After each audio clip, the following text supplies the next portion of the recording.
My brother let his son destroy my daughter's first car. He called it, teaching her a lesson. 8 minutes later, his $74,000 Mercedes was scrap metal. My younger brother used a rock to smash the $16,800 Honda Civic I recently purchased for my daughter. The sound of broken glass, the scratched metal, and the image of my daughter standing in my parents' yard, crying her heart out. Everything is still fresh in my mind. Why would my brother do that? How did my family react when they saw that scene? Let's get into the story. Before we get into the details, let me express my heartfelt gratitude. Thank you for taking the time to listen to this story. Hello everyone. I am Michael, 47 years old. I'm a senior software engineer at a technology firm in Sacramento, California. The story I'm going to tell today took place 3 years ago, around Christmas. And even now, when I think about it, I get emotional. Perhaps it is anger that has cooled down with time. Perhaps it's sadness over a long-broken family relationship. The date was December 23rd, Christmas Eve. As is customary, my family returned to my parents' home in Stockton for the annual Christmas celebration. My parents had invited approximately 18 people, which included close and distant relatives as well as a few close neighbors. My wife and I left Sacramento for Stockton around 3:30 p.m. My 17-year-old daughter Emily drove the 2019 Honda Civic behind our car. I had just bought her that car for nearly $16,800 3 months before, to ensure she had transportation to school. The car was neither fancy nor expensive, but it was Emily's first vehicle. She cherished it like a treasure. Every weekend Emily would carefully wash and maintain the vehicle. She even named it Silver after the shiny silver paint. Throughout the drive I would occasionally check the rearview mirror to see if Emily was keeping up. She drove cautiously, always maintaining a safe distance behind us. I was so proud to see my daughter drive so confidently. On the way there, my wife Rebecca discussed the gifts she had prepared for my parents. The atmosphere in the car was pleasant and cheerful. I had no idea that in just a few hours, my joy would be cruelly crushed. We got to my parents' house around 5:45 in the afternoon. I parked in front of the yard, and Emily had just parked her Honda Civic directly behind me. She exited with a smile and dashed into the house to greet Grandpa and Grandma. Mom was standing at the door at the time, and when she saw us, her face lit up. She hugged Emily tightly, her voice filled with love, and said, "Here's my granddaughter. I missed you so much. Are you doing well? How is school going?" Emily smiled brightly and answered Grandma excitedly, "I'm doing great. I just completed my semester exams. Grandma, you got really high grades." Dad exited the living room at the same time. He smiled and nodded to greet me before gently patting Emily's head. He was a serious man who rarely expressed emotion, but with Emily, he always made the most loving gestures.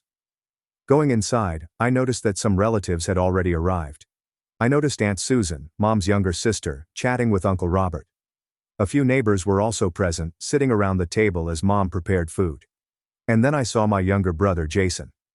He was standing in the corner of the living room, holding a glass of wine and talking to his wife Megan.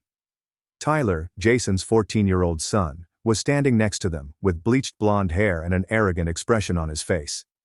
When Jason noticed me, he just nodded briefly and returned to his conversation. Jason is 2 years younger than I am. He now owns a small electronics store in Modesto. His business isn't bad, but Jason is constantly bragging and comparing himself to others. The new Mercedes worth nearly $74,000 parked outside was the most obvious example of this. I had a bad feeling as soon as I saw Emily's Honda Civic parked next to Jason's Mercedes. Jason's eyes swept over Emily's car with disdain, while Tyler looked at it with strange interest. The Christmas dinner began at approximately 6:30 p.m. Mom had prepared a lavish feast featuring roasted turkey, mashed potatoes, Caesar salad, garlic bread, and a variety of other traditional dishes. The delicious smell of food filled the house, mingling with the guests' lively chatter and laughter. For the first hour or so, everything went smoothly. I sat next to my wife and talked with relatives I hadn't seen in a long time. Emily sat at a table with her younger cousins, talking about school and extracurricular activities. Tyler, Jason's son, kept looking over at Emily with a curious expression. That 14-year-old kid seemed very interested in the Honda Civic. He even got up and went out to the front porch several times, most likely to admire the car from a distance.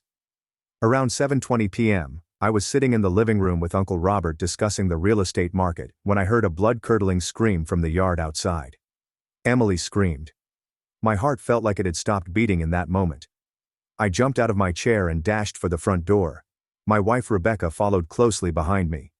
The other guests rushed outside to see what was going on. When I ran out to the yard, the scene in front of me made me freeze, as if someone had slapped me in the face. Emily's Honda Civic was completely smashed up. The windshield had shattered.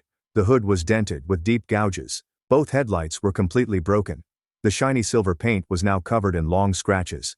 My daughter Emily was standing next to the car, sobbing. Her entire body shook with fear and anger. Emily ran up to me, crying, her voice choking and broken. "Dad, Dad, my car. My car was smashed."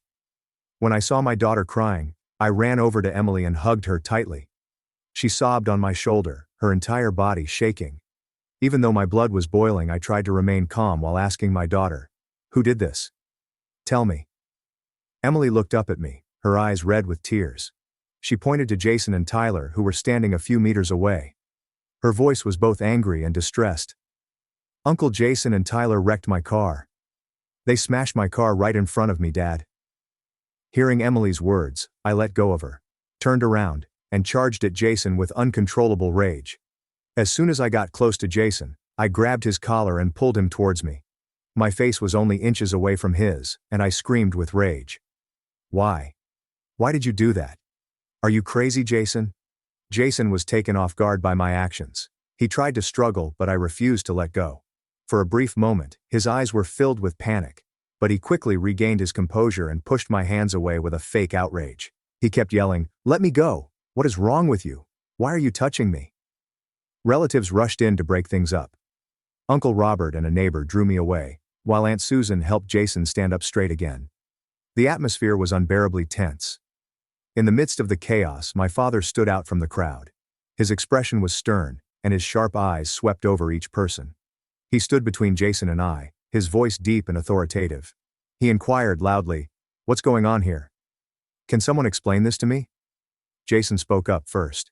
He said in a false victim voice, pointing at Emily, "You should ask that Emily girl over there. She's being selfish with her family. She even insulted and challenged Tyler and I." Hearing Jason say that made me so angry that I wanted to rush over and punch him right away. But Uncle Robert was still holding my arms tight and not allowing me to move. I gritted my teeth and fired back at Jason.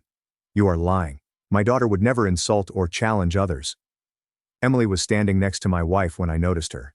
She cried and shook her head. Her voice choked with determination. "That is not what happened, Grandpa. I never insulted or challenged anybody. I simply refused to let Tyler borrow the car because he is only 14 years old and cannot legally drive." When Emily said that, Jason laughed mockingly. He turned to face my father, as if he were the victim, and said, "See, Dad, this girl is extremely spoiled and needs a lesson. She even dared to speak back to adults." Right after Jason finished speaking, my mother yelled, "Enough!" Everyone remained silent and turned to look at her. My mother is a small, gentle woman who rarely raises her voice. But when she spoke up, no one dared to argue. Then Mom turned to look at my father. Her voice was calm but firm. "Thomas, check the camera. Determine who is telling the truth and who is lying." Jason's face turned bright red the moment he heard Mom mention the camera. He turned and looked at Mom, his voice stuttering and shaky as he inquired, "Camera? Which camera? Didn't you say the camera had broken?" My mother looked at Jason, her eyes cold as ice. She nodded slowly and responded in a calm tone. "That's correct. It was broken, but I had it repaired a week ago." Jason stammered, his voice trembling, and asked, "Why? Why haven't you told me?" My mother crossed her arms, raised an eyebrow at Jason, and inquired directly, "Why should I tell you? Do you want to control me, or do you want me to tell you the color of my poop every time I use the restroom?" Mom's words caused the guests to laugh. Despite the tense situation, a few people attempted to cover their mouths, but laughter still escaped. Jason stood there like a statue, his face pale white, unable to say anything. Dad did not say anything else after receiving Mom's command. He launched the camera app and displayed the video from the security camera. Everyone remained silent and focused on the screen. The atmosphere was so tense that I could hear my own heartbeat. The video began playing. The image was clearly visible under the front porch light. In the video, Jason was standing in front of Emily's Honda Civic, his expression unreadable. Tyler walked around the car, touching everything from the door handles to the rearview mirrors. The child even opened the car door and sat in the driver's seat, both hands gripping the steering wheel with an excited expression on his face. Then Emily approached, her voice polite but firm. "Tyler, get out of the car. I do not like people sitting in my car without permission." Tyler did not bother listening. The kid turned to Emily and demanded, "Give me the keys. I'd like to drive around the block." When Emily heard Tyler's unreasonable request, she shook her head and said, "No way. You're only 14. You do not have a license. By law, you are not permitted to drive." At this point in the video, Jason approached. He gave Emily an annoyed look and said, "Emily, let Tyler borrow it. He knows how to drive. He will drive around the neighborhood." "Nothing dangerous." Emily stood firm despite Jason's request. She looked directly into Jason's eyes and said, "No, Uncle Jason. Tyler is not yet of legal driving age. I cannot lend it to him. I apologize, but the answer is still no." When Jason heard Emily's response, he took a step closer, his eyes cold and threatening. He spoke as if issuing an order, his voice dropping low and menacing. "Emily, I'm telling you one last time. Give Tyler the keys. If you don't blame me." Emily took a step back in response to Jason's threat, but she remained calm. She raised her head and replied, her voice clear. "Are you threatening me?" I said. "No means no. Whatever you say, I will not change my mind." Jason lunged at Emily with a fierce look after that statement, but she was faster, running around the corner to get away from the car. Jason yelled in rage, "You dare to run? Fine." After saying that, he looked around. Then his gaze fell on a large rock lying by the flower bed. He bent down, picked up the rock, and approached the car with a terrified expression. He raised the rock and smashed it hard against the windshield. The sound of breaking glass rang out sharply. Tyler also jumped in. The child yelled, ecstatically, "Smash it, Dad. Show her who is the boss." The kid smashed another rock into the car body, scratching the paint with twisted pleasure. Jason and Tyler, a father and son duo, worked together to destroy Emily's car while she stood in the corner of the yard, crying and screaming in despair. "Stop it. Please stop." Following that came the image of all of us arriving. After watching that video, the atmosphere was oppressively quiet. Everyone was shocked by what they had just seen. Jason and Tyler remained motionless, their faces pale as wax figures. Megan, Jason's wife, stood next to him, her expression panicked. She did not dare to look anyone in the eyes. I turned to look at Emily. My daughter was crying in my wife's arms, her entire body trembling from the painful memories that had just been relived. After watching the video, my wife Rebecca was the first to speak out. She pulled out her phone, her voice cold, and said, "I'm calling the police right now. This constitutes property destruction. It cannot be overlooked." My father raised his hand to signal everyone to stop. He turned to look at Rebecca, his voice calm but authoritative. "Rebecca, hold off on calling the cops. Let me handle it first." Rebecca looked at my father, then at me with doubtful eyes. I gave her a slight nod, signaling agreement. Even though I was furious, I wanted to see how Dad handled the situation. Rebecca reluctantly nodded and tucked her phone away. She stated firmly, "I agree, but I'm only waiting 25 minutes. If there is no satisfactory outcome, I will contact the police immediately." My father nodded, turned to face Jason and said slowly, "Jason, I'm only saying this once. You and Tyler are apologizing to Emily right now. Following that, you will pay $28,000 in damages." Jason was stunned when he heard that. His eyes widened and he stammered in an outraged tone. $28,000? What are you saying? That car would only cost around $4,200 to repair. Are you trying to take advantage of me? My father did not move at all. He asked Jason again, this time with a cold voice. "How about compensating for emotional harm?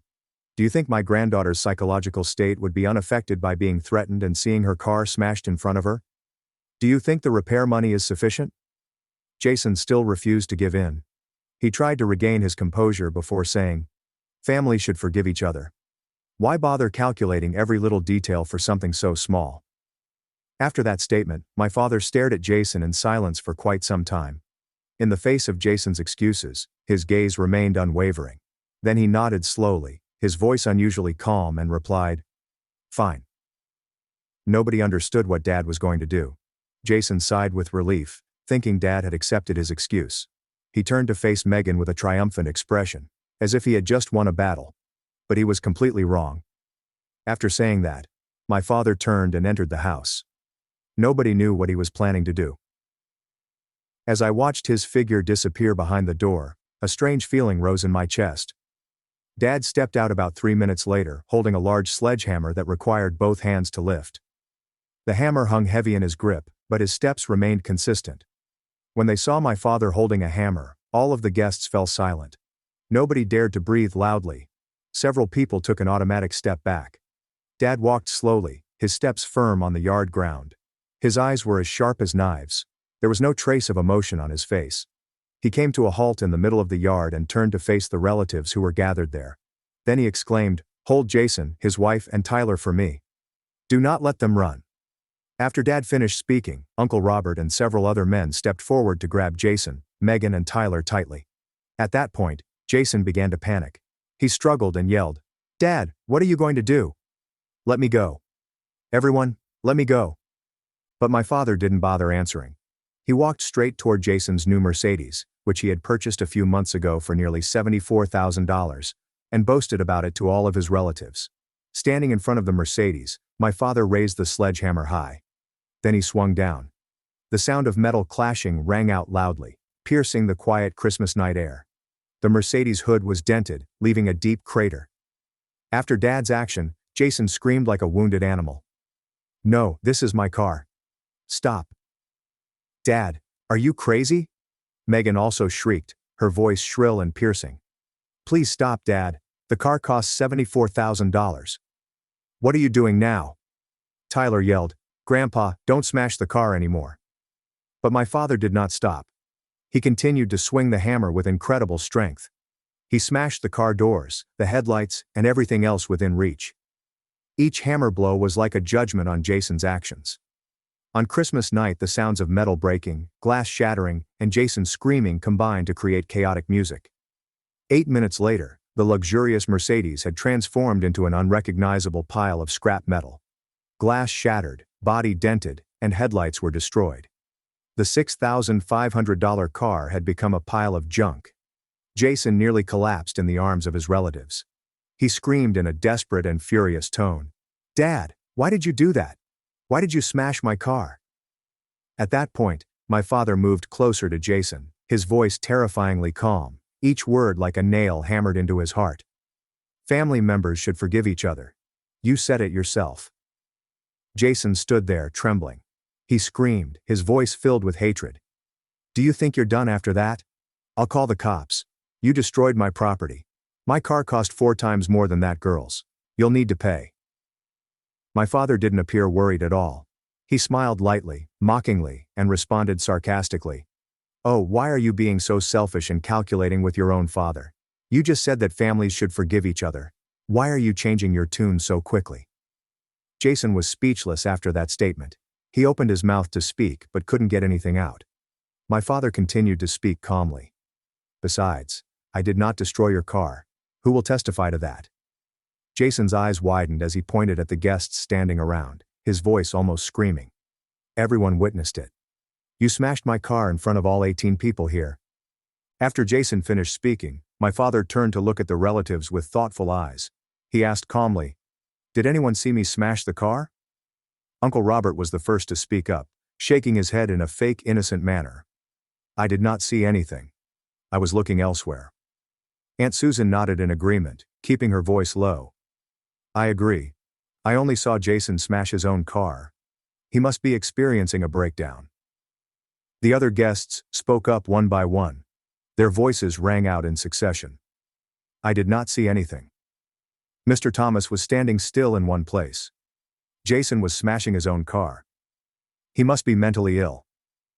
Jason turned pale at the betrayal of those around him. He turned to face Megan, his voice desperate. "Honey, you saw it. You testify for me." Megan stood there, trembling. She looked at her husband, then at her father-in-law, and finally at the relatives who were looking at her with warning eyes. Finally she dropped her head and remained silent. At that point, my father moved closer to Jason, his voice low and each word like an axe blow. "Oh, and my camera also broke. What a coincidence."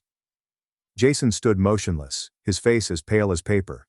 He knew he had lost everything.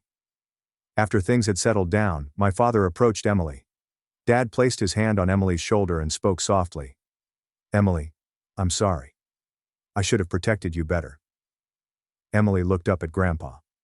She shook her head and choked out. "It's not your fault, Grandpa. Thank you for standing up for me."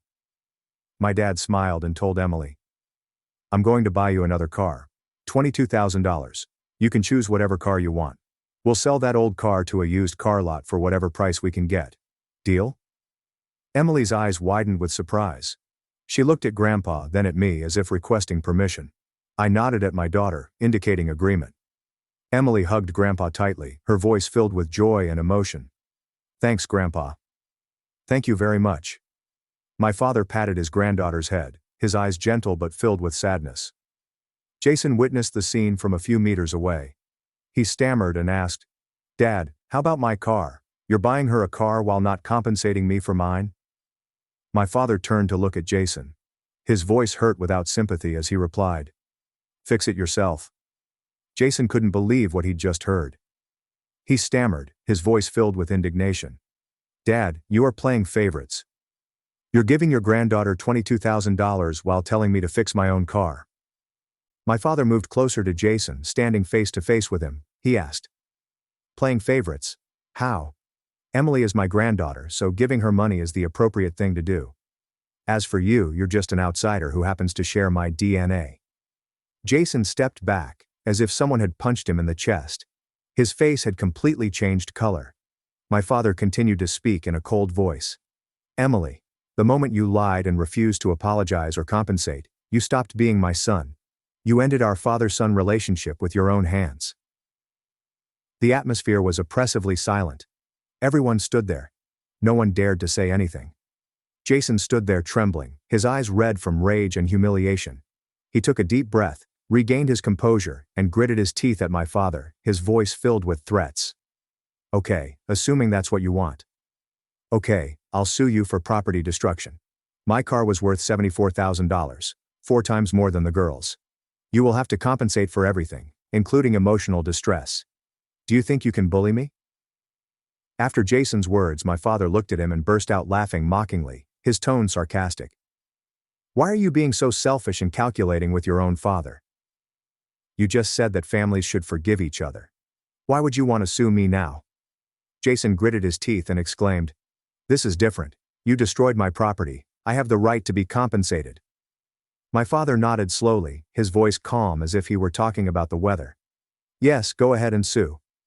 But keep in mind that I also have the video of you and Tyler smashing Emily's car. Do you want me to share it on social media?"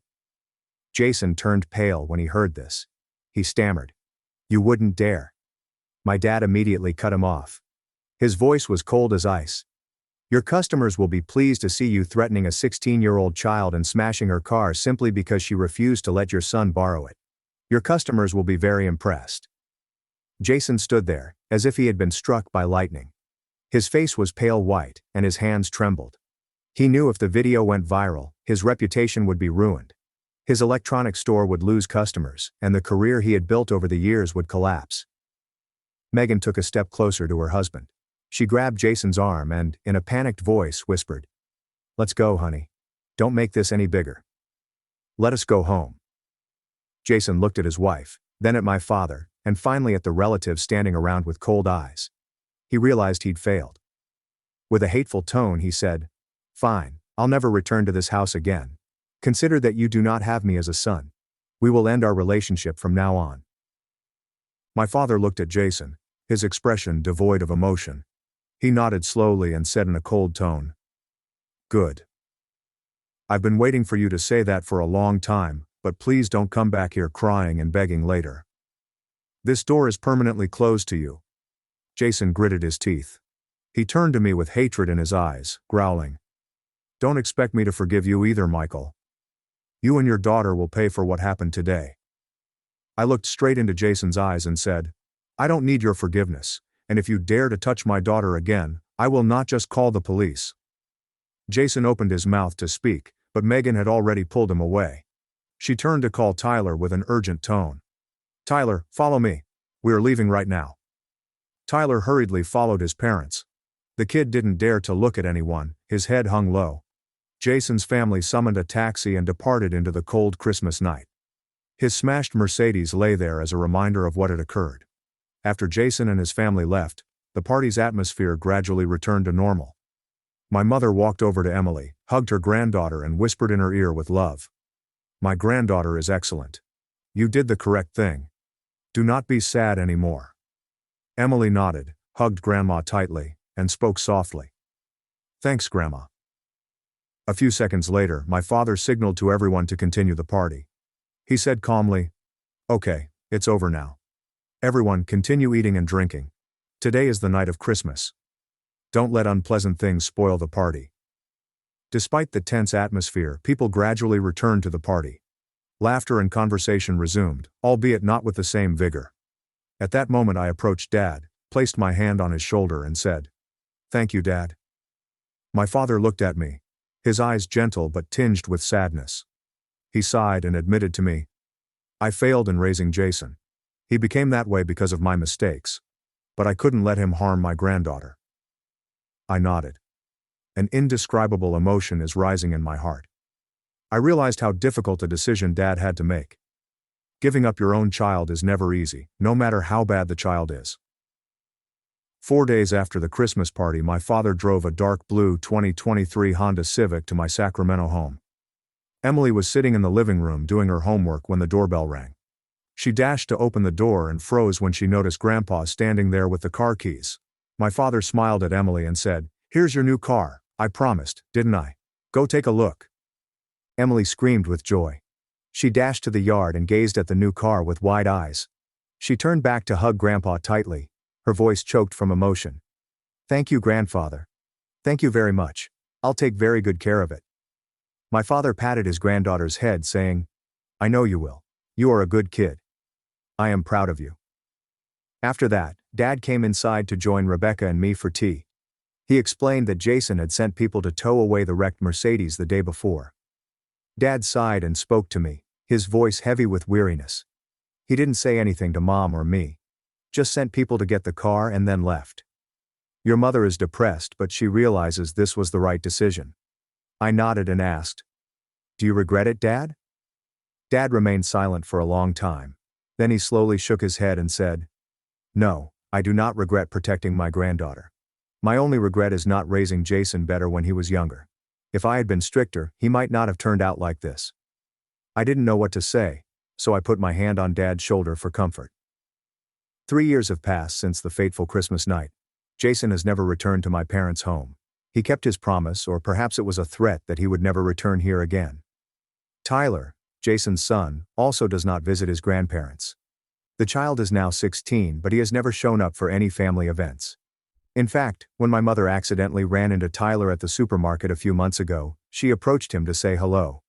But the kid simply looked at her with cold eyes and said contemptuously, "You're not my grandmother. Do not claim to be." My mother stood there as if someone had slapped her across the face. Tyler turned his back and walked away, and she watched in silence.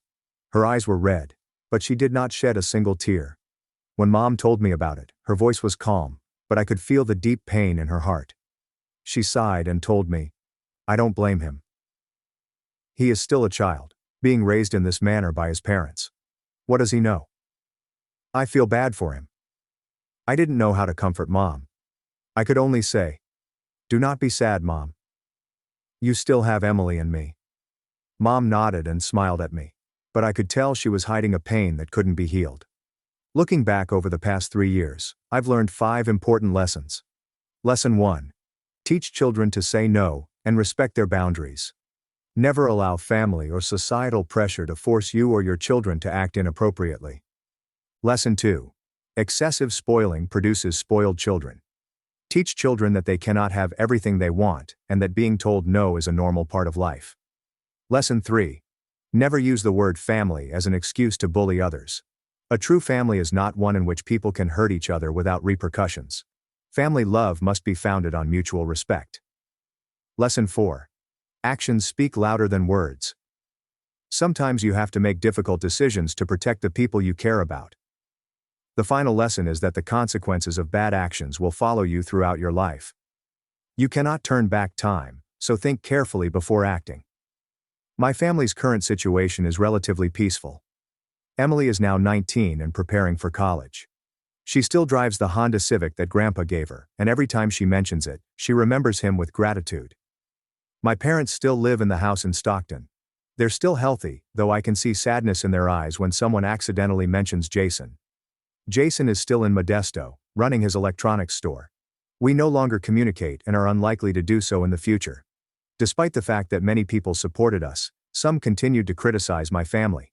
They claimed Emily was too selfish, which caused the family drama.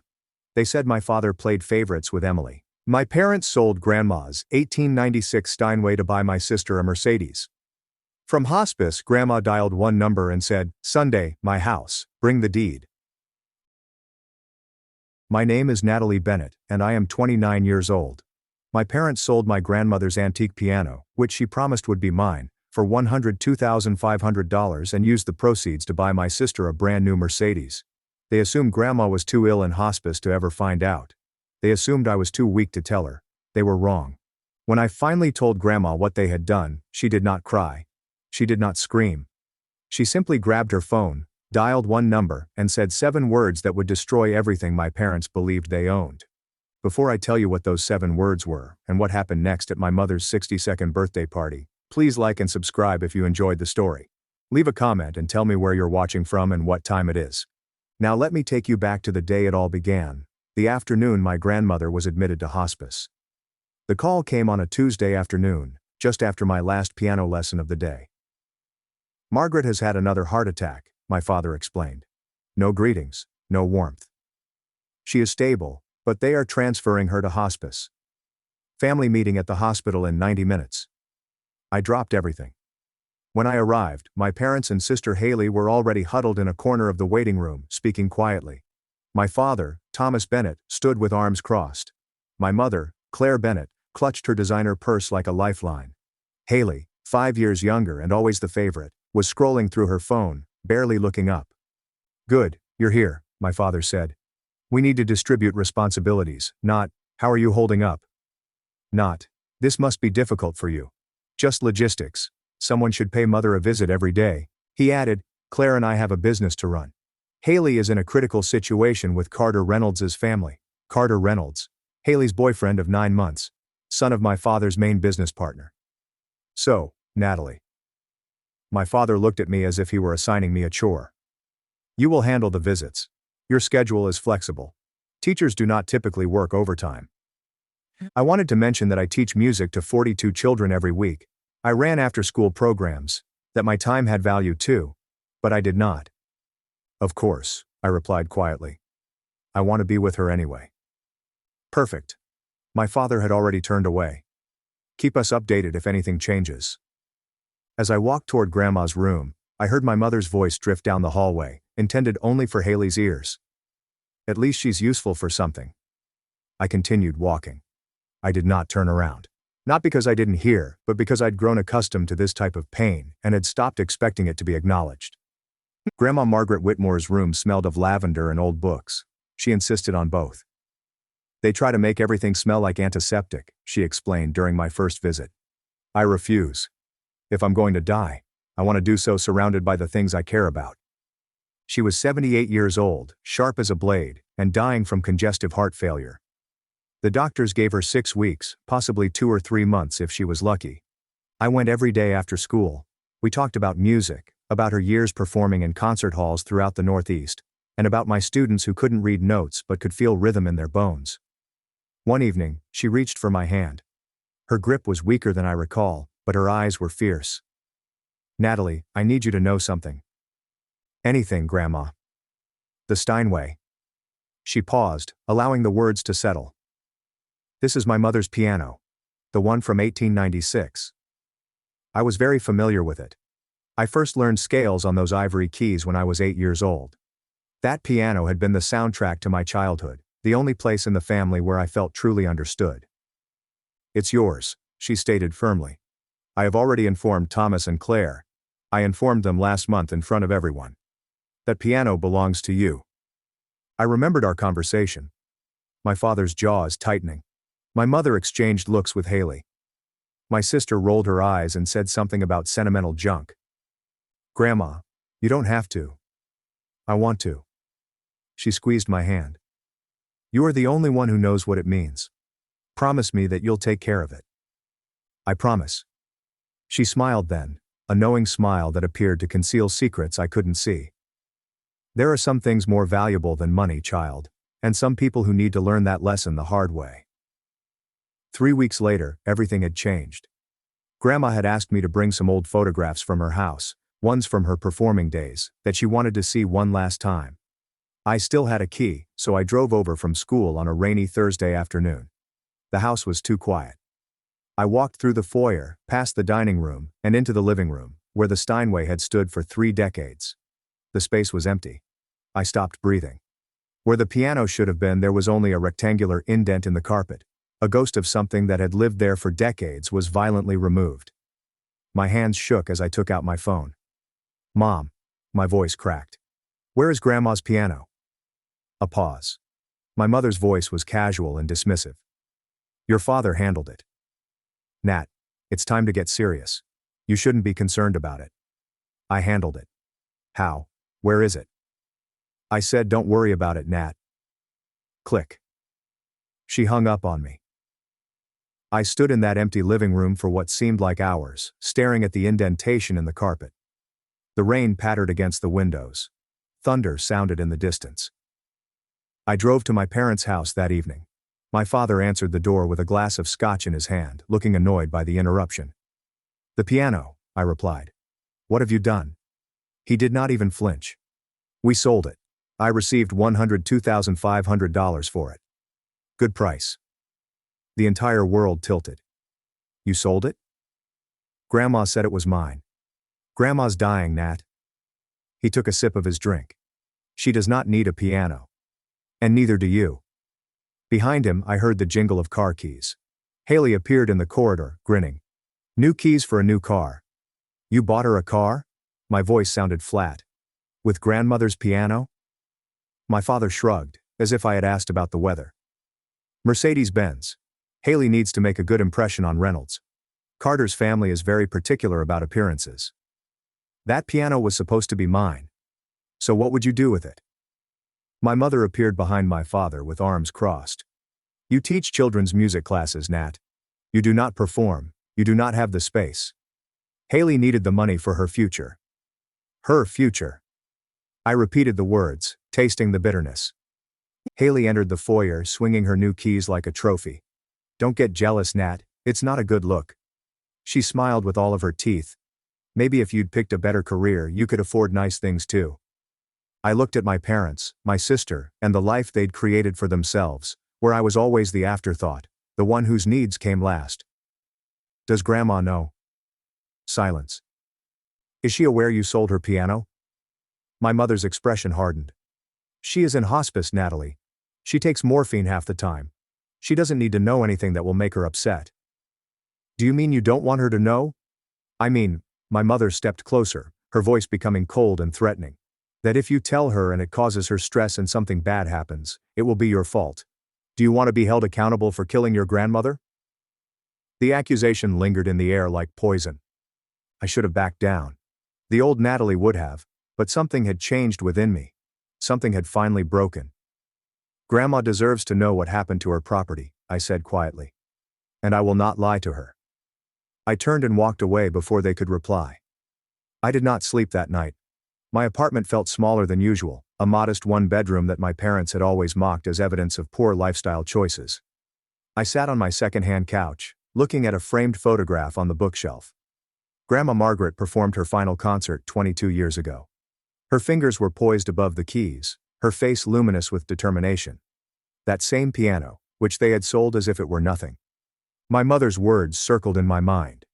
If something happens, it will be your responsibility. Was she correct? Would the shock be too much for Grandma? Will I be causing her more pain in her last days? But then I remembered what grandmother had always taught me. When I was 12 and didn't want to tell my parents I had failed a math test, she told me that the truth could hurt. But lies always cause deeper wounds. They simply take longer. I pulled my knees to my chest and reflected on the previous 29 years. I'd always kept quiet to maintain the peace. Every time I accepted less because fighting seemed futile. Every time I made myself smaller so that my family would feel larger. And where had it led me? Here. Alone. Invisible. Watching them erase Grandma's wishes as if her words had no meaning. If I remained silent now, I would not be keeping the peace. I was becoming complicit. By 2:40 a.m., I had made my decision. Grandma deserved the truth. She deserved to know that her son had stolen from her, lied to her, and thought she was too weak to matter anymore. And perhaps, just maybe, I deserved to stop apologizing for my existence. I set an alarm for early morning. I would visit hospice before school. I'd tell her everything. When I arrived, Grandma was awake and propped up against her pillows, watching the sunrise through the window. "You look like you haven't slept," she said softly. "I haven't." I pulled a chair up to her bed and took her hand. "Grandma, I have to tell you something, and it's going to hurt." Despite everything, her eyes remained sharp and studied my face. "Then tell me." So I did. The empty space in her living room. The $102,500. The Mercedes-Benz gleamed with Haley's name. My father's casual dismissal. My mother made a threat. I told her everything, bracing myself for tears, shock, and the kind of devastation that would shatter what remained of her fragile heart. Instead, Grandma Margaret exhaled slowly. Not a single gasp of pain. Not a scream of betrayal. A sigh. Someone sighed, knowing what was about to happen. "Grandma," I whispered. She turned to face me, her expression not one of grief. It was calm and almost resigned. "I knew this might happen, sweetheart." "Did you know?" "I know my son." Her voice was steady. "I've watched him develop into this person for 42 years. I hoped he would change, but I was also ready for the possibility that he would not." My thoughts raced. How were they prepared? She did not respond directly. Instead, she reached for her bedside table. "Could you hand me my phone?" I passed it to her, perplexed. She quickly scrolled through her contacts, found a name, and pressed the call button. Then she turned it on speaker. 3 rings. Then there was a deep, measured male voice. "How are you feeling, Margaret?" "I'm dying, Graham, but I'm clear-headed, and it's time." A pause. "I understand. When?" "Sunday. Claire's birthday party. At my house. I'll prepare the documents." "Thank you, old friend." She ended the call and gave me a knowing smile. "Grandma," I said, staring at her. "Who is Graham?" "Graham Whitaker," she said, gently placing the phone down. "He has been my attorney for 32 years. He was your grandfather's close friend." "Do you have your own attorney?" "I have many things your father doesn't know about, Natalie." Despite the exhaustion on her face, her eyes twinkled. "Thomas assumes he knows everything about my affairs. He has always assumed that. It's his greatest weakness." I felt like I was standing on the edge of something vast, peering down into depths I couldn't see. "What's going on at Mom's birthday party this Sunday?" "Justice." Grandma squeezed my hand. "Delayed perhaps, but justice nonetheless." "I don't understand." "You don't need to understand everything just yet." She leaned back against her pillows, looking tired. "I just need you to do one thing for me." "Anything." "Come to the party, dress nicely, and bring your patience." A ghostly smile. "The kind of patience I taught you when you were learning Chopin and wanted to throw the sheet music across the room." I almost laughed despite everything. "Is it that bad?" "Worse." Her expression became softer. "But necessary. Your father and mother need to understand that their actions have consequences. And I've spent the last 6 years ensuring that when the lesson comes, it will be unforgettable." 6 years. She had been planning something for 6 years. "Grandma, what have you done?" She closed her eyes, exhaustion taking over. "I protected you, sweetheart, as I should have all along. I'm just sorry I took so long to act." I sat with her until she fell asleep, my thoughts racing with questions. Graham Whitaker, Sunday, my mother's birthday party, at Grandma's house. Something was going to change. I could feel it. I simply didn't know what. 2 days later, I was sitting in a small law office on the outskirts of Philadelphia. Graham Whitaker was not what I had expected.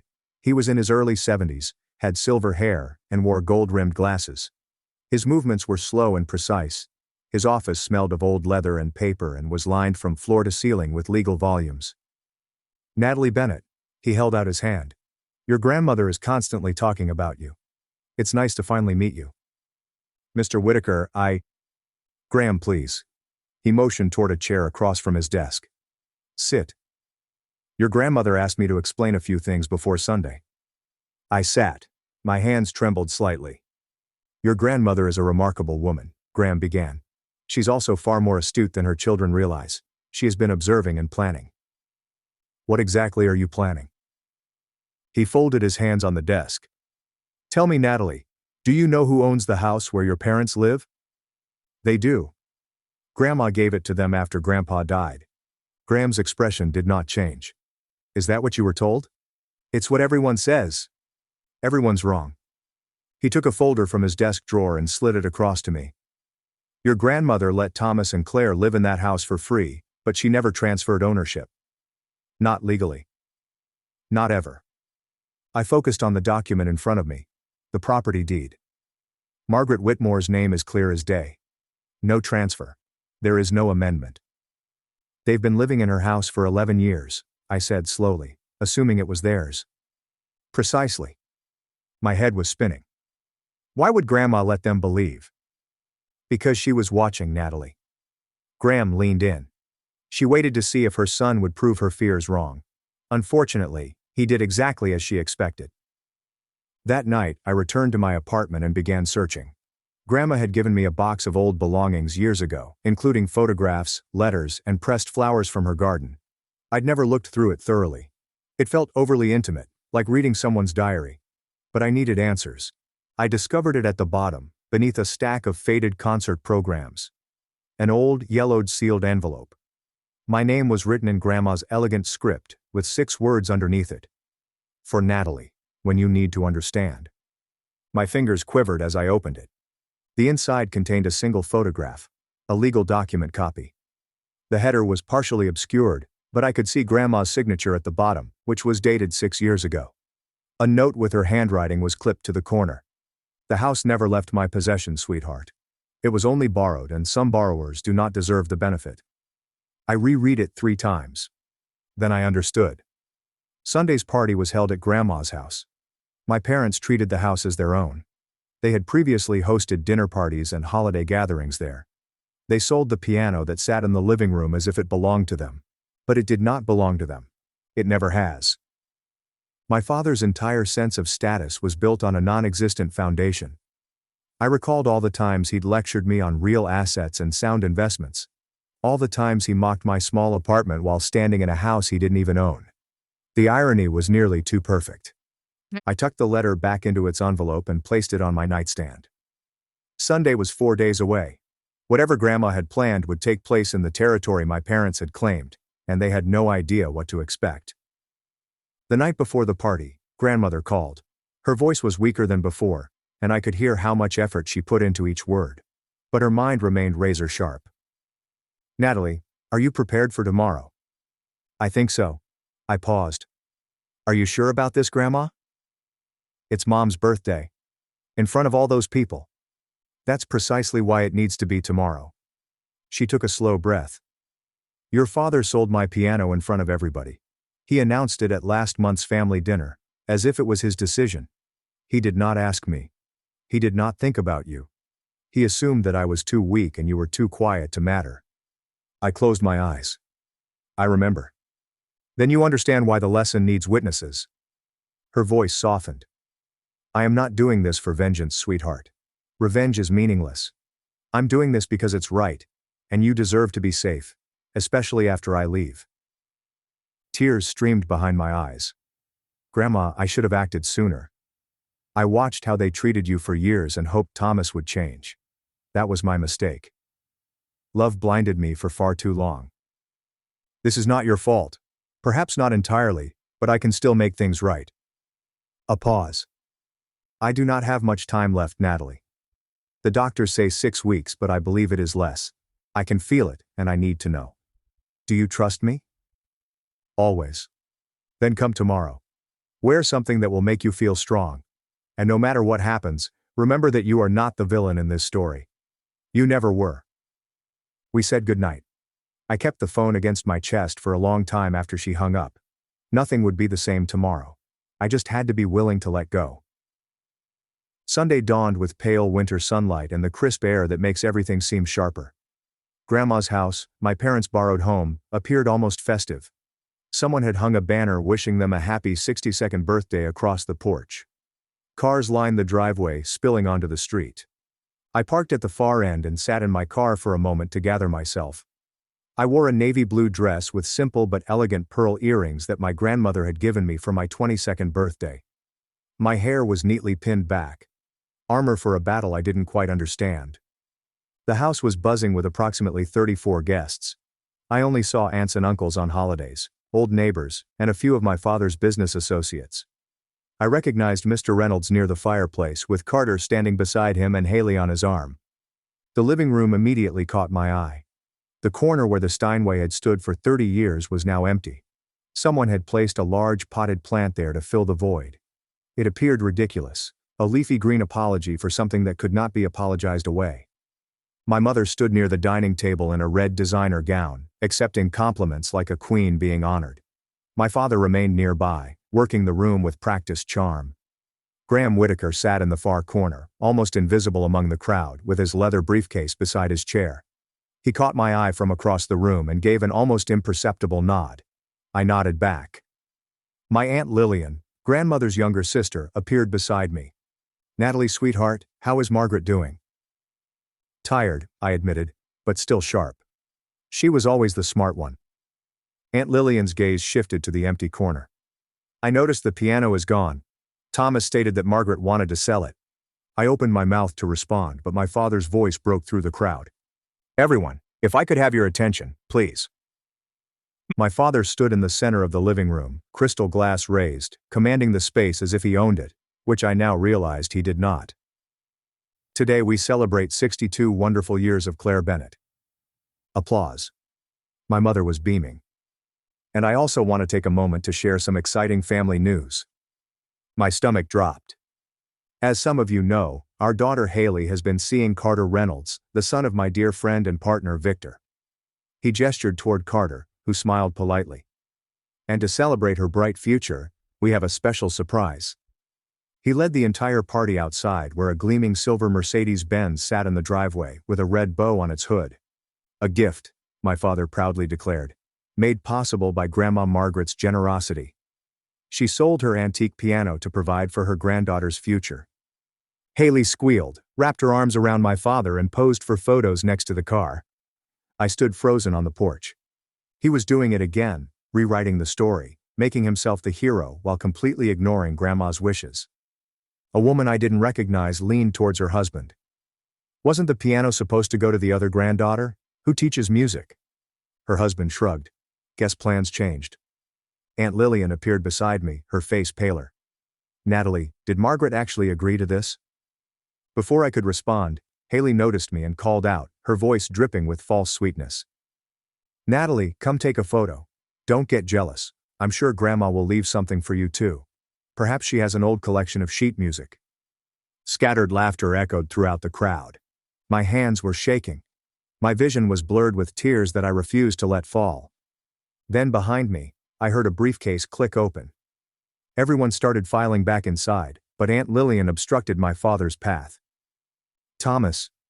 Her voice was steady, but I noticed her hands trembling. "I need to ask you something." My father's smile did not change. "Can it wait, Lillian? We are in the middle of—" "Did you ask Margaret before selling the piano?" The question landed like a stone in still waters. Conversations nearby came to a halt. "Mother is in hospice," my father stated calmly. "She is not in a position to make these kinds of decisions. We did our best for her. I spoke to her this morning." Aunt Lillian's voice became stronger. "She is clear-headed, Thomas. Perfectly clear. And she said, you never asked her permission. You never even told her." More people were listening now. I noticed Mr. Reynolds frown. I noticed Carter shift uncomfortably. My mother pushed forward, her face flushed. "Lillian, it is my birthday. Let's not cause a scene. A scene? Aunt Lillian laughed, but it wasn't funny. Claire, your husband sold Margaret's most valuable possession without her knowledge and spent the money on a car. If anyone is causing a scene, it is not me. The room had become quiet. 34 pairs of eyes darted between my aunt and my parents. My father's composure cracked slightly. This is a family matter. It does not have to be discussed in public. Actually, a new voice said from behind us, I think public is exactly where it needs to be discussed. I turned. Graham Whitaker was standing with his briefcase open and a folder of documents in his hand. He walked calmly toward the center of the room, as if he had done this 1,000 times before. Good afternoon to everyone. My name is Graham Whitaker. I am Margaret Whitmore's attorney. My father's face turned white. The silence was suffocating. Graham took up a position near the empty corner where the piano once stood, which felt deliberate. I apologize for interrupting the celebration, he said, his voice easily heard across the room. But Margaret Whitmore has asked me to address some urgent matters regarding her estate. Given the circumstances, she felt it was important that her family and those close to them hear this directly. My father discovered his voice first. My mother has an attorney. Since when? Since 32 years ago, Thomas. Graham's tone was polite yet cutting. I also represented your father. You would know this if you had bothered to ask. Muffled gasps echoed throughout the room. Someone in the back said, "Oh my God, this is outrageous." My mother stepped forwards. Margaret is dying. She is not in her right mind. Whatever papers you have. Graham raised a hand to silence her. I saw Margaret this morning. Her nurse Nancy confirms that she is fully competent and lucid. She dictated detailed instructions for today's meeting. He opened the folder and took out a document. Now, I understand there's been some confusion about property ownership, so let me clarify. He held up the paper. This is the deed to the house we are currently standing in. I watched my father's face turn colorless. Note the name on the deed. Margaret Whitmore. Not Thomas Bennett. Not Claire Bennett. Graham paused to let the words sink in. This house was never transferred. It was never a gift. Your parents have lived here rent-free for 11 years thanks to Margaret's generosity. Nothing more. The room erupted with whispers. My father grabbed the edge of a chair to steady himself. Haley stared at her father, confusion and panic etched on her face. And Graham Whitaker wasn't finished. That, he said quietly, is just the beginning. If you're still here, I'm guessing you're holding your breath like I was in that moment. Before I tell you what Graham revealed next, I'd like to ask you a question. Who do you believe actually owns the house? A. My parents, because my grandmother must have transferred it at some point. B. Grandma, there's been a secret all along. C. Me, because the biggest twist is still to come. Leave your response in the comments, then continue watching to find out. My father's voice crackled. This is impossible. Mother claimed the house was ours. She promised. She promised you could live here.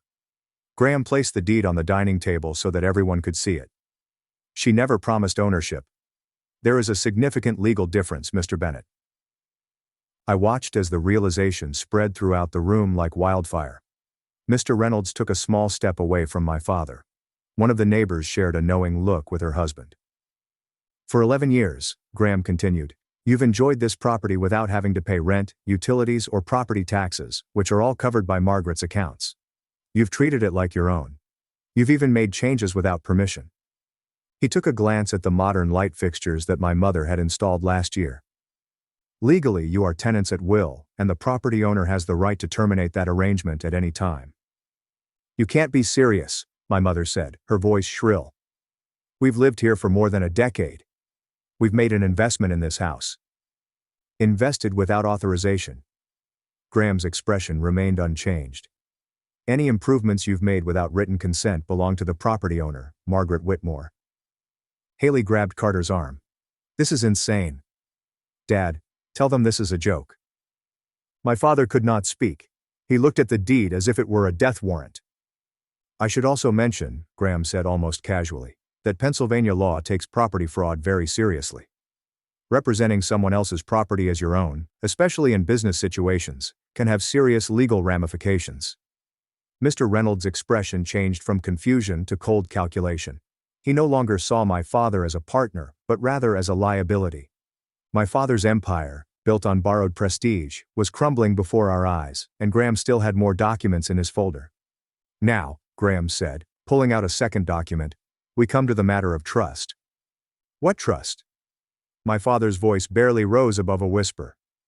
Margaret Whitmore established a separate trust 6 years ago, independent of the will that was shared with your family. This trust was established specifically to safeguard her most valuable assets in the event of, he paused delicately, financial misconduct. Is there financial misconduct? My mother sputtered. We're her family. Family members can still commit misconduct, Mrs. Bennett, as recent events have demonstrated. Graham withdrew a thick document with crisp official-looking pages. Per the terms of this trust, the following assets are irrevocably assigned to a single beneficiary: the property we're standing in, Margaret's financial accounts, and all items of sentimental value, including the 1896 Steinway piano that was recently sold without authorization. He looked up, his gaze fixed on me. The sole beneficiary is Natalie Rose Bennett. The room became quiet. Haley's shriek shattered it. What?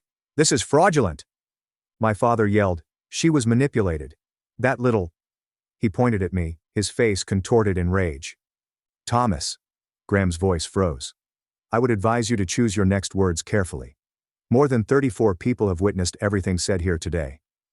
Aunt Lillian came to stand beside me. Her hand grasped mine and squeezed. Margaret knew exactly what she was doing, Graham explained. She spent 6 years watching and waiting, hoping her son would prove her wrong. Instead, he sold her most prized possession to purchase a car for her granddaughter, who never visits her. He paused. Mr. Bennett, actions have consequences. This is yours. My mother was crying now. Haley looked sick and I couldn't move, breathe, or believe what I was hearing. Graham waited for the chaos to subside before proceeding. Regarding the piano sale, he retrieved an additional document. Since the Steinway was part of the trust and Natalie is the designated beneficiary, the sale conducted without the trustee's consent, that's Margaret, constitutes unauthorized disposal of trust assets. What does that mean? Haley's voice was small. It means the $102,500 must be returned to the trust within 45 days. Graham swept his gaze over my parents and sister. Failure to comply may result in civil litigation for misappropriation of trust property. Given the clear paper trail, I assure you that the outcome will not be favorable to your family. My father laughed in a hollow, desperate tone. We do not have $102,500 sitting around. The money went to the car. Then I suggest you find a way to liquidate that asset. Graham nodded toward the window, where the Mercedes, complete with red bow, was still visible in the driveway. The dealer might accept a return, though you'll likely take a significant loss. Haley burst out in tears. My car? Are you taking my car? I'm not taking anything, Miss Bennett, Graham said calmly. I'm simply explaining the legal consequences of your family's choices. I saw Haley look to Carter for support, but he had already moved away from her, his face carefully neutral. His father was whispering something into his ear, and neither of them seemed sympathetic.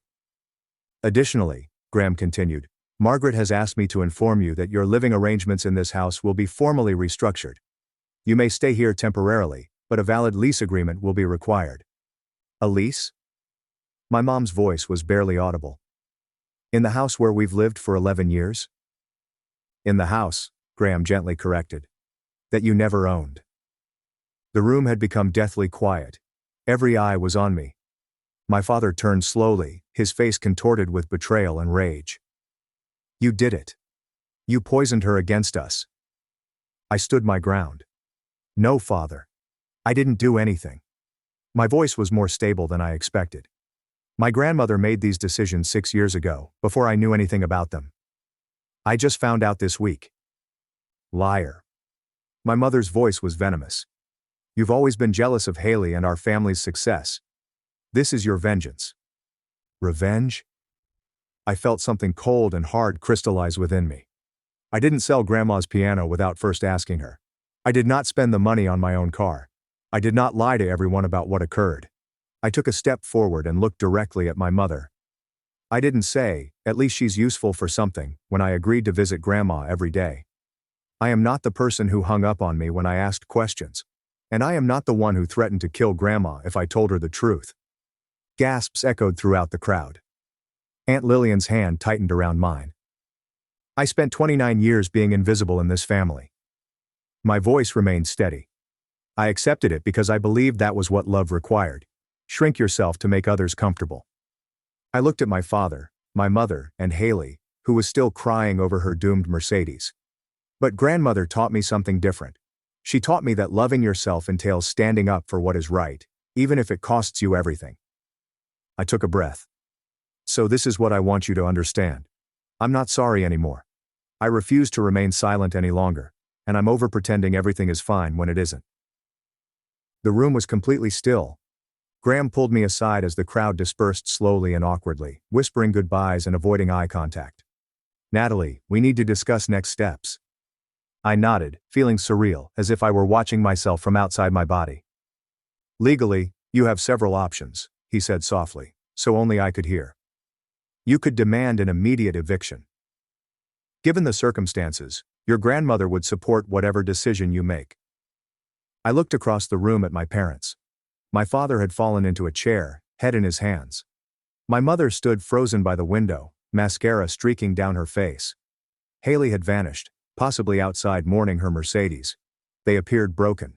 A small part of me wanted to twist the knife, to make them feel every ounce of the pain they had caused me over the previous 29 years. But that's not who I wanted to be. I don't want to throw them out, I explained slowly. Not immediately. Graham raised his eyebrow. Are you sure? Yes. I drew a breath. Here is what I want. The $102,500 is returned within 120 days, not 45. I'll give them time to sell the car and sort things out. They can stay in the house under a formal lease agreement for a low rent. After Grandma, I swallowed hard. They will have 15 months to find another place to live. That's remarkably generous, given everything. Maybe, I met his gaze. But I am not doing this to punish them. I'm doing it because it's right, and I refuse to be the person they are. Graham gave me a long look. He nodded with a hint of respect in his expression. Your grandmother predicted you'd react this way. She is very proud of you, Natalie. I know. My voice broke. I know she is. Aunt Lillian and two of the remaining guests witnessed the agreement as it was drafted right on the dining room table. My father signed without looking at me. My mother's hand shook so much that she could barely hold the pen. Neither of them said anything. The house had emptied by the time the last signature was placed. Mr. Reynolds and Carter had departed without saying goodbye. I later learned that Carter had driven away while Haley was still crying outside. The birthday cake remained untouched. The banner drooped sadly from the front porch. Aunt Lillian hugged me tightly before departing. You did the correct thing, sweetheart. Margaret would be very proud. She is proud, I stated softly. I talked to her this morning. As if on cue, my phone vibrated. A video call request from Grandma's hospice number. I responded by walking to the empty corner of the living room where the piano used to be.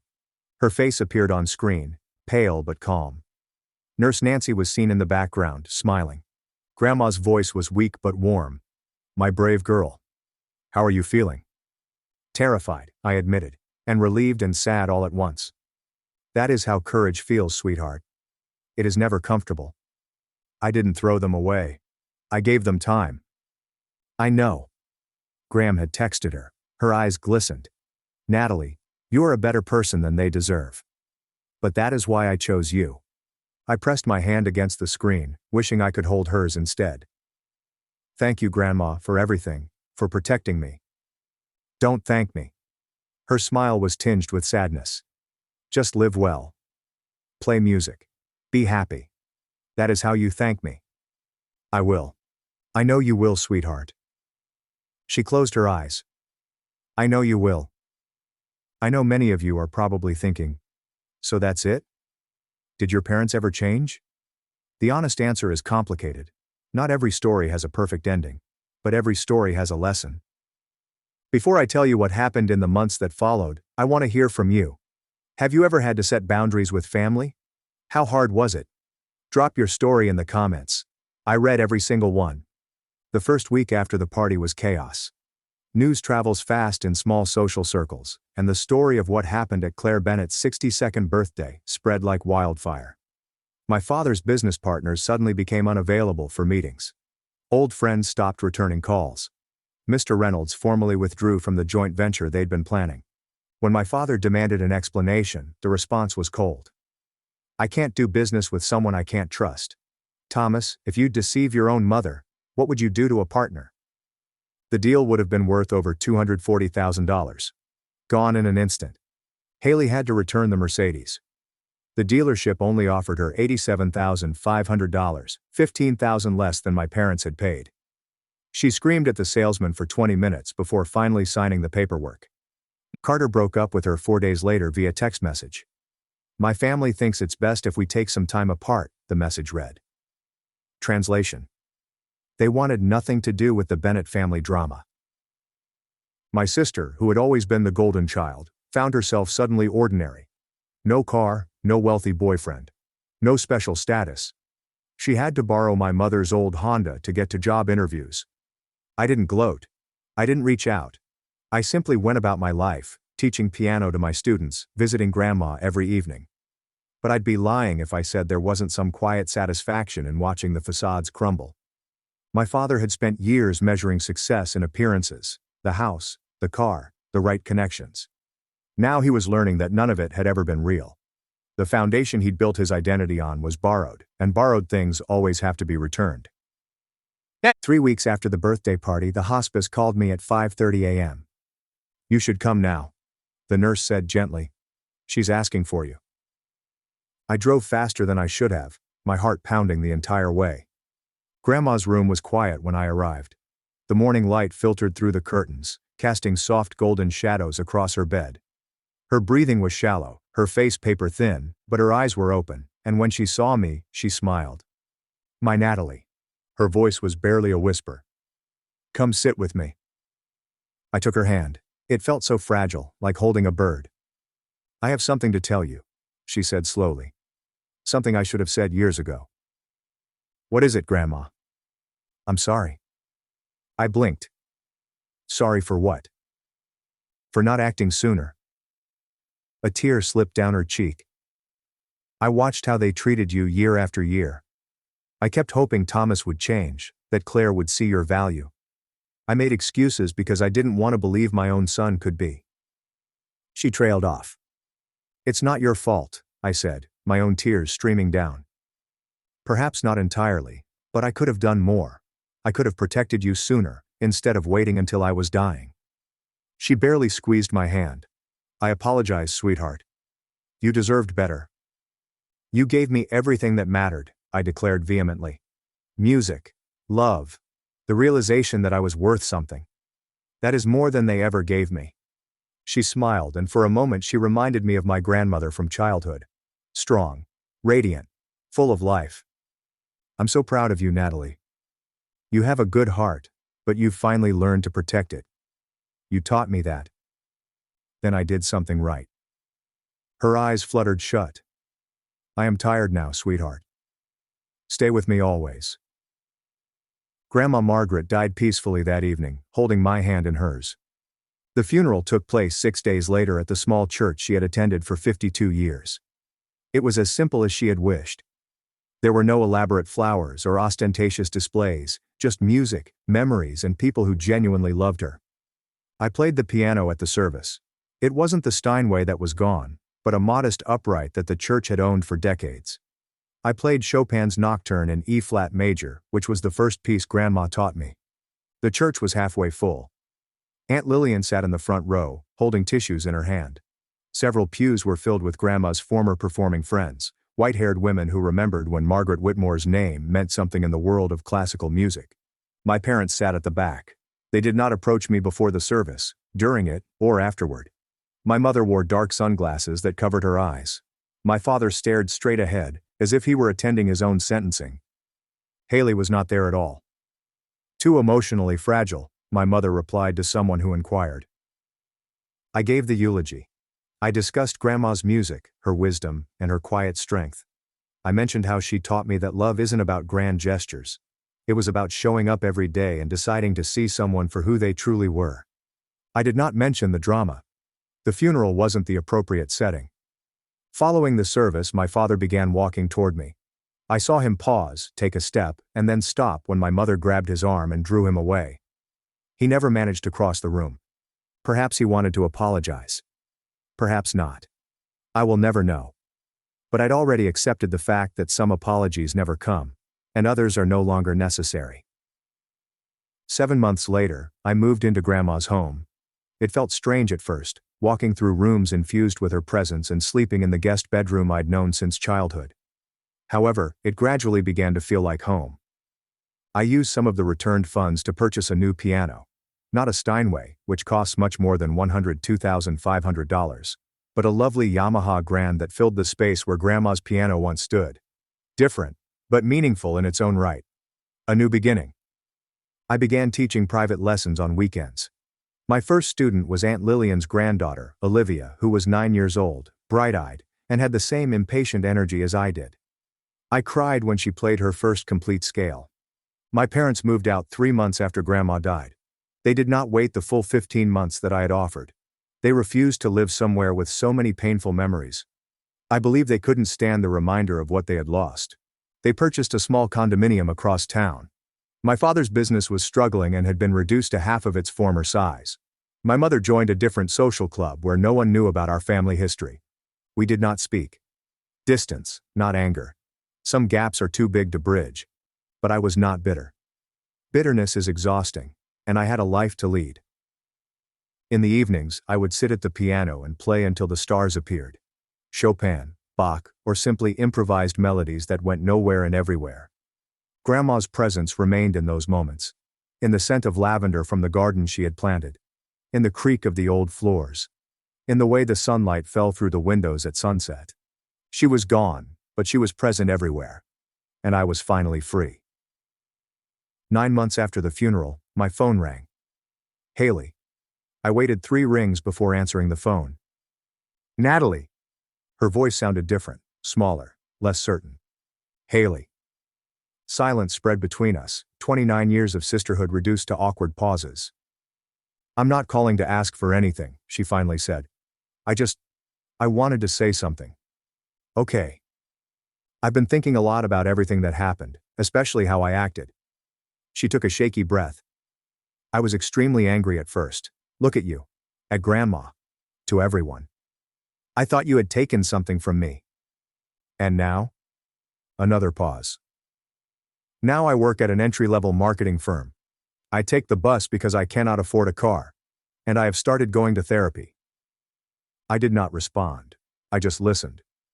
My therapist says I have a lot of unpacking to do regarding Mom and Dad. Regarding how I was raised. About why I thought I deserved everything without having earned it. Her laugh was hollow. It turns out being the favorite isn't a gift. It is a trap. I'm glad you're working through it, I replied. I'm not asking you to forgive me. Her voice cracked. I do not deserve that. I just wanted to let you know that I now understand why you did what you did. Why did Grandma do what she did? Grandma loved you too, Haley, I added gently. She just couldn't reward behavior that hurt other people. I know. A sniffle. I know that now. We sat silently for a moment. If you ever want to talk, I said slowly, I am ready to listen. However, re-establishing trust takes time. I understand. Good. We hung up without saying goodbye, not out of rudeness, but because neither of us knew how. Some doors once closed, open slowly, but may still open. It's spring now, 13 months after Grandma entered hospice. Tonight, I'm sitting at my piano while the sun sets over the garden. The windows are open, and a warm breeze carries the aroma of jasmine and freshly cut grass. I play Grandma's favorite nocturne, which she performed at her last concert 22 years ago. The notes drift through the empty house, replacing the silence with something softer. I think about everything that has happened. The betrayal. The reveal. I never thought I'd have the courage to set those boundaries. I think of Grandma. Her strength. Her patience. Her quiet determination to protect me, even when I wasn't aware I needed it.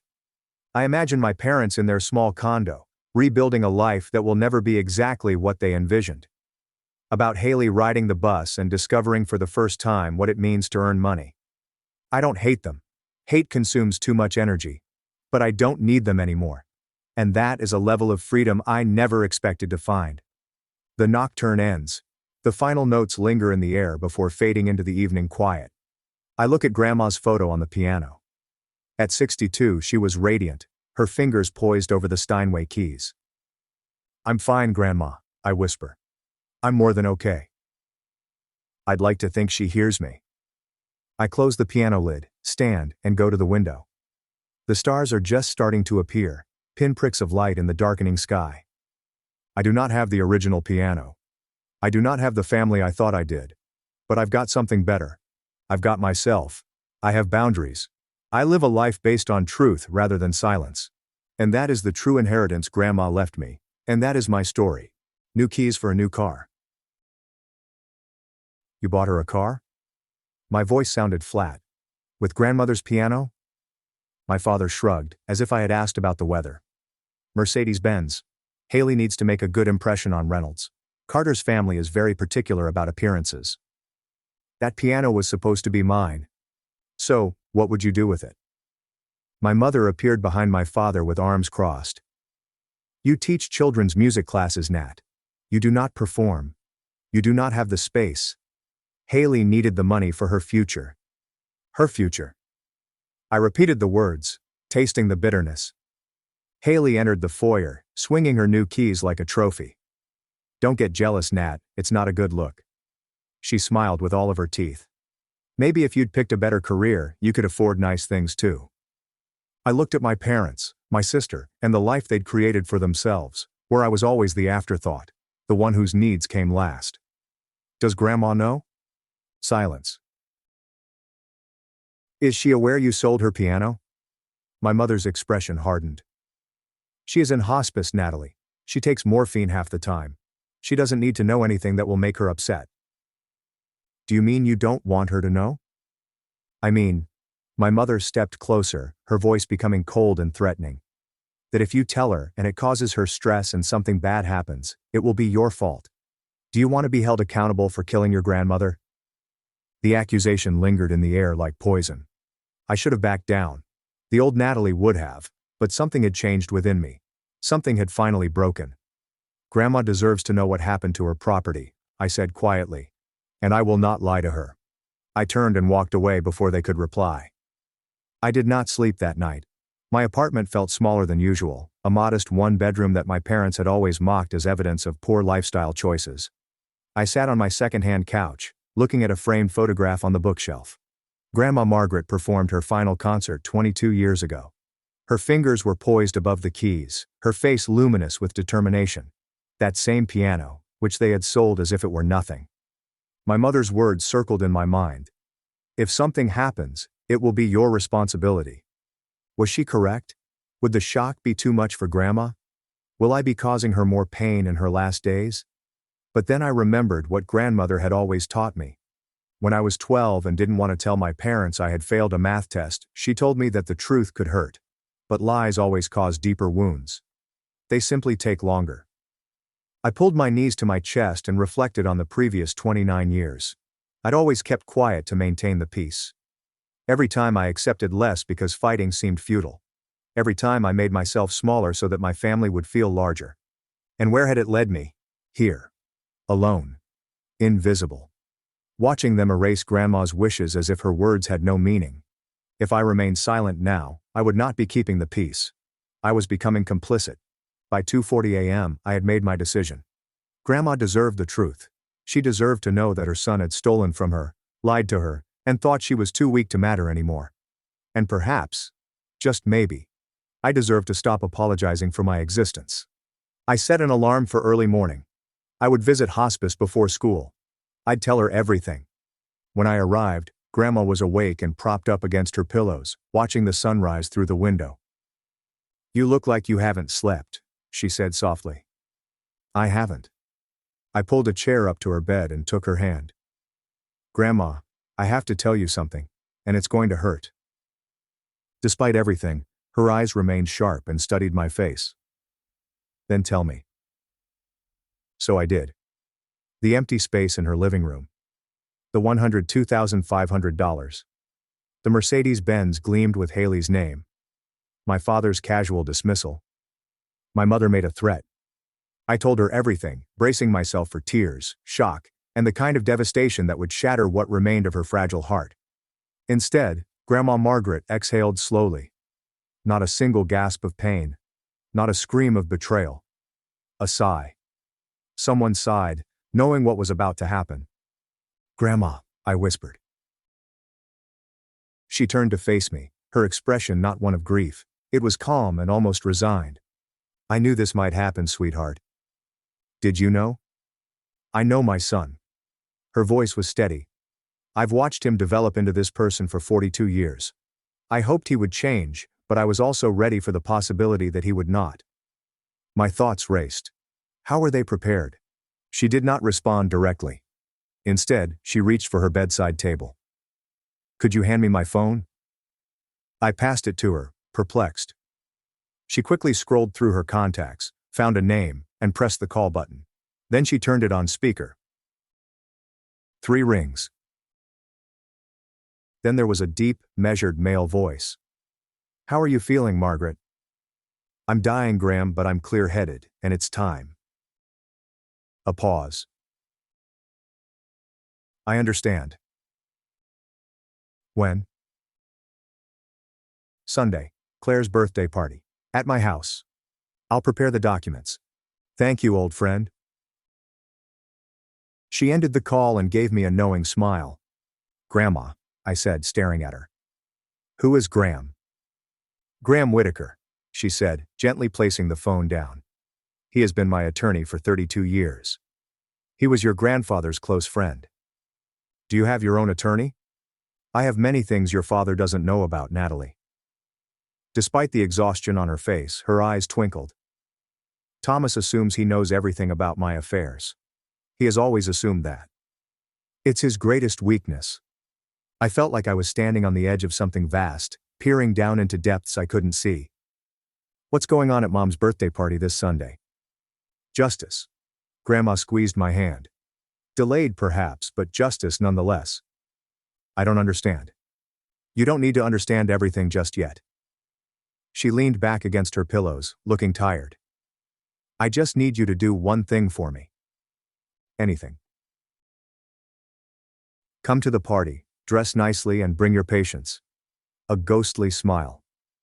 "The kind of patience I taught you when you were learning Chopin and wanted to throw the sheet music across the room." I almost laughed despite everything. "Is it that bad?" "Worse." Her expression became softer. "But necessary. Your father and mother need to understand that their actions have consequences.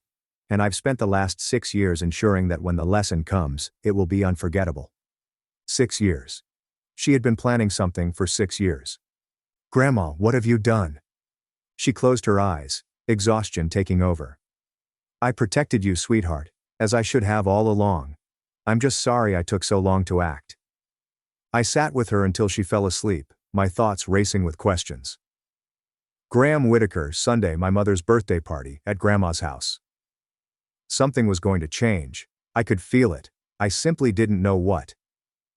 2 days later, I was sitting in a small law office on the outskirts of Philadelphia.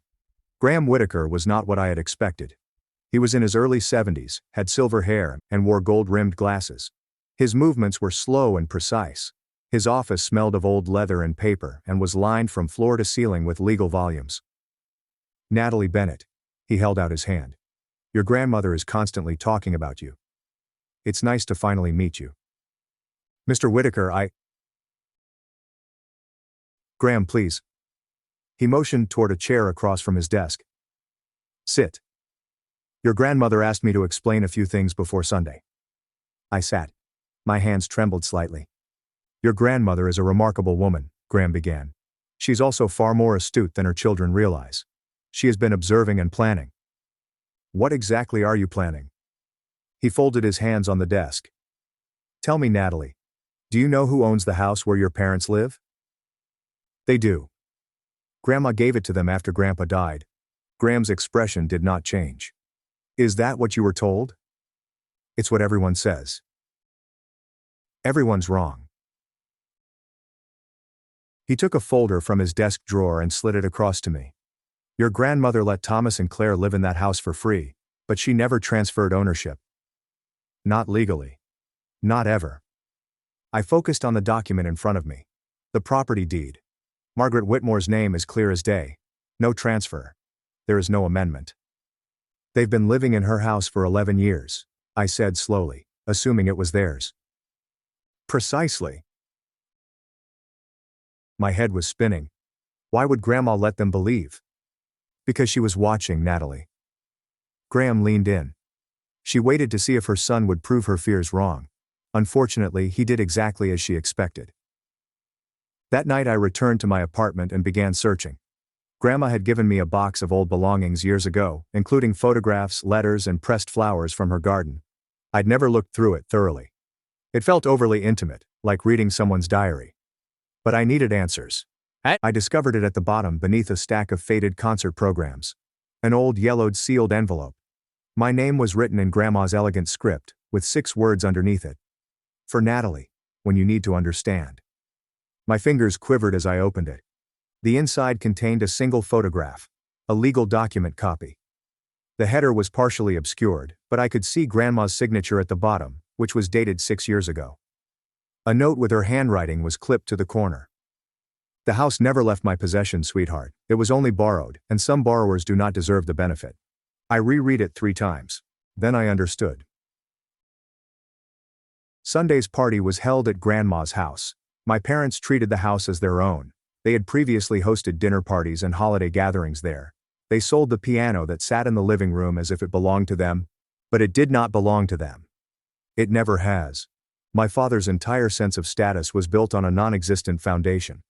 I recalled all the times he'd lectured me on real assets and sound investments. All the times he mocked my small apartment while standing in a house he didn't even own. The irony was nearly too perfect. I tucked the letter back into its envelope and placed it on my nightstand. Sunday was 4 days away. Whatever Grandma had planned would take place in the territory my parents had claimed, and they had no idea what to expect. The night before the party, Grandmother called. Her voice was weaker than before, and I could hear how much effort she put into each word. But her mind remained razor sharp. Natalie, are you prepared for tomorrow? I think so. I paused. Are you sure about this, Grandma? It's Mom's birthday. In front of all those people. That's precisely why it needs to be tomorrow. She took a slow breath. Your father sold my piano in front of everybody. He announced it at last month's family dinner, as if it was his decision. He did not ask me. He did not think about you. He assumed that I was too weak and you were too quiet to matter. I closed my eyes. I remember. Then you understand why the lesson needs witnesses. Her voice softened. I am not doing this for vengeance, sweetheart. Revenge is meaningless. I'm doing this because it's right, and you deserve to be safe, especially after I leave. Tears streamed behind my eyes. Grandma, I should have acted sooner. I watched how they treated you for years and hoped Thomas would change. That was my mistake. Love blinded me for far too long. This is not your fault. Perhaps not entirely, but I can still make things right. A pause. I do not have much time left, Natalie. The doctors say 6 weeks, but I believe it is less. I can feel it, and I need to know. Do you trust me? Always. Then come tomorrow. Wear something that will make you feel strong, and no matter what happens, remember that you are not the villain in this story. You never were. We said goodnight. I kept the phone against my chest for a long time after she hung up. Nothing would be the same tomorrow. I just had to be willing to let go. Sunday dawned with pale winter sunlight and the crisp air that makes everything seem sharper. Grandma's house, my parents' borrowed home, appeared almost festive. Someone had hung a banner wishing them a happy 62nd birthday across the porch. Cars lined the driveway, spilling onto the street. I parked at the far end and sat in my car for a moment to gather myself. I wore a navy blue dress with simple but elegant pearl earrings that my grandmother had given me for my 22nd birthday. My hair was neatly pinned back. Armor for a battle I didn't quite understand. The house was buzzing with approximately 34 guests. I only saw aunts and uncles on holidays, old neighbors, and a few of my father's business associates. I recognized Mr. Reynolds near the fireplace, with Carter standing beside him and Haley on his arm. The living room immediately caught my eye. The corner where the Steinway had stood for 30 years was now empty. Someone had placed a large potted plant there to fill the void. It appeared ridiculous, a leafy green apology for something that could not be apologized away. My mother stood near the dining table in a red designer gown, accepting compliments like a queen being honored. My father remained nearby, working the room with practiced charm. Graham Whitaker sat in the far corner, almost invisible among the crowd, with his leather briefcase beside his chair. He caught my eye from across the room and gave an almost imperceptible nod. I nodded back. My Aunt Lillian, grandmother's younger sister, appeared beside me. "Natalie, sweetheart, how is Margaret doing?" "Tired," I admitted, but still sharp. She was always the smart one. Aunt Lillian's gaze shifted to the empty corner. "I noticed the piano is gone. Thomas stated that Margaret wanted to sell it." I opened my mouth to respond, but my father's voice broke through the crowd. "Everyone, if I could have your attention, please." My father stood in the center of the living room, crystal glass raised, commanding the space as if he owned it, which I now realized he did not. "Today, we celebrate 62 wonderful years of Claire Bennett." Applause. My mother was beaming. "And I also want to take a moment to share some exciting family news." My stomach dropped. As some of you know, our daughter Haley has been seeing Carter Reynolds, the son of my dear friend and partner Victor. He gestured toward Carter, who smiled politely. "And to celebrate her bright future, we have a special surprise." He led the entire party outside, where a gleaming silver Mercedes-Benz sat in the driveway, with a red bow on its hood. "A gift," my father proudly declared, "made possible by Grandma Margaret's generosity. She sold her antique piano to provide for her granddaughter's future." Haley squealed, wrapped her arms around my father and posed for photos next to the car. I stood frozen on the porch. He was doing it again, rewriting the story, making himself the hero while completely ignoring Grandma's wishes. A woman I didn't recognize leaned towards her husband. "Wasn't the piano supposed to go to the other granddaughter? Who teaches music?" Her husband shrugged. "Guess plans changed." Aunt Lillian appeared beside me, her face paler. "Natalie, did Margaret actually agree to this?" Before I could respond, Haley noticed me and called out, her voice dripping with false sweetness. "Natalie, come take a photo. Don't get jealous. I'm sure Grandma will leave something for you too. Perhaps she has an old collection of sheet music." Scattered laughter echoed throughout the crowd. My hands were shaking. My vision was blurred with tears that I refused to let fall. Then, behind me, I heard a briefcase click open. Everyone started filing back inside, but Aunt Lillian obstructed my father's path. "Thomas." Her voice was steady, but I noticed her hands trembling. "I need to ask you something." My father's smile did not change. "Can it wait, Lillian? We are in the middle of..." "Did you ask Margaret before selling the piano?" The question landed like a stone in still waters. Conversations nearby came to a halt. "Mother is in hospice," my father stated calmly. "She is not in a position to make these kinds of decisions. We did our best for her. I spoke to her this morning." Aunt Lillian's voice became stronger. "She is clear-headed, Thomas, perfectly clear. And she said, you never asked her permission. You never even told her." More people were listening now. I noticed Mr. Reynolds frown. I noticed Carter shift uncomfortably. My mother pushed forward, her face flushed. "Lillian, it is my birthday. Let's not cause a scene." "A scene?" Aunt Lillian laughed, but it wasn't funny. "Claire, your husband sold Margaret's most valuable possession without her knowledge and spent the money on a car. If anyone is causing a scene, it is not me." The room had become quiet. 34 pairs of eyes darted between my aunt and my parents. My father's composure cracked slightly. "This is a family matter. It does not have to be discussed in public." "Actually," a new voice said from behind us, "I think public is exactly where it needs to be discussed." I turned. Graham Whitaker was standing with his briefcase open and a folder of documents in his hand. He walked calmly toward the center of the room, as if he had done this 1,000 times before. "Good afternoon to everyone. My name is Graham Whitaker. I am Margaret Whitmore's attorney." My father's face turned white. The silence was suffocating. Graham took up a position near the empty corner where the piano once stood, which felt deliberate. "I apologize for interrupting the celebration," he said, his voice easily heard across the room. "But Margaret Whitmore has asked me to address some urgent matters regarding her estate." Given the circumstances, she felt it was important that her family and those close to them hear this directly. My father discovered his voice first. My mother has an attorney.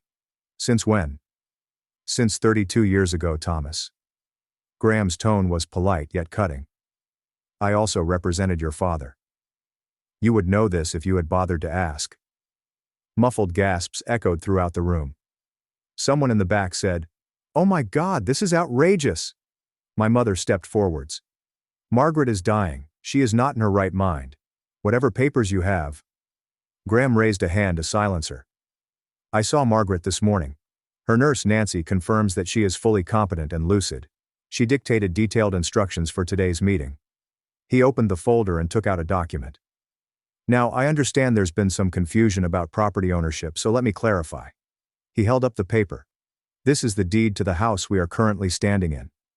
I watched my father's face turn colorless. Note the name on the deed. Margaret Whitmore. Not Thomas Bennett. Not Claire Bennett. Graham paused to let the words sink in. This house was never transferred. It was never a gift. Your parents have lived here rent-free for 11 years thanks to Margaret's generosity. Nothing more. The room erupted with whispers. My father grabbed the edge of a chair to steady himself. Haley stared at her father, confusion and panic etched on her face. And Graham Whitaker wasn't finished. That, he said quietly, is just the beginning. If you're still here, I'm guessing you're holding your breath like I was in that moment. Before I tell you what Graham revealed next, I'd like to ask you a question. Who do you believe actually owns the house? A. My parents, because my grandmother must have transferred it at some point. B. Grandma, there's been a secret all along. C. Me. Because the biggest twist is still to come. Leave your response in the comments, then continue watching to find out. My father's voice crackled. This is impossible. Mother claimed the house was ours. She promised. She promised you could live here. Graham placed the deed on the dining table so that everyone could see it. She never promised ownership. There is a significant legal difference, Mr. Bennett. I watched as the realization spread throughout the room like wildfire. Mr. Reynolds took a small step away from my father. One of the neighbors shared a knowing look with her husband. For 11 years, Graham continued, you've enjoyed this property without having to pay rent, utilities or property taxes, which are all covered by Margaret's accounts. You've treated it like your own. You've even made changes without permission. He took a glance at the modern light fixtures that my mother had installed last year. Legally, you are tenants at will, and the property owner has the right to terminate that arrangement at any time. You can't be serious, my mother said, her voice shrill. We've lived here for more than a decade. We've made an investment in this house. Invested without authorization. Graham's expression remained unchanged. Any improvements you've made without written consent belong to the property owner, Margaret Whitmore. Haley grabbed Carter's arm. This is insane. Dad, tell them this is a joke. My father could not speak. He looked at the deed as if it were a death warrant. I should also mention, Graham said almost casually, that Pennsylvania law takes property fraud very seriously. Representing someone else's property as your own, especially in business situations, can have serious legal ramifications. Mr. Reynolds's expression changed from confusion to cold calculation. He no longer saw my father as a partner, but rather as a liability. My father's empire, built on borrowed prestige, was crumbling before our eyes, and Graham still had more documents in his folder. Now, Graham said, pulling out a second document, we come to the matter of trust. What trust? My father's voice barely rose above a whisper. Margaret Whitmore established a separate trust 6 years ago, independent of the will that was shared with your family. This trust was established specifically to safeguard her most valuable assets in the event of, he paused delicately, financial misconduct. Is there financial misconduct? My mother sputtered. We're her family. Family members can still commit misconduct, Mrs. Bennett, as recent events have demonstrated. Graham withdrew a thick document with crisp, official-looking pages. Per the terms of this trust, the following assets are irrevocably assigned to a single beneficiary. The property we're standing in, Margaret's financial accounts, and all items of sentimental value, including the 1896 Steinway piano that was recently sold without authorization. He looked up, his gaze fixed on me. The sole beneficiary is Natalie Rose Bennett. The room became quiet, Haley's shriek shattered it. What? This is fraudulent! My father yelled. She was manipulated. That little. He pointed at me, his face contorted in rage. Thomas. Graham's voice froze. I would advise you to choose your next words carefully. More than 34 people have witnessed everything said here today. Aunt Lillian came to stand beside me. Her hand grasped mine and squeezed. Margaret knew exactly what she was doing, Graham explained. She spent 6 years watching and waiting, hoping her son would prove her wrong. Instead, he sold her most prized possession to purchase a car for her granddaughter, who never visits her. He paused. Mr. Bennett, actions have consequences. This is yours. My mother was crying now. Haley looked sick, and I couldn't move, breathe, or believe what I was hearing. Graham waited for the chaos to subside before proceeding. Regarding the piano sale, he retrieved an additional document. Since the Steinway was part of the trust and Natalie is the designated beneficiary, the sale conducted without the trustee's consent, that's Margaret, constitutes unauthorized disposal of trust assets. What does that mean? Haley's voice was small. It means the $102,500 must be returned to the trust within 45 days. Graham swept his gaze over my parents and sister. Failure to comply may result in civil litigation for misappropriation of trust property. Given the clear paper trail, I assure you that the outcome will not be favorable to your family. My father laughed in a hollow, desperate tone. We do not have $102,500 sitting around. The money went to the car. Then I suggest you find a way to liquidate that asset. Graham nodded toward the window where the Mercedes, complete with red bow, was still visible in the driveway. The dealer might accept a return, though you'll likely take a significant loss. Haley burst out in tears. My car? Are you taking my car? I'm not taking anything, Miss Bennett, Graham said calmly. I'm simply explaining the legal consequences of your family's choices. I saw Haley look to Carter for support, but he had already moved away from her, his face carefully neutral.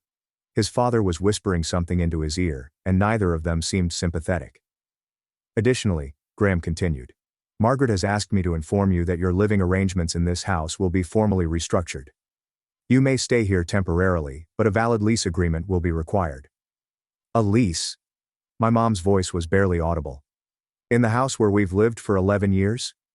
In the house, Graham gently corrected, that you never owned. The room had become deathly quiet. Every eye was on me. My father turned slowly, his face contorted with betrayal and rage. You did it. You poisoned her against us. I stood my ground. No, father. I didn't do anything. My voice was more stable than I expected. My grandmother made these decisions 6 years ago before I knew anything about them. I just found out this week. Liar. My mother's voice was venomous. You've always been jealous of Haley and our family's success. This is your vengeance. Revenge? I felt something cold and hard crystallize within me. I didn't sell Grandma's piano without first asking her. I did not spend the money on my own car. I did not lie to everyone about what occurred. I took a step forward and looked directly at my mother. I didn't say, at least she's useful for something, when I agreed to visit Grandma every day. I am not the person who hung up on me when I asked questions, and I am not the one who threatened to kill Grandma if I told her the truth. Gasps echoed throughout the crowd. Aunt Lillian's hand tightened around mine. I spent 29 years being invisible in this family. My voice remained steady. I accepted it because I believed that was what love required. Shrink yourself to make others comfortable. I looked at my father, my mother, and Haley, who was still crying over her doomed Mercedes. But grandmother taught me something different. She taught me that loving yourself entails standing up for what is right, even if it costs you everything. I took a breath. So this is what I want you to understand. I'm not sorry anymore. I refuse to remain silent any longer. And I'm over pretending everything is fine when it isn't. The room was completely still. Graham pulled me aside as the crowd dispersed slowly and awkwardly, whispering goodbyes and avoiding eye contact. Natalie, we need to discuss next steps. I nodded, feeling surreal, as if I were watching myself from outside my body. Legally, you have several options, he said softly, so only I could hear. You could demand an immediate eviction. Given the circumstances, Your grandmother would support whatever decision you make. I looked across the room at my parents. My father had fallen into a chair, head in his hands. My mother stood frozen by the window, mascara streaking down her face. Haley had vanished, possibly outside mourning her Mercedes. They appeared broken. A small part of me wanted to twist the knife, to make them feel every ounce of the pain they had caused me over the previous 29 years. But that's not who I wanted to be. I don't want to throw them out, I explained slowly. Not immediately. Graham raised his eyebrow. Are you sure? Yes. I drew a breath. Here is what I want. The $102,500 is returned within 120 days, not 45. I'll give them time to sell the car and sort things out. They can stay in the house under a formal lease agreement for a low rent. After Grandma, I swallowed hard. They will have 15 months to find another place to live. That's remarkably generous, given everything. Maybe, I met his gaze. But I am not doing this to punish them. I'm doing it because it's right, and I refuse to be the person they are. Graham gave me a long look. He nodded, with a hint of respect in his expression. Your grandmother predicted you'd react this way. She is very proud of you, Natalie. I know. My voice broke. I know she is. Aunt Lillian and two of the remaining guests witnessed the agreement as it was drafted right on the dining room table. My father signed without looking at me. My mother's hand shook so much that she could barely hold the pen. Neither of them said anything. The house had emptied by the time the last signature was placed. Mr. Reynolds and Carter had departed without saying goodbye.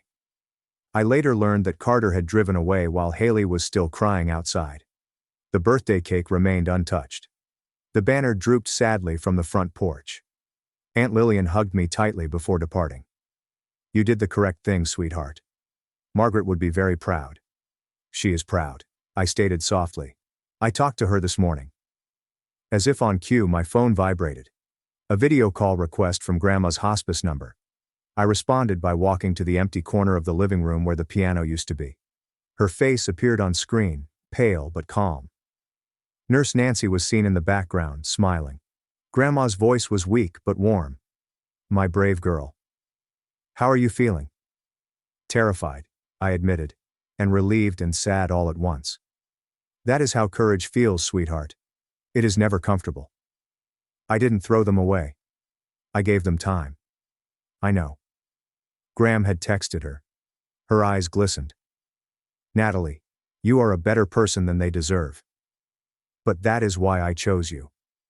I pressed my hand against the screen, wishing I could hold hers instead. Thank you, Grandma, for everything, for protecting me. Don't thank me. Her smile was tinged with sadness.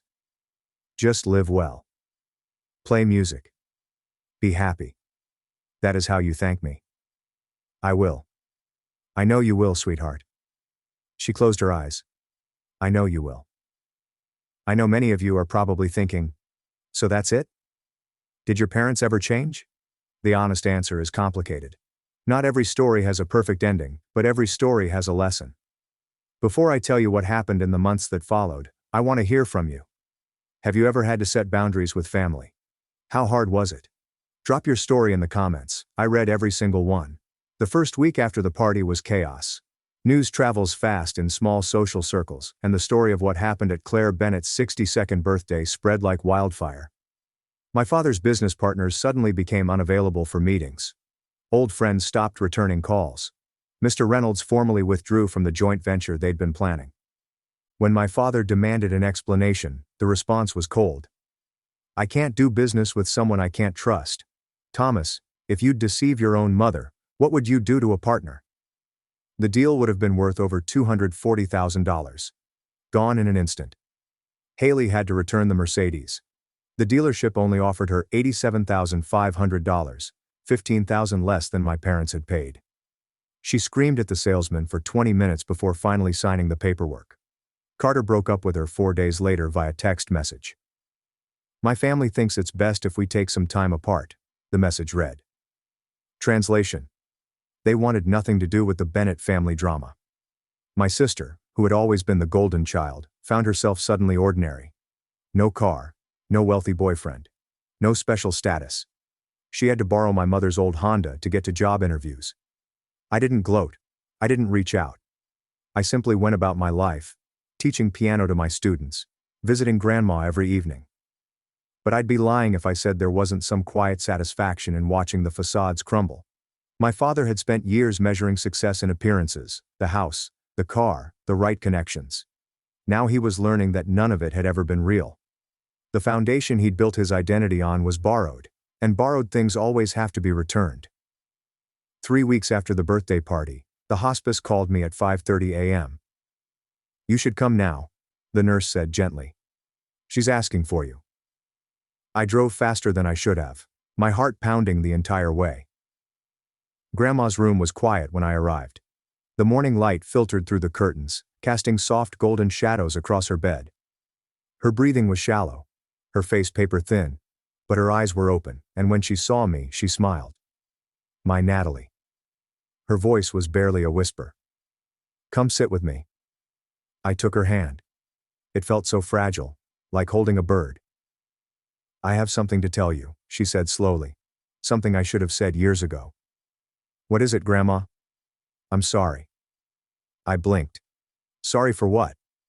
"For not acting sooner." A tear slipped down her cheek.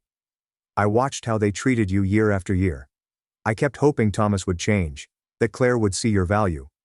I made excuses because I didn't want to believe my own son could be." She trailed off. "It's not your fault," I said, my own tears streaming down. "Perhaps not entirely, but I could have done more. I could have protected you sooner, instead of waiting until I was dying." She barely squeezed my hand. "I apologize, sweetheart. You deserved better. You gave me everything that mattered," I declared vehemently. "Music. Love. The realization that I was worth something. That is more than they ever gave me." She smiled, and for a moment she reminded me of my grandmother from childhood. Strong, radiant, full of life. "I'm so proud of you, Natalie. You have a good heart, but you finally learned to protect it. You taught me that." Then I did something right. Her eyes fluttered shut. "I am tired now, sweetheart. Stay with me always." Grandma Margaret died peacefully that evening, holding my hand in hers. The funeral took place 6 days later at the small church she had attended for 52 years. It was as simple as she had wished. There were no elaborate flowers or ostentatious displays, just music, memories, and people who genuinely loved her. I played the piano at the service. It wasn't the Steinway that was gone, but a modest upright that the church had owned for decades. I played Chopin's Nocturne in E-flat major, which was the first piece Grandma taught me. The church was halfway full. Aunt Lillian sat in the front row, holding tissues in her hand. Several pews were filled with Grandma's former performing friends, white-haired women who remembered when Margaret Whitmore's name meant something in the world of classical music. My parents sat at the back. They did not approach me before the service, during it, or afterward. My mother wore dark sunglasses that covered her eyes. My father stared straight ahead, as if he were attending his own sentencing. Haley was not there at all. "Too emotionally fragile," my mother replied to someone who inquired. I gave the eulogy. I discussed Grandma's music, her wisdom, and her quiet strength. I mentioned how she taught me that love isn't about grand gestures. It was about showing up every day and deciding to see someone for who they truly were. I did not mention the drama. The funeral wasn't the appropriate setting. Following the service, my father began walking toward me. I saw him pause, take a step, and then stop when my mother grabbed his arm and drew him away. He never managed to cross the room. Perhaps he wanted to apologize. Perhaps not. I will never know. But I'd already accepted the fact that some apologies never come, and others are no longer necessary. 7 months later, I moved into Grandma's home. It felt strange at first, walking through rooms infused with her presence, and sleeping in the guest bedroom I'd known since childhood. However, it gradually began to feel like home. I used some of the returned funds to purchase a new piano. Not a Steinway, which costs much more than $102,500, but a lovely Yamaha Grand that filled the space where Grandma's piano once stood. Different, but meaningful in its own right. A new beginning. I began teaching private lessons on weekends. My first student was Aunt Lillian's granddaughter, Olivia, who was 9 years old, bright-eyed and had the same impatient energy as I did. I cried when she played her first complete scale. My parents moved out 3 months after Grandma died. They did not wait the full 15 months that I had offered. They refused to live somewhere with so many painful memories. I believe they couldn't stand the reminder of what they had lost. They purchased a small condominium across town. My father's business was struggling and had been reduced to half of its former size. My mother joined a different social club where no one knew about our family history. We did not speak. Distance, not anger. Some gaps are too big to bridge. But I was not bitter. Bitterness is exhausting, and I had a life to lead. In the evenings, I would sit at the piano and play until the stars appeared. Chopin, Bach, or simply improvised melodies that went nowhere and everywhere. Grandma's presence remained in those moments. In the scent of lavender from the garden she had planted. In the creak of the old floors. In the way the sunlight fell through the windows at sunset. She was gone, but she was present everywhere. And I was finally free. 9 months after the funeral, my phone rang. Haley. I waited 3 rings before answering the phone. Natalie. Her voice sounded different. Smaller. Less certain. Haley. Silence spread between us, 29 years of sisterhood reduced to awkward pauses. I'm not calling to ask for anything, she finally said. I wanted to say something. Okay. I've been thinking a lot about everything that happened, especially how I acted. She took a shaky breath. I was extremely angry at first. Look at you. At Grandma. To everyone. I thought you had taken something from me. And now? Another pause. Now I work at an entry-level marketing firm. I take the bus because I cannot afford a car. And I have started going to therapy. I did not respond. I just listened. My therapist says I have a lot of unpacking to do regarding Mom and Dad. Regarding how I was raised. About why I thought I deserved everything without having earned it. Her laugh was hollow. It turns out being the favorite isn't a gift. It is a trap. I'm glad you're working through it, I replied. I'm not asking you to forgive me. Her voice cracked. I do not deserve that. I just wanted to let you know that I now understand why you did what you did. Why did Grandma do what she did? Grandma loved you too, Haley, I added gently. She just couldn't reward behavior that hurt other people. I know. A sniffle. I know that now. We sat silently for a moment. If you ever want to talk, I said slowly, I am ready to listen. However, re-establishing trust takes time. I understand. Good. We hung up without saying goodbye, not out of rudeness but because neither of us knew how. Some doors, once closed, opened slowly but may still open. It's spring now, 13 months after Grandma entered hospice. Tonight I'm sitting at my piano while the sun sets over the garden. The windows are open, and a warm breeze carries the aroma of jasmine and freshly cut grass. I play Grandma's favorite nocturne, which she performed at her last concert 22 years ago. The notes drift through the empty house, replacing the silence with something softer. I think about everything that has happened. The betrayal. The reveal. I never thought I'd have the courage to set those boundaries. I think of Grandma. Her strength. Her patience. Her quiet determination to protect me, even when I wasn't aware I needed it. I imagine my parents in their small condo, rebuilding a life that will never be exactly what they envisioned. About Haley riding the bus and discovering for the first time what it means to earn money. I don't hate them. Hate consumes too much energy. But I don't need them anymore. And that is a level of freedom I never expected to find. The nocturne ends. The final notes linger in the air before fading into the evening quiet. I look at Grandma's photo on the piano. At 62 she was radiant, her fingers poised over the Steinway keys. I'm fine, Grandma, I whisper. I'm more than okay. I'd like to think she hears me. I close the piano lid, stand, and go to the window. The stars are just starting to appear, pinpricks of light in the darkening sky. I do not have the original piano. I do not have the family I thought I did. But I've got something better. I've got myself. I have boundaries. I live a life based on truth rather than silence. And that is the true inheritance Grandma left me. And that is my story. After years of quietly supporting my family, I offered my dad a retirement gift. He threw it back, accusing me of trying to show off. My name is Natalie, and at 32 years old, I started a $20 million business from scratch with no college education. For years, I silently supported my family financially while they judged my professional choices. Last month during my father's birthday dinner, everything changed when he called me illiterate trash and told me to leave his house. What he didn't realize was how accomplished I had become. 3 weeks later, the expression on his face made every tear I wept worthwhile. Before I tell you how I went from supporting my family to being called garbage by my own father, please leave a comment and tell me where you're viewing from. If you've ever felt underestimated by those who should have believed in you the most, click the like button and subscribe. I grew up in a middle-class neighborhood in Columbus, Ohio, where expectations were straightforward and customary.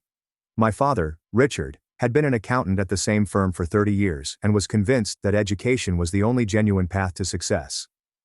My mother, Helen, taught elementary school and silently supported his viewpoints.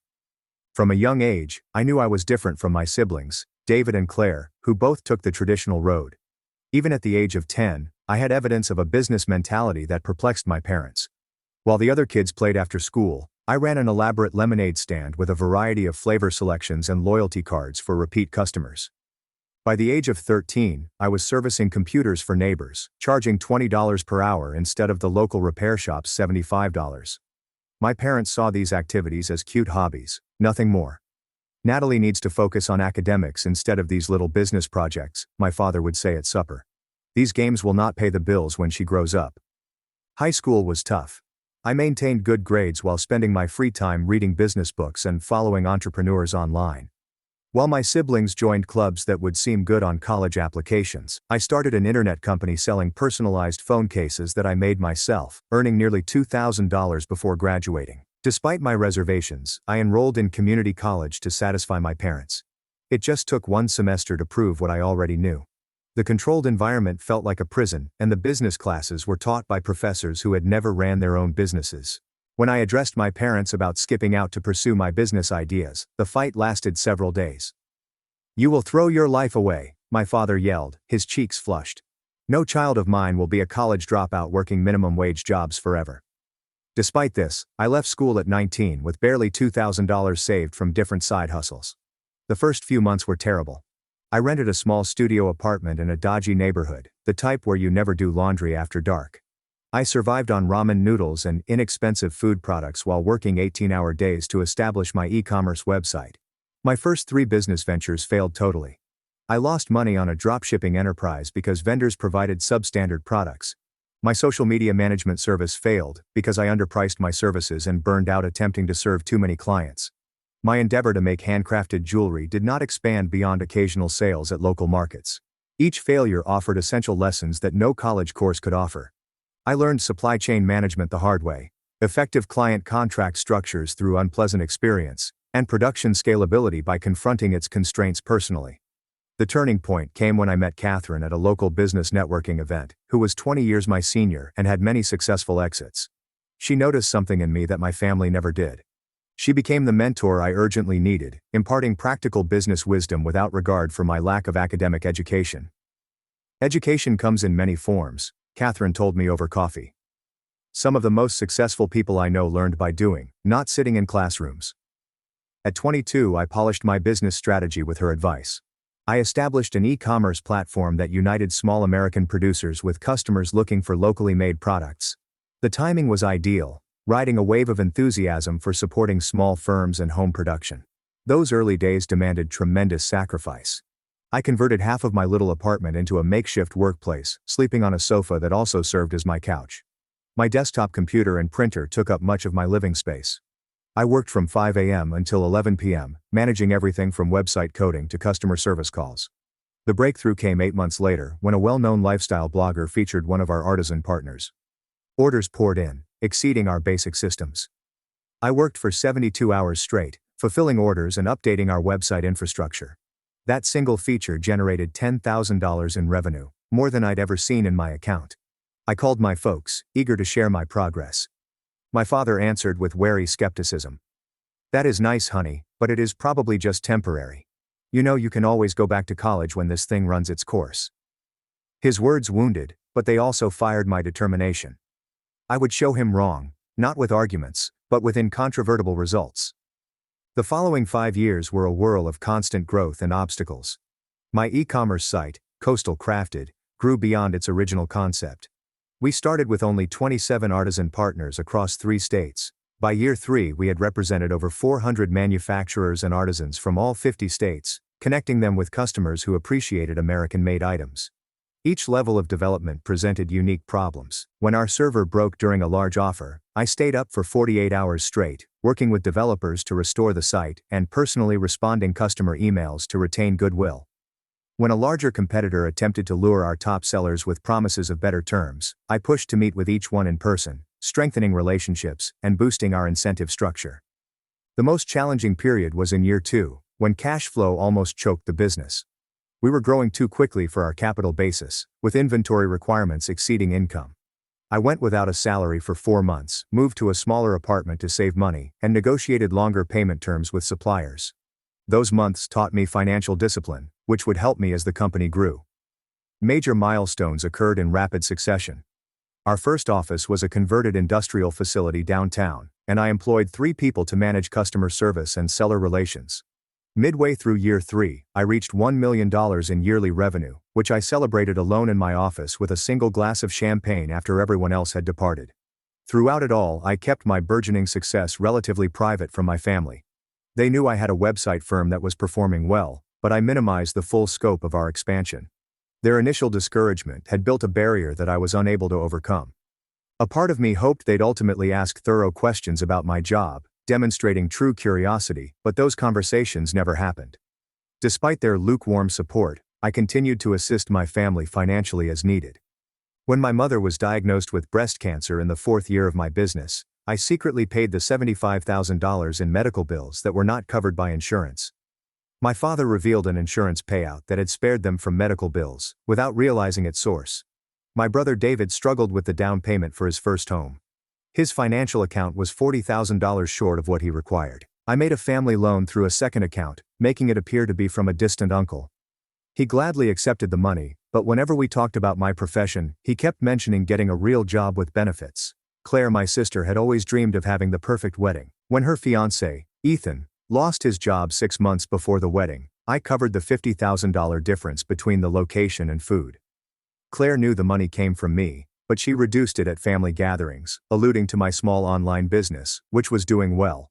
The gap between my actual accomplishment and my family's perceptions fueled an increasingly agonizing internal conflict. By day, I oversaw strategy meetings for a multi-million-dollar company, made choices that impacted hundreds of partner businesses, and negotiated exclusive collections with large retail chains. By night, I received texts from family members who treated me like I was a college dropout who got lucky with the internet. My company's headquarters grew to a full floor in a downtown office building, with 38 full-time employees and an active internship program. Our valuation rose to $20 million after a Business Insider piece drew the attention of numerous investors. I retained majority ownership, rejecting takeover bids that would have made me wealthy but cost me control of my vision. As my father's 60th birthday neared, I reached a conclusion.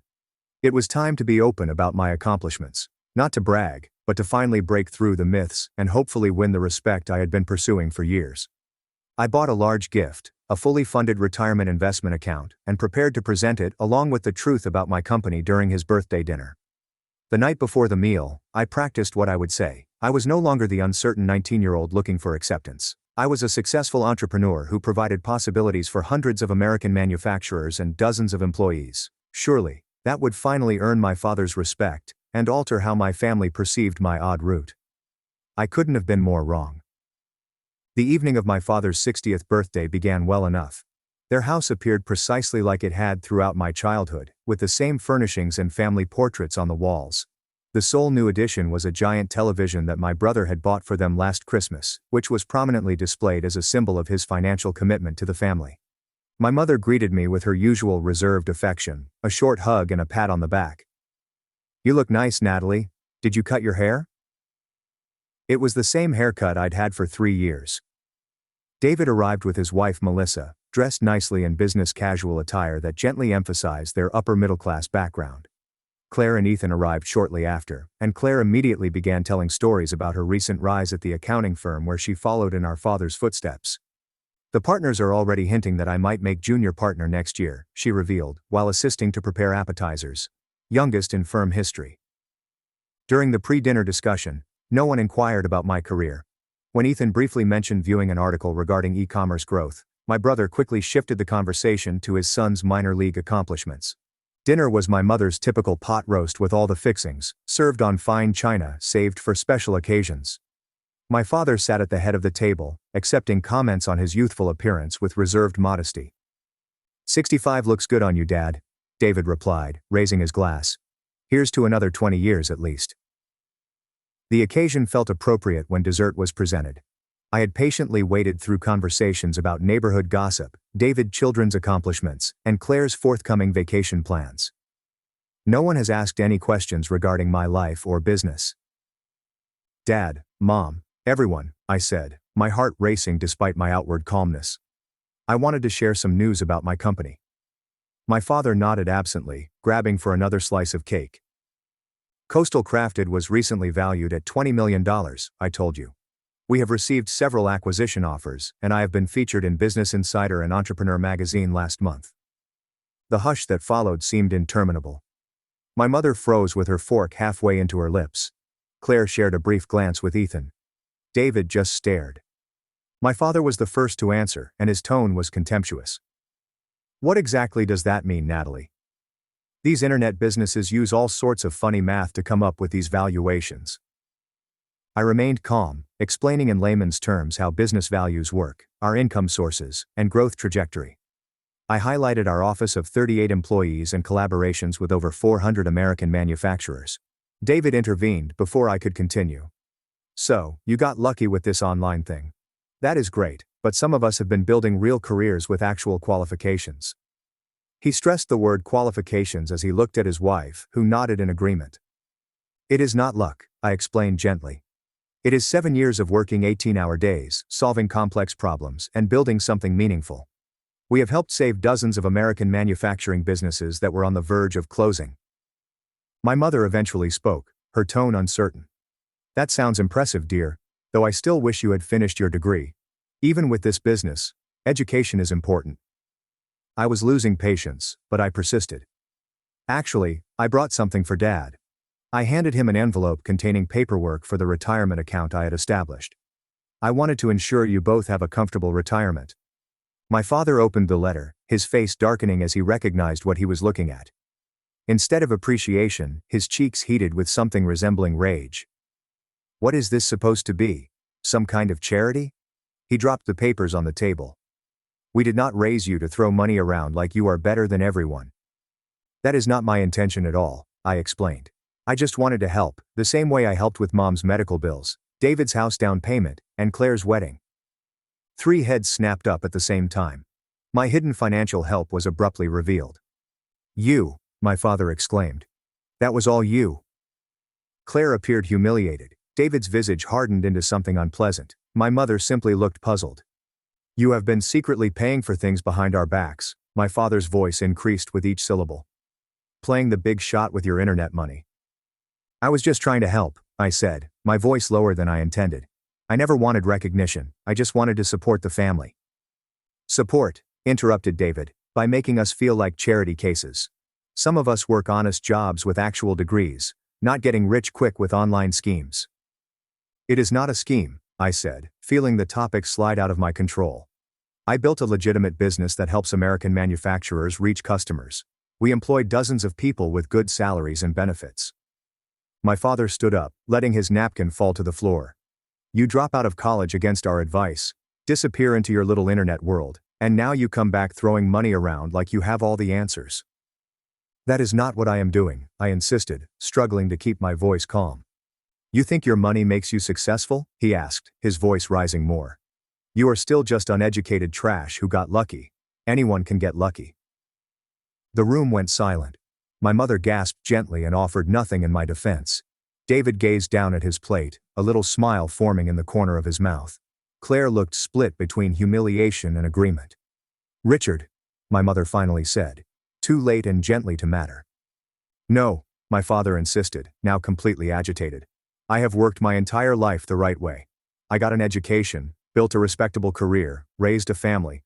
I will not be shown up in my own home by my dropout daughter. I arose slowly, collecting my handbag. I should go.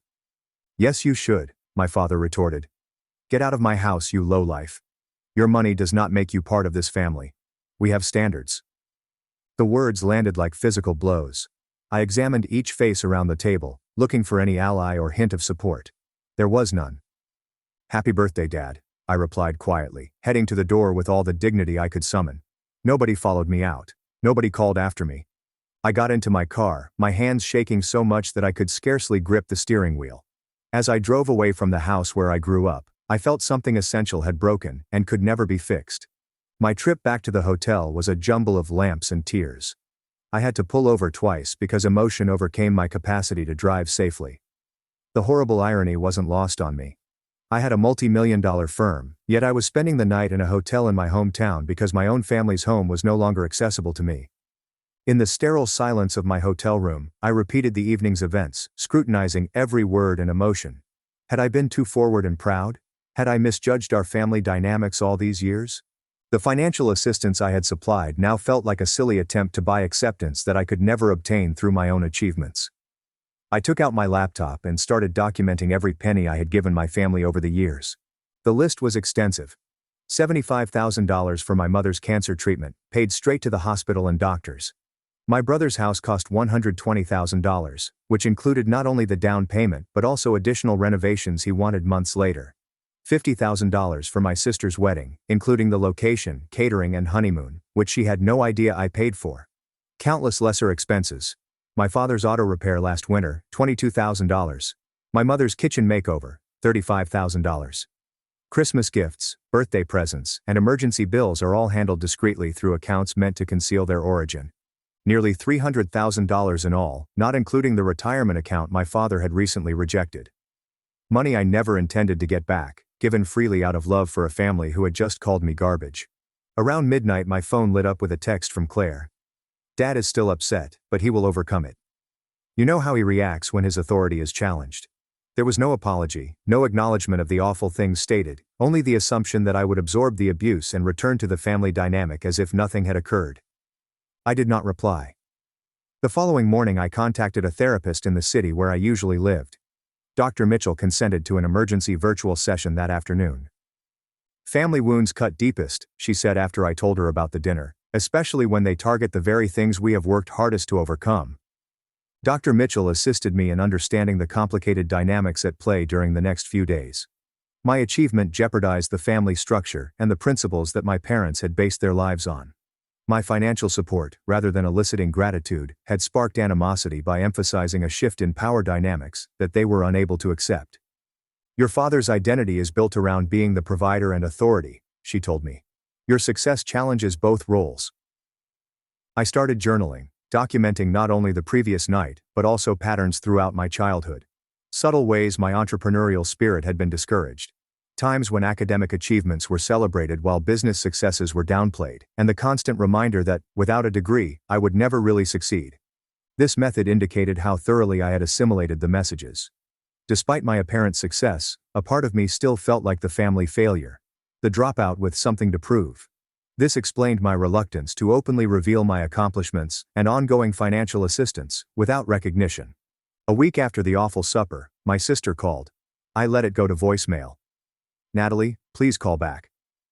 Dad feels horrible about what occurred, we all do. But you have to realize how it appeared. You walking in and basically flaunting your wealth. It was inconsiderate to those of us who had worked hard for our careers. I deleted the message instead of returning the call.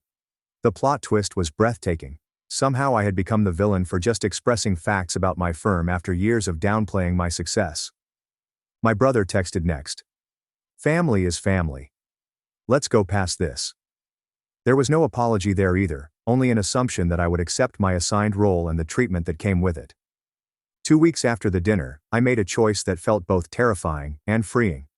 I would choose self-respect above destructive familial relationships. My new home would be the beach house I had acquired as an investment property in Naples, Florida the year before. Before leaving, I sent a letter to my parents, not an angry tirade, but a genuine confession of hurt and disappointment. Dear Mother and Father, I've spent years seeking your acceptance and respect. To avoid making anyone uncomfortable, I have provided financial assistance for our family while downplaying my achievement. Despite creating a $20 million company that helps to maintain American manufacturing jobs, I've been made to feel like the family failure because I took a different path than you did. When Dad referred to me as illiterate garbage and a low life, it exposed how you truly perceive me. No amount of accomplishment can ever alter that perception. I cannot continue to be involved in a relationship in which my worth is determined by credentials rather than character and achievement. I will always love you both, but I need to separate for my own well-being. I hope that eventually we can repair our friendship on the basis of mutual respect. Love, Natalie. I sealed the letter and mailed it from the post office myself. No response arrived in the days that followed. I had my executive assistant pack and ship my personal items from Ohio to Florida. I asked her to donate the majority of my furniture and clothing to local charities, as I wanted to start over with as little baggage as possible. My company might be run remotely, with periodic visits back to attend essential meetings. The leadership team I had developed over the years was capable of handling day-to-day operations without my personal presence.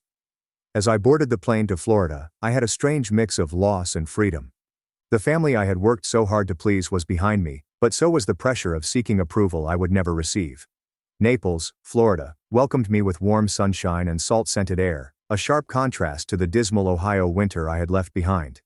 My beach house was a modern two-story structure with floor-to-ceiling windows facing the Gulf of Mexico, standing on a secluded stretch of shoreline. I bought it as an investment property the previous year but had only been there twice for short holidays. When I initially arrived, the property felt impersonal, more like an elite hotel than a home. The real estate agency had handled the furniture with normal luxury vacation home decor, which was lovely but soulless. Making my house genuinely mine was a type of therapy. I began in the primary bedroom, replacing the bland beige bedding with handcrafted quilts from one of my coastal crafted craftsmen in North Carolina. The mass-produced art was replaced with original works by emerging American artists I discovered through the business. Each morning, I awoke to the sound of waves and the sight of true creativity all around me. The next step was to renovate the kitchen. I set up open shelving to showcase handcrafted ceramics from our Vermont and New Mexico suppliers. The industrial-grade appliances remained, but colorful hand-woven linens and locally produced wooden serving boards added warmth to the area. Routines became vital to my healing process. Every morning started with a sunrise walk down the beach, feet in the cool sand, gathering shells and watching dolphins arc through the waves offshore. I discovered a small coffee shop managed by a Cuban-American family, where I became a regular, greeted by name rather than order. Running the business remotely was easier than expected. In-person meetings were replaced by video conferences, and our existing systems worked seamlessly with minimum changes. Without the daily drive and office distractions, I found myself more productive and able to make better judgments from my new, serene headquarters. After the first month, my executive team paid a visit and spent 3 days on my oceanfront deck conducting strategic planning meetings. Several people commented on the good changes they saw in my leadership style. "You seem more centered, Tyler," my operations director remarked, "more confident in your decisions." He was correct. Without the pressure to seek family approval, my business instincts flowed more readily. I trusted my own judgment without the specter of my father's condemnation hovering over each decision. Community involvement became another pillar in my new life. I joined both the local Chamber of Commerce and a business women's networking organization. Unlike in my hometown, where I had minimized my success, here I was forthright about my company and accomplishments. Respect came naturally, free of the baggage of who I was before to my achievement. I became friends with Samantha, the owner of a local art gallery, and she introduced me to her network of people. These were accomplished women in their 30s and 40s who admired each other for their current accomplishments, rather than their former qualifications. Our weekly dinner gatherings became a highlight, filled with laughter and talks that never featured inquiries about my schooling or claims that I had simply gotten lucky. 3 weeks after I moved to Florida, I received an unexpected visit. My brother David showed up suddenly at my door one Saturday afternoon. "Nice place," he exclaimed, whistling as he took in the seaside view from my living room. "Really nice." His arrival was unsettling in my new refuge. He seemed out of place in his button-down shirt and pressed khakis against my casual coastal decor. "What brings you to Florida, David?" I inquired, not offering a drink or a seat. "Family," he said with the same confident smile that had enchanted our parents since infancy. "And I could use some advice about an investment opportunity, possibly a loan to get in on the ground floor." Some patterns were too obvious to be shocking. His facade immediately dissipated in the absence of my parents. This was strictly a financial visit. "I'm not making any loans to family members anymore," I stated firmly. "That chapter is closed." His expression stiffened. "So that is how it is. You move to your beach mansion and forget where you came from. Dad was right about you." "Dad called me uneducated trash and kicked me out of his house," I told him later. "Is that what you came here to reinforce?" David retreated fast. "He did not mean it like that. You know how he gets. Family fights happen." "That was not a fight. It was a revelation," I responded. "Now if you will excuse me, I have plans this afternoon." After showing him around, I sat on my terrace, watching the surf, remarkably unaffected by the experience. The boundaries I was establishing felt proper, even though they were difficult to implement. That evening, I made an important decision. I called my lawyer and set up an anonymous scholarship fund at the community college I had briefly attended. The Natalie Brooks Entrepreneurship Scholarship would offer complete tuition and mentorship to 5 students each year who displayed entrepreneurial potential but lacked traditional academic advantages. Make sure the selection criteria focus on demonstrated initiative and creative problem solving, not grades, I told the applicant. And look for mentors who have actually developed businesses rather than just taught business classes. As the weeks passed, my place actually felt like home. I created a garden of native Florida plants that attracted butterflies and hummingbirds. I rescued a mixed-breed rescue dog named Milo, who accompanied me on beach walks and slept at the foot of my bed. His simple affection was a constant reminder of how relationships should feel. I discovered surprising peace in solitude. Without the continual underlying fear of family criticism, I uncovered facets of myself that had previously been overshadowed by stress. I took a pottery session at a nearby studio and enjoyed the contemplative process despite my lousy skills. I attempted paddleboard yoga, spending more time in the water than on the board, but laughing through each try. 3 weeks became a month, and then 6 weeks. The anguish of familial rejection persisted, but it became less sharp, more like an old hurt that occasionally ached than a new one. I was creating something new here, not simply a home, but a real existence based on my ideals rather than others' expectations. Then came an unforeseen revelation that would bring my family's narrative full circle in ways I never imagined. The Naples Business Journal was not a publication I usually read, but Samantha texted me early one morning and insisted I get a copy. Page 3. "You will want to see this." The feature story highlighted local company owners who have an impact outside Florida. There I was, pictured on my deck with the Gulf of Mexico behind me, with the headline, "E-commerce innovator brings multi-million-dollar business to Naples." The journalist had done her research, outlining Coastal Crafted's rise from startup to $20 million valuation, our effect on American manufacturing, and my recent Entrepreneurship Scholarship Foundation. The story presented a considerably more thorough image of achievement than anything I had seen in my hometown media. "I did not authorize this," I told Samantha after she called to congratulate me. "Public records," she clarified. "Property transfers, business registrations. Once they knew you were here, the rest was easy to piece together. Besides, it is a great article." She was correct. The post was well researched and flattering, emphasizing corporate accomplishments rather than personal information. I didn't think much about it until the next week, when my phone began to light up with social media notifications. The piece was taken up by numerous larger business publications, and then widely shared on LinkedIn and Facebook. Former high school classmates immediately recalled our bond. Teachers remarked that they had always recognized my talent. Most surprising were the letters from several small business owners in my hometown, who thanked me for demonstrating what was possible without following established channels. "You motivated me to eventually start my business," wrote one former student. "If you can develop something that substantial without a fancy degree, then perhaps my proposal has value as well." The local newspaper in my hometown published a simplified version of the article with an additional angle. "Local entrepreneur makes national impact." The irony wasn't lost on me. The same community that had discreetly reinforced my parents' disappointment suddenly recognized me as a hometown success story. My family eventually discovered the full depth of my accomplishment as a result of the media's ripple effect. The first hint was a friend request from my cousin Hannah, followed by several additional extended family members who had previously expressed little interest in my life. Then my mother texted me. "I saw the article about your company. Very impressive, my dear. Dad and I are quite proud." No mention of his unkind words, no acknowledgement of the schism, just a casual claim of pride that had been noticeably absent while I sat at their dinner table. My father's voice message arrived the following day, his tone deceptively cheerful. "Natalie, There's huge news regarding your company in the paper. I've always known you have it. There appears to have been a misunderstanding last time we spoke. Call me back as soon as you can. A misunderstanding. He referred to his daughter as illiterate trash and ordered her to leave his house. 3 days later, my mother texted again. We are thinking of visiting Florida next month. I would love to see your new place. Let us know if that works for you. The message struck like a stone in my gut. 6 weeks of mending, of creating a new life free of their judgment, and now they wanted to simply show up at my door as if nothing had occurred.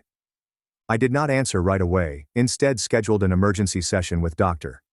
Mitchell. You have several options, she said after hearing my concerns. You can decline the visit entirely. You can agree, but set strict boundaries about what you will and will not discuss. Or you can see this as an opportunity for honest conversation that might lead to healing, though that requires their willingness to acknowledge the harm done. After careful thinking, I wrote my mother. You and Dad are welcome to visit, but we need to have an open discussion about what happened at his birthday dinner before we can proceed. Please let me know if you are open to that kind of conversation. Her response was quick. Of course, dear. We just want to get this behind us and be a family again. The phrase bothered me, the desire to put everything behind us without confronting it directly, but I finalized plans for their visit the following month. As the day neared, I prepared physically and emotionally. I made arrangements for them to stay in a neighboring motel rather than my home, allowing me to maintain my privacy.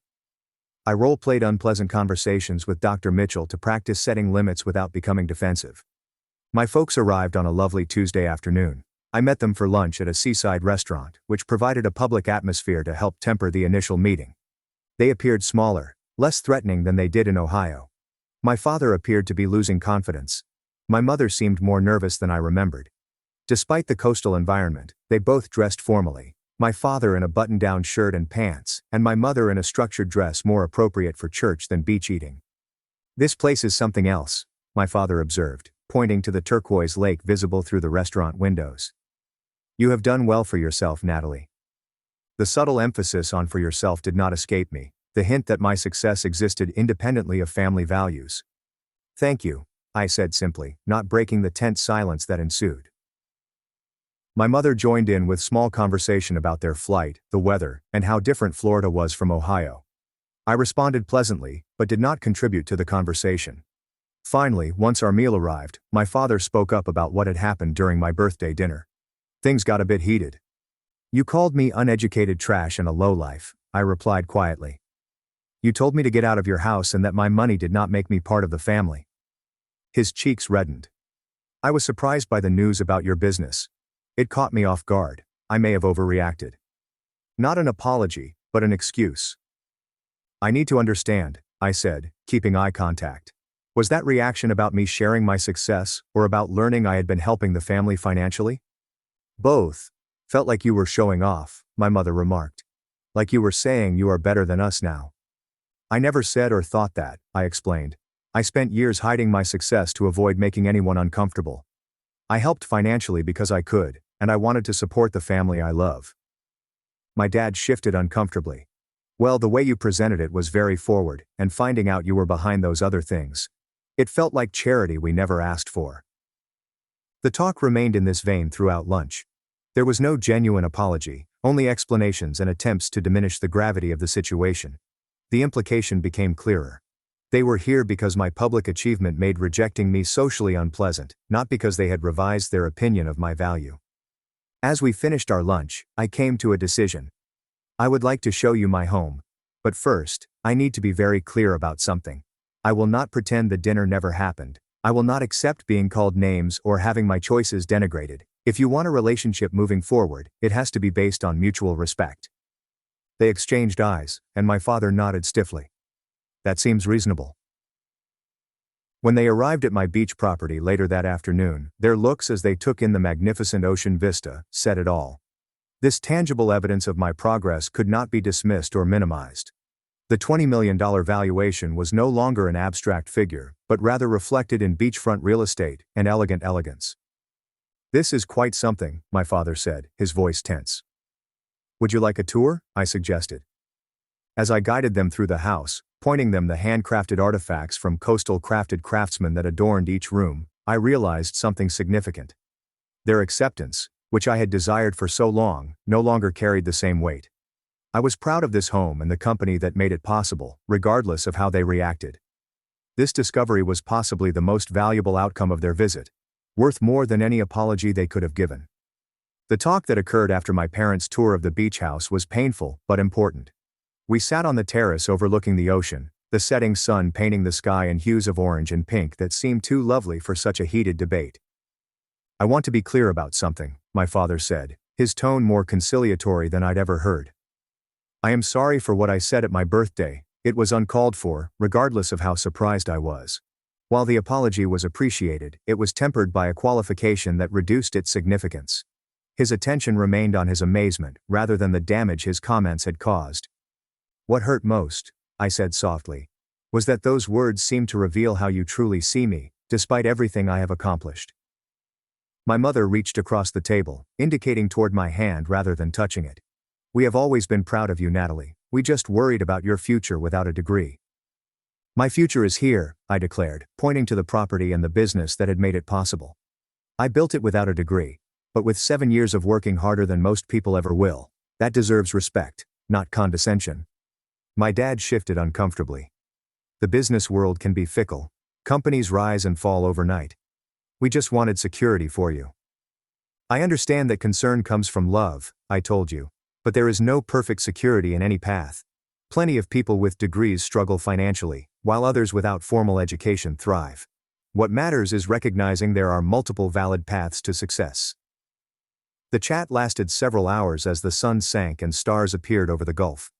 There was no dramatic reconciliation, no sobbing group hug that somehow repaired decades of misunderstanding.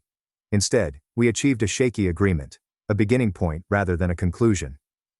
"Moving forward," I said as the party ended, "I am open to rebuilding our relationship, but with clear boundaries. I will not accept being demeaned for my educational choices, or having my success attributed to luck rather than hard work and skill." My parents consented, but I could see my father's reluctance in his tight grin and the way he qualified his comments. My mother appeared more open, perhaps realizing for the first time the part she had played in permitting the family dynamics that had caused so much suffering. After they returned to Ohio, I reflected on my visit and the road that had brought me here. The mending process was far from complete, but great progress had been made. In the months that followed, I only spoke with my parents once a week, which grew less awkward over time. My relationship with my siblings developed differently. Claire eventually made a real apology for her role in the family dynamics, and we gradually restored a relationship based on adult friendship rather than childhood habits. David stayed distant, occasionally sending holiday pleasantries, but making no genuine attempt to understand or acknowledge the pain done. My personal recovery journey continues with frequent therapy appointments. Dr. Mitchell assisted me in seeing how family trauma had influenced my approach to business and relationships, instilling habits of seeking validation through performance and financial generosity. "Success is not a substitute for self-worth," my mother informed me, "and family approval cannot be purchased, no matter how much you give." This realization prompted me to set firmer limits in all interactions. I felt more comfortable talking about my successes without downplaying them. I learned to contribute out of true charity, rather than in an attempt to get acceptance. The Entrepreneurship Foundation became the focal point of my philanthropic efforts. Aside from supporting scholarships, I created a mentorship program that connects successful businesses without traditional credentials with talented students experiencing similar obstacles.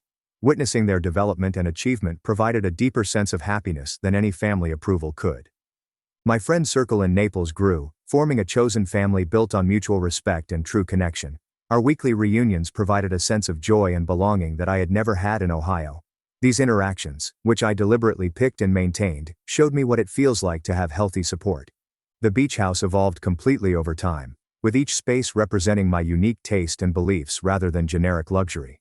The garden thrived with native flora that attracted wildlife.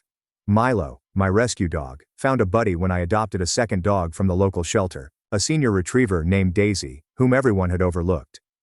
Running Coastal crafted remotely was such a success that I created flexible work practices for all employees, allowing them to work from anywhere for part of the year. Productivity rose, and employee satisfaction reached all-time highs. One year after moving to Florida, I organized a dinner party for my new friends. As we sat around the table on my terrace, watching dolphins frolic in the sunset waves, I thought how drastically my life had changed from that awful night at my parents' place to chosen family. Samantha toasted by raising her glass. And to having the courage to prioritize respect over obligation. The remark perfectly reflected what I had learned on my journey. Family relationships are important, but not at the expense of dignity and self-respect. Success cannot be evaluated merely by degrees or traditional accomplishments, but rather by the people we touch and the good impact we have. Most significantly, I learned that forgiving does not imply forgetting or continuing to tolerate abusive treatment. True forgiveness is an emotional process that involves releasing anger and resentment while keeping healthy boundaries. My tale, like everyone's, is still unfolding. My connection with my parents is constantly changing, sometimes improving and sometimes reverting to old patterns. I maintain my boundaries with compassionate firmness, acknowledging that total comprehension may never be possible but refusing to compromise my self-worth in the pursuit of it. If my experience has taught me anything, it's that your worth is not defined by other people's impressions, especially those clouded by obsolete beliefs and expectations. Success manifests itself in a variety of ways, often unexpectedly, and the most painful rejections can lead to the most true and gratifying future roots. Have you ever had to choose between meeting family expectations and following your own path? Did you confront criticism for your unique approach to success? Please share your experience in the comment section below. If this story spoke to you, remember to like and subscribe, and then share it with others who may be dealing with similar familial situations. Thank you for listening. Take care. Good luck. My sister mocked my home on Thanksgiving. I told her to leave, and we haven't spoken in 5 years. Now she wants my help for her wedding. My name's Daniel. I'm 32, and I work as a mechanic. It's not a fancy job, but it pays the bills, and I actually enjoy it. You get to see stuff getting fixed, and I like the feeling of solving a problem. Plus, owning my own little garage now means I don't have to answer to some clueless manager. Anyway, that's not the point here. The point is, my family is kind of a mess, and my sister Sophie is a huge part of that. Let me give you a bit of background. Growing up, my family wasn't poor, but we weren't well off either. My mom, Linda, worked at a local diner, and my dad, Harold, is a truck driver. Nothing glamorous. They worked hard, but there was never a ton of extra cash lying around. My parents were practical, which is why what happened with Sophie still blows my mind. So Sophie is my younger sister by about 3 years. She's always been the golden child. You know, the type who got everything handed to her on a silver platter, while I was expected to figure things out on my own. And she never worked for anything in her life. Growing up, it was like she could do no wrong. If she wanted something, my parents would bend over backward to make it happen. But if I wanted anything, I had to work for it, or forget about it. I'm not going to lie. I've always been a bit resentful about that. I mean, how could I not be? There I was, busting my ass, mowing lawns, working odd jobs, and doing whatever I could to save up for things, while Sophie was getting handed money to go shopping with her friends or whatever. My parents acted like it was no big deal, but trust me, it got under my skin. Anyway, fast forward a bit to when I was about 27. I'd finally saved up enough to buy my first house. Nothing fancy, just a little 2-bedroom fixer-upper on the edge of town. It wasn't in the best neighborhood, but it was mine, you know. I spent months fixing it up, paint, new floors, redoing the kitchen, the whole thing. I was proud of it. I mean, it was the first time in my life I really felt like I'd accomplished something big on my own, so, naturally, I decided to host Thanksgiving that year. I figured it would be a good way to show off my hard work to my family, so, I invited my parents, and even though I knew it'd be a pain, I invited Sophie too. She'd been dating this real estate guy, Nathan, for about a year at that point. This guy was loaded. Or, at least, that's what Sophie kept bragging about. Fancy car, nice clothes, living in some luxury condo downtown. Whatever. I didn't care about his money. Good for him, I guess. But what I didn't expect was how Sophie and Nathan were going to act at Thanksgiving. The day comes, and I've been cooking all day, cleaning the house, making sure everything's perfect. My parents show up, and everything's going smoothly. We're talking, catching up, eating appetizers, you know, normal stuff. Then, Sophie and Nathan roll up. Now, right off the bat, Sophie comes in with this attitude like she's better than everyone else. She walks around the house, looking at everything like she's inspecting it. I tried to let it go, but I could feel my blood starting to boil. She starts making these little comments about how small the house is, how old-fashioned the decor looks, and how the neighborhood isn't exactly safe. She doesn't stop there though. She goes on and on about how Nathan's condo is huge, with floor-to-ceiling windows, a view of the city, and some fancy security system. I kept my mouth shut, but I was seething inside. Like, seriously, who comes to someone's house for Thanksgiving and spends the whole time criticizing it? My parents didn't say anything, of course. They just sat there, probably thinking, oh, that's just Sophie. I could feel my patience slipping away, but I was trying to be the bigger person, you know. I didn't want to cause a scene.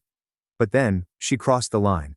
She starts talking about how Nathan pays for everything, how lucky she is to be with him, and how she'd never have to live in a place like mine. Like, really rubbing it in my face. That's when I lost it. I looked at her and said, at least I bought this house with my own money. I worked for it. I didn't need our parents to pay for anything, and I definitely didn't need to rely on someone else's paycheck to get it. Can you say the same? Sophie's face went red, and I could tell I'd hit a nerve. Nathan, who had been pretty quiet up until that point, gave me this annoyed look, but he didn't say anything. My parents just sat there, awkward as hell, like they had no idea what to do. I didn't care anymore. I was pissed. Then, I told her, if you think you're too good for my place, you can show yourself the door. No one's keeping you here. And that was it. She and Nathan stormed out without saying another word. My parents tried to calm me down afterward, saying things like she didn't mean it, and you know how she is, but I wasn't having it. I'd had enough. I told them I wasn't going to keep putting up with her crap just because she's family. From that moment on, Sophie and I stopped talking. I haven't seen her since that day, and honestly, I'm fine with it. My life's been a lot less stressful without her in it. My parents, though, they've never stopped trying to get us to make up. Every once in a while, they'll bring her up, saying stuff like, family's family, or, you two should let bygones be bygones. But I'm not interested. Sophie's always been a spoiled, entitled brat, and nothing's changed. So, yeah, that's how it all went down. My sister hasn't spoken to me in 5 years because I finally stood up to her. And honestly, I don't miss her. She was always a source of stress, and my life's better without her drama. Alright, so here we are, 5 years after that whole Thanksgiving disaster. Things have been pretty quiet between Sophie and me. Honestly, I thought it would just stay that way, and I was totally fine with it. No drama, no stress. But of course, nothing ever stays simple for long when family's involved. A couple of weeks ago, my mom calls me up out of the blue. I hadn't heard from her in a little while, which wasn't unusual. We'd been on decent terms since the whole Sophie thing went down, but we didn't talk every day or anything. Anyway, she calls, and the first thing she says is, Daniel, we need to talk. Now, when someone says that, it's never good, right? My mind starts racing, thinking maybe something bad happened with Dad's health or something. But nope, it's not that. Instead, she drops this bombshell on me. Sophie's getting married to that same guy, Nathan, from 5 years ago, the guy who was with her during the Thanksgiving nightmare. I'll be honest, my first reaction wasn't great. I just kind of sighed and said, oh, okay. Because, well, what else was I supposed to say? It's not like I care about Sophie's relationship status anymore, but I figured that's where the conversation would end. Nope.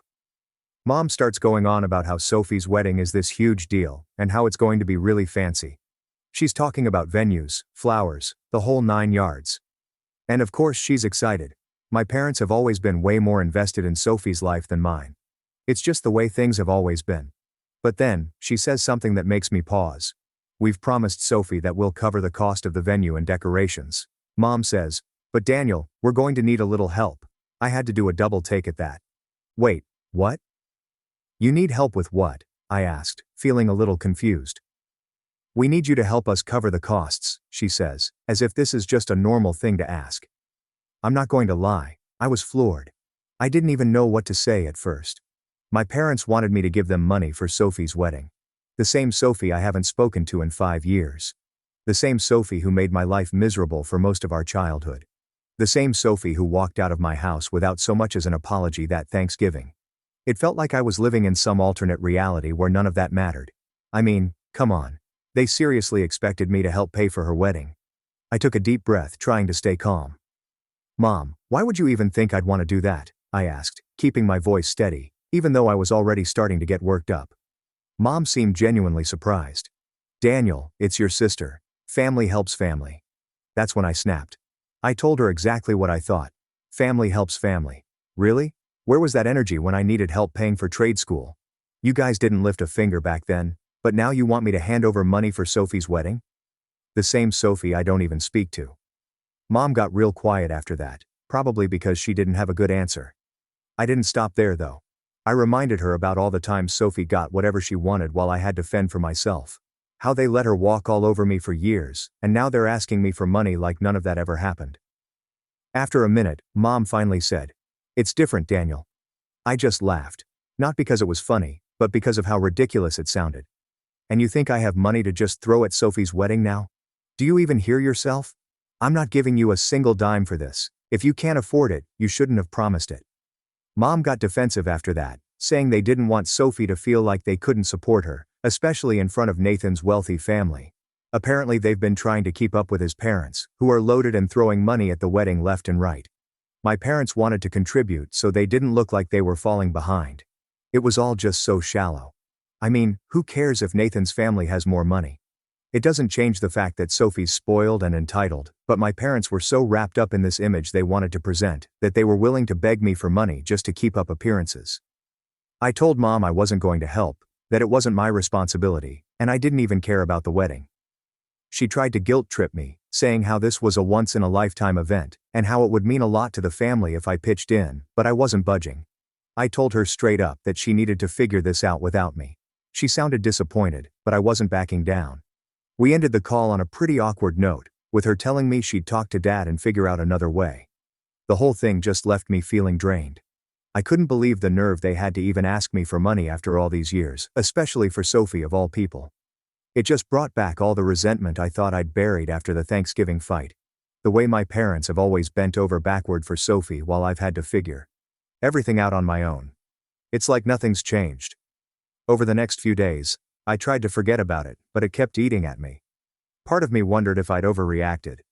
I mean, it was my parents asking for help, and I've always been the kind of person who tries to do right by them, even when they frustrate me.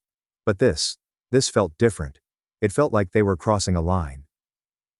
I was still stewing over the whole thing when my dad called me a week later. Now my dad doesn't usually call unless it's something important, so I picked up right away. He cut straight to the point.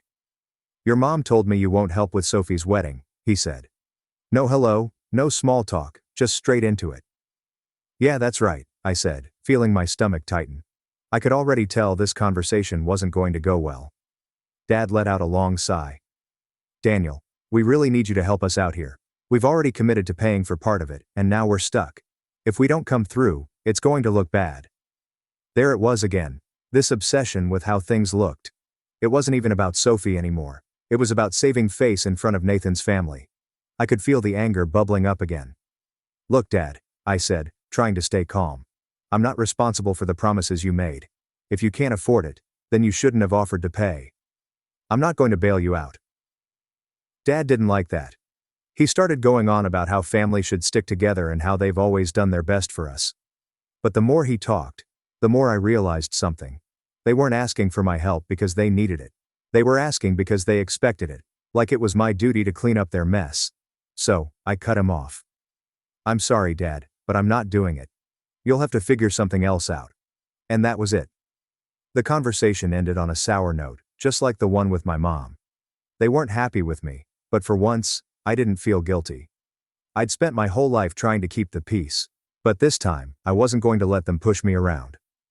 Alright, so after that conversation with my dad, I thought things would settle down. I'd made my stance pretty clear, and I figured they'd just leave it alone. I mean, what else could they do, right? But of course, that's not how my family works. It never is. A few days later, I get this message from my cousin Lucas. Now Lucas is one of the few relatives I actually get along with. He's not into the whole drama thing, and we've always been on good terms. So when he texted me saying, "Hey, can we talk?" I figured it was something casual, maybe just catching up or whatever. But when we got on the phone, it was pretty clear that wasn't the case. "Kev, man, what's going on with your folks?" he asked, not even bothering with the usual small talk. "What do you mean?" I replied, already feeling a knot form in my stomach.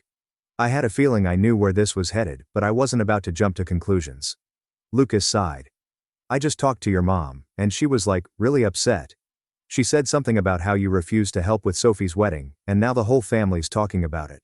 And there it was, the thing I'd been dreading. I didn't think my parents would actually start spreading this around to the rest of the family, but I guess I shouldn't have been surprised. They'd done it before, especially when they wanted to paint themselves as the victims. This was just their style. Go around telling everyone their version of the story, leaving out all the important details that might make people see things differently. I tried to stay calm as I explained the situation to Lucas. Yeah, they asked me to help pay for the wedding, and I told them no. I mean, I don't even talk to Sophie, so why would I shell out money for her big day? It doesn't make sense. Lucas listened quietly, and when I finished, he just said, "Man, I get it. I really do, but you know how your parents are. They're making it sound like you're the one causing problems, and now the whole family's talking about it. It's getting kind of messy." That's when it hit me. This wasn't just about my parents and me anymore.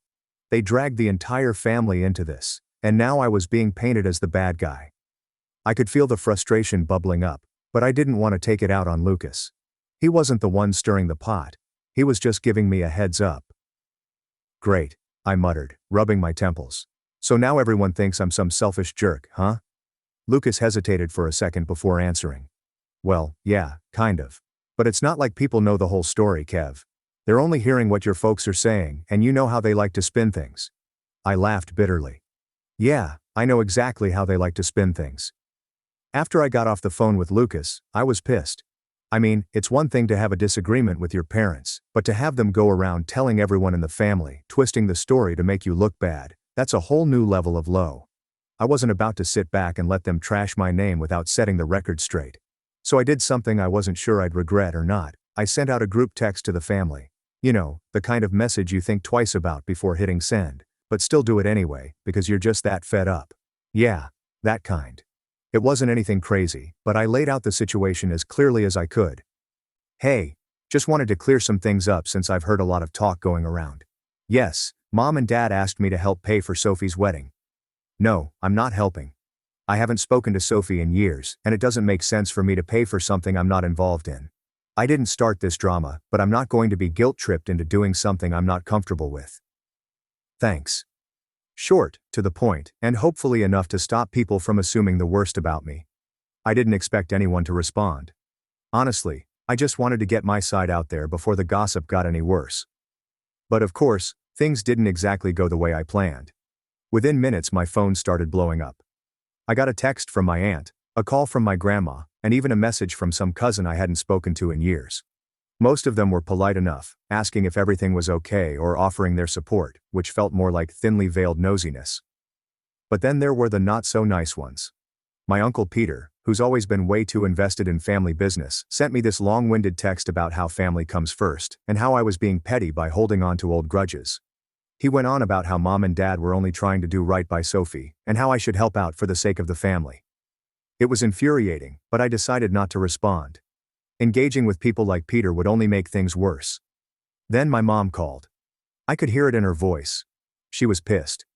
"Daniel, what the hell is going on? Why are you sending messages to the whole family?"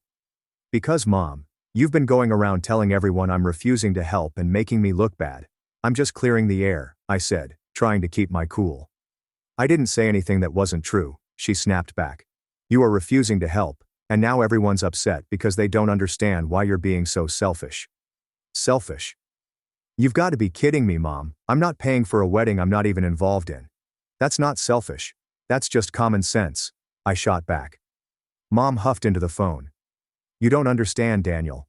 We're trying to make sure Sophie has the wedding she deserves, and now everyone thinks we can't handle it." "That's not my problem, Mom. You're the ones who promised her all this stuff. If you can't afford it, then you shouldn't have made those promises. Don't drag me into it." There was silence on the other end of the line. And for a moment, I thought maybe I'd finally gotten through to her. But then she hit me with this. "You're turning your back on family, Daniel, and one day you're going to regret it." I didn't even know how to respond to that. I was just tired. Tired of the guilt trips, tired of the manipulation, tired of always being the one expected to clean up everyone else's mess. So I just said, "I'm sorry you feel that way, Mom," and hung up. For the rest of the night, I just sat there staring at my phone as the notifications kept rolling in. I wasn't about to engage in more back and forth with my family, but I couldn't help but feel angry about how everything had blown up, all because I didn't want to fork over money for a wedding I wasn't even a part of. By the time I went to bed, I realized something. This whole situation wasn't just about money. It wasn't about the wedding, or Sophie, or even my parents. Really, it was about control. My family had always expected me to fall in line, to play along, to be the good son who never rocked the boat. And this time, I didn't. And maybe that's why they were so mad. Not because I wouldn't pay for the wedding, but because I finally said no. After that whole mess with the family texts and the phone call from my mom, I thought things would die down. I'd made my point, and I didn't really care if people were upset with me anymore. I wasn't about to keep fighting over something that, in my mind, was pretty simple. I wasn't paying for my sister's wedding. End of story. But like everything with my family, it didn't just end there. A few days after the last call, I get a knock at my door. I wasn't expecting anyone, so I figured it was probably just a delivery or something. But when I opened the door, I was pretty shocked to see my dad standing there. Now let me tell you, my dad doesn't just show up out of the blue like that. In fact, I don't think he's ever visited my place without calling first. So right away, I knew something was up. "Hey Kev," he said, looking a little awkward. "Can we talk?" I didn't know what to say at first, but I nodded and stepped aside to let him in. I wasn't in the mood for another argument, but it didn't seem like I had much of a choice. He walked in, kind of glancing around the living room like he hadn't seen it before, even though he had. It felt tense, like neither of us knew how to start this conversation. "So what's going on?" I finally asked, figuring I'd let him make the first move. Dad sighed and sat down on the couch. "I just wanted to clear the air," he said. "Things have gotten pretty out of hand, and your mom's really upset." I sat down across from him, not really sure where this was going, but ready to defend myself if it turned into another guilt trip. "Yeah, I've noticed," I said. "But I don't know what you want me to do about it. I've already explained where I stand." I know, Dad said, rubbing his hands together like he was trying to find the right words. "But this whole thing with Sophie's wedding, it's gotten bigger than it should have been. We didn't expect you to pay for everything, Kev. We were just hoping you could help out a little, as family." There it was again, family. That magic word they always throw out when they want me to bend. I tried to stay calm, but I could feel that frustration bubbling up again. "Dad, I've already said no. I don't have anything against you or Mom, but this is Sophie's wedding. Sophie, who I haven't spoken to in 5 years. It doesn't make sense for me to pitch in when I'm not even involved in her life." Dad nodded, but I could tell he wasn't really getting it. "I get that, Kev. I do. But your mom, she's really struggling with all this. We promised Sophie we'd help, and now it's turning into a mess. We don't want to look like we're falling short, especially with Jay's parents paying for everything." That's when I realized what this was really about. It wasn't about helping Sophie, or even the wedding itself. It was about appearances. They were more worried about how they looked compared to Nathan's family than they were about the actual situation. They didn't want to seem like they couldn't handle it. "I understand that, Dad," I said, trying to keep my voice steady. "But that's on you guys. You promised her, I didn't. You didn't ask me before making those promises, and now you want me to bail you out because it's gotten too expensive. I'm sorry, but that's not my problem." Dad leaned back, running a hand over his face. He looked tired, like the whole situation was wearing him down. "You're right. We probably bit off more than we could chew," he admitted. "But we didn't want Sophie to feel like we weren't supporting her." I let out a breath, trying to be patient.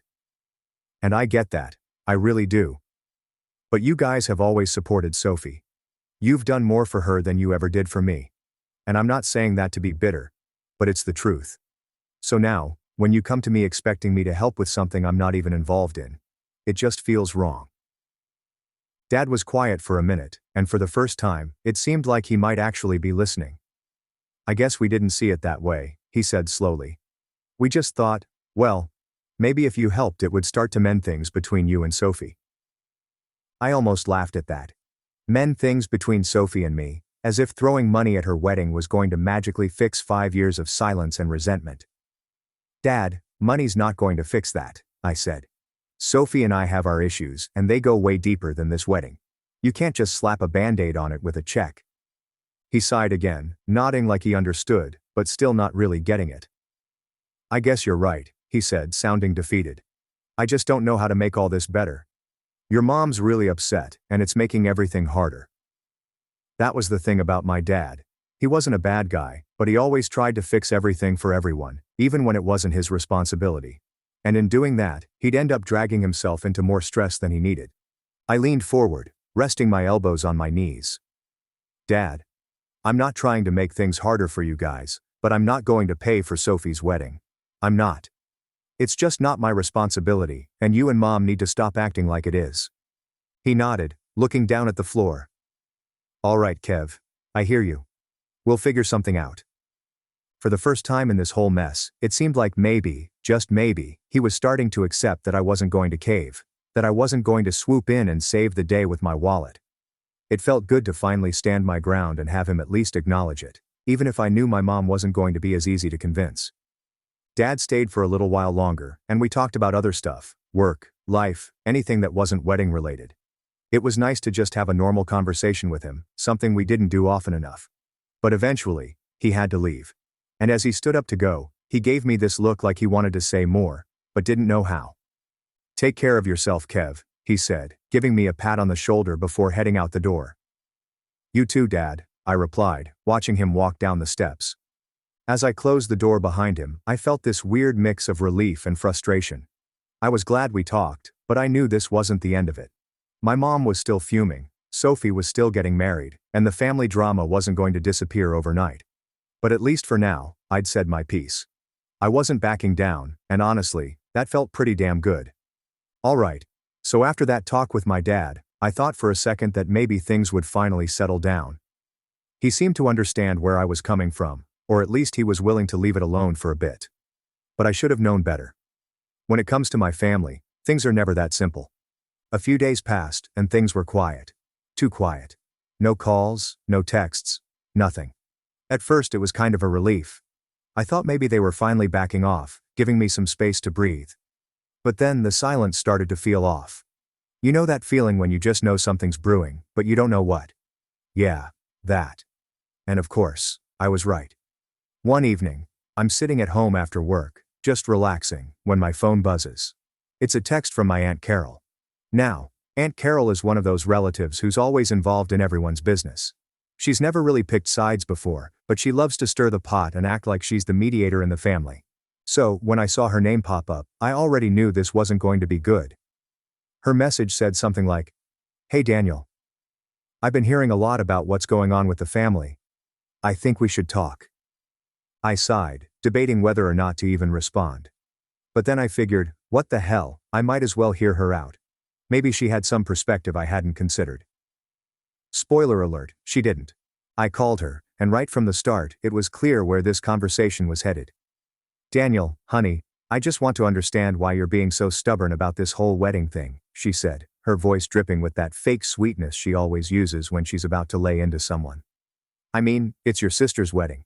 Don't you think you could just help out a little for the sake of the family?"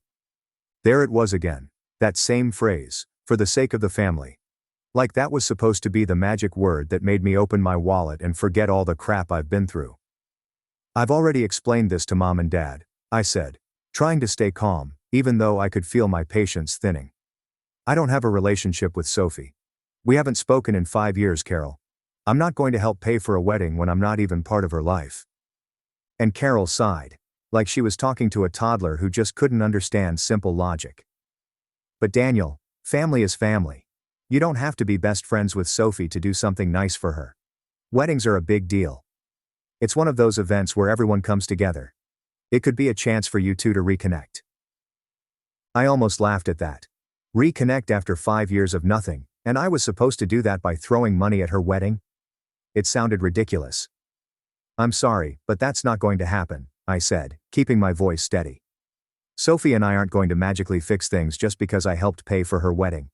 It doesn't work like that, and I'm not going to pretend like everything's fine between us when it's not." Carol was quiet for a moment, and I thought maybe, just maybe she was starting to get it. But then she hit me with, "You're being really selfish, Daniel." That word, selfish. I'd heard it so many times over the last few weeks, and every time I heard it, it made my blood boil. Selfish for not wanting to be dragged into a situation that had nothing to do with me. For standing up for myself after years of being overlooked and ignored. "How am I being selfish?" I asked, my voice sharper now. "I've done nothing but try to keep the peace in this family for years. I've stayed quiet. I've stayed out of the drama. And now when I finally say no to something, I'm the selfish one. Aunt Carol clicked her tongue, clearly not impressed with my little rant. You're not seeing the bigger picture, Daniel. This is about more than just you and Sophie. It's about the family. Your parents are heartbroken over this. And I'm the one who's supposed to make that happen by giving them money, I shot back. Come on, Carol. You know that's ridiculous. She sighed again, this time sounding more annoyed than sweet. Look, I'm just trying to help. I think you're making a big deal out of nothing. But if you're set on this, fine. Just know that you're making things harder for everyone. I didn't even know what to say to that. There was no winning here. No matter how many times I explained myself, it was never enough. I was always the bad guy in their eyes. The one causing problems. All right, Carol, I said, tired of the whole conversation. Thanks for the talk. Before she could respond, I hung up the phone. I didn't have the energy for it anymore. As I sat there staring at my phone, I couldn't help but feel angry. Angry at my parents for dragging the family into this. Angry at my relatives for making me out to be the villain. And honestly, a little angry at myself for even caring about what they thought. I knew I was right to say no, but the constant pressure was starting to wear on me. The next day, I went to work like usual, trying to push the family drama out of my mind. But it was harder than I thought. Every time I checked my phone, there was another message from someone in the family, cousins, uncles, even a few people I hadn't spoken to in years, all chiming in with their opinions on the situation. By lunchtime, I'd had enough. I turned off my phone and shoved it into my toolbox, deciding to just focus on the cars in front of me and forget about the rest. At least at the garage, things made sense. You fixed something. It works. Simple. None of this emotional mess that came with family. When I got home that night, I hesitated before turning my phone back on. Part of me didn't even want to deal with whatever new messages had come through. But of course, curiosity got the better of me. There were a few more texts from family, but one stood out, a message from Sophie. Now, this was the last thing I expected. I hadn't spoken to her in 5 years, and suddenly there was a message from her sitting right there on my screen. I didn't know whether to open it or ignore it. Part of me thought it might just be another guilt trip, or maybe, even worse, some kind of demand for money directly from her. But after a minute of staring at the notification, I decided to open it. Her message was short. Too short for how long we hadn't spoken. Can we talk? That's all it said. No apology, no explanation, just those 3 words. I didn't know what to make of it. On one hand, I was curious. On the other, I was wary. Why now, after all this time? Was it because of the wedding? Because I'd refused to pay? Or was it something else entirely? I sat there staring at the screen, my finger hovering over the keyboard as I tried to figure out what to say. Part of me wanted to ignore it, to avoid whatever new drama this was about to stir up. But another part of me, maybe the part that still cared, even just a little, wanted to hear her out. After a long pause, I typed a reply. Sure. And just like that, the door I thought I'd closed for good creaked open a little bit. So, after I sent that sure text to Sophie, I wasn't really sure what was going to happen next. I mean, it had been 5 years and we hadn't exchanged a single word during all that time. Now, all of a sudden she wants to talk. It felt off, like there had to be something more behind it. But I didn't know what to expect, and honestly, I wasn't sure if I wanted to. A couple of hours went by, and I started thinking maybe she wasn't actually going to respond. Maybe she just wanted to feel like she made an effort. Or maybe she was waiting for me to make the next move. Either way, I was fine with the silence. But of course, just when I'd started to relax and move on with my evening, my phone buzzed again. It was Sophie. She'd replied, "Can we meet up? I don't want to do this over text." I stared at the message for a while, not sure how to feel about it. Part of me was curious. Sure, I'd been waiting for some kind of explanation for years. But at the same time, the other part of me was still holding on to all that frustration and anger. I didn't know if I was ready to meet her face to face, and especially not with all the wedding stuff still hanging over our heads. But in the end, I figured if I didn't meet her now, I'd never get any real closure on this whole situation, so I sent back a quick reply. All right. When and where? We ended up agreeing to meet at this little coffee shop downtown the next afternoon. Nothing too fancy, just a quiet place where we could talk. As I walked in the next day, I could feel that familiar tension in my chest. I hadn't seen Sophie in years, and I had no idea what this conversation was going to look like. She was already sitting at a table when I walked in, staring at her phone. She looked up when I approached, and for a second, we just kind of awkwardly stared at each other. She looked different, not in a bad way, just more grown up. I guess it was weird seeing her after all this time. "Hey," she said quietly. "Hey," I replied, taking a seat across from her. The tension was thick, like neither of us knew where to start. After a long pause, she sighed. "Look, I know things between us have been bad, and I get why you're mad. I probably deserve it." That caught me off guard. I'd expected her to jump straight into wedding talk, maybe even ask for money directly, but here she was, admitting she'd screwed up. I didn't know what to say, so I just nodded, letting her continue. "I messed up a lot. I know that. And I'm not asking you to forget everything. But I just wanted to try to fix things before it's too late." I leaned back in my chair, processing her words. Part of me wanted to be skeptical, to believe she was just saying this because she needed something from me. But another part of me saw how genuine she looked. Like maybe, just maybe, she really wanted to make things right. "I don't know, Sophie," I said finally. "A lot's happened. You can't just undo all of that with an apology." She nodded, looking down at her hands. "I know. But I have to try." And for the first time in years, I realized that maybe this wasn't about the wedding. My parents canceled my 18th birthday because my sister was too upset. That night, my grandpa cut them off and took me away. So, I just turned 18 a couple of days ago, but unfortunately my parents canceled my party at the very last minute because my bratty older sister demanded it. To be honest, she wasn't even supposed to be here for the party, and I was really happy about it. But it's just my luck that, the day she was supposed to leave, all the flights got canceled because of severe storms in the Midwest. She was supposed to leave for New York City 3 days before my birthday with a bunch of her friends. But, for now, they have had to postpone the trip, and she has been extremely upset about it, which means that my parents have been walking on eggshells around her because they really don't want to piss her off. I mean, they wouldn't dare. She's the golden child of our family after all. So much so that, on the morning of my birthday, she demanded that my birthday be cancelled because if she doesn't get to have fun, neither will I.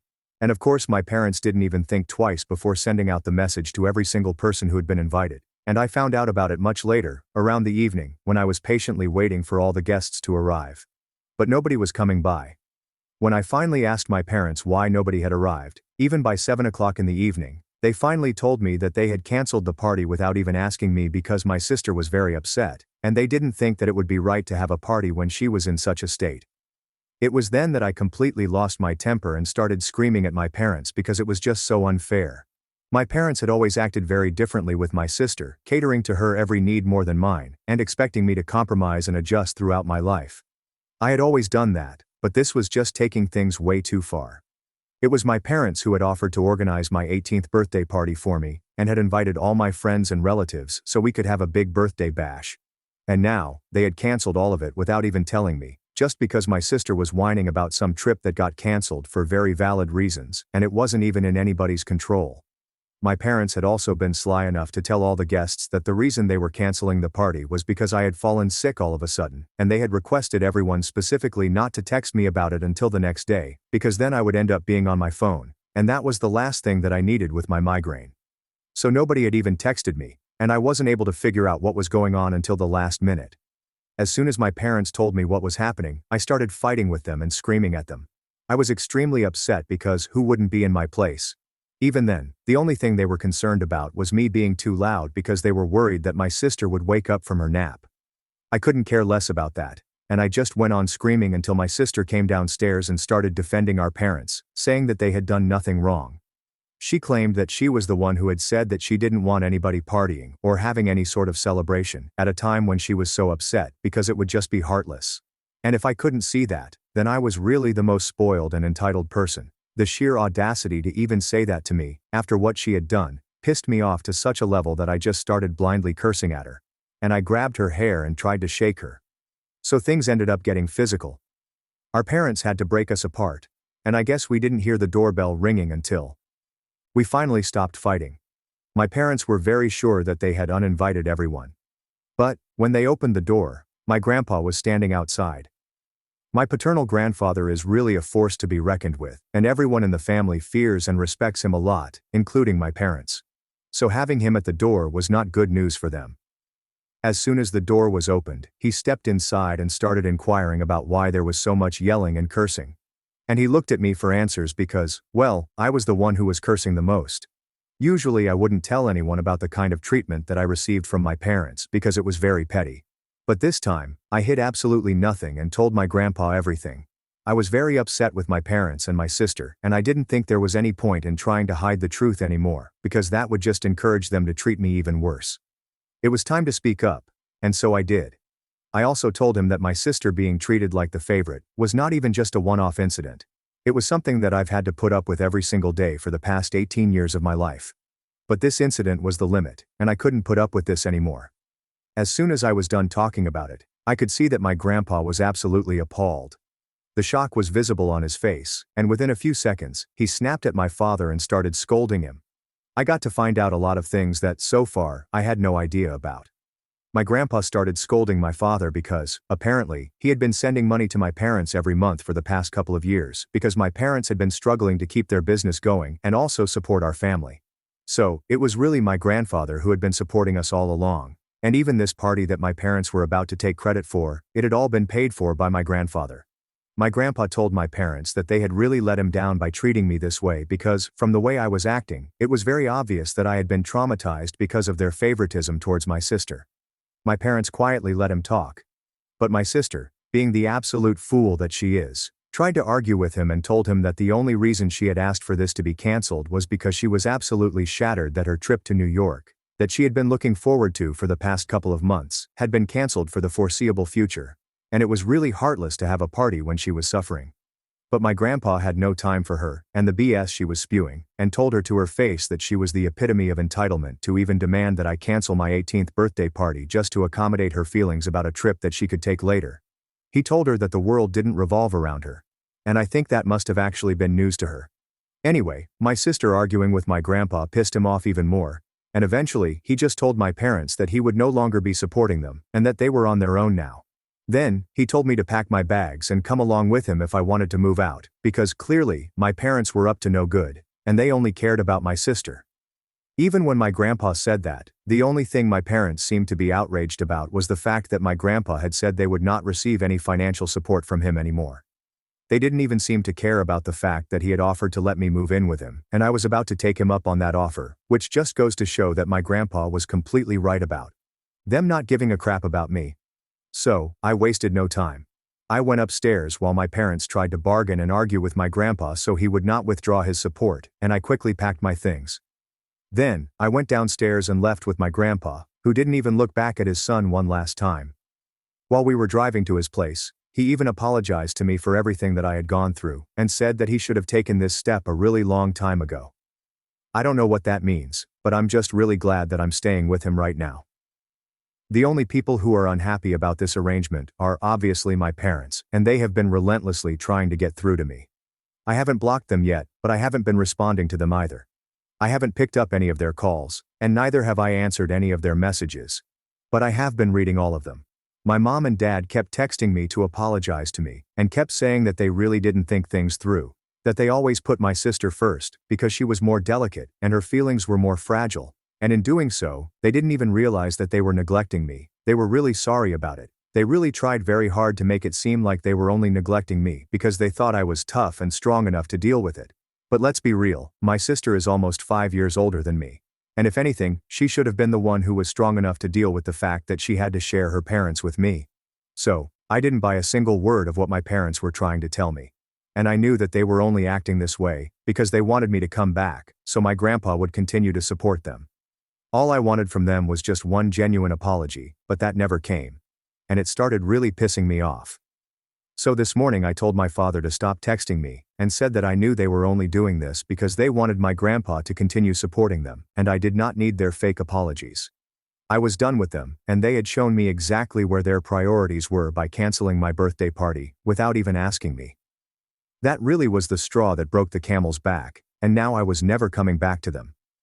Instead of apologizing, my dad then wrote back to me and said that he knew he had treated me unfairly, and so had my mother. But they were willing to apologize for it and ready to do anything to make it up to me. They made a mistake by saying that they were ready to do anything, because I took that opportunity to tell them that I would only agree to come back to them and talk to my grandpa about supporting them, if and only if they could promise me that when I came back, my sister would no longer be living with us. After all, she was 23 and had been working for the past 2 years.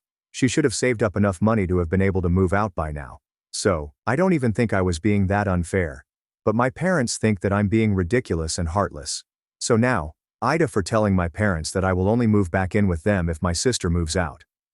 For starters, I think I had mentioned in my original post earlier, it had all just been very petty little incidents. I remember always being told that I had to leave the last slice of pizza, or the last of any food that was ordered, for my sister if she happened to like it. And if she didn't, only then was I allowed to finish it at all. Similarly, I was not allowed to buy or wear the kind of clothes that she liked. My parents told me that she had her personal style, and I should never try to copy it, and that meant I couldn't wear anything that was trendy. I was mostly forced to wear her hand-me-downs since we were almost the same size. I rarely ever got to buy anything new, because my parents thought it was pointless, so, that kind of stuff. She had always just been a huge priority for my parents, and even though these things are petty, they still add up. Unfortunately, I never thought that this was important enough to mention to my relatives. And, even if I had done that, I hardly think these were grounds for anyone to want to take me away, or offer to let me move out of my house. Which is why I just kept quiet about it, because otherwise it would just piss my parents off even more. And coming to my grandfather, I said that he's a force to be reckoned with because literally everybody in the family admires and respects him. Back in his day, he was one of the best lawyers and had won many difficult cases. He is extremely morally upright, leads a very disciplined lifestyle, and, not to mention, he's extremely wealthy as well. So, obviously it goes without saying that everybody in the family looks up to him. If I wanted to, I could have spoken to him about how my parents were treating me, but up until last year, my grandpa was really busy taking care of my grandmother, who was in her final stages of life. He was a bit too preoccupied by that, and I didn't want to bother him with my petty complaints against my parents when he was already dealing with so much. And after my grandma passed away, he was grieving. So, I didn't think that it was worth it to bring it up anyway. Now that he has offered to help me out, I'm really grateful for it. We have always had a good relationship, and so it's not surprising that he has offered to let me move in with him until it's time for me to go away for college.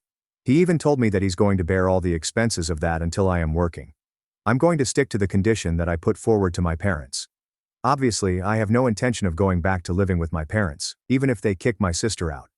I just want to see if they actually do it. That's all. That will let me know if they are serious about wanting me back, and if they think my sister is more important than my grandfather's financial support. I haven't told him anything about this, but, to be fair, there were also a lot of things that had been kept from me and that I didn't find out about until recently. So, I think it's fair enough. I'm referring to the fact that all along, my grandpa had known that my parents didn't really want me. And yet, he had never done anything about it. In fact, I had never even known why exactly my parents preferred my sister, even though she did not have any qualities that would explain their partial behavior. It was my grandpa who explained to me recently that my parents initially only planned on having one child. But then, 5 years after my sister was born, my mother got pregnant with me. They planned on terminating the pregnancy, but my dad made the mistake of telling my mother's parents about it. And they were quite insistent on the fact that, if my parents had been blessed with another child, it would be wrong to reject that blessing. So, my maternal grandparents talked my parents into having me. But unfortunately, they got into a really terrible car accident when my mother was in her 8th month. And after fighting for their lives for a couple of weeks, both of them succumbed to their injuries. Obviously my mom was devastated, and she had a bit of a psychotic break while she was pregnant, where she started accusing me of bringing bad luck to her life. She had to be institutionalized for a couple of weeks, and when she came back, she was relatively better. But my parents subconsciously started regretting the fact that they had ever allowed the pregnancy to come this far. They had every intention of putting me up for adoption after I was born. But this time, my paternal grandparents put their foot down and said that they were just being ridiculous and did not allow my parents to put me up for adoption. They were unwilling parents, but nevertheless, they still raised me. My grandpa told me about all of this when I confronted him about the remark that he had made when he was bringing me back home, about how he should have known better and taken this step a long time ago. So this is what he really meant by that. And I agree, he definitely should have. Anyway, now that I know the truth about why exactly my parents have treated me differently, I know that I will never go back to them, and the way that I'm treating them right now is completely justified. They punished me for years for something that was not even my fault. At least I'm better than that, and punishing them for things that are actually their fault. I'm still a little annoyed with my grandpa for not telling me the truth earlier, but I kind of understand that these things are hard to talk about, especially to someone who's still a kid. But he's the only person I can rely on right now, so I'm trying not to be so mad at him. So it's been a week and 4 days since I moved out of my house, and my parents have been texting me, trying to get me to change my mind about the condition that I had proposed, but I did not respond to them. I did not think it was necessary to speak to them until they had come to a decision. They hadn't tried to call me or text me for the past 3 days, and I thought that they had finally given up. But today, while I was leaving after school, I saw that my sister was standing outside, and I didn't get a good feeling about it. So, I asked one of my male friends to walk me home. He's a football player, so he's kind of on the bigger side, and I knew if my sister tried to do anything funny, he would be there to come to my rescue.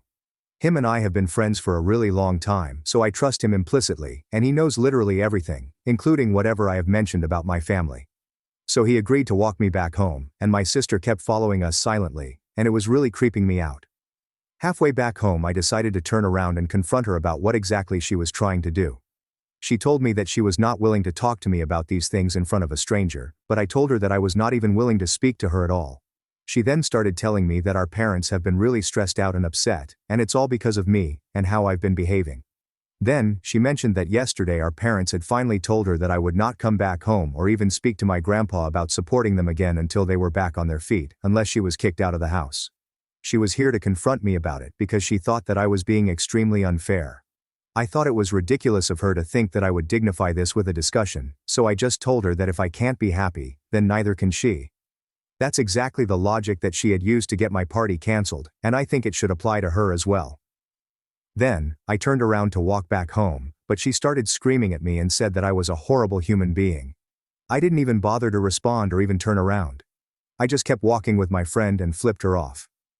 I guess the fact that I flipped her off was what pissed her off, because the next thing I knew she had attacked me, and I was on the ground.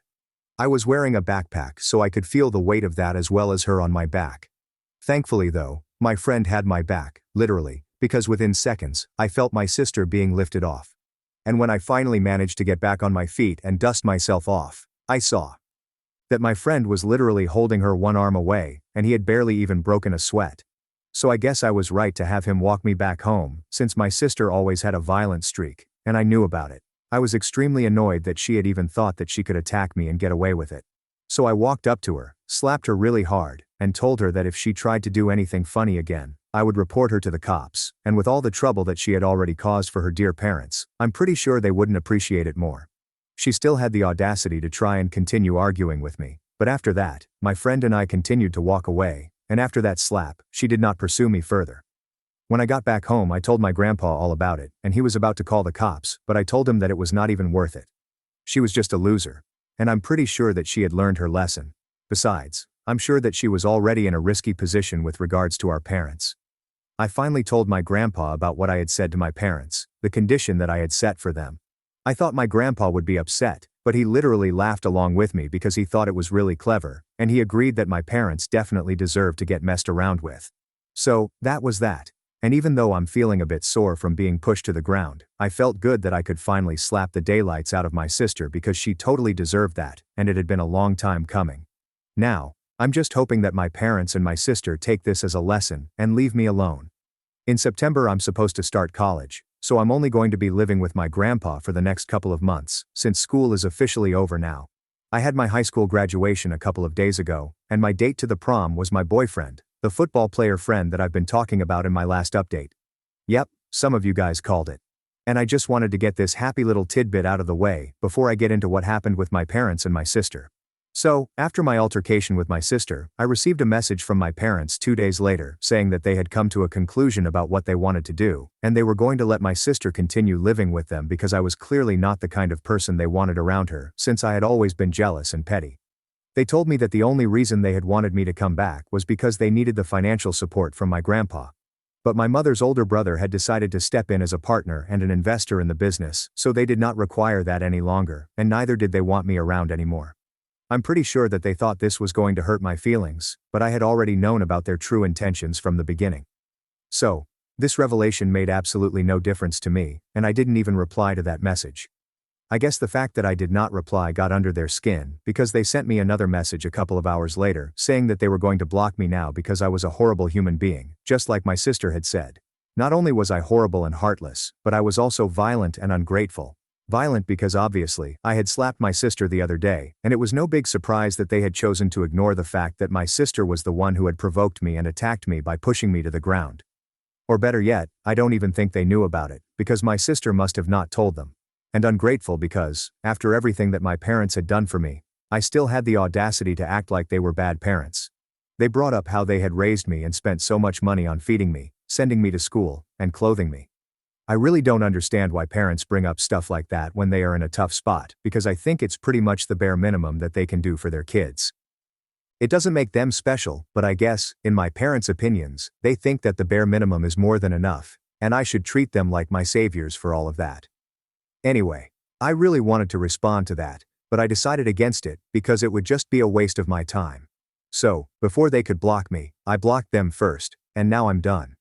My grandpa and I are living quite happily, and so far, I have been accepted into a lot of colleges of my choice. I'm still waiting to hear back from some of the better ones though, and then my grandpa will cover all the expenses like he had promised me earlier. We are still trying to get into the groove of living together because I still do find myself getting mad at him occasionally for not taking me away from my parents earlier. But, at least he's trying to fix that later on in life. He must have had his constraints as well, and I know that he really regrets not being able to help me out when I really needed it. But now, we are working on it together, so I don't ever have to deal with my parents on my own again. Hopefully, they won't reach out to me ever again either.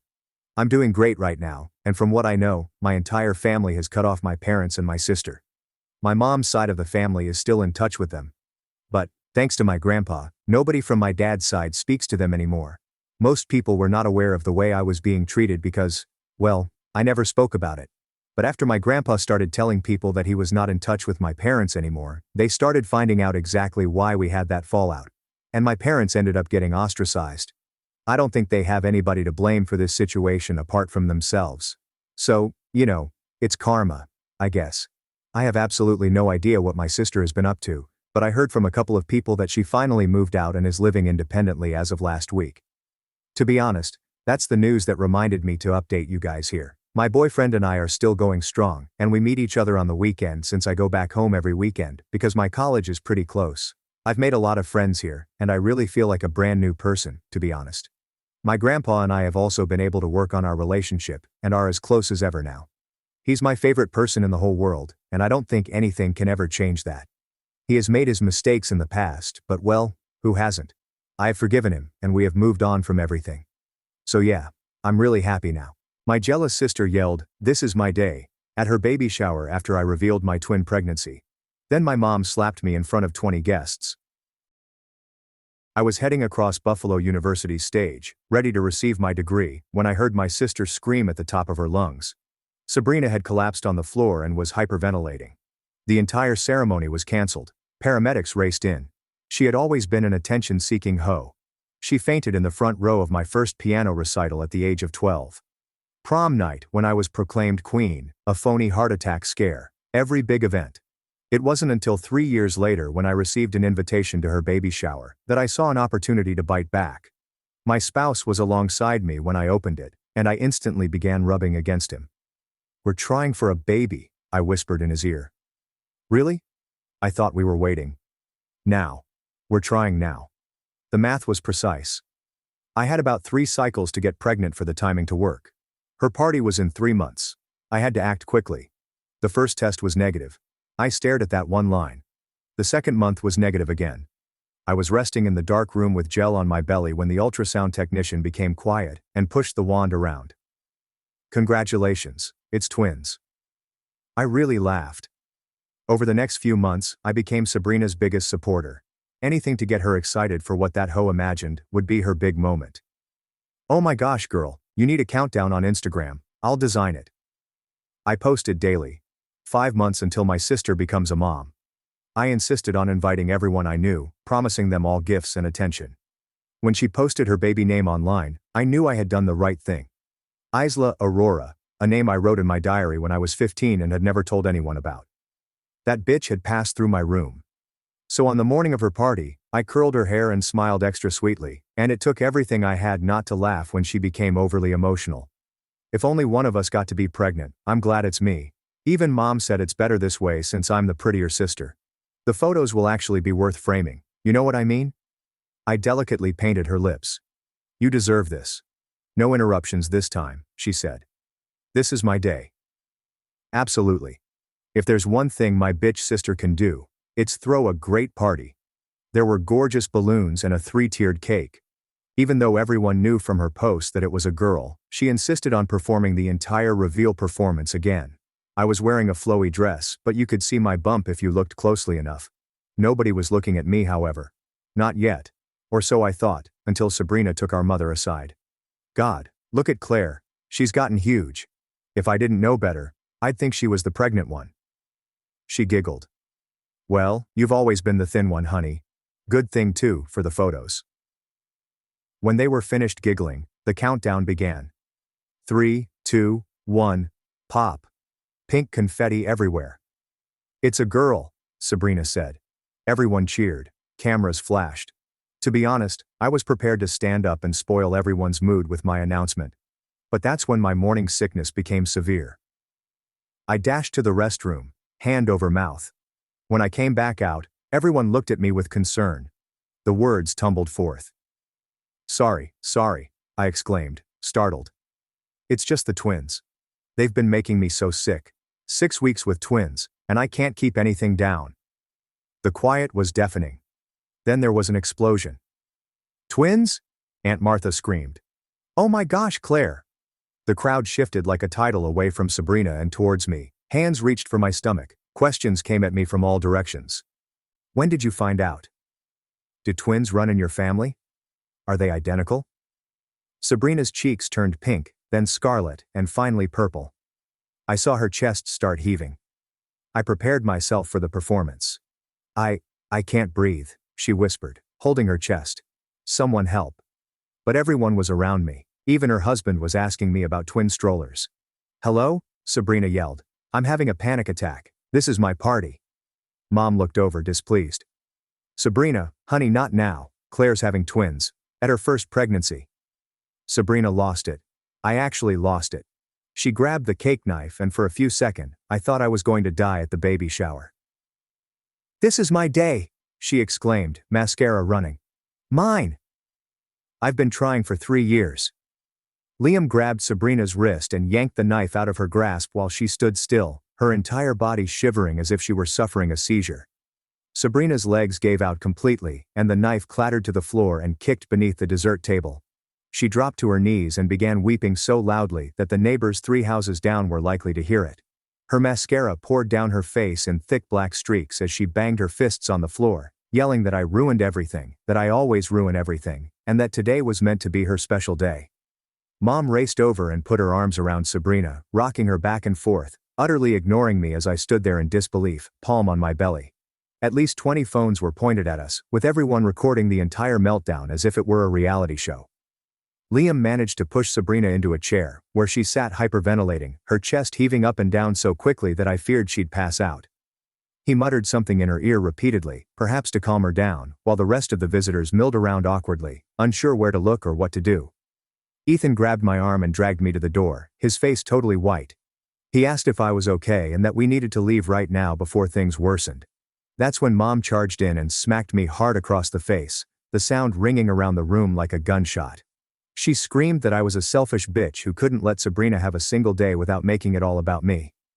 Except for Sabrina's crying, the room fell silent, and I heard several others gasp as they realized what had happened. My cheek burned like fire, and I stroked it unconsciously, feeling the heat travel across my face. Ethan stepped up between Mom and me, urging her to back off or he'd call the cops himself. Olivia stepped next to me and shouted, loudly enough for everyone to hear, that she would phone 911 if anyone else touched me. Thomas eventually pushed past the mob, looking like he'd seen a ghost and stared at what his family had become. Sabrina abruptly stooped over and threw up all over the floor, splashing yellow liquid over her nice shoes. Liam sprang up and said they needed to go to the hospital right now since she was having contractions from the stress. Mom quickly pointed at me and yelled, "If Sabrina loses her baby, it will be my fault," her voice echoing around the backyard. Liam helped Sabrina rise up and began guiding her to their car, but she turned around and yelled that if she lost her kid, she would make sure I lost mine as well. At least 10 people had their phones out, recording her threat, and Ethan grabbed my hand, stating we were going to file a police report right away. We waited in Ethan's car in the parking lot as he contacted 911 to report the attack and threat to our infants. I texted Olivia, begging her to save any footage from the party, as my cheek throbbed and the twins moved around like crazy due to my anxiousness. 2 cops arrived approximately 20 minutes later and collected our statements while reviewing the footage Olivia and 3 other guests had recorded on their phones. They photographed my red face and advised us to file for a restraining order first thing Monday morning. 3 hours later, we arrived home, and Ethan was preparing me chamomile tea as I sat on the couch, trying to digest everything that had occurred. He knelt down next to me and said that he was afraid of what Sabrina would do next, recommending that we stay with his parents for a few days to be safe. I told him I was not going to allow her drive me out of my own home after everything she had done over the years. My phone began to fill up with notifications, as videos from the party went viral on TikTok and Instagram, with hashtags like baby shower meltdown and psycho sister. Comments poured in, calling Sabrina insane and mom abusive, while others said I was wrong for announcing my pregnancy at her party, even if she had it coming. The doorbell began to ring at 7 the next morning, as if someone was holding it down. Ethan got out of bed and glanced through the peephole, while I remained beneath the blankets. Margaret stood there, her cheeks flushed and puffy from tears. She repeatedly pressed the doorbell and began hammering on the door with her fist. Ethan urged me to keep back and opened the door just a crack, leaving the chain on. Margaret instantly thrust her fingers into the opening and attempted to push it open while yelling about the films. She insisted that I come to the door and take everything down right now. Her voice grew louder and louder until she was practically screaming about how I had ruined Sabrina's life and destroyed our family. Ethan kept his shoulder on the door and told her she had to leave. Margaret began kicking the door and yelling at me, claiming that I was a monster who had always been jealous of my sister. The neighbors started coming out of their apartments to see what was going on. Mrs. Chen next door stood in her bathrobe, capturing everything on her phone. Margaret spotted everyone watching and began ranting even louder about how I had plotted everything to harm Sabrina. She claimed I was nasty and had always intended to ruin my sister's happiness. Ethan finally informed her that if she did not leave immediately, he would contact the police. How did Sabrina know about the diary name I used when I was 15? That means she must have been rummaging through my belongings for years.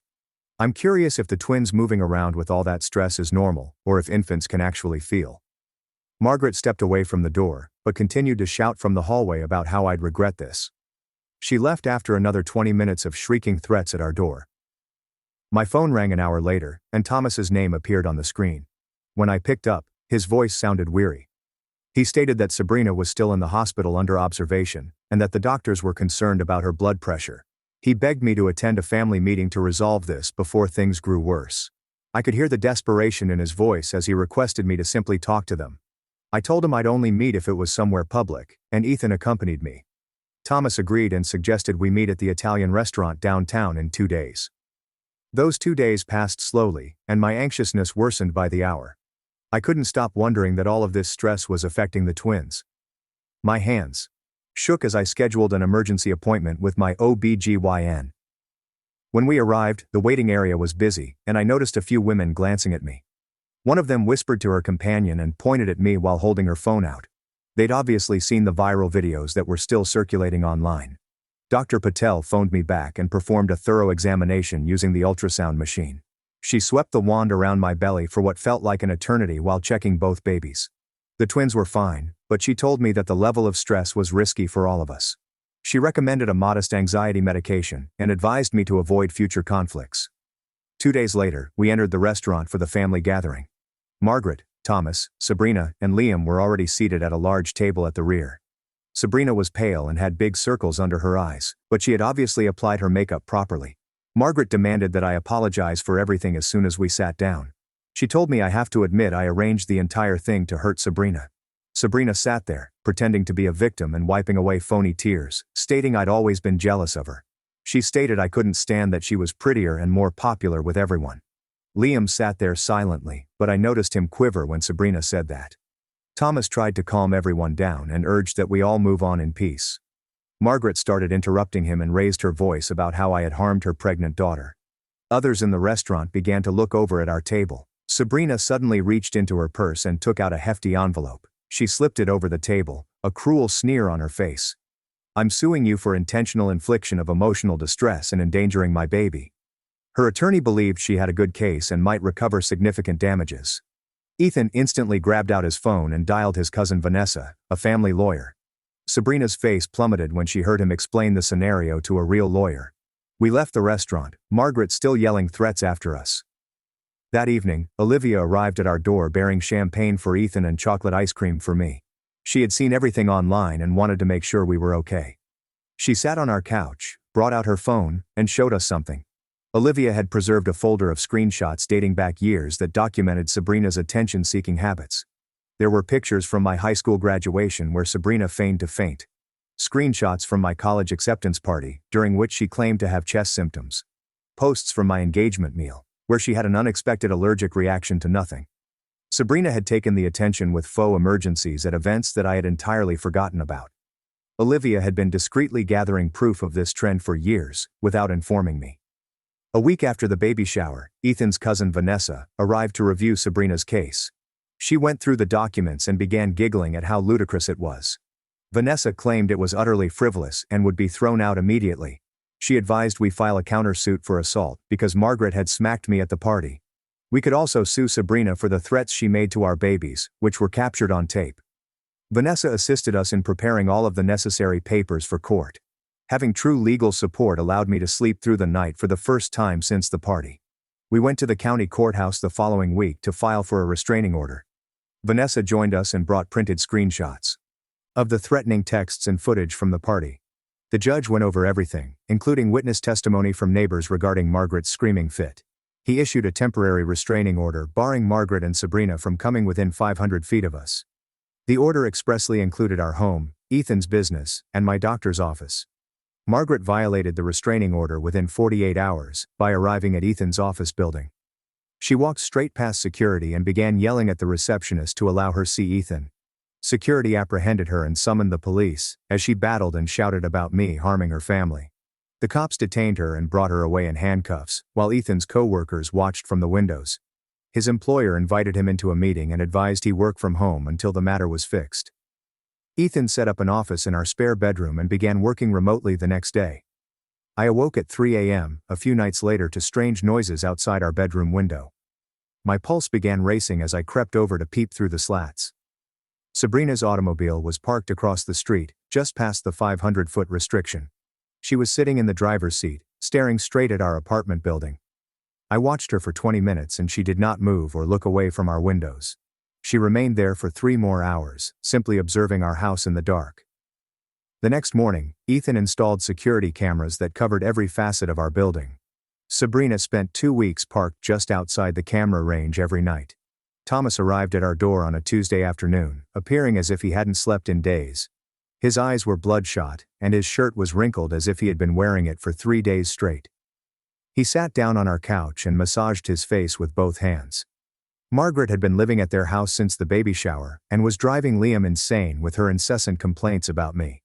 Thomas stated that Liam was considering filing for divorce since Sabrina's preoccupation with ruining me was making her sick while pregnant. Liam couldn't bear the stress any longer. It was harming their baby. 3 days later, I had my 20-week anatomy scan at the hospital. The ultrasound tech swept the wand around my belly for what seemed like an eternity without saying anything. Dr. Patel walked in and took over, measuring each twin again. One twin was smaller than the other and required closer monitoring every week from now on. The worry was directly impacting my baby's growth, and I couldn't hold back the tears. Ethan held me while I wailed in the chilly, dark room, gel still on my belly. That night, Olivia called me in a panic as I was resting in bed. Someone had placed my medical information on a local mom Facebook community, including my doctor's name, clinic address, and appointment times for the next month. The message included screenshots of my medical chart, which showed I was having twins, and my due date. Only someone with access to the hospital system could have obtained the records. Ethan quickly contacted hospital security, while I called our lawyer on speakerphone. The lawyer informed us that this was a major federal crime, and that we needed to document everything immediately. Vanessa called me the next morning with disturbing news she learned from her contacts at the medical center. Thomas's wife, Paula, worked in the billing department and had unlawfully accessed my information for several weeks. The hospital's IT department discovered her logon accessing my files 17 times in the previous month. Paula was hauled out by security that afternoon and faced imminent dismissal. The hospital administrator contacted to apologize and confirm that they were fully cooperating with the criminal inquiry. Thomas walked up at our home again that evening, devastated by Paula's actions. He had no idea she had been aiding Sabrina, and he felt betrayed by his wife. The next day, I received a text from Liam that made my hands shake as I read it. He apologized for Sabrina's behavior and revealed that she had kept a notebook full of plans to harm me since high school. He discovered it concealed in their closet, containing pages and pages of ideas dating back years. Liam was concerned for their baby's safety and planned to speak with a custody lawyer the next morning. He agreed to testify on our behalf if we needed him in court against Sabrina. 3 weeks after the baby shower, Sabrina posted a wholly fabricated narrative on Facebook, causing an internet firestorm. She said I had been tracking her for months and provided images she had manipulated to make it appear as if I was following her. The post included false text exchanges she had manufactured depicting me threatening her and her baby. Within hours, the post had been posted hundreds of times in Buffalo mommy groups. Strangers began sending me death threats via Facebook and Instagram. Someone put our home address in the comments, claiming that I deserved whatever happened to me. Ethan phoned the FBI that afternoon about the cyberstalking and murder threats. They took it seriously and said that they would begin an investigation into the harassment campaign. Meanwhile, my blood pressure rose with each doctor appointment. Dr. Patel put me on modified bed rest and told me I could only leave the house for medical appointments. The twin size discrepancy was worsening, and she was concerned about an early delivery. Being locked at home while Sabrina spread lies about me online felt like being imprisoned. I'm genuinely curious how Paula got engaged in all of this. Did Sabrina persuade her to help? Or was it Thomas's mother Margaret who drew her in? The hospital caught her viewing those files 17 times, which makes me wonder what she was doing.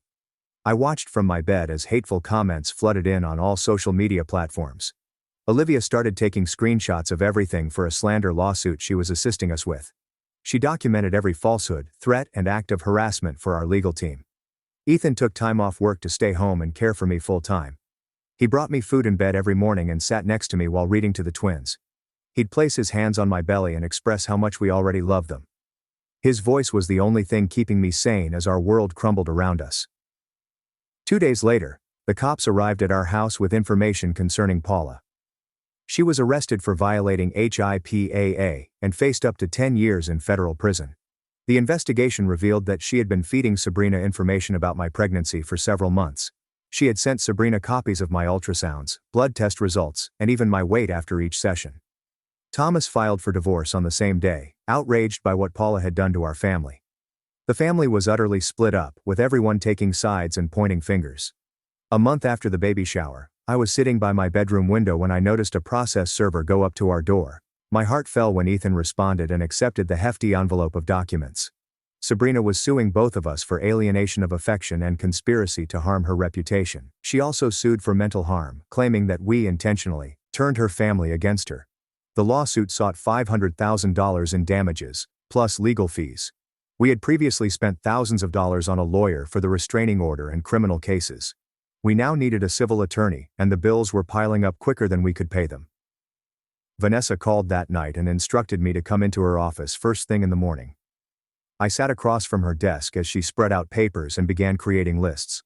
She sued Sabrina 3 times for slander, emotional anguish, and harassment. She filed criminal charges against Margaret for assault at the baby shower. She cautioned me that this could take months, if not years, to resolve, but we needed to fight back. 2 weeks later, I awoke at 3 a.m. with searing aches running through my abdomen. Ethan drove me to the hospital, and I held the door handle and tried to breathe through the contractions. The nurse connected me to monitors and summoned Dr. Patel, who hurried in still wearing his pajama pants beneath his white coat. He gave me needles to stop the labor and explained that the twins would not survive if born at 24 weeks. I spent 3 days in the hospital on bed rest, while the contractions gradually stopped. Sabrina wrote on Facebook about karma catching up with me while I was still hooked up to the monitors. Liam arrived in my hospital room the second day with roses disguised beneath his jacket. He sat in the chair next my bed and apologized for all that had transpired. He informed me that Sabrina had been prescribed medication for her mental health, but she refused to take it. He was documenting everything for the divorce and keeping track of her actions. 6 weeks after the baby shower, Olivia planned a support rally at our house. Cars lined our street, and people I hadn't seen since college arrived with casseroles and baby gifts. My co-workers brought diapers, and our neighbors put up tables in the backyard. Everyone was talking about Sabrina and Margaret's outrageous social media posts. We were all in the backyard when we heard screaming coming from the front yard. Sabrina stood on our lawn, 8 months pregnant, screaming that I was turning everyone against her. Olivia attempted to lead her back to her car, but Sabrina shoved her away. When liquid splattered into the grass, Sabrina grabbed her belly. The ambulance arrived 15 minutes later, and she yelled that I had caused her to go into early labor. The next morning, Ethan and I sat at the kitchen table in quiet, our phones buzzing with texts. Everyone was buzzing about Sabrina's successful hospital delivery of a healthy baby girl. I was relieved that the baby was fine, despite everything that had happened between us. Margaret contacted my phone that afternoon, and her voice was like poison. She claimed Sabrina named the kid Isla Aurora Claire and added my name to spite me. Liam texted me that he refused to sign the birth certificate until Sabrina consented to counseling. Olivia hosted another baby shower for me at her home 2 months after the first. I was opening presents when a process server approached and handed me paperwork. Sabrina was seeking a restraining order against me, saying that I had caused her premature labor. The judge assigned to our case visited Margaret's church, and Vanessa was incensed at the conflict of interest. Despite all of our evidence and Vanessa's arguments, the judge upheld Sabrina's restraining order against me. We couldn't be within 500 feet of each other, since that would complicate our impending court hearings. Vanessa quickly filed for recusal and began the appeals process, which would take weeks.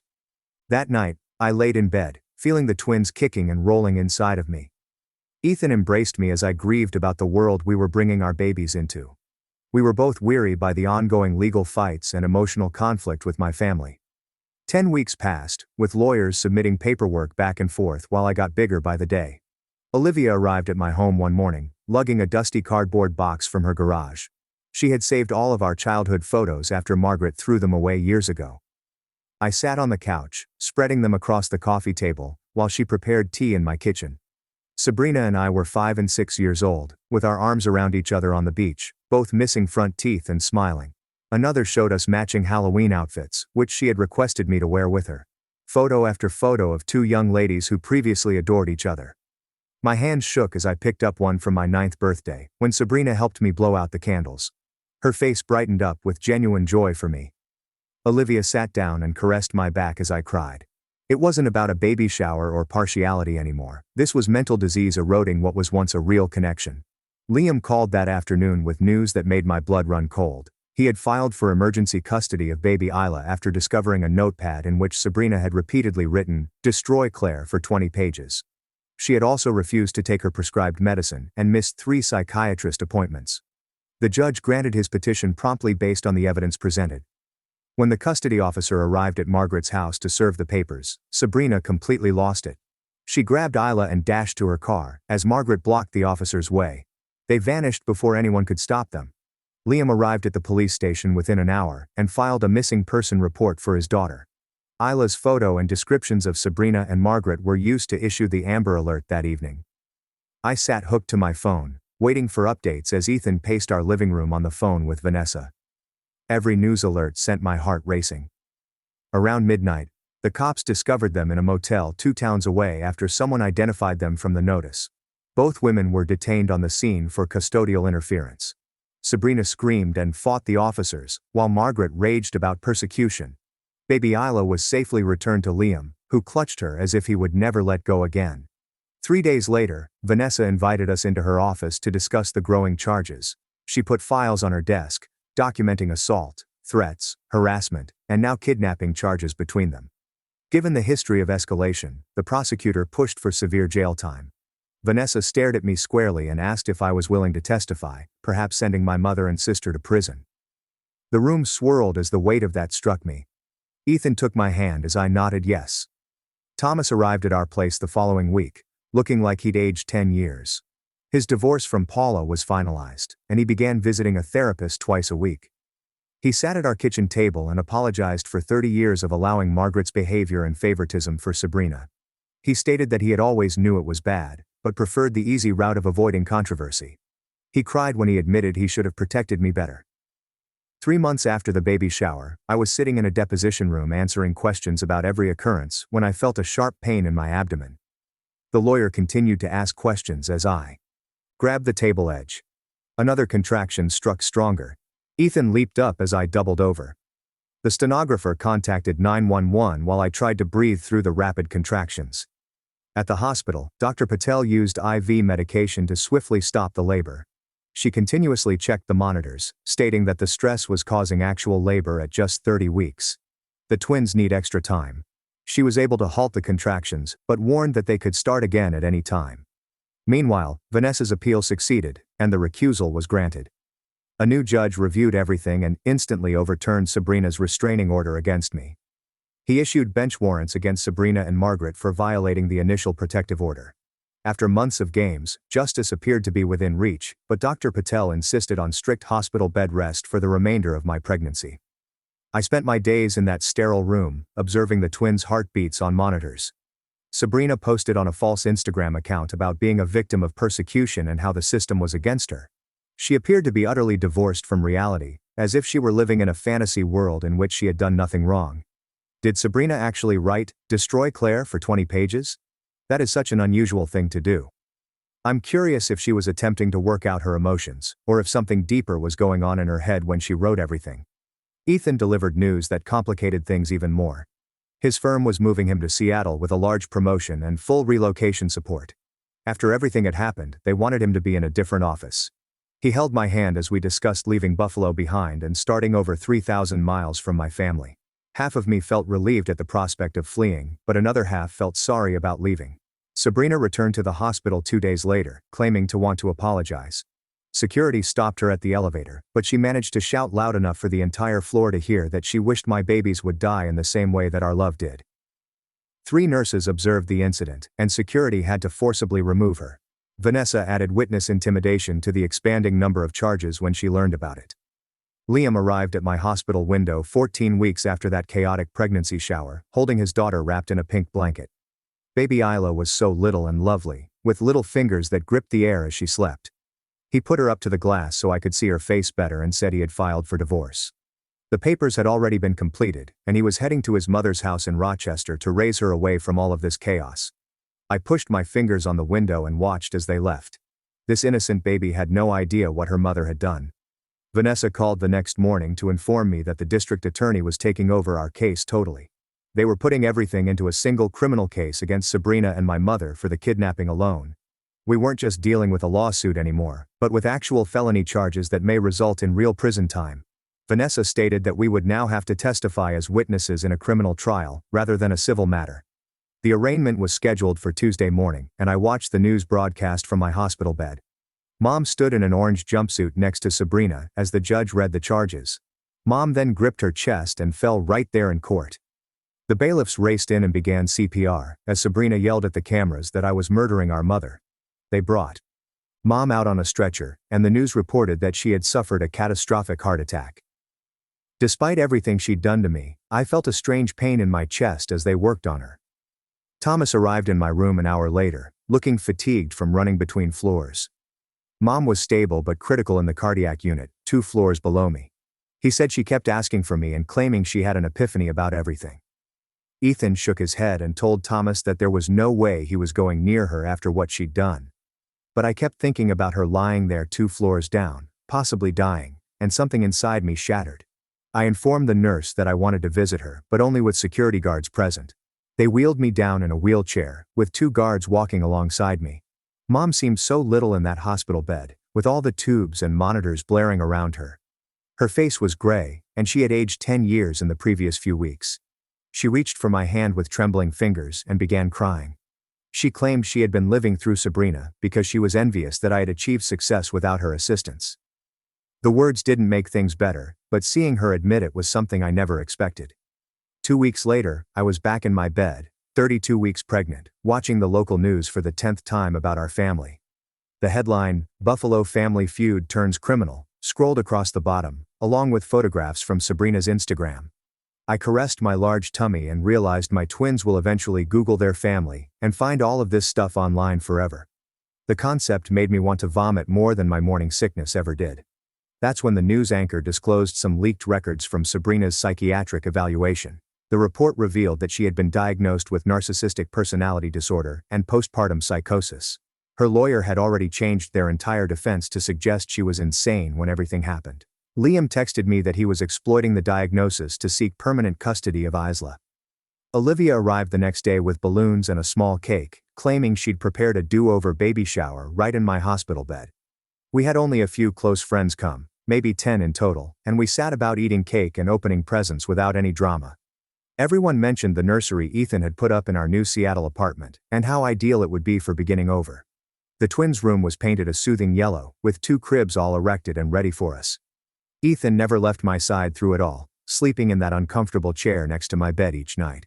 I'd wake up at 3 a.m. to hear him talk to my stomach about all the parks in Seattle and the nice schools near our apartment.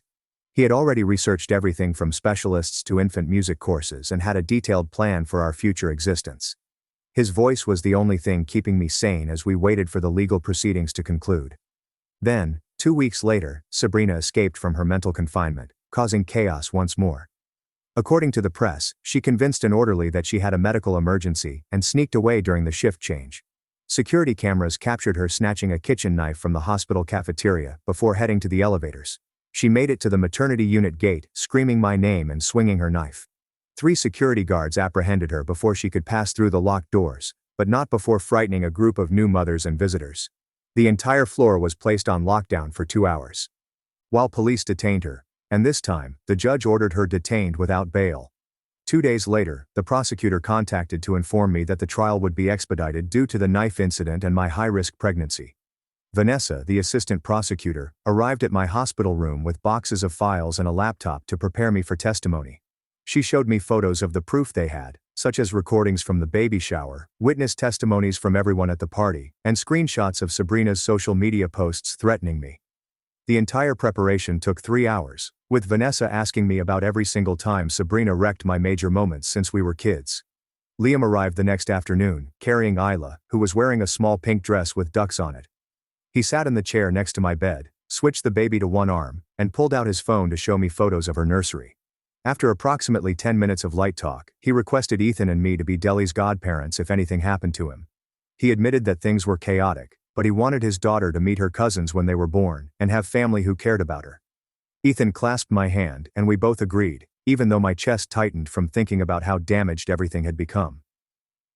3 days later, Dr. Patel came in during her morning rounds and highlighted a date on the calendar on my wall. She stated 34 weeks was as long as she felt comfortable letting me go with all the stress, and the twins were large enough to handle it. The C-section was scheduled for next Thursday, so my babies would arrive right in the thick of Sabrina's trial.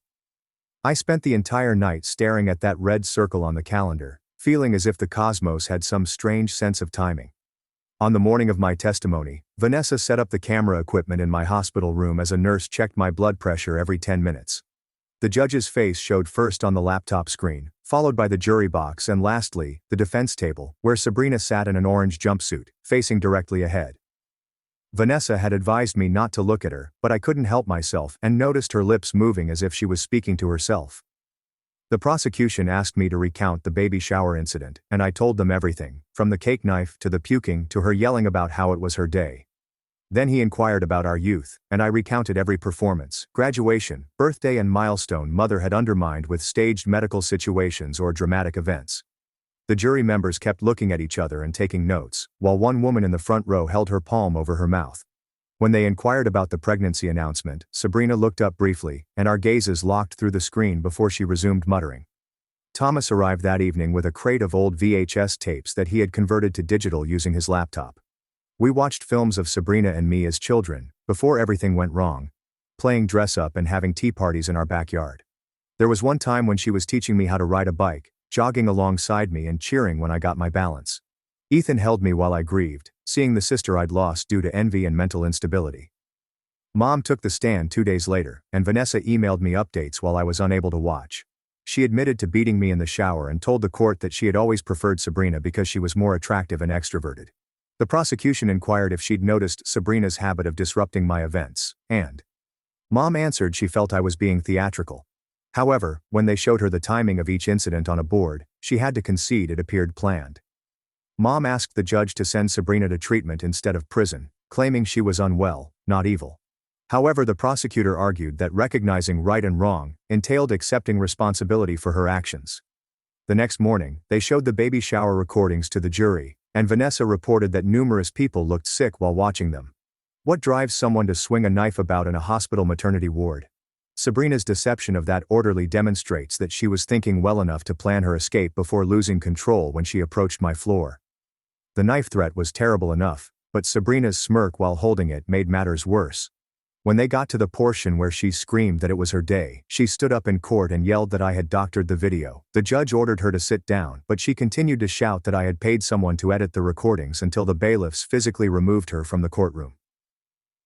Olivia stopped by that afternoon with 2 little dresses, lovely yellow blankets, and a photo album she'd been working on. She had requested everyone we knew to write words for the twins, and collected them all, along with photos of Ethan and me during my pregnancy. Reading the well wishes from friends, co-workers, and even some of the nurses made me understand how much love was waiting for these babies despite the pandemonium. Liam testified the next day, and the prosecutor instructed him to bring a cardboard box to the witness stand. Inside was a notebook labeled, Operation Destroy Claire, which they discovered in Sabrina's closet, and contained entries dating back to high school. He read pages aloud, detailing elaborate preparations to disrupt my prom, college acceptance celebration, engagement party, and dozens of other events. Some entries included sketches of me crying, or suggestions of how to upstage me on various occasions. Even Mom looked stunned when they showed close-ups of the pages on the courtroom screens. According to Vanessa's texts, Liam's voice cracked when he read an item from shortly after my wedding, in which Sabrina expressed a desire to burn my dress, or put something in my meal to make me sick.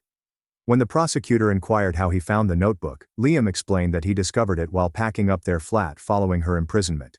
During his testimony regarding the baby shower, Sabrina began yelling from her seat that the baby was not his, and that she would prove it.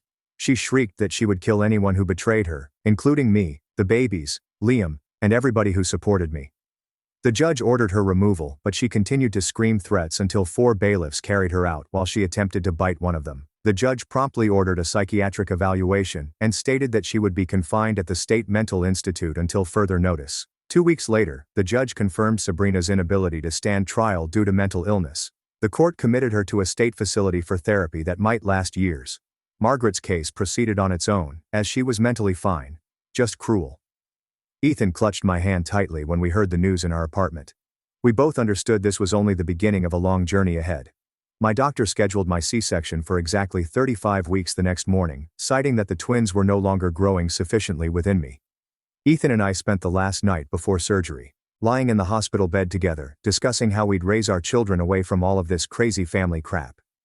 We promised each other that we'd stop the cycle and give kids regular childhoods filled with love, not turmoil and fighting. When I was carried into surgery the next morning, Ethan dressed in scrubs and held my hand behind the curtain while they cut me open. At 7:23 a.m., our kid was born, weighing 3 pounds and wailing loudly. At 7:24 a.m., our daughter arrived, much smaller, but battling hard. Ethan cried when he held them for the first time, these little exquisite babies we'd created together. Through the recovery room window, I saw Thomas standing in the corridor, tears streaming down his cheeks, finally getting to be a grandfather to babies who would recognize him. The nurses immediately transported our twins to the NICU, where they would require assistance breathing and feeding for a while. Thomas paid Margaret a visit 3 days after the birth, bringing word of her trial. She had been convicted of assault and harassment, but was merely sentenced to 2 years probation and required therapy sessions. The judge prohibited her from contacting us unless we first contacted out, which we never did. Thomas claimed she was now coming to terms with her mistakes, but I wasn't interested in her redemption story. A week later, Vanessa delivered mail to the NICU while I was cradling my newborn son on my chest for skin-to-skin contact. The letter came from Sabrina's psychiatric facility, and as I opened it, my hands shook. She'd written to apologize, but also to reveal that she was pregnant again with Liam's child from before their split. Liam arrived an hour later, deeply crushed by the knowledge that he would be forever bound to Sabrina through 2 children. The twins lived in the NICU for 3 weeks, learning to breathe and eat on their own, and becoming stronger each day. Olivia came over every day to give me updates on our Seattle house preparations, including images of the nursery she'd painted soft yellow with clouds on the ceiling. She had found us a wonderful neighborhood with terrific schools and regular family that did not abuse each other at baby showers. Vanessa submitted all of the legal papers to secure our move, shifting the restraining orders to Washington state, where stalking laws were stricter. She ensured that Sabrina could not track us down or send personnel after us once we left Buffalo. Liam introduced Isla to her new relatives via the glass pane during the baby's second week in the NICU. He pulled his daughter up so she could see the little infants in their incubators, and she placed her little hands against the glass, saying "babies" repeatedly. Watching Liam carefully explain to Isla that these were her cousins made me realize what wonderful a father he could have been if Sabrina hadn't poisoned his life. He assured me that he would keep Sabrina away from us and handle her visits with Isla so that we would never have to see her again. Sabrina's mental team contacted with critical news 2 days before the twins were scheduled to be discharged. During her treatment sessions, she became obsessed with my twins, claiming everyone that they were her babies that I had stolen. Despite the medication, her delusions were worsening, and she had attempted to flee twice before coming to see us. The psychiatrist strongly advised us to leave Buffalo as soon as the babies were able to travel. At exactly 3 weeks old, the twins had reached their weight targets and could maintain their body temperature without the incubators. As Ethan was signing the release form, Thomas arrived with the news that Paula had pleaded guilty to HIPAA violations for accessing my medical records. She was sentenced to 6 months in jail and lost her nursing license indefinitely, adding to the domino effect of the baby shower. Our last night in Buffalo was 3 days later, and Olivia had organized a goodbye supper at her house for the few family members who were still speaking to us. Thomas handed me a thick photo album filled with images from before things went crazy, back when we were all just kids playing in the backyard, not knowing what was going to happen. He promised to visit Seattle once we were situated. The twins slept for the majority of the supper in their car seats, as folks alternated cuddling and sobbing over them. Olivia made my favorite lasagna and continued refilling everyone's wine glasses, even though no one was actually drinking. I spotted her the next morning at Buffalo International Airport, while pushing the double stroller through security. Sabrina stood near Gate 12 with a medical assistant beside her, dressed in sweatpants and a hoodie I had never seen before. Her face was swollen from the medication, and her hands shook as she gripped a coffee cup. She spotted us at the same time I saw her. Her entire face crumpled like paper, and she mumbled something resembling, "I'm sorry," before the assistant turned her around and took her away via a different gate. That was the last time I saw my sister. On the plane, I nursed both twins while Ethan looked up Seattle neighborhood listings on his phone. An older woman across the aisle kept smiling at us, eventually leaning over to tell us we had beautiful babies and made a wonderful family. She had no notion we were essentially refugees escaping our hometown. When we arrived in Seattle, Vanessa's messages flooded my phone. Sabrina had been committed involuntarily for at least 6 months after threatening to find us and remove what she referred to as her babies. Liam had filed for permanent custody of both children after Sabrina was pronounced unfit. The legal battles would continue without us. Our new house in Seattle seemed ideal, with large windows and a quiet street, but I couldn't unwind. Each doorbell made me jump. I triple-checked the locks before going to bed and watched every face in the park as if they were someone Sabrina had sent. Ethan located a family therapist who specialized in trauma and scheduled our first meeting for the following week. Thomas called 2 weeks later with updates on Mom. She'd begun treatment and was finally acknowledging how she'd been enabling Sabrina's conduct for years. She had written us a lengthy letter, which Thomas offered to read over the phone. It was truly remorseful, talking about how she had failed both of her children by picking favorites and created this competition between us.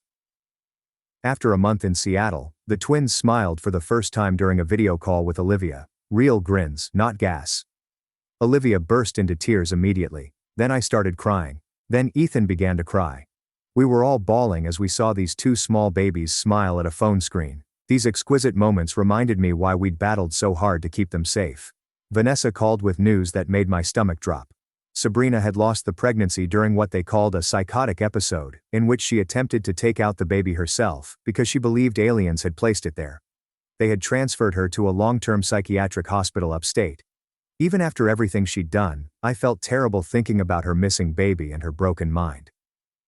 Liam chose to go to Portland with Isla and his new girlfriend, close enough for the cousins to grow up knowing each other, but far enough away from Buffalo's poison. How did Sabrina get to meet them at the airport while she was supposed to be in treatment? The timing feels weird. She's standing there with a medical assistant as they leave town for good. We agreed to meet once a month for playdates, hoping to salvage something healthy from all of this destruction. 3 months into our Seattle life, the last legal papers arrived via certified mail. All criminal accusations were handled by plea bargains or convictions. The restraining orders were made permanent. Our Buffalo home was sold to a beautiful young couple who knew nothing about its history. Sabrina's last document indicated that she will be committed indefinitely after being considered a danger to herself and others. The war had over, but no one had actually won anything. Returning to work seemed strange after everything. The office building downtown had glass doors that mirrored my face back at me, and for a brief moment, I didn't know the lady peering back. Ethan stayed at home with the twins, and I sat at my desk, answering emails about marketing strategies and quarterly reports. My co-workers discussed their weekend plans and complained about traffic, and no one mentioned the viral video, the knife, or anything else. During lunch breaks, I pumped milk in the restroom and checked my phone for images Ethan had sent of the babies. 3 weeks into the job, my manager asked if I wanted to join the team for drinks, and I genuinely agreed. Sitting in that bar, listening to normal folks talk about normal problems, felt like I was finally wearing a costume that fit. My therapist's office had beige walls and a white noise machine that produced ocean noises. I sat on her couch, picking at the throw pillow as she waited for me to speak. The word lingered in my throat for 20 minutes before I eventually spoke it aloud. I became pregnant on purpose to harm my sister. Not for love or for a family, but for vengeance. The therapist did not look startled or appalled. Instead, she nodded and asked how I felt now. I assured her that it was empty. Empty, guilty, and still angry. She claimed healing entailed accepting all of the negative aspects of how we got here. After 6 months in Seattle, the twins turned 1, and Thomas called to ask if he might come visit. I was about to hang up, but Ethan grabbed the phone and answered yes before I could stop him. Thomas arrived at our door with a wrapped package, appearing older than I remembered. He handed me the gift without looking at me and explained, "Margaret made it, but couldn't come herself." Inside, there was a quilt composed of fabric remnants in various shades of blue and green. A little envelope containing Margaret's handwriting was tucked away in the corner. I didn't open it. Not then. Thomas played with the twins for an hour, helped them blow out their birthday candles, and then went without asking for anything else. The quilt was stored in the closet rather than in the garbage. Olivia contacted 2 months later, stating she had received a job offer in Seattle. Within a week, she got an apartment 3 blocks away and was visiting us every evening after work. She delivered takeaway and held the babies while Ethan and I ate with both hands for once. When she walked in, the twins reached for her, so she began keeping diapers and formula on hand. Liam also paid us a visit, accompanied by his new girlfriend, who was unaware of our history and simply saw us as Liam's normal sister with his normal family. We had game evenings and barbecues, and no one discussed Buffalo, baby showers, or anything from the past. 8 months in Seattle felt like the perfect time to revisit something we should have done differently the first time. Ethan casually mentioned it when we were cleaning dishes, as if he were talking about the weather. "We might reaffirm our vows," he explained. "Do it correctly this time. Just us and the people that truly count. There is no large production, competition, or family drama." I kissed him with soapy hands and said yes. The ceremony took place in our backyard with Olivia, Liam, his fiancée, and baby Isla, whom Olivia was babysitting for the afternoon. Liam's girlfriend captured it on her phone as the twins attempted to eat the flowers Olivia plucked from her garden. Ethan penned his own vows to choose each other every day, especially on difficult days. I simply told him I loved him and meant it.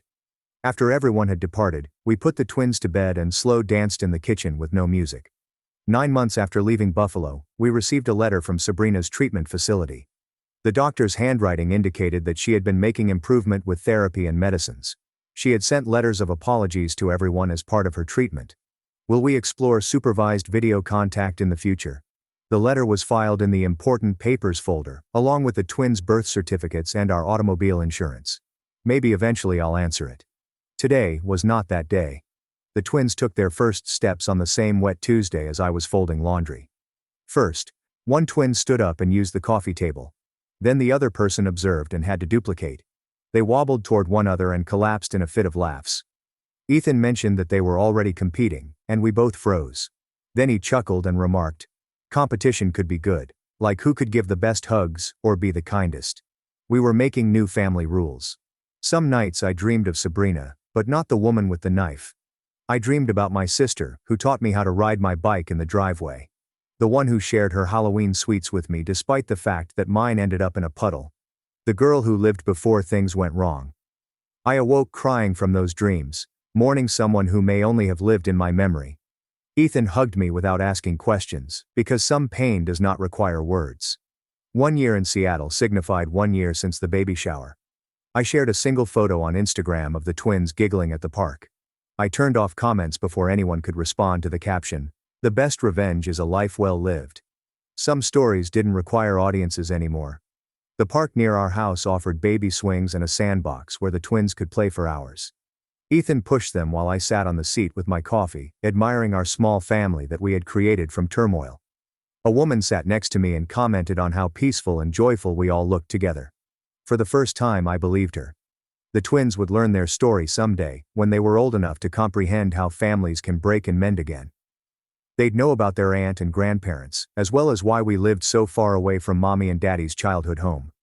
But today, they only understood that Daddy made airplane noises when he pushed them high, that Mommy always had goldfish crackers in her purse, and that their world was safe, small, and full of love.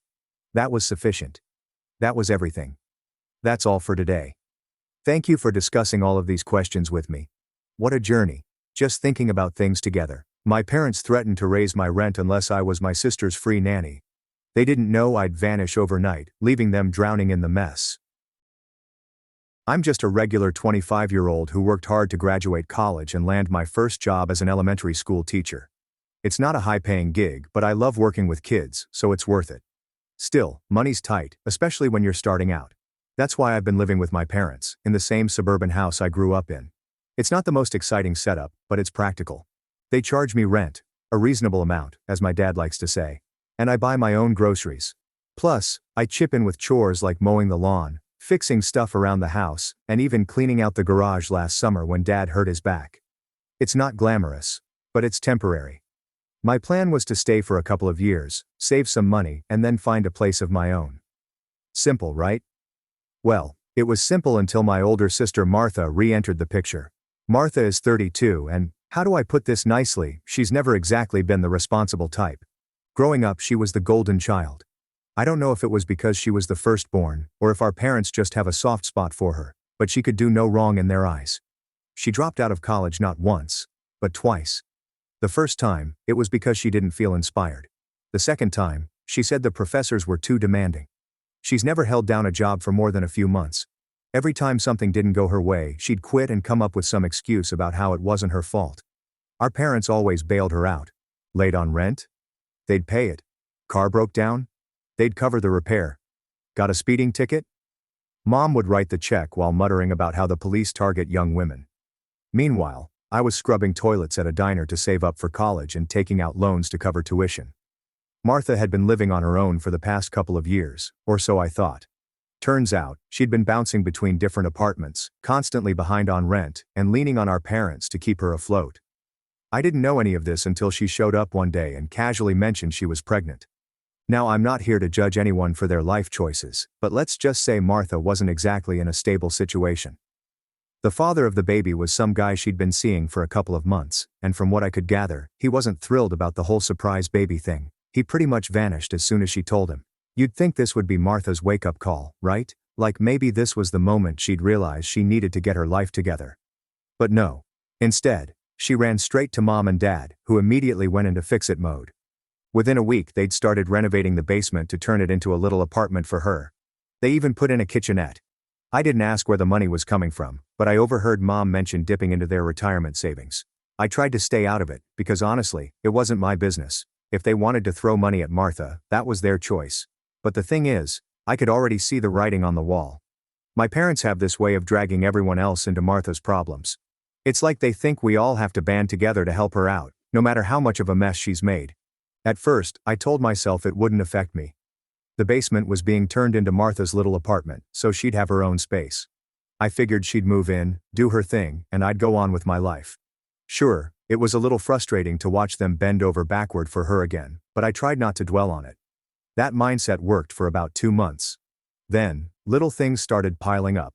First, Mom began making comments about how I should spend more time with Martha since she was going through so much. Never mind that I was working full-time and coming home exhausted most days. Then came the subtle guilt trips. Mom would say things like, "You know Martha doesn't have anyone else to lean on right now. It's so hard being pregnant and single." She'd say this while looking directly at me, like I was supposed to magically solve all of Martha's problems. Dad wasn't any, he'd find ways to work Martha into every conversation. "You should be grateful for everything you have, Abby," he'd say while passing the salt at dinner. "Not everyone's as lucky as you." Lucky. I was barely scraping by, trying to build a career and save money. Meanwhile, Martha was getting a fully renovated apartment handed to her, along with endless emotional and financial support. But things hit another level when I overheard a conversation between Mom and Dad one night. They were in the living room, and I was in the kitchen making tea. "She's going to need a lot of help once the baby comes," Mom said. "Of course," Dad replied. "We'll all pitch in." "All?" Mom asked. "Well, you, me, and Abby," Dad said, like it was obvious. I nearly dropped my mug. They hadn't said anything to me about this plan, but it was clear they'd already decided I was going to be part of it. That's when I started to feel uneasy. I didn't know the specifics yet, but I could tell they were cooking up something that was going to pull me into Martha's chaos, whether I liked it or not. The uneasy feeling only grew when Martha started coming over more often. She'd flop onto the couch, complaining about how hard it was to be pregnant and how unfair it was that her ex had bailed. She'd make little comments about how lucky I was to have a steady job and no kids to worry about. I bit my tongue every time because I didn't want to start an argument, but in the back of my mind, I kept thinking, why does this always fall on me? By the time dinner rolled around that night, I had a sinking feeling that something was coming. I didn't know exactly what it was, but I knew it wasn't going to be good. When we all sat down for dinner, I couldn't shake the feeling that something was about to happen. You know when everyone's acting a little too casual, like they're all in on a secret except you? That's how it felt. Mom and Dad were chatting about random stuff, something about the neighbor's new fence, and Martha was just scrolling on her phone. It felt forced, like they were waiting for the right moment to drop something on me. Dinner was spaghetti, which is always my dad's go-to. We need to have a family talk meal. I don't know why. It's not like spaghetti makes bad news any easier to swallow.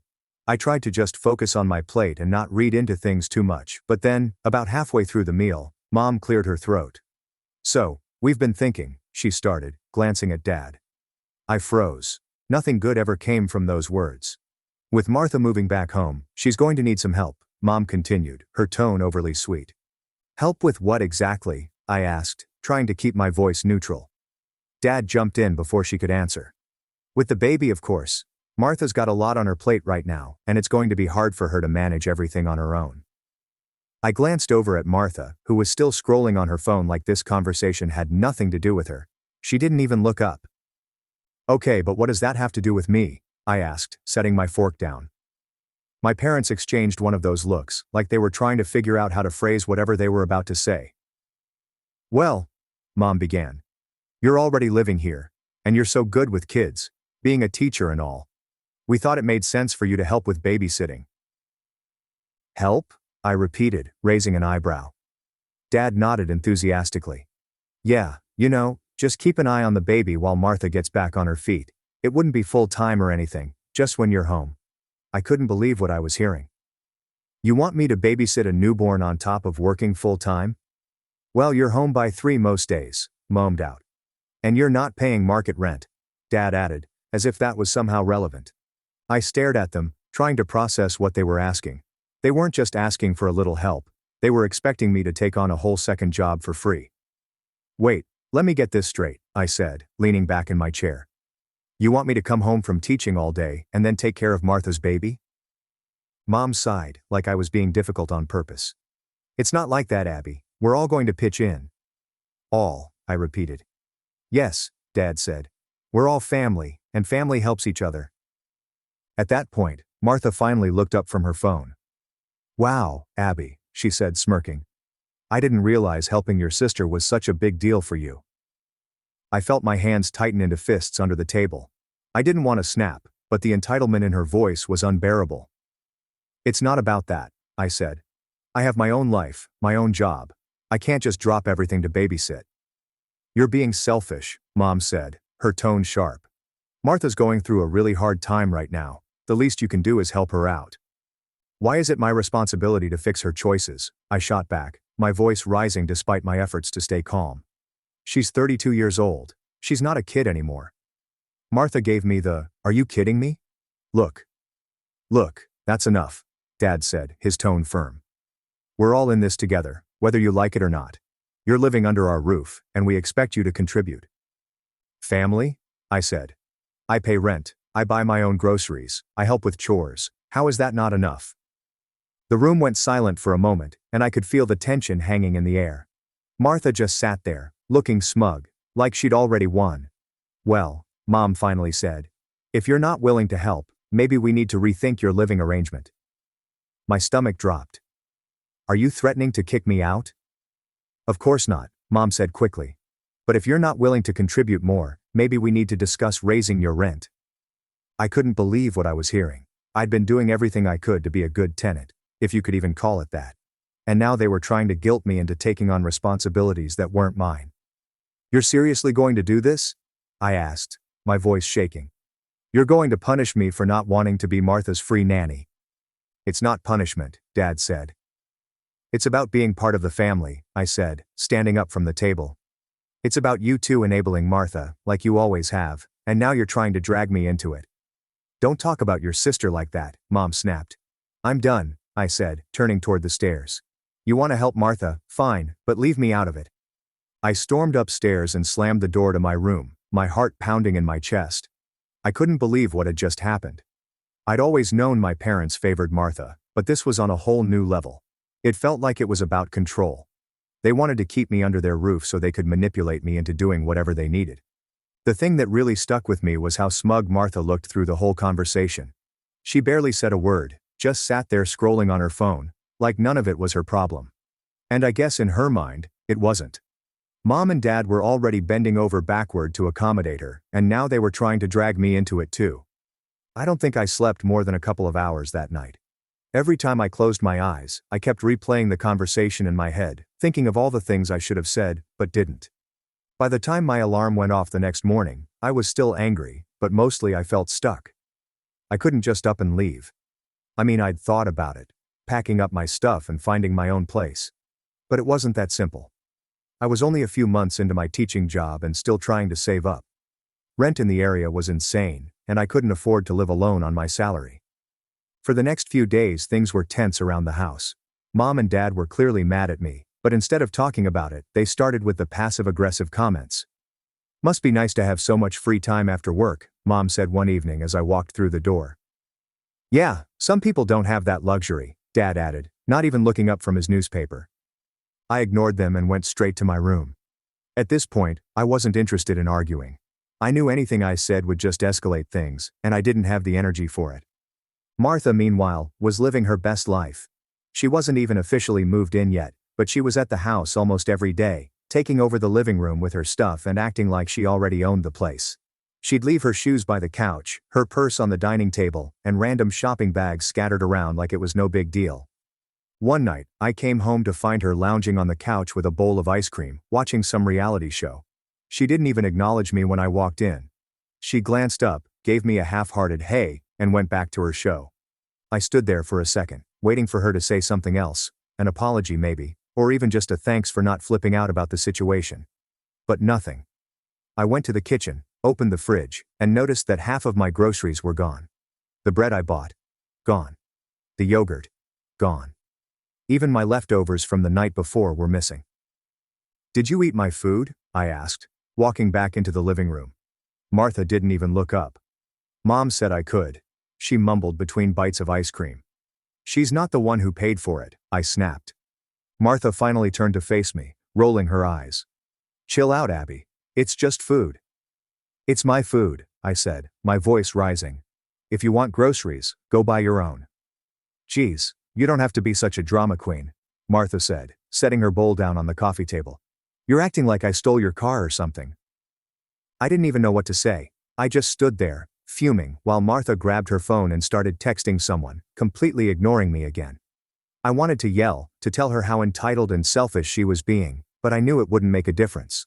Martha had spent her entire life getting away with this kind of behavior because Mom and Dad let her. And now they were trying to make me part of the problem. The next morning, Mom cornered me in the kitchen while I was making coffee. You need to apologize to your sister, she said, her tone stern. For what? I asked, genuinely baffled. For making her feel unwelcome, Mom said, crossing her arms. She's going through so much right now, and the last thing she needs is you being difficult. Are you serious? I said, turning to face her. She ate all my food and acted like it was no big deal. How is that my fault? Mom sighed, like I was the one being unreasonable. It's just food, Abby. You can always buy more. That's not the point, I said, trying to keep my voice steady. The point is that she doesn't respect anyone's boundaries, and you're letting her get away with it. Boundaries, Mom said, practically scoffing. This is her home now too. You need to learn how to share. At that moment, I realized there was no reasoning with her. Mom wasn't interested in hearing my side of things. She just wanted me to fall in line and do what was best for the family. Over the next week, things got worse. Mom and Dad started dropping hints that they were going to raise my rent if I didn't step up. Martha began moving more of her stuff into the house, filling the basement with furniture and boxes. She even started using my bathroom, because apparently the one downstairs wasn't good enough. I tried to keep my distance, but it felt like no matter what I did, they were all determined to drag me into their chaos. One night, I came home to find Dad in the living room holding what looked like a budget spreadsheet.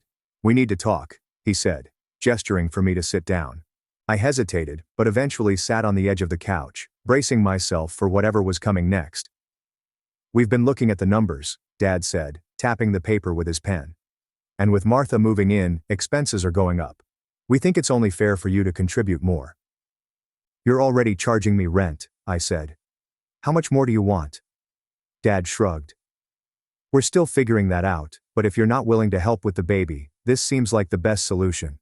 I couldn't believe what I was hearing. They were literally trying to use my rent as leverage to force me into babysitting. "This is ridiculous," I said, standing up. "I'm already paying more than enough for what I get here. If you want me to leave, just say so." "No one's asking you to leave," Dad said quickly. "We're just asking you to do your part." "My part?" I repeated. "You mean Martha's part?" Dad opened his mouth to respond, but I didn't give him the chance. I walked out of the room and straight up to my bedroom, slamming the door behind me. At that point, I knew I couldn't keep doing this. I couldn't keep living in a house where my boundaries didn't matter and my parents saw me as nothing more than free labor. I didn't know how or when, but I knew one thing for sure: I had to get out. That thought stayed with me, growing louder every time Martha waltzed through the house like she owned it, or Mom and Dad tried to guilt-trip me into helping. But deciding to leave and actually pulling it off were two very different things. I didn't have much saved yet. Not enough to comfortably afford my own place. And the idea of suddenly uprooting my life felt overwhelming. Still, I knew staying wasn't an option. If I let them push me into being Martha's backup parent now, it would never stop. They'd just keep piling more and more onto me until I was stuck. I didn't want to wake up one day, 5 years later, still living in that house, miserable and resentful.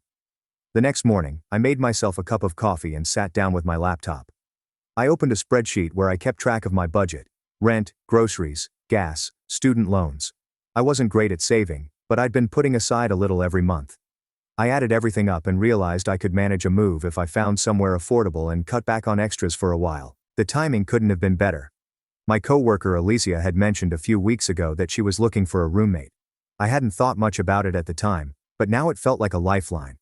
I texted her, "Hey, is that roommate thing still an option?" She replied almost immediately, "Yep, still looking. Why, you interested?" "Yeah, maybe. Can we talk after work?" Alicia's response was short and sweet. "Of course." That afternoon, I stayed late at school, waiting until the halls were quiet before heading to Alicia's classroom. She was sitting at her desk, grading papers. "What's up?" she asked, looking up from her stack of essays. I hesitated for a second, unsure how much to share. Finally, I said, "I'm thinking about moving out of my parents' place. They're making things complicated." Alicia nodded like she understood without me having to explain. "The offer is still open," she said.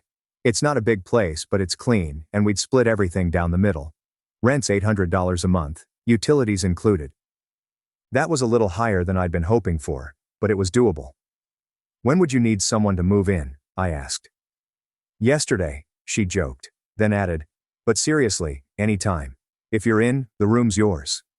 I told her I'd let her know by the end of the week, but in my head, I'd already made up my mind. This was my way out. Then I had to figure out how to leave without creating even more drama. If my parents caught wind of my plan too soon, I knew they'd try to sabotage it. They'd guilt me, argue with me, maybe even go as far as raising my rent immediately to stop me from saving anything. So I kept quiet. I started packing little by little, focusing on the essentials: clothes, personal items, and anything I couldn't afford to replace. I stored everything in the trunk of my car, hiding it under a blanket in case anyone got curious. At the same time I started documenting everything, just in case. I took pictures of my room, my furniture, my electronics, anything that could potentially become a point of contention later. I knew from experience that Martha had a way of forgetting what belonged to whom, and I wasn't about to lose my stuff in the chaos of leaving. One night, while everyone was asleep, I printed out a letter formally giving my 30-day notice. I'd done some research online and found out that even though I wasn't technically a tenant in the legal sense, it was still smart to have everything in writing. The last thing I wanted was for them to accuse me of bailing without warning. I didn't sleep much that night, constantly checking the clock and listening for any noises that might mean someone was awake. Finally, at 6 o'clock in the morning, I slid the envelope under the door to my parents' bedroom. The reaction was immediate. By the time I got home from work that day, Mom and Dad were waiting for me in the living room. "What's this?" Dad asked, holding up the letter like it was some kind of personal attack. "It's my notice," I said, keeping my voice steady. "You're really doing this?" Mom asked, her voice already shaky. "Yes," I said firmly. "I found a place, and I'll be moving out by the end of the month." "You can't just leave," Mom said. "What about Martha? What about the baby?" I took a deep breath, trying to stay calm. "Martha and the baby aren't my responsibility. I've done everything I can to help around here, but I can't keep living like this." "What is wrong with you?" Dad said, his voice rising. "You weren't stubborn like this before.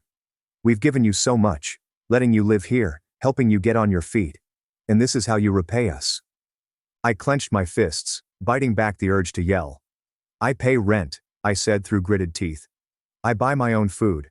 I've been responsible for myself since the day I graduated. I'm not a kid anymore, and I'm not your backup plan for Martha."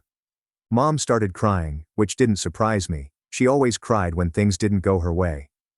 "How can you do this to us?" she sobbed. "To your sister?" I didn't say anything. I knew there was no point. They weren't going to listen, and I wasn't going to change my mind. The days that followed were some of the most awkward of my life. Mom and Dad barely spoke to me, except to throw in the occasional guilt trip. Martha acted like nothing had changed, continuing to take over the house as if it was already hers. One night, I came home to find that she'd moved more of her stuff into the basement, stacking boxes on top of the couch and cramming clothes into the closet. It was like she was marking her territory, claiming every inch of space she could. "Hope you don't mind," she said when I walked in. I didn't respond. I just went upstairs and closed the door to my room, ignoring the knot of anger growing in my chest. In the final days before my move, I doubled down on my preparations. I packed the last of my essentials, checked and rechecked my budget, and made plans with Elysia to pick up the keys. Everything was falling into place, but I still felt a gnawing sense of unease. The hardest part came the morning I officially moved out. I'd arranged for Elysia to swing by with her car, and we were going to load up the last of my stuff before heading to her apartment. I thought I'd timed it perfectly, early enough that Martha would still be sleeping and Mom and Dad would be too distracted with their morning routines to bother me. Of course, nothing ever goes that smoothly in my family. I was halfway through hauling boxes out to my car when I heard the familiar sound of my dad's slippers shuffling down the hallway. He appeared at the top of the stairs. "What are you doing?" he demanded. I didn't stop moving. "I told you I'm leaving today," I said, grabbing another box and heading for the door. "You can't just sneak out like this," he snapped, following me outside. "We're a family, Abby. Are you abandoning your own family?" I set the box down in the trunk of my car and turned to face him. "I'm not abandoning anyone," I said, trying to keep my voice calm. "I'm choosing to live my own life. There's a difference." Dad looked like he wanted to argue, but before he could say anything, Mom appeared in the doorway, her arms crossed and tears already streaming down her face. "You're really doing this?" she asked, her voice shaking. "Yes," I said, standing my ground. "What about Martha?" she sobbed. "What about the baby?" I sighed, feeling the weight of the conversation pressing down on me. "Mom, I've told you before, Martha and the baby aren't my problem. I can't keep sacrificing my own life to fix her mistakes." That set her off. "How dare you talk about your sister like that?" she cried, her voice rising. "She's doing the best she can." "Is she?" I shot back. "Because from where I'm standing, it looks like she's just waiting for everyone else to do the work for her." At that moment, Martha emerged from the basement, looking disheveled but wide awake. She took one look at the scene unfolding in the driveway and smirked. "Don't worry, Mom," she said, her voice dripping with sarcasm. "If Abby wants to be selfish, let her. We don't need her anyway. I clenched my fists, fighting the urge to snap back. Instead, I turned to Alicia, who had just pulled up in her car. Let's get this done, I said, ignoring the chaos behind me. Alicia gave me a sympathetic look and started helping me load the rest of my stuff into the cars. My parents continued to argue in the background, throwing out every guilt trip they could think of. Who's going to help us now? Dad shouted. How can you be so heartless? Mom wailed. Martha, meanwhile, leaned against the doorframe, watching the whole thing like it was some kind of live performance for her entertainment. By the time we were done loading everything, I felt like I'd run a marathon. I stood in the driveway, taking one last look at the house I'd called home for so many years. It should have been a bittersweet moment, but all I felt was relief. With that, I started the engine and drove away, Alicia following close behind. The relief I felt when I pulled into Alicia's apartment complex was immediate. It wasn't fancy, but it was clean, quiet, and most importantly, drama-free. Alicia helped me carry everything inside, and within an hour, I was unpacked and settled into my new room. We sat on the couch afterward, chatting about work. It felt normal, like a glimpse of the life I'd been missing while stuck in the middle of my family's chaos. But that peace only lasted about 2 hours. My phone started buzzing non-stop, calls, texts, voicemails. It was my parents, my aunts, my cousins. Apparently my mom had already spread the news that I'd abandoned the family, and everyone had something to say about it. Abby, how could you do this to your sister? One voicemail from my Aunt Carol started. She's pregnant and vulnerable. Don't you care about family? Selfish doesn't even begin to describe you. Another text from a cousin read. The worst part was Martha's social media posts. She'd gone full victim mode, posting pictures of her baby bump with captions like, "Some people would rather run away than help their own family. At least my baby will know what real love looks like." I blocked her immediately. It was infuriating, but I refused to let it pull me back in. I reminded myself that this was exactly why I'd left. To escape the manipulation and drama that always came with being part of my family. The next week at work, things got even weirder. My mom showed up at the school during my lunch break, crying and begging to talk to me. She was in full meltdown mode, talking about how I destroyed the family, and how Martha was falling apart without me there. My principal had to step in and ask her to leave, which was mortifying. I spent the rest of the day avoiding eye contact with everyone, knowing they were probably wondering what kind of family drama I was caught up in, but that incident actually worked in my favor. I thought I was done with the house and all the chaos it came with, but of course, life isn't that simple. About 2 weeks later, I realized I'd left some important documents behind. A file with my teaching certification, tax forms, and other papers I needed for work.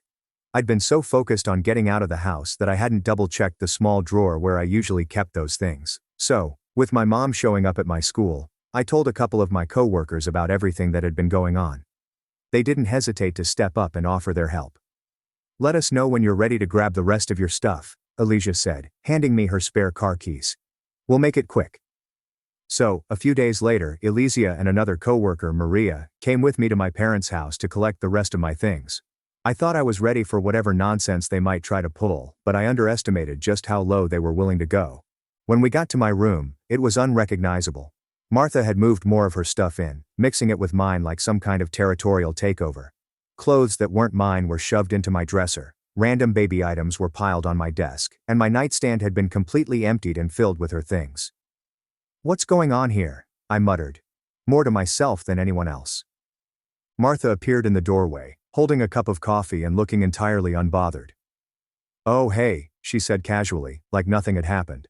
"I guess some of my stuff got mixed in. It's hard to tell what's yours and what's mine at this point." I stared at her, trying to process the audacity of her words.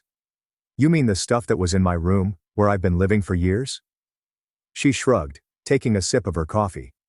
"Well, you already left, so what does it matter?" It was clear she'd done this on purpose, hoping to make things more difficult for me. But what she didn't know was that I'd anticipated this exact scenario. I pulled out my phone and opened the folder where I'd saved pictures of my room from before she started moving in. "I already have photos of everything," I said, holding the screen up so she could see, "and I made a list of all my stuff, down to the serial numbers on my electronics." Martha's face twisted in frustration, but before she could respond, Mom and Dad showed up. "What's going on?" Dad demanded. "What are you doing in here?" he asked in fury. "I came to grab some stuff I forgot, but Martha is claiming she can't tell what's hers and what's mine," I said, keeping my voice as calm as possible. But I have documentation for everything I own. Dad's expression darkened. If you take anything that doesn't belong to you, I'll call the police. I let out a short, humorless laugh. Go ahead, I said. We can also talk to them about the legality of you entering my room without notice and tampering with my belongings. That shut him up. Alicia and Maria stepped in, helping me sort through the mess.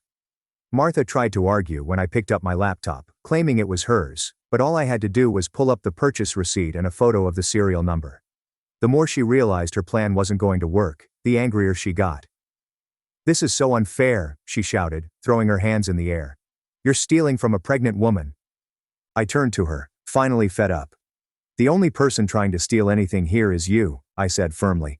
Just like you've been trying to steal my time and my freedom by expecting me to be your unpaid nanny, not anymore. And with that, I got into Alicia's car and didn't look back. Now, all that was 6 months ago. Martha had the baby, and as I predicted, things are falling apart. My parents are now stuck providing the childcare they tried to dump on me, all while working their full-time jobs. They're exhausted and overwhelmed. According to the few family members who still speak to me, Martha hasn't even tried to find a job. She claims she's too stressed to work, which is probably true considering she spends most of her time scrolling on her phone and ignoring her responsibilities. She's still living in my parents' house, now with a crying infant and an unfinished basement renovation that's draining their retirement savings. I've heard they've made several attempts to contact me since I left. First, there were angry texts about how ungrateful I was. When that didn't work, they switched to guilt trips about how much the baby needed me. The latest strategy has been sending photos of my niece with captions like, "Don't you want to meet your only niece?" and "She needs her aunt in her life." I've blocked them all on social media and set up email filters to avoid their messages. A few family members who understand my position have kept me in the loop, but I've made it clear I'm not interested in rebuilding relationships until my parents and Martha acknowledge their behavior and make real changes. Ironically, if they had just respected my boundaries and asked for occasional babysitting help like normal people, I probably would have agreed. I love kids, and I wouldn't have minded helping out sometimes. But their attempt to trap me into full-time childcare while disregarding my space and autonomy destroyed any chance of that happening. And yeah, that's my story. What I realized from all this mess is that sometimes the healthiest thing you can do for your family is to stop enabling their destructive behaviors. I saved for 10 years to buy a home. My cheating sister demanded it for her lawyer, then showed up at my job and tried to ruin my career. My sister Clara, who is 3 years older than me, was married 5 years ago to a truly great guy who we can call James. James's family has a good amount of money, so while they are not super rich, they are very comfortable, and he is also a successful professional who earns a very good income on his own. My sister, on the other hand, has never been very focused on building a career for herself, having worked some part-time jobs before she met James, but she never had any real savings or long-term plans to speak of. Her interests were always more in social activities and enjoying the moment, which is certainly her choice to make. When she and James decided to get married, his parents were quite involved in the planning, and they were paying for a large part of the wedding, while also helping them with a down payment on a house. Because of this financial involvement, their lawyers suggested that a prenuptial agreement would be a wise decision. James was very gentle when he brought it up to my sister, explaining that it was mainly a measure to protect his family's assets and his own premarital savings, and he described it as just a standard procedure for his family. The prenup essentially stated that, in the unfortunate event of a divorce, they would each leave the marriage with the assets they had brought into it.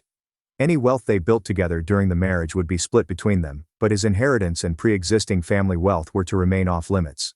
The agreement also contained a very clear infidelity clause, which specified that if either of them was unfaithful, the unfaithful party would not be entitled to any form of spousal support or any share of the assets that were accumulated during the marriage.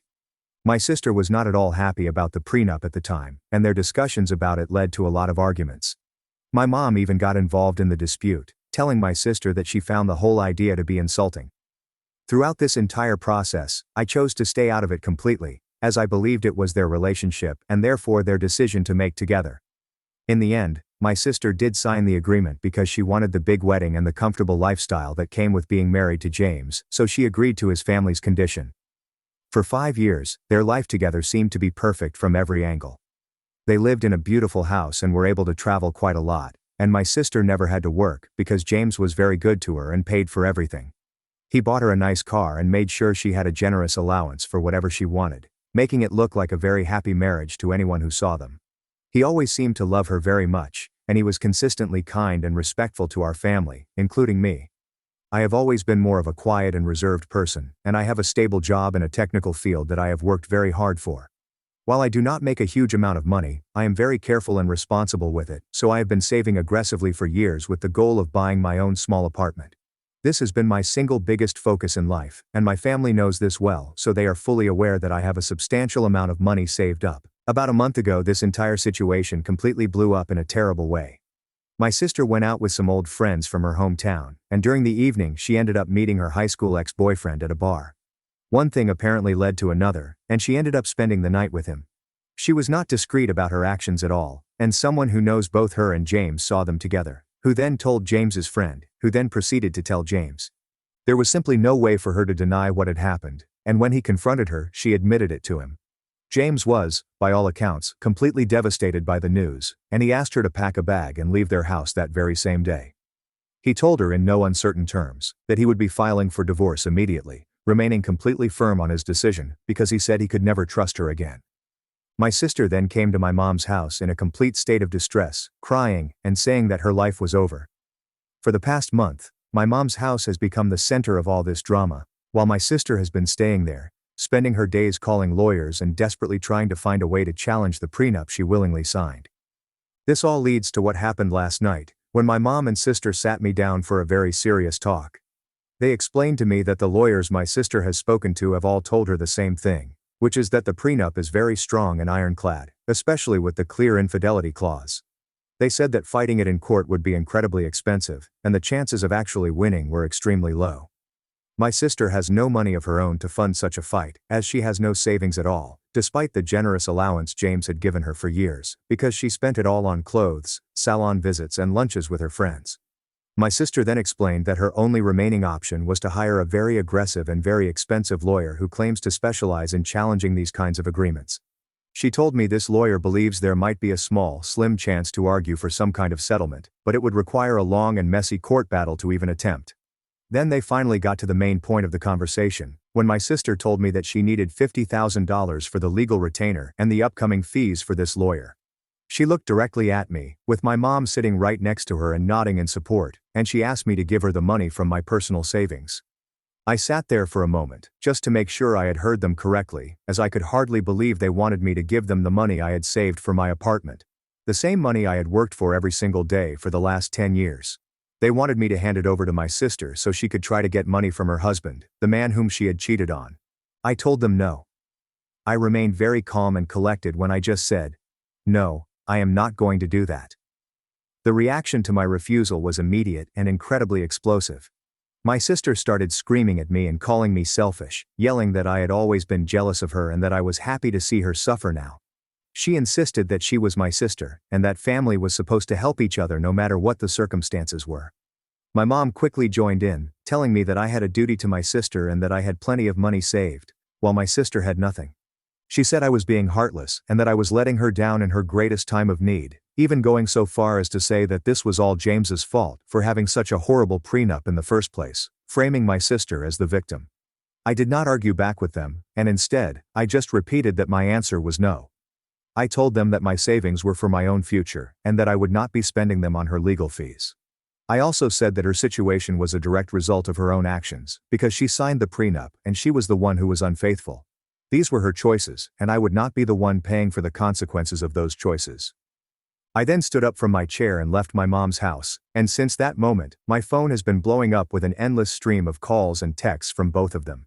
It has also expanded to include some of my aunts, who have only heard my sister's emotional and one-sided version of the story. They are all calling me selfish and unsupportive for my decision. I have not responded to any of them, and I feel like I am living in a crazy world. I am the one who worked hard and was responsible, while she is the one who made a terrible mistake and is now facing the consequences she agreed to in writing, yet somehow, I am being positioned as the bad guy in all of this. So, Reddit, AET for refusing to give my sister the money I saved for my own home to fund her divorce battle. Update 1. I want to thank everyone who commented on my original post, because it was incredibly helpful to see that I am not completely crazy for thinking the way I do. I have read a lot of the comments, and the judgment seems to be overwhelmingly NTA, for which I appreciate the clarity. I still have not engaged with my family since the big blowup, but the situation has unfortunately continued to get worse, so I thought I should post an update to document what has been happening since then. After I walked out of my mom's house that night, the angry texts and calls continued for 2 straight days without stopping. The messages were not just from my mom and sister Clara, because my mom had clearly called her sisters, my aunts, and had given them a very one-sided and emotional version of the events.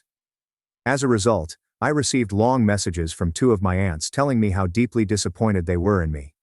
They said that Clara had made a mistake, but insisted that James was being cruel by throwing her out with nothing. They lectured me that family is all we have and that I should be there for my sister, with one of them even saying that money is just paper, but family is forever. It is very easy for them to say such things, since none of them have offered Clara any of their own money, and they just expect me to be the one to provide it. I decided not to reply to any of these messages and instead put my phone on silent as I needed to focus on my work and the constant notifications were making it impossible. After about 48 hours of this continuous barrage, the messages finally stopped, and I thought that maybe they had given up and were going to leave me alone. I was very wrong, because the silence was just a prelude to them trying a new strategy.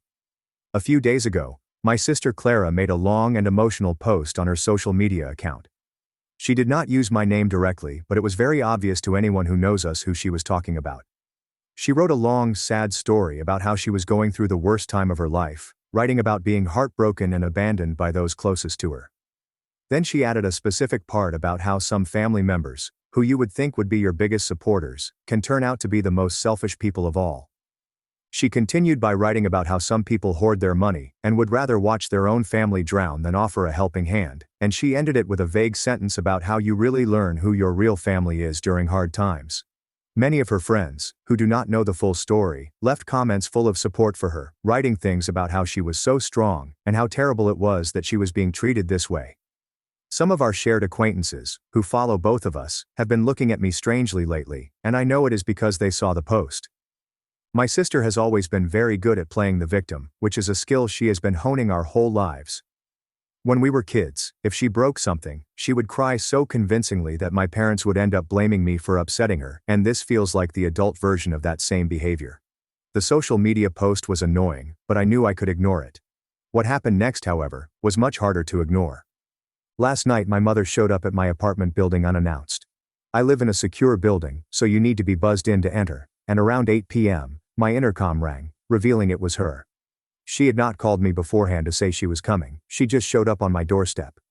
I did not want to let her in, but at the same time, I did not want her to make a scene in the lobby for all my neighbors to see, so I buzzed her up. The moment she got inside my apartment, she started in on me again, but she did not yell this time, instead trying a different tactic.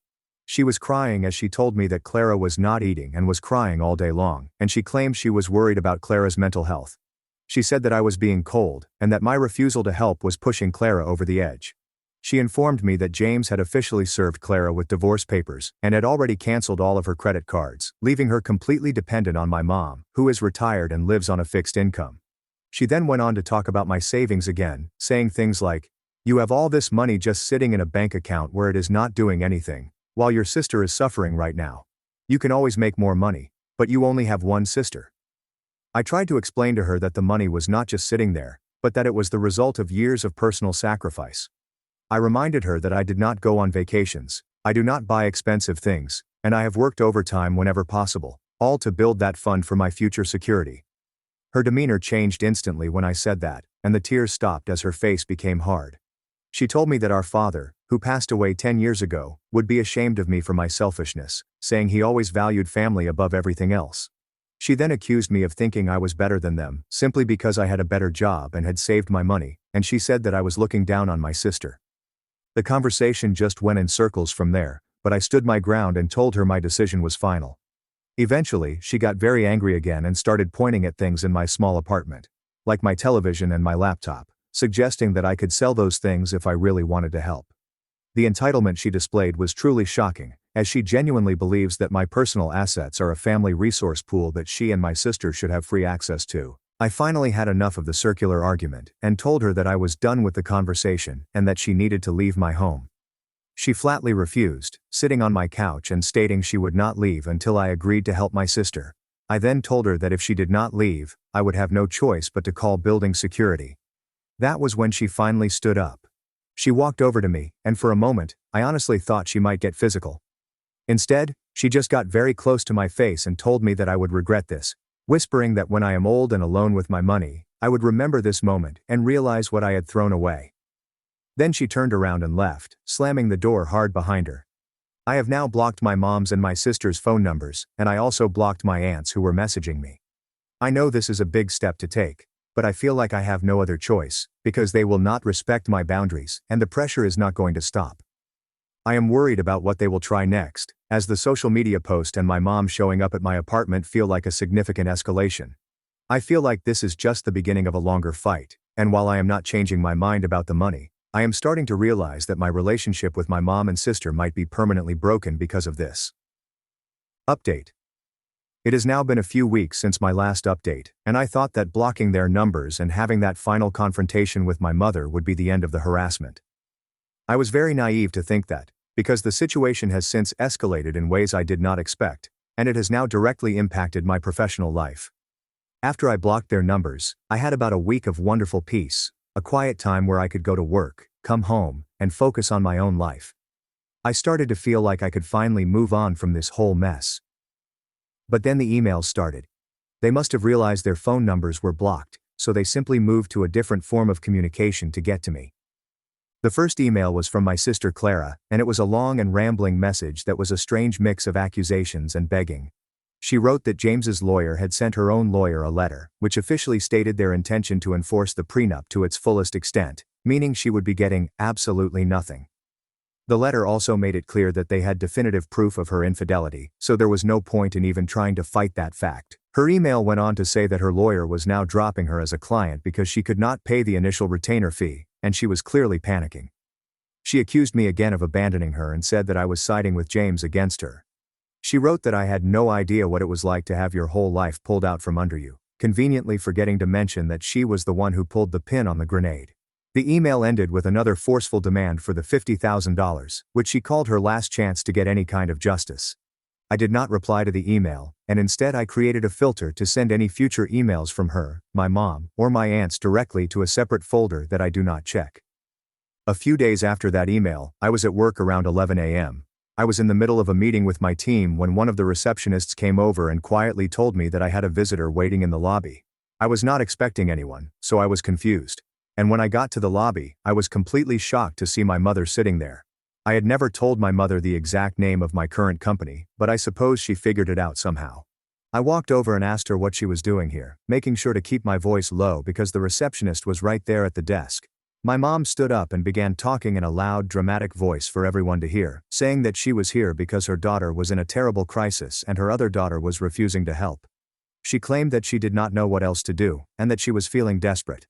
My face was burning with humiliation as a few of my colleagues who were walking by slowed down to look at the unfolding scene. I tried to lead her out of the lobby, but she pulled her arm away from me and started crying loudly. She told me that Clara was going to be homeless soon, and that I was sitting here in my fancy office pretending like my family did not even exist. I told her that this was completely inappropriate and that she needed to leave immediately, but she just turned to the receptionist and said, "Can you believe it? Her own sister is suffering and she won't even help. What kind of person does that?" I was absolutely mortified, so I walked her to the door and essentially had to push her out of the building. She stood on the sidewalk, just outside the glass doors, and stared at me with a look of pure anger. I went back to my meeting and tried to pretend like nothing had happened, but it was impossible. My boss came over to my desk later in the day to ask if everything was okay, and while he was very professional about it, it was clear that the incident had caused a significant disruption. I just told him it was a private family matter and assured him that it would not happen again. That evening, I was so angry that I could barely think straight, because showing up at my job was a line I never thought even she would cross. It was such a clear and manipulative attempt to use public shame to get what she wanted. The next day, things managed to get even worse when Clara somehow found my work email address. She sent a new email, not just to me, but she also copied in my boss, whose email is listed on the company website, as well as the general HR email address for the company. The email she sent was a complete and utter fabrication of the truth, in which she wrote that I was withholding family funds that were supposed to be shared between us after our father passed away. She claimed that I was financially abusing my position as the supposed executor of his will, which is not true, as I am not, and never was the executor of anything, and was leaving her destitute. To make her story more convincing, she attached a copy of the divorce filing from James's lawyer to prove her desperate situation, painting me as a cold, calculating thief who was stealing from her own sister. This created a massive problem for me at work, and my boss called me into his office immediately with a representative from HR, and they had her email printed out on the table. They were very serious as they told me that these were very grave accusations, and that the company had to take them seriously for legal reasons. I had to explain the entire miserable situation to them. I had to show them the text messages and the previous emails from Clara and my mom to prove the long pattern of harassment, and to show that the story in her email was completely false. I had to explain that there were no family funds, and that the money was my personal savings from my own salary. My boss and the HR representative were understanding in the end, as they could see from the evidence that I was the one being harassed. However, they told me very sternly that I had to make sure this family drama did not spill over into the workplace again. They documented the incident, and while they assured me it would not affect my job, it is now a part of my permanent employee record. I was forced to have a lawyer send a formal cease and desist letter to both my sister and my mother, demanding that they stop contacting me at my workplace. The stress from all of this is unbelievable, because my sister did not just try to embarrass me, she actively tried to damage my career and my professional reputation.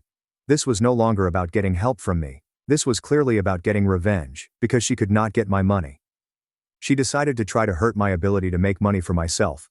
I am now looking into what legal options I have if this harassment continues, because I am almost certain that it will. Update 3. Hello again.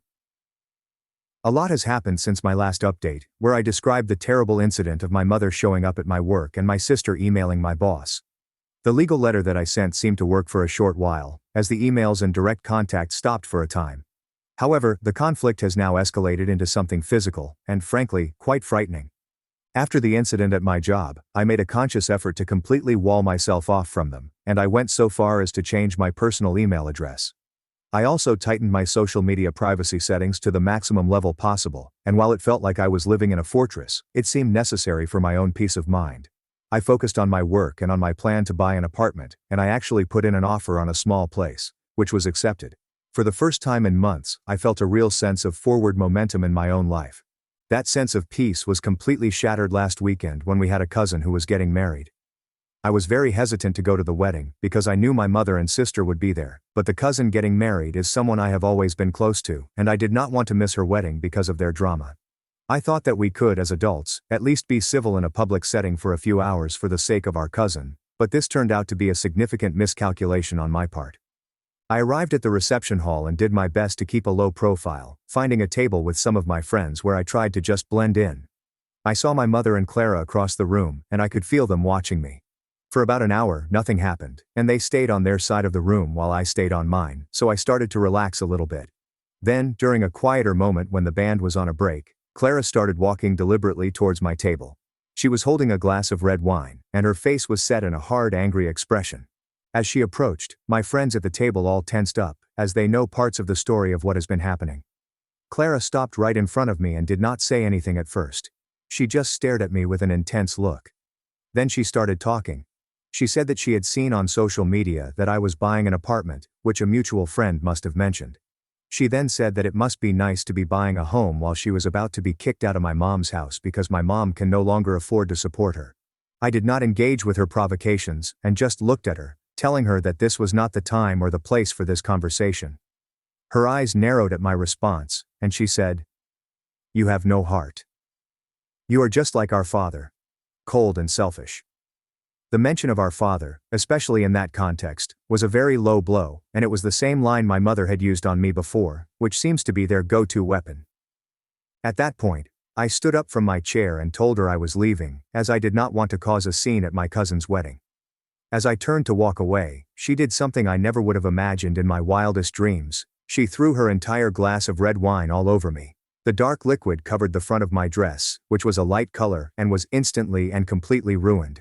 The entire table gasped in shock, and people at nearby tables turned to look at the commotion. I was in shock for a second, but then an incredible amount of anger washed over me, and I turned back to face her. Before I could say or do anything, she lunged at me and started trying to scratch at my face, all while screaming about how I had ruined her life. It was a complete and total public meltdown in the middle of the wedding reception. my friends and a couple of my cousin's groomsmen jumped up and managed to pull her off of me while she was still screaming and struggling against them. My mother then rushed over, but she did not come to control her daughter, she came to defend her actions. She immediately started yelling at me, asking me what I had said to set Clara off, trying to blame me for being physically attacked by her. The scene devolved into pure chaos, and the bride, my cousin, was in tears, watching her wedding get destroyed. Her new husband looked absolutely furious at the disruption. The wedding was completely ruined by their behavior. Security from the venue eventually came and escorted both Clara and my mother out of the building, and they were shouting insults the whole way. I was left standing there, covered in wine and shaking with anger. My cousin and her husband came over to apologize to me, which was absurd because it was not their fault. I told them I was fine, and that I was so sorry that their special day had been ruined by my family. I left shortly after that. The next day, I had visible scratches on my arms and neck from where Clara had grabbed me, so I went to the police station. I filed a formal report for assault against her, and I provided them with the names of the witnesses from my table and the contact information for the venue security team. I am done being passive in this situation, because my sister physically attacked me and my mother enabled and defended it. This is no longer just a family disagreement about money, it has become a serious matter of my personal safety. I have also been in contact with a lawyer about getting a restraining order against them, and that process has now been started. I never in my life thought that I would be taking legal action against my own sister and mother, but their escalating behavior has left me with no other choice. They have harassed me, tried to ruin my career, and now they have physically assaulted me in a public place. There is no coming back from this point, and any possibility of reconciliation, no matter how remote it might have seemed, is now completely gone. They have shown me who they truly are, and my priority now is to protect myself both legally and physically. Final update. This will be my final update on this entire matter. The events of the past few months have finally reached their conclusion, although it is not a happy one by any means. I am writing this mostly for my own sense of closure, and to document the final outcome for anyone who has followed this difficult story. After the assault at my cousin's wedding, I moved forward with the legal actions that I had mentioned in my last post. The police report that I filed led to official charges of assault being brought against my sister Clara, especially since there were more than enough witnesses who were willing to give statements about what they saw happen.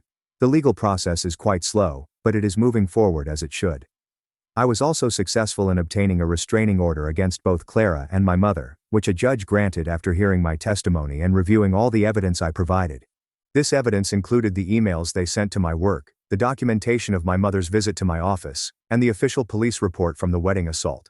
They are now legally required to stay away from me, my home and my workplace, and they are not allowed to contact me directly or indirectly. It may just be a piece of paper, but it provides a clear legal boundary that has severe consequences if it is ever crossed. The closing on my apartment went through without any issues, and I now live in my own home.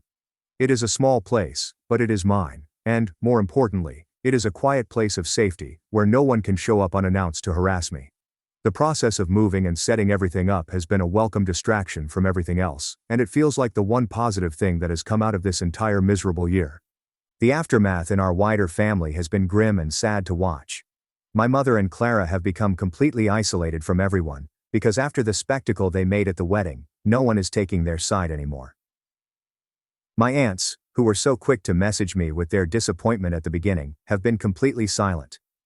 I heard through my cousin that my mom has been calling them, trying to get them to talk to me on her behalf or to lend her money, but they have all firmly refused to get involved any further. Clara's divorce from James is now final, and as everyone expected, the prenup was enforced fully and completely. She received none of his assets and no spousal support, and I heard she had to sell the car he had once given her just to pay for some of her initial legal consultations and her basic living expenses. My mother's financial situation is not good either, as she is on a fixed retirement income and simply cannot afford to support a second adult indefinitely. From what I have been told by my cousin, their relationship has become very strained, and they are living together in my mom's small house, where the stress and resentment are constant, leading to frequent and loud arguments. Clara has apparently not made any effort to find a job, and it seems she is still waiting for a magical solution to appear out of thin air. I have not seen or spoken to either of them since the wedding, and my life is much quieter now, though it is also lonelier. My mother and sister, for all their terrible faults, were a significant part of my life, and now that part has been completely amputated. My ex cheated with my best friend. Years later, I crashed her wedding as my fake girlfriend's date, and we left the reception in total ruins. Lila was the girl in the office that made managers forget about their wives. I was the new guy who only spoke to people about code. But then she explained that her hated cousin's wedding was in 90 days, and she needed someone tall and handsome so her family would stop pressuring her to find someone. What she conveniently forgot to mention is that the cousin getting married was Serena's cousin, my ex who had left me for my best friend. We drew up an actual contract on my laptop right there. No kissing, hand-holding only when necessary. We'd break up a week after the wedding, and we'd split any cash gift 60-40 since she was paying me. She made me practice my boyfriend voice in the supply closet. "You sound like you're reading a hostage note," she said, fixing my collar. I had to practice calling her babe without cringing. Rehearse how we met until our story was bulletproof. She taught me her dad liked football, and her mom would judge my shoes. The first time I met her parents, I said we met at a conference while she said coffee shop. Her mom's eyebrow raised exactly 1 millimeter, but her dad laughed and said, "Can't keep your stories straight. Must be true love." They grilled me for hours. I left with them believing I owned a ranch back in Canada. Lila made a show of kissing my cheek on the way out, very theatrical, very fake. But then, 2 weeks in, things started shifting subtly. At work, we kept our distance, separate lunch breaks, minimal interaction, but she'd started bringing me coffee without asking. Just left it on my desk with a sticky note for the performance tonight. Oat milk latte, extra shot, which I'd never told her. The family dinners were exhausting at first. All performance, hand-holding that felt like a business handshake, practice smiles. But by the third dinner, I wasn't checking my watch anymore. Her dad and I actually talked football. Her mom taught me recipes while Lila watched with this unreadable expression. Family game night changed everything. When we destroyed her siblings at charades, her dad pulled me aside. I've never seen her this comfortable with someone. That night in the car, Lila was quiet. "Sorry," she said suddenly. "For what?" I asked. "Just all of this. Everything I'm putting you through." I thought she meant the fake relationship. Looking back, she was apologizing for what was coming. Our text conversations evolved too. First just logistics, dinner at 7 p.m., blue shirt. Then she'd text after family events, "You did good tonight." Then random thoughts at midnight. Then, "You awake?" at 2 a.m., followed by 40 messages about coworkers, movies, anything. She'd mention my idiot ex, who fumbled the best guy ever, and I'd tense up. "Seriously, who cheats on someone that amazing?" she'd push, watching my reaction. "Some people make mistakes," I'd mumble, and she'd look away, guilty about something I didn't understand yet. One night at the office, both staying late, we finally acknowledged it. "This is getting complicated," I said. "It's just method acting," she insisted. But her hands were shaking. "Lila, you brought me soup when I was sick last week. That wasn't for your family." She stood up, frustrated. "So what if I care?" "We need to stick to the contract," I said weakly. "Right," she agreed. But her nephew's birthday party was when pretending became impossible. I did dinosaur voices to make him laugh, and when I looked up, Lila was staring at me like I'd solved world hunger. Other moms kept asking how long we'd been together, and she'd get this soft look. The cake tasting was what broke us both. She started sobbing over chocolate versus vanilla, but I couldn't understand why. I held her in the parking lot while she ugly cried into my shirt. "I'm so sorry, Alan. I'm so sorry." "It's not your fault," I said. "Yes it is," she whispered. And no matter what I said, she refused to feel less guilty. "Pretending to care about you is killing me," I finally admitted one night. She looked like she might cry. "Alan. There's something." I perked up, but then she couldn't bring herself to say it. "After the wedding," she said. "We'll talk after the wedding." That's when it happened. The rehearsal dinner was the first time I would meet her cousin, the bride. I walked in confident, her hand in mine, ready to charm great aunts and distant cousins. I had been genuinely looking forward to it, just to spend more time with Lila. But then I saw her, Serena, in a pearly white dress. We locked eyes, and suddenly the world stopped. Her champagne glass froze halfway to her lips. Then the worst possible thing happened. Kian stepped out from behind her, my ex-best friend wearing a matching pearl white tie. The three of us stood frozen while Lila's relatives milled around, clutching cocktails. Lila went rigid, and when I looked at her, I saw it. This was what she had been apologizing for. Serena started storming toward us. Kian followed her, saying, Wait. I can't do this." I turned to Lila. "Please." Her voice broke, But I was already walking out, leaving her standing there with her hands still extended toward where mine had been. She followed me to the parking lot. Please, just get through dinner. You knew they'd be here. I didn't know about Kian, but you knew about Serena. That wasn't a question. Alan, I originally just wanted, I cut her off. I told her I needed time, then got in my car and left. She had to walk back in and make up some excuse about food poisoning. She texted me all evening, 72 messages and 21 calls I didn't respond to. But then next morning at 4 a.m., she showed up at my door. The wedding's in 10 hours. Please, she sobbed. I stood there, not knowing what to do. She was shaking so hard her teeth were chattering, even though it was warm outside. I opened the door wider, and she practically fell through it. Her makeup had run down her face in black streaks, and her dress from the rehearsal dinner was wrinkled like she'd slept in her car. The neighbors across the hall had cracked their door open to watch, so I pulled her inside before they called security. She collapsed onto my couch and immediately started digging through her purse with trembling hands. Her phone screen lit up with dozens of missed calls from her family. She swiped past them and pulled up old photos from her camera roll. 2 girls in matching red Christmas sweaters smiled at the camera, maybe 12 years old. Lila pointed at the taller one with perfect teeth. That was Serena. They looked like sisters almost. Same nose, same chin. But Serena's smile was bigger and brighter, even back then. Lila scrolled to another photo from high school where Serena wore a crown at what looked like homecoming, while Lila stood in the background. Another photo showed them at some family party where everyone surrounded Serena, while Lila sat alone at a side table. My chest got tight as the pieces started clicking together in my head. She'd known exactly who my ex was when she hired me for this fake boyfriend job.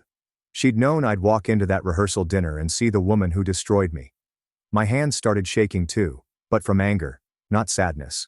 Lila must have seen my face change, because she grabbed my arm and shook her head so hard her earrings rattled.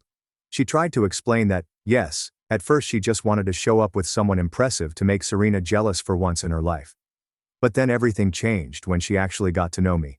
The coffee she brought me every morning, the soup when I was sick, the way she cried at the cake tasting. None of that was fake. Her voice cracked as she talked about how Serena always got everything first. Better grades, even though Lila studied harder. The lead in every school play while Lila worked backstage. The promotion at their grandmother's company that Lila had been promised. When Serena announced her engagement at Thanksgiving, their mom literally turned to Lila and asked why she couldn't be more like her cousin. I walked to the kitchen because I needed to do something with my hands before I punched a wall. My body went through the motions of making coffee without thinking about it. 2 scoops of grounds, water to the 4-cup line. Then I reached for the oat milk without even realizing I was making her drink, not mine. Extra shot of espresso. No sugar. Exactly how she liked it. My hands shook as I poured, and I had to admit to myself that I'd memorized every little thing about her without meaning to. She followed me to the kitchen and pulled up her text messages to show me dozens of unsent drafts from weeks ago. Each one started with her trying to tell me the truth. About Serena. The timestamps showed she'd written them at 2 a.m., 3 a.m., right after our family dinners. But she never sent them, because every time I mentioned my ex, my whole face would change, and she couldn't stand being the one to hurt me like that again. The anger came rushing back, and I slammed the coffee mug down so hard that liquid splashed onto the counter. She knew I'd walk into that room and see them together. She knew what that would do to me after everything I'd told her about the betrayal. Oliver's toy dinosaur sat on my coffee table where he'd left it last week when they'd stopped by after his swimming lesson. Seeing it made everything worse, because her whole family had become part of my life, and now it was all built on lies. Lila completely fell apart then, sliding down the kitchen cabinet until she sat on my floor, sobbing. She kept saying she'd tried to prepare me by bringing up my ex in conversations to see if I was ready to face her. She thought she could somehow make it easier, but she was too scared to just tell the truth. Her whole body shook as she admitted she'd fallen for me and ruined everything because she was a coward. My phone started buzzing on the counter with text after text. What's really going through Lila's mind when she picks this specific guy for her scheme? She calls him tall and handsome, but there's something deliberate about choosing someone who only spoke to people about code. Makes me wonder if she wanted someone she thought wouldn't get too attached, or ask too many questions about her real motives.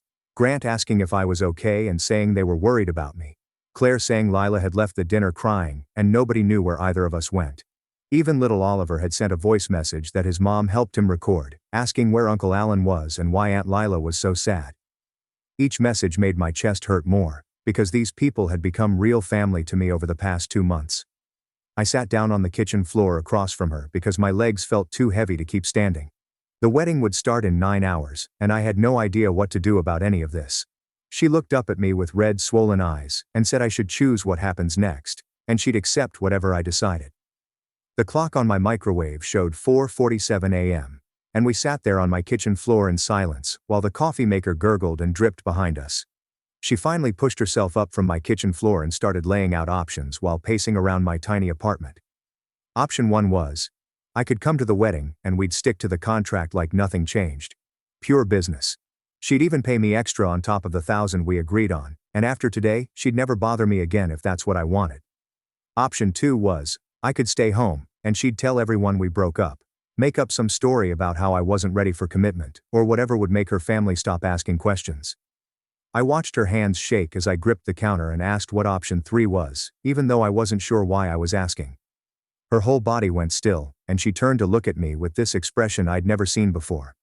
Option 3 was, we could go to this wedding together, not as fake anything, but as whatever we actually were to each other now, facing this whole mess as real people instead of actors playing parts.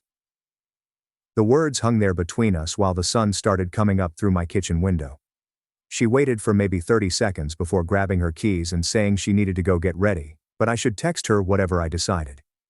After she left, I sat at my laptop, staring at our contract file with all the notes I'd been keeping for 3 months. There were pages of details about her family members and their quirks, inside jokes we'd created during dinners, screenshots from her mom's Facebook where she'd posted photos of us at family events, looking happier than I remembered feeling at the time. My phone buzzed with a text from Kian, saying he knew things were weird, but both he and Serena really wanted me at the wedding, and asking if we could talk. I deleted it immediately, but took a screenshot first, because something in my gut said I should document everything from here on out. The suit Lila had helped me pick 3 weeks ago was hanging in my closet, and I pulled it on just to see how it looked. She'd spent over an hour at the store making sure the fit was perfect, smoothing down the lapels and stepping back to look at me from different angles while telling me I looked like James Bond, then turning red when she realized how excited she sounded. My phone rang, and Grant's name showed up on the screen. He said he didn't know what happened last night, but Lila hadn't been herself lately. And these past weeks with me were the happiest he'd seen her since she was a kid. Just thought I should know before making any decisions about today. After hanging up, I drove to the wedding venue but parked across the street instead of in the actual lot. Guests were starting to arrive in fancy cars, and I watched from my driver's seat as a white limo pulled up, and Serena stepped out in her wedding dress, looking perfect and laughing at something the photographer said. The weird thing was, it didn't hurt the way I thought it would. More like watching a movie about strangers than seeing my ex who destroyed me. My phone lit up with a text from Lila, saying she was at the venue and had told everyone I had food poisoning, but might show up if I felt better. No pressure though, and she attached a photo of the place card with my name still sitting next to hers at the family table. Her mom had saved it just in case. Through my windshield, I spotted Oliver in his tiny tuxedo, standing near the entrance, looking around with his sad expression while Harper bent down to whisper something to him. He shook his head and clutched the stuffed dinosaur I'd given him at his birthday party, the one he'd named Rex, and carried everywhere. Now, my chest got tight watching this little kid search the crowd for me while wedding guests streamed past him into the building. Someone knocked on my car window, and I jumped hard enough to hit my head on the roof. Serena stood there in her wedding dress, with the fabric pooling around her feet on the asphalt, gesturing for me to roll down the window. When I did, she immediately launched into this speech about how she needed to explain about Kian, and how it wasn't supposed to happen the way I thought it did. The thing that struck me wasn't what she was saying, but what she wasn't saying, because there was no actual apology in any of it, just her trying to control how the story sounded. I finally cut her off by asking how exactly it was supposed to happen. Then she started fumbling with her words while adjusting her dress against the morning breeze. She managed to get out something about how they just fell in love, and it was messy but real. Then she actually said she needed me to forgive them so everyone could move forward. The way she said it made my hands tighten on the steering wheel. I told her I didn't forgive her and didn't need to. I said she made her choice, but this wasn't about her anymore. Her face went through about 6 different expressions before she asked why I was even here. Then, that's when it hit me exactly why I'd driven all the way here. I rolled up the window while she was still standing there and drove toward the venue parking lot. The ceremony was already starting when I walked through the heavy wooden doors. Every head in the back rows turned, but I kept walking down the side aisle. Lila's eyes went huge when she spotted me sliding into the empty seat beside her. I took her hand without thinking about it, not for show but because I wanted to. She squeezed back so hard my knuckles cracked. During the vows, when Kian stood up there promising to be faithful, I felt Lila's whole body go rigid beside me. She leaned over and whispered, "We could leave if I wanted." I whispered back that we were seeing this through to the end. Claire was sitting on Lila's other side and gave me this small approving nod. The reading started, and Oliver scrambled out of Harper's lap and climbed into mine instead. He started whispering about dinosaurs while the reader droned on about love and commitment. His little hands were making pterodactyl wings against my chest. This moment felt more real than anything I'd experienced with Serena in our entire 2 years together. Lila was watching us with this look on her face I couldn't figure out. The reception moved to the ballroom next door, and we found our table assignment on the seating chart. Table 3 put us right with Serena's parents, who kept shooting looks at me every few seconds. Her mom's mouth was this tight line, while her dad wouldn't make eye contact at all. Lila handled their awkward questions like she'd been doing this her whole life, deflecting and redirecting with practiced ease. I focused on cutting Oliver's chicken into dinosaur shapes while he narrated an entire prehistoric battle. During cocktail hour, Kian cornered me by the bar while I was getting Lila a drink. He started with this whole speech about how we needed to clear the air between us. I set down the glasses and stood up slowly to face him. I told him we weren't bros, and never would be again. I said he slept with my girlfriend while pretending to be my friend, and there was nothing to clear. His face went red, and he stepped closer like he might actually try something at his own wedding. Lila appeared between us before anything could happen. She told Kian maybe he should focus on his bride instead of harassing her boyfriend on his wedding day. The way she said boyfriend hung in the air because she didn't add the word fake in front of it. Kian backed off and stalked away while Lila's hand found mine again. Grant caught up with me during the cigar break on the terrace after dinner. He lit his Cuban and started talking about how he and Claire actually had an arranged marriage. At first, he said, it took them 3 years to fall in love for real, but now he couldn't imagine life without her. He looked at me through the smoke and said, "Sometimes the best things start as business arrangements." We stood there watching the sunset, while wedding music drifted through the French doors. Back inside for dinner, Serena's maid of honor got up to give her speech about true love conquering all obstacles. She kept making these pointed looks at me every time she said the word obstacles. Under the table, Lila's hand found mine and held on tight. The maid of honor finally sat down after her speech, and servers started clearing plates while the DJ grabbed his mic to announce the bouquet toss. All the single women crowded onto the dance floor, except Lila, who stayed in her seat, shaking her head until her sister Harper physically dragged her out there. Serena stood at the front in her white dress, holding her bouquet and scanning the crowd of women behind her with this weird smile. She turned around and locked eyes directly with Lila, then spun back and threw the bouquet hard, like she was trying to knock someone out with it. The flowers sailed straight at Lila's face, and she caught them purely out of reflex to protect herself from getting hit. Serena turned around with this nasty smirk and said, loud enough for everyone to hear, that maybe Lila would be next if she could find someone real. The whole room went quiet for a second, and I saw Lila's face go from shocked to furious in about half a second. Catching a bouquet out of self-defense while your ex-best friend throws shade at your wedding, now that's a plot twist worthy of its own reality show. Someone call the producers, because this reception just got spicy. She stood up suddenly and somehow had a microphone in her hand before I could even process what was happening.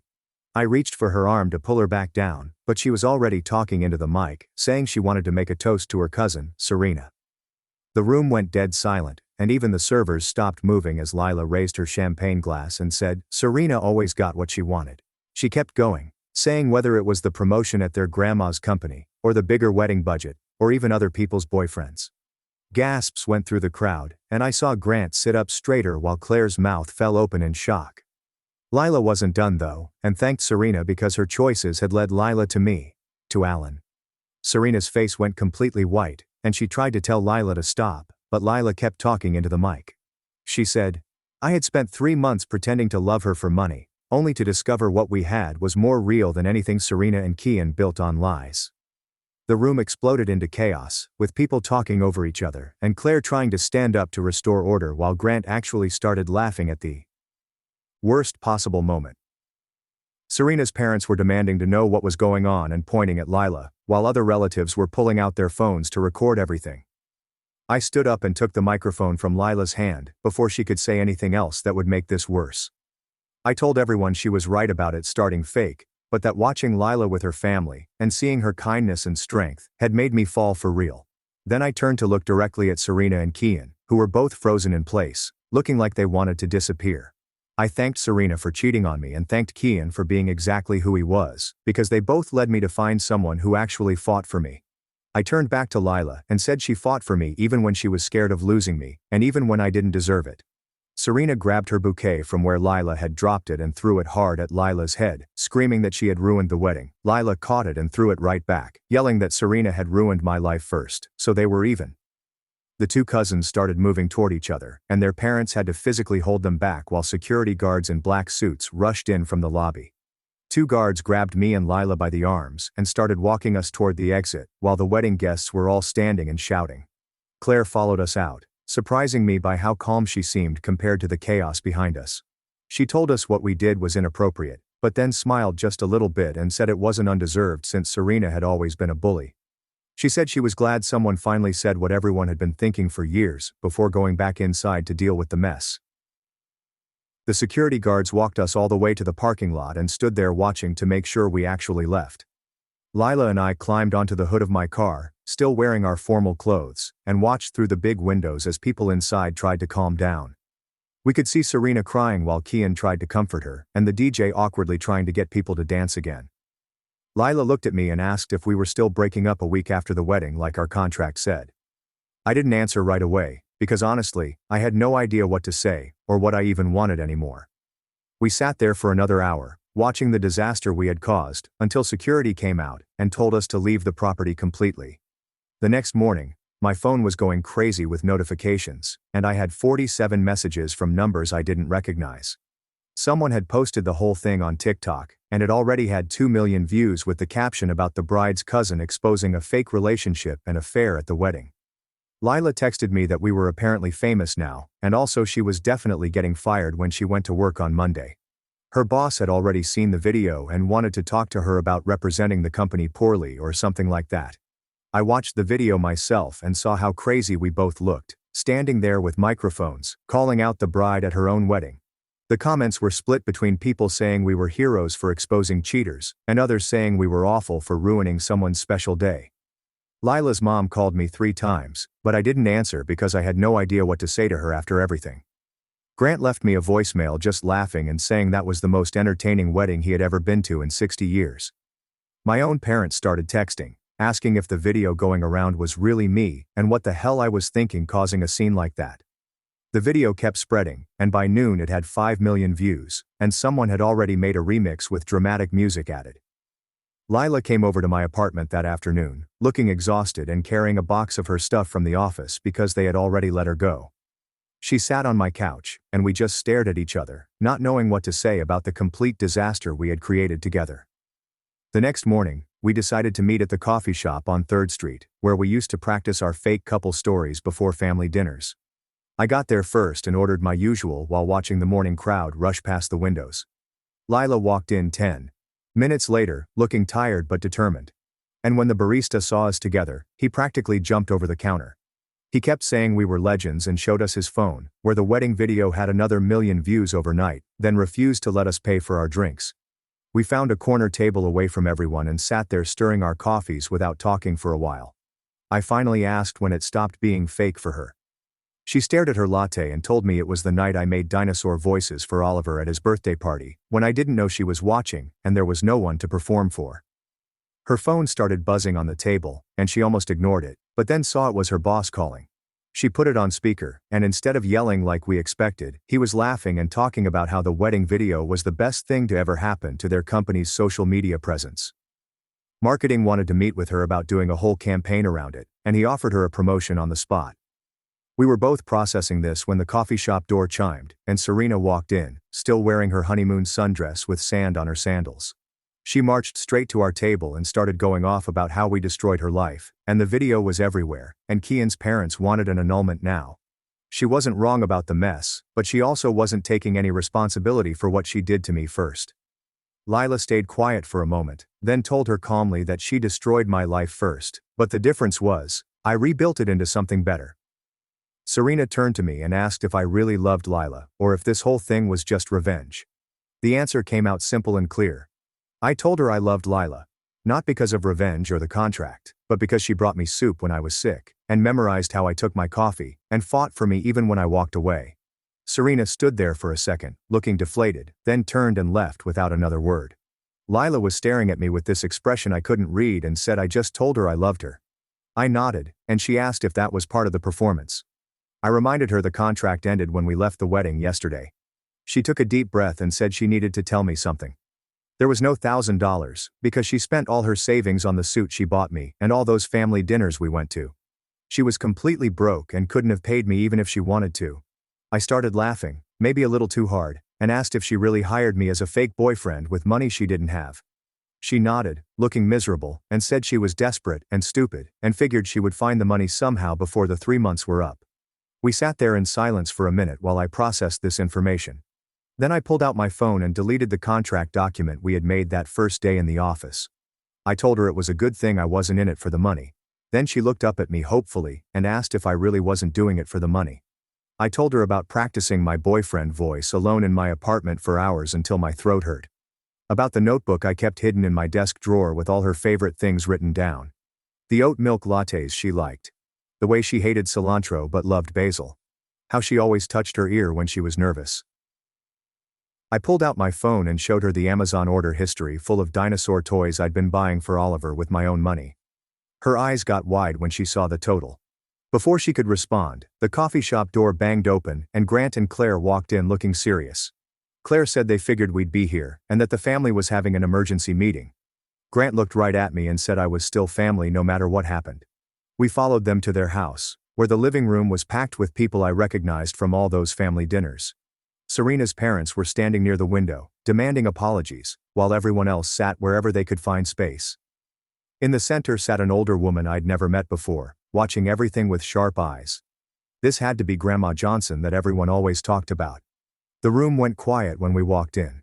Grandma finally spoke, her voice cutting through the tension like a knife. She said Serena stole her cousin's boyfriend's friend, and Lila disrupted a wedding, bringing shame to the family. Then she turned to look at me. And her face softened just a bit. Grandma Johnson shows up now, after all this mess already happened. I'm curious why the family matriarch who runs the company waited until after the wedding disaster to get involved, when she clearly knows everything about Serena's behavior and Lila's situation. She said I could have caused a scene at the rehearsal dinner but removed myself instead. Could have abandoned Lila today but stood by her. Said this was the kind of man they wanted in their family. Serena's parents started protesting, but Grandma raised one hand, and they went silent immediately. Harper stood up from the couch and said Oliver hadn't stopped talking about me for weeks. Said kids know when someone really cares, and that wasn't fake. Oliver ran over and wrapped his arms around my leg, asking if I'd still teach him about pterodactyls. I picked him up, and he buried his face in my shoulder. That's when the front door slammed open so hard it hit the wall. Keon stormed in, looking like he hadn't slept, his tie loose and his hair a mess. He started yelling about how insane this family was, how the wedding was ruined and the honeymoon canceled. Said his parents thought he was a homewrecker now. Serena turned on him fast, screaming that he was a homewrecker, and so was she. They started fighting right there in front of everyone, their voices getting louder and uglier. Serena admitted she went after Keon partly to hurt me for not proposing fast enough after 3 years together. Keon shot back that he was jealous of my promotion and my relationship, and wanted what I had. Their marriage was falling apart in real time while 40 relatives watched with their mouths open. Grandma stood up and told them both to get out until they could act like adults. They left separately, Serena crying and Keon slamming the door again. 2 hours later, after everyone had gone home and Grant and Claire were cleaning up, Lila and I sat in her childhood bedroom. Her teenage posters were still on the walls, mixed with photos from the past 3 months that her mom must have printed and framed. Pictures of us at family dinners, at Oliver's birthday, at the cake tasting where she cried. She asked what we were supposed to do now. I told her we should date for real this time. No contracts or payments or performances, just us figuring out if what we had was real without all the fake stuff around it. She looked scared and asked, "What if we were only good at pretending?" I reached over and pulled her close, kissing her right there on my doorstep. With no one watching, no family to perform for. Just us. She froze for a second, then kissed me back, her hands grabbing my shirt. When we pulled apart, she was breathing hard and looking at me like she'd never seen me before. We agreed to try for real this time. No contracts or fake stories or rehearsed conversations. The next week at work was weird because everyone had seen the wedding video that went viral. Apparently someone's cousin posted it, and it got millions of views. My manager called me into his office looking worried about the company's image. But then the CEO walked in laughing and said it was the best PR we'd gotten in years. Made us look human instead of just another tech company. He even gave me a bonus for, quote-unquote, brand enhancement. Lila and I had to figure out new rules now that we were actually dating. We kept our separate apartments, planned real dates where we didn't practice what to say beforehand, and it was harder than pretending because now everything mattered. 3 weeks later, my phone buzzed with a text from Serena asking if we could meet. Lila saw it over my shoulder and tensed up, but I decided I needed closure. We met at a coffee shop downtown, where Serena showed up looking tired, papers in her hand that turned out to be annulment documents she'd already filed. She stirred her coffee for 5 minutes before finally talking. She said even when we were supposed to be fake, Lila and I had more chemistry than she and Kian ever had. She admitted she'd been wrong about how she ended things with me, but wasn't sorry they ended because we weren't right for each other. She said I was better with Lila, and that was probably the closest thing to closure I'd ever get from her. That same week, Kian sent me this long email, trying to explain his side, asking for forgiveness, saying he'd been drunk and stupid, and it just happened. I read it 3 times, but didn't respond or delete it, because some bridges aren't meant to be rebuilt, just left as ruins you drive past sometimes. A month later was Oliver's actual birthday party, not a performance this time. When he introduced me to his friends as his uncle, who knew everything about dinosaurs, Lila got tears in her eyes, watching me do all the voices for his dinosaur toys. Claire pulled me aside while the kids were eating cake. She looked at me for a long moment, then said she'd known it was fake from the start. Because mothers always know. But she also saw the exact moment it became real. She thanked me for not giving up on Lila after she lied about Serena. Grant came over and handed me something wrapped in cloth, his father's watch that had been in their family for 3 generations. He said it stays in the family, and pushed it into my hands when I tried to refuse. He said I'd earned it by standing by Lila when she was at her worst, when most guys would have walked away. 2 months after that, Lila and I had our first real fight, about money of all things. She kept insisting she needed to pay me back the $1,000 she'd promised, even though she never actually had it. I told her the whole thing was ridiculous, since we were together now, but she wouldn't let it go. Said it was about keeping her word. We argued in my apartment for 2 hours, her pacing back and forth while I sat on the couch, trying to make her see reason. She grabbed a pillow from the couch and threw it at me, hard enough to knock my coffee over. Then started pacing again, while I cleaned up the mess with paper towels from the kitchen. The more we argued, the louder we got, until the neighbors started banging on the wall and we both froze mid-shout. She looked at me, with my shirt soaked in coffee, and started giggling, then full-on laughing until she couldn't breathe. I started laughing too, because here we were, fighting about fake money from our fake relationship, while living together in a real one. She collapsed next to me on the wet couch, still wheezing about the whole stupid thing. After we calmed down, she got this serious look and went to my kitchen cabinet, pulled out an empty pickle jar, and wrote "Truth Jar" on it with a Sharpie. "Every lie from now on costs $5, she said. Even tiny ones, like saying you're fine when you're not, and the money goes to our first real vacation. I immediately had to put in $20 for various work excuses, and she put in 15 for telling her mom we were too busy to visit last weekend. The jar filled up fast that first week. 3 months later, everything changed when Grant called us over for Sunday dinner, but wouldn't say why. We found the whole family gathered around Claire's laptop, watching some viral video about wedding disasters that turned into love stories. There we were at Serena's wedding, the fight, the kiss, everything, with over 2 million views and comments about how we were relationship goals. Someone had done research and posted that Serena and Kian's marriage lasted exactly 3 weeks before she caught him with her yoga instructor. Meanwhile, photos of Lila and me at the farmer's market the previous weekend were being shared everywhere as proof that fake relationships can become real. Love. The video licensing company contacted us that week, offering $5,000 for exclusive rights. 2 weeks after that, Lila's grandmother, who everyone just called Grandma Miller, invited us to her house for tea, just us, no one else. She lived in this massive Victorian in Pacific Heights that probably cost more than I'd make in 10 lifetimes. We sat in her parlor while she poured Earl Grey into actual china cups that looked older than the house. She put down her teacup and announced she was rewriting her will because Serena showed poor judgment. Lila showed courage, but I showed character, and that mattered most. She'd already called her lawyer and wanted us there when she signed the changes. The news spread through the family within hours. Serena called Lila, screaming that we'd manipulated a senile old woman, that we planned the whole fake relationship to steal her inheritance. Grant and Claire took our side, but Serena convinced her brother and 2 cousins that we were con artists. The family split into camps, with accusations flying on the group text that got so ugly, Claire finally deleted it. Serena hired some expensive lawyer from her father's firm to contest the will change, claiming undue influence and fraud. The lawyer sent us a letter, full of legal threats about elder abuse and conspiracy, that made my hands shake when I read it. We used the money from the viral video to hire our own lawyer, this woman named Patricia, who'd handled Claire's friend's divorce. She reviewed everything, our text messages, the contract I'd stupidly saved on my laptop, the timeline of our relationship, then leaned back in her chair. The timeline actually helps us, she said, because our relationship clearly predated any will changes, and she found it ironic that our fake documentation would serve as real evidence. The depositions were brutal. 6 hours of questions about every detail of our relationship, under oath. When did the fake parts end, and the real parts begin? What was performance, and what was genuine? Every text message dissected for meaning. Lila cried twice during hers, and I threw up in the courthouse bathroom during a break in mine.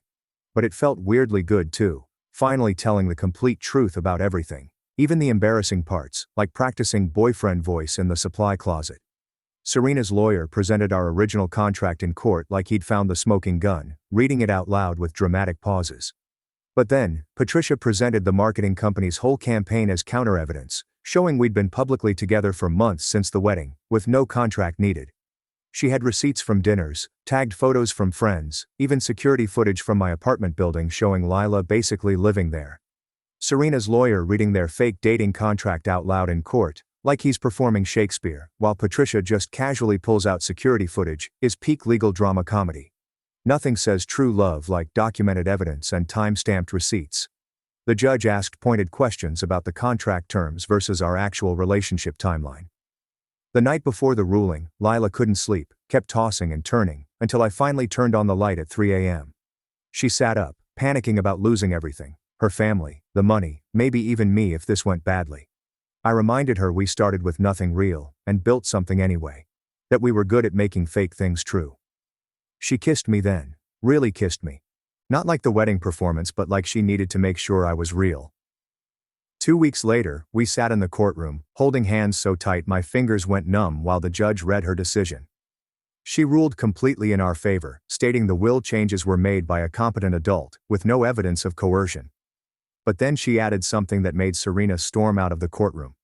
She noted that what began as deception evolved into genuine affection, which, she said, was more than could be said for many relationships that start honestly, clearly referring to Serena's 3-week marriage. Serena just stood there for a second, then her face crumpled and she started crying right there in the courtroom. Not the angry tears I expected, but tired ones, like she'd been holding them back for months. She slumped into her chair and covered her face with both hands, while her lawyer awkwardly patted her shoulder. Grandma Parker walked over and put a hand on Serena's arm, offering her a tissue from her purse. She said something quiet that made Serena look up, and after a minute, Serena nodded and signed some papers her lawyer pulled out. Later I found out Grandma Parker offered her a smaller part of the inheritance if she agreed to get therapy, which Serena accepted without fighting.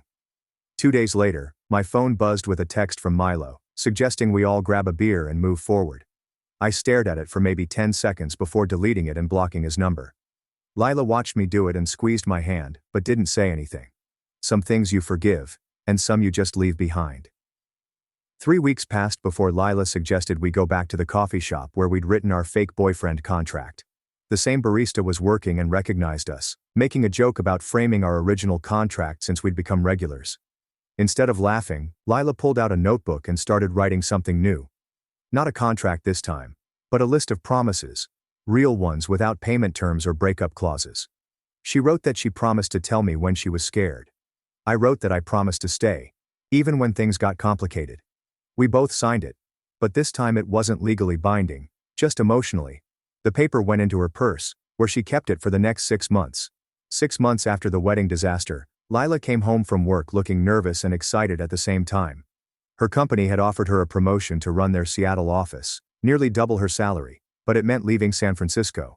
She explained all the details while pacing around my apartment, saying she understood if I couldn't leave my job and friends here. I let her finish her whole speech before pulling out my laptop and showing her the email I'd gotten the week before. A Seattle tech company had offered me a senior developer position with better pay and remote options for when we'd visit her family. Her mouth dropped open, and she just stared at the screen. I'd been secretly interviewing for 3 months, researching Seattle companies, and taking video calls during lunch breaks. She kept looking between me and the laptop, like she couldn't process what she was seeing. I told her I'd practiced calling her babe in a supply closet, and learned her dad's entire football roster, and made up a whole Canadian ranch. Moving to Seattle was actually the easiest thing I'd done for her. She tackled me onto the couch, and we stayed there for an hour just holding each other. That Sunday we told her family at dinner. Oliver started crying until we promised he could visit and see the Space Needle, and maybe catch a Seahawks game. Grant immediately pulled out his phone to research Seattle sports teams and started planning which games he'd fly up for. Claire just nodded, like she'd known this was coming all along, then started making lists of what furniture we'd need for the new place. Harper offered to help us pack and asked if we'd found an apartment yet. 2 months later, we were knee-deep in boxes and packing tape. Lila found the folder where we'd kept all our fake relationship props, the rehearsal notes we'd written, printed texts planning our cover story, staged photos from those early family dinners. She held up the original contract, with all its rules and clauses, asking if we should keep this stuff or throw it away. I took the folder and wrote "Origin Story" on the outside with a Sharpie. We packed it carefully between photo albums and other important documents, because even if it started as a lie, it became the foundation for something real. Fake scaffolding that somehow held up an actual relationship. The drive to Seattle took 12 hours straight through. We packed everything that mattered into my car and her SUV, playing the same road trip games we used to rehearse for her family gatherings. Except now the laughter came naturally, without any planning. We stopped for gas and Red Bull, and she bought every snack I reached for without asking, just like she'd been doing for months. The highway stretched ahead of us, and we took turns leading, switching positions every couple of hours, texting each other stupid observations about billboards and weird cars, even though we were literally right there. Halfway through Oregon, she pulled over at a rest stop, and I thought something was wrong with her car, but she just stood there looking at me. "I love you," she said, and my brain short-circuited, because there was no one around to perform for. I kissed her right there next to the vending machines while truckers walked past, and it was the first kiss that was just ours. We reached Seattle as the sun was setting over Puget Sound, painting everything gold, and found our new apartment building tucked between a coffee shop and a bookstore. The place was smaller than what either of us could afford alone, but we wanted to build something together from scratch. Oliver's dinosaur collection was the first thing we unpacked, because she'd promised him his own shelf in our new place. That first night, we were still setting up the bed when her phone rang with a video call from her whole family. They'd gathered at her parents' house for an impromptu goodbye dinner and wanted to show us what we were missing. "Distance doesn't change family," Claire said, and Grant held up a beer to toast us through the screen. Then, Grandma Ellis took the phone and looked straight at me through the camera. "You showed up as an employee and left as family," she said, and I felt my throat close up. We promised to visit for Thanksgiving and ended the call with everyone waving and talking over each other. 3 days later, a package arrived with no return address, but I recognized Serena's handwriting immediately. Inside was a note that made my hands shake. She wrote about starting therapy, learning to want her own happiness instead of taking everyone else's, thanking us for the wake-up call at the wedding. Under the note was a beautiful wooden frame with 2 spaces, one for a photo and one for a document. We put our favorite real picture from Oliver's birthday next to our original fake contract, the one with all its rules and payment terms. And the contrast told our whole story better than words could. 3 weeks into Seattle life, we had real routines that nobody had to plan or rehearse. Saturday mornings at the coffee shop downstairs, Sunday hikes at Discovery Park, Wednesday night video calls with Oliver where we read him stories and he showed us his new drawings. Everything felt easy in a way that our fake relationship never had, even when we got good at pretending. 6 months after that disaster of a wedding, we were walking through Pike Place Market on a random Tuesday, when Lila stopped so suddenly, I almost crashed into her. She turned around right there between the fish throwers and the flower stands, tourists flowing around us like water. "Let's get married," she said. And before I could process what was happening, I was already pulling out the ring I'd been carrying for 3 weeks. I was thinking the same thing, I said, and she started crying and laughing at the same time. She said yes while the fish guys cheered and strangers took pictures, and everything about it was messy and public and completely, absolutely real. Well, that's been quite the journey to share with you. Plenty to wonder about after everything we've seen together. My sister screamed I was ruining her wedding after I defended her best friend. 3 weeks later, her husband told me the chilling truth. I'm Rachel, 27 female, and I need to know if I was wrong for what I said to my sister Lauren, 31 female, at her wedding. This whole situation has torn our family apart, and I'm not sure if I made things worse. Lauren and her best friend Sophie, 32 female, have been inseparable since they were 7 years old. They met in 2nd grade when Chloe moved to our neighborhood, and Lauren was the first kid to talk to her. From that day forward, they were attached at the hip. They had sleepovers every weekend, shared clothes, went to the same college, and even got their first jobs at the same restaurant chain. Everyone in our family considered Chloe like a third daughter.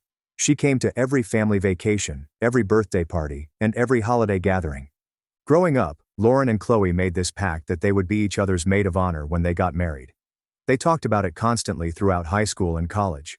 They even picked out each other's bridesmaid dresses when they were teenagers, saving magazine clippings in a scrapbook they called their wedding Bible. Our mom used to joke that she was planning 2 weddings because Chloe was over so much, helping Lauren dream about her future ceremony. Chloe has always been the more outgoing one. She's a fashion blogger with about 50,000 followers on Instagram, and has this really bold style. She wears vintage designer pieces, bright colors, and always looks like she stepped out of a magazine. Lauren, on the other hand, is more conservative with her clothing choices. She works as an accountant, and usually wears business casual outfits. Despite their different styles, they never had any conflicts about it. Lauren always said she loved how confident Sophie was, and how she could pull off anything. 3 years ago, Lauren started dating Adam, 33 male. He's a high school teacher and coach, who she met through a mutual friend. He seemed nice enough, though he was pretty quiet around our family. Lauren was head over heels for him from the beginning. They moved in together after 8 months of dating, and Lauren started talking about marriage almost immediately. Adam proposed 2 years into their relationship, right before the pandemic hit. That's when everything changed. The moment Lauren got engaged, her attitude towards Sophie shifted completely. She stopped inviting Chloe to family events.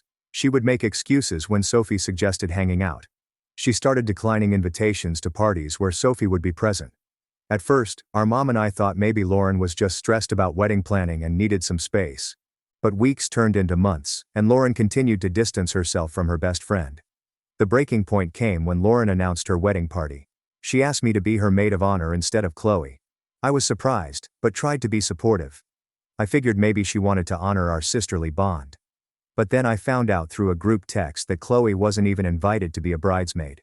Lauren had chosen 4 other girls, including 2 cousins she barely spoke to, and a co-worker she had known for less than a year. I confronted Lauren about this decision. She brushed me off and said that Sophie was too busy with her blog anyway, and probably wouldn't have time for bridesmaid duties. This excuse made no sense because Sophie had been asking about wedding plans for months, and offering to help with everything from dress shopping to venue hunting. When I pushed further, Lauren got defensive and said she could choose whoever she wanted in her wedding party. Our mom tried to talk to Lauren about the situation too. She pointed out that Chloe had been like family for 24 years, and that excluding her was cruel. Lauren's response was that people change and grow apart, and that she was focusing on her new life with Adam. She said Sophie would understand because she wasn't the type to cause drama. I decided to reach out to Sophie myself to see how she was handling everything. When I called her, she was clearly upset, but trying to put on a brave face. She said Lauren had been acting strange for months, and that she didn't understand what she had done wrong. She mentioned that Lauren had stopped responding to her texts, and had canceled their monthly dinner plans multiple times without rescheduling. Chloe said she was heartbroken, but didn't want to cause problems by confronting Lauren directly. The wedding was planned for last October. Lauren chose a beautiful outdoor venue with a rustic theme. She went dress shopping with just me and our mom, even though she had always said she wanted Sophie there for that moment.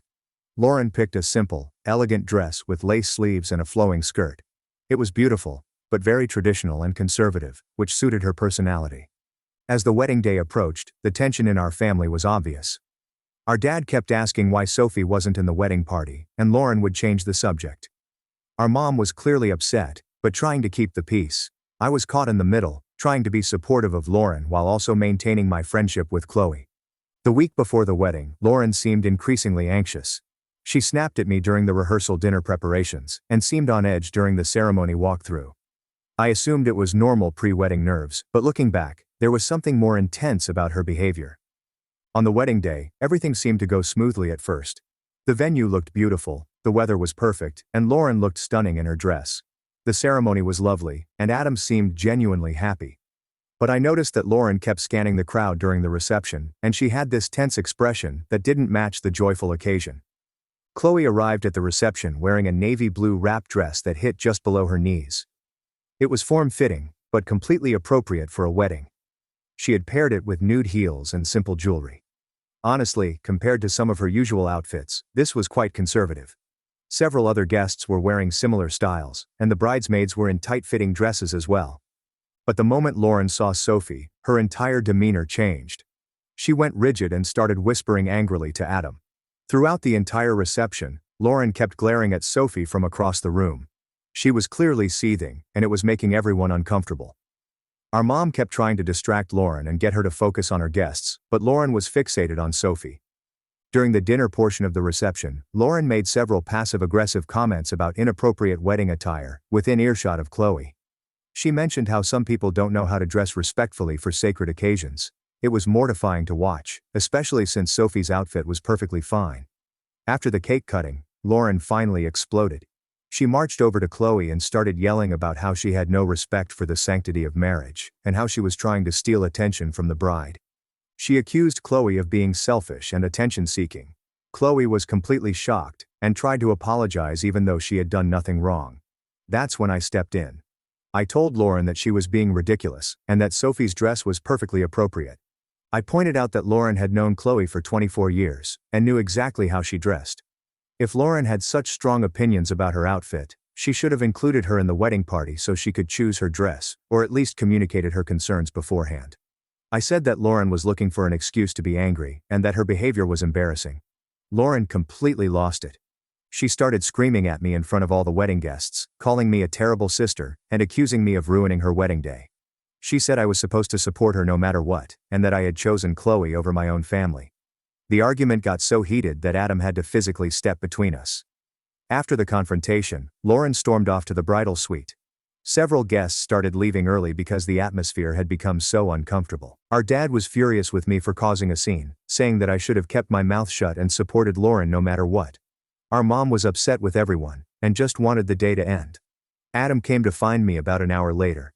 He looked exhausted and said that Lauren was having a complete meltdown and refusing to come back to the reception. He asked if I could try to talk to her, but I refused.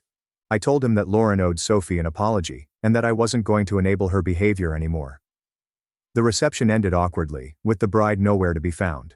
Most of the guests left without saying goodbye to Lauren. Chloe left immediately after our argument, and I haven't spoken to her since that night. Our family rode home in complete silence. Since the wedding, Lauren has been giving me the silent treatment. She's been telling everyone that I ruined her special day, and that I'm a horrible sister. Our dad has been taking her side, saying that I should have kept my opinions to myself and supported Lauren no matter what. Our mom is caught in the middle, but has hinted that she thinks Lauren was wrong to treat Chloe so poorly. I keep replaying that night in my head. Maybe I should have stayed out of it and let Lauren and Sophie work it out themselves. But watching Lauren humiliate her best friend of 24 years over a completely appropriate dress felt wrong. I couldn't stand by and watch it happen. The thing that bothers me most is that Lauren's anger seems so disproportionate to the situation. Chloe wasn't trying to upstage anyone or cause drama. She was just existing in a dress that Lauren decided to have a problem with. The whole thing felt like Lauren was looking for an excuse to push Sophie away, and the dress was just the final straw. So, I need to know, was I wrong for calling out my sister at her wedding? Should I have kept my mouth shut and let her treat Sophie however she wanted?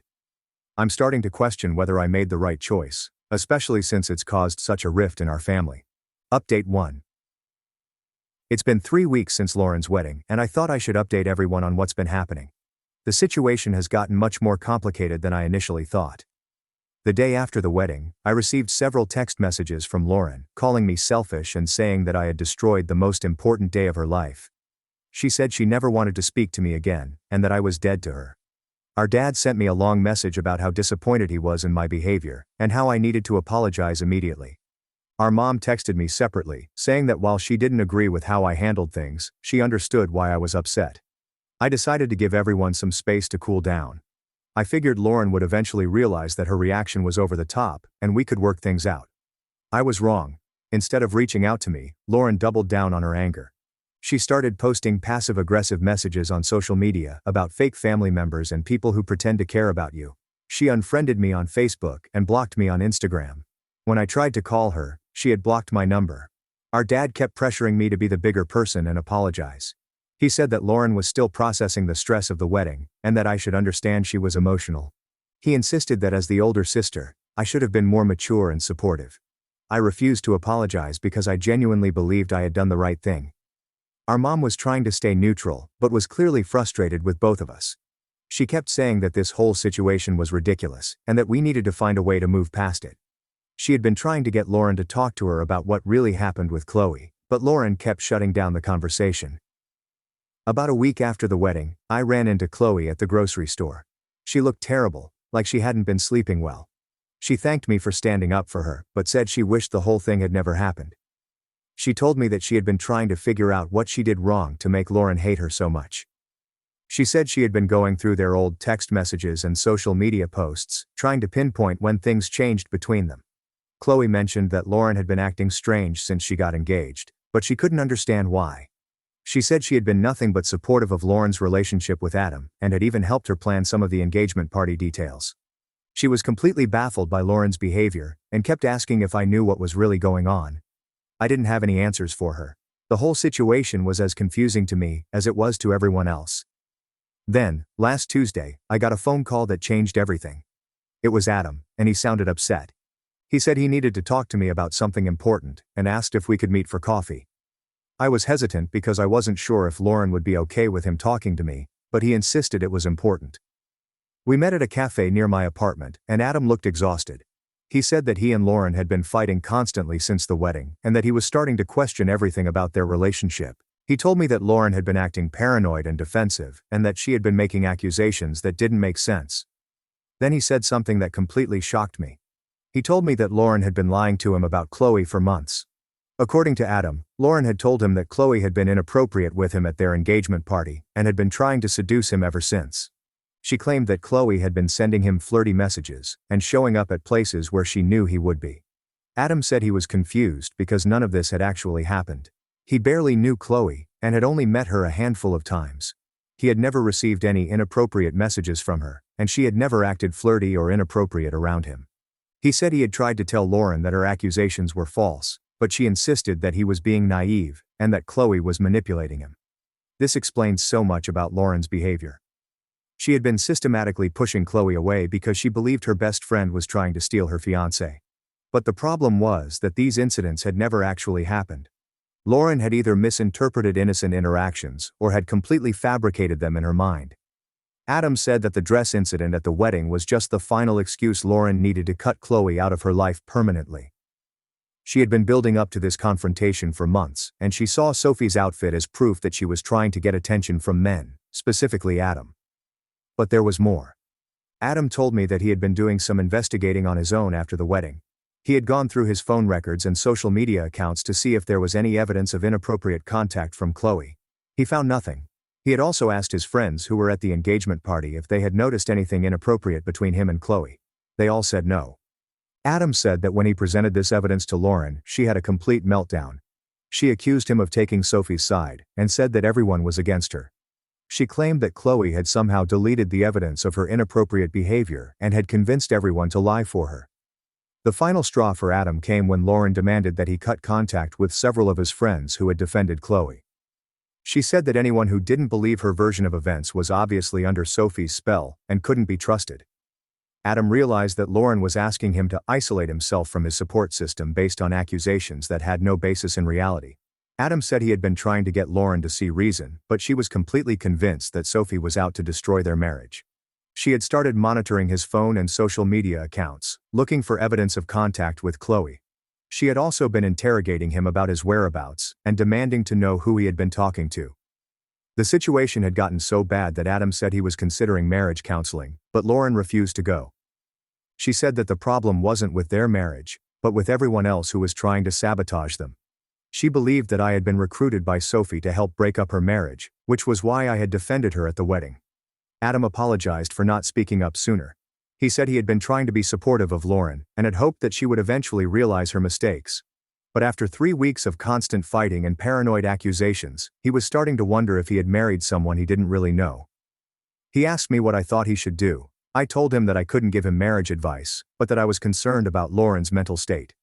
The person he was describing didn't sound like the sister I had grown up with.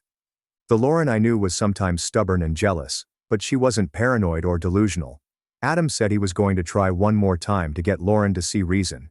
He was planning to sit down with her and go through all of her accusations point by point, showing her the evidence that contradicted her claims. If she still refused to acknowledge reality, he said he would have to consider whether their marriage could survive this level of distrust and delusion. I asked Adam if he wanted me to talk to Lauren, but he said it would probably make things worse. Lauren was convinced that I was part of some conspiracy against her, and my involvement would only reinforce her paranoid beliefs. After Adam left, I sat in my car for a long time, trying to process everything he had told me. I realized that I had been completely wrong about the situation. I had thought Lauren was being petty and jealous, but the reality was much more serious. She had been living in a fantasy world where her best friend was trying to destroy her life, and she had been making decisions based on events that had never actually happened. I called our mom and told her about my conversation with Adam. She was shocked, but said it explained a lot about Lauren's behavior over the past few months. She said she had noticed that Lauren had been making strange comments about Sophie, and had seemed increasingly paranoid about her relationship with Adam. Our mom said she was going to try to talk to Lauren about getting professional help, but she wasn't optimistic. Lauren had been refusing to acknowledge that there was any problem with her behavior, and she was unlikely to admit that she needed help. I haven't heard from Lauren since Adam and I talked. I'm not sure if she knows about our conversation, but I suspect she does. The whole situation has left me questioning everything I thought I knew about my sister, and wondering if there were signs I missed along the way. Update 2. It's been 2 months since my last update, and the situation has completely exploded. I honestly don't know where to begin because so much has happened. After Adam and I talked, he went home and tried to have a calm conversation with Lauren about her accusations against Chloe. He said he approached it carefully, trying not to make her feel attacked or defensive. He asked her to walk him through each incident she claimed had happened, thinking that if they discussed it rationally, she might realize her mistakes.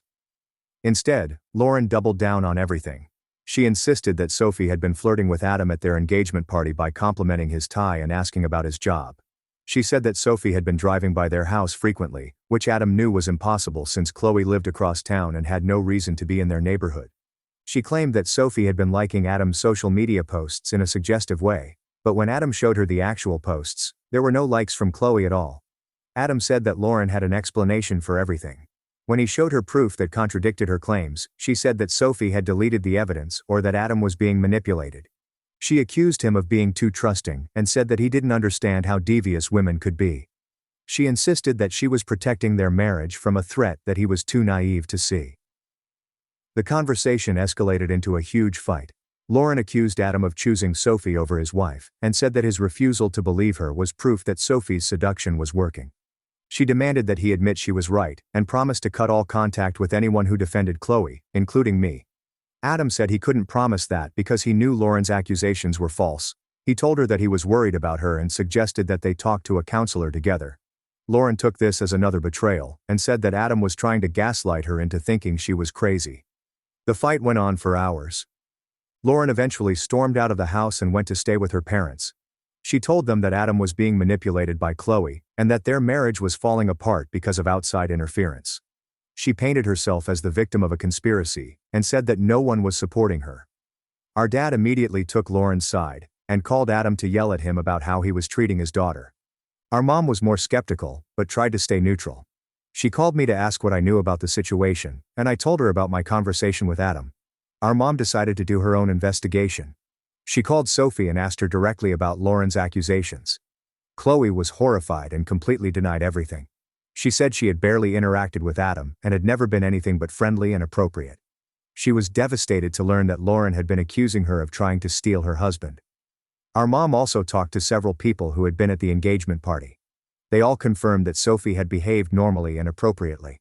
No one had witnessed any flirting or inappropriate behavior. In fact, most people said that Sophie had spent most of the party talking to Lauren and helping with hosting duties. Armed with this information, our mom confronted Lauren. She told her that she had talked to multiple witnesses and that none of them supported Lauren's version of events. She said that Lauren needed to admit she had made mistakes and apologize to both Adam and Chloe. Lauren's response was to accuse our mom of being manipulated too. She said that Chloe had obviously gotten to everyone and turned them against her. She claimed that our mom had never supported her and had always loved Chloe more than her own daughter. She said that our entire family was part of the conspiracy to destroy her marriage. This is when our mom finally lost patience. She told Lauren that she was acting delusional and that she needed professional help. She said that Lauren's behavior was destroying her relationships and that she was going to lose her husband if she didn't get help. Lauren had a complete meltdown. She screamed that everyone was against her and that she was the only one who could see the truth. She accused our mom of being jealous of her marriage and said that our whole family was toxic. She packed her bags and left our parents' house that night. Lauren went back to Adam and demanded that he choose between her and everyone else. She said that if he really loved her, he would cut contact with anyone who didn't believe her about Sophie. She wanted him to stop talking to me, our mom, and several of his friends who had defended Chloe. Adam said he couldn't do that. He told Lauren that she was asking him to isolate himself from his support system based on false accusations. He said he loved her, but couldn't enable her delusions anymore. He suggested that they take a break while Lauren got help. Lauren's response was to accuse Adam of having an affair with Chloe. She said that his refusal to cut contact with people who supported Chloe was proof that he was cheating. She demanded to see his phone, and started going through his messages looking for evidence of infidelity. When Adam refused to hand over his phone, Lauren said it was confirmation that he was hiding something. She started calling him a liar and a cheater. She threatened to tell everyone that he had been unfaithful, and that Sophie was a homewrecker. Adam said that was the moment he realized his marriage was over. He told Lauren that he couldn't live with someone who didn't trust him, and who was willing to make false accusations against innocent people. He said he was done trying to reason with her and that he wanted a separation. Lauren completely lost it. She started throwing things and screaming that Adam was abandoning her for Sophie. She said that she would never give him a divorce, and that she would make sure everyone knew what kind of man he really was. She threatened to destroy his reputation and his career. Adam packed a bag and left that night. He's been staying with a friend and has barely spoken to Lauren since. He said he feels like he married a stranger and that he doesn't know who Lauren really is anymore. Since then, Lauren has been on a campaign to destroy everyone who she thinks betrayed her. She's been posting on social media about how her family and friends abandoned her in her time of need.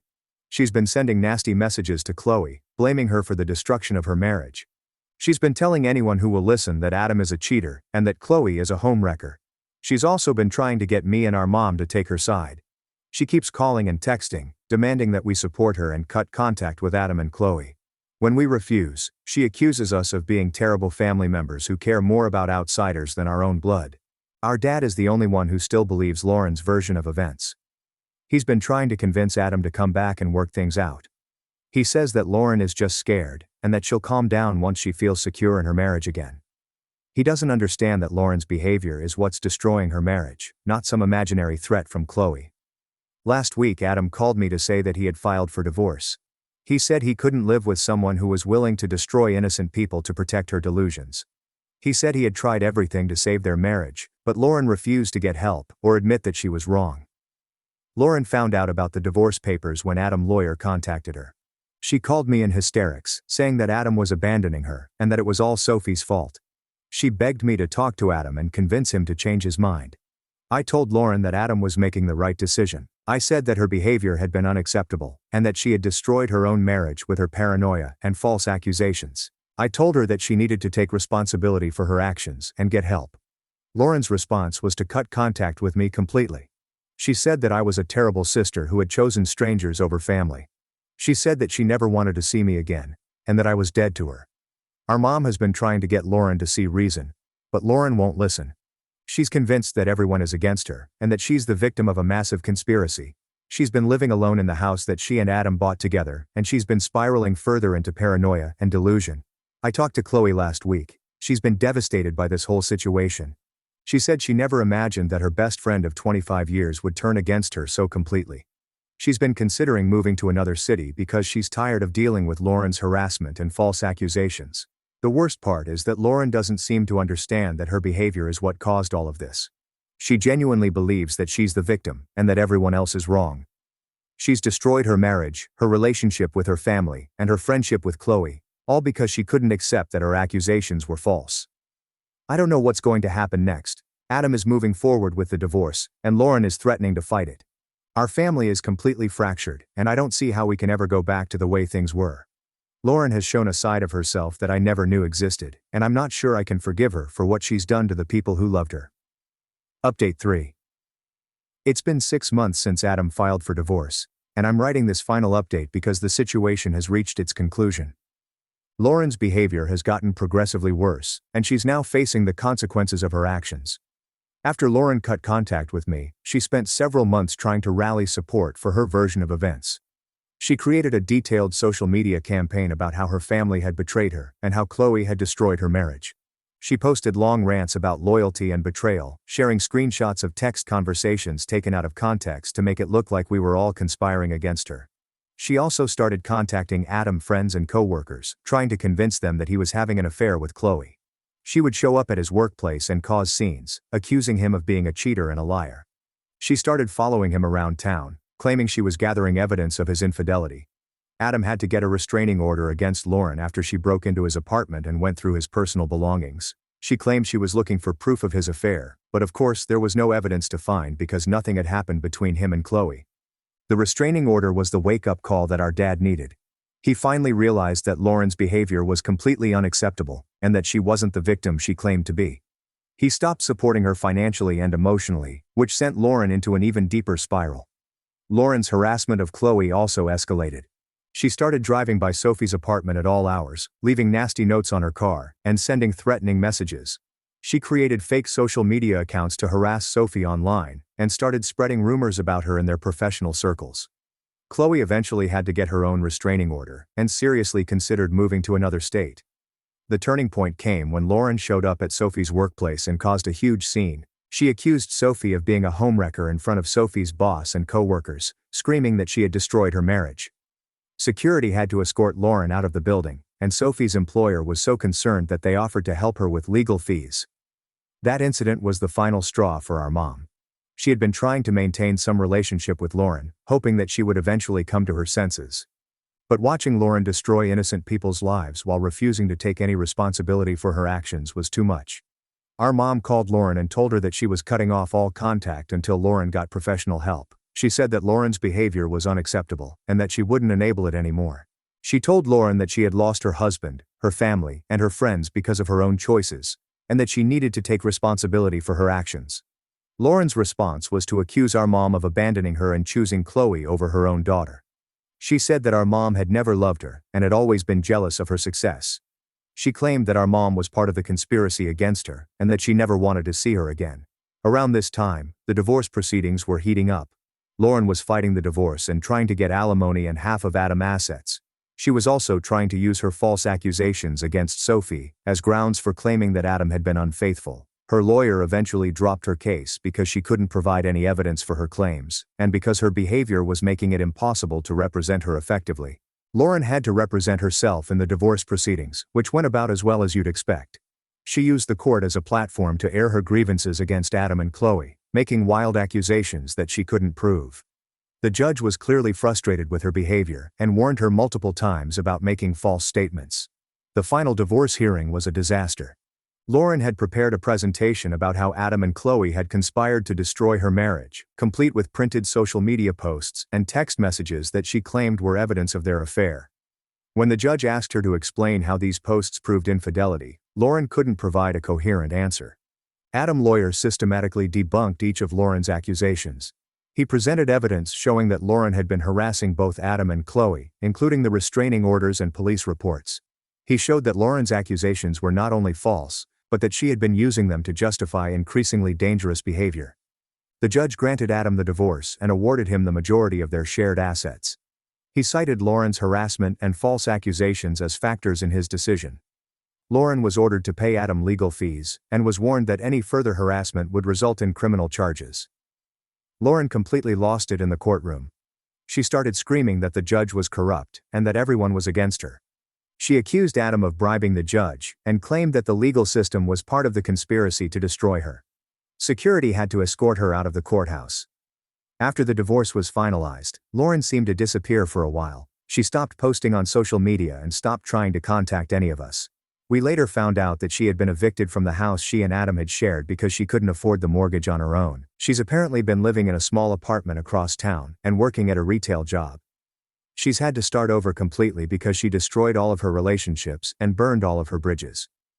I heard from a mutual acquaintance that Lauren has been telling people that she's the victim of a massive conspiracy involving her family, her ex-husband, and her former best friend. She's apparently still convinced that she was right about everything, and that everyone else is wrong. Adam has been doing much better since the divorce was finalized. He's been going to counseling to process everything that happened, and he's slowly rebuilding his social life. He's been dating someone new, and he seems genuinely happy for the first time in years. Chloe decided to stay in town, but has been keeping a low profile. She's been focusing on her career, and has been slowly rebuilding her confidence after months of harassment.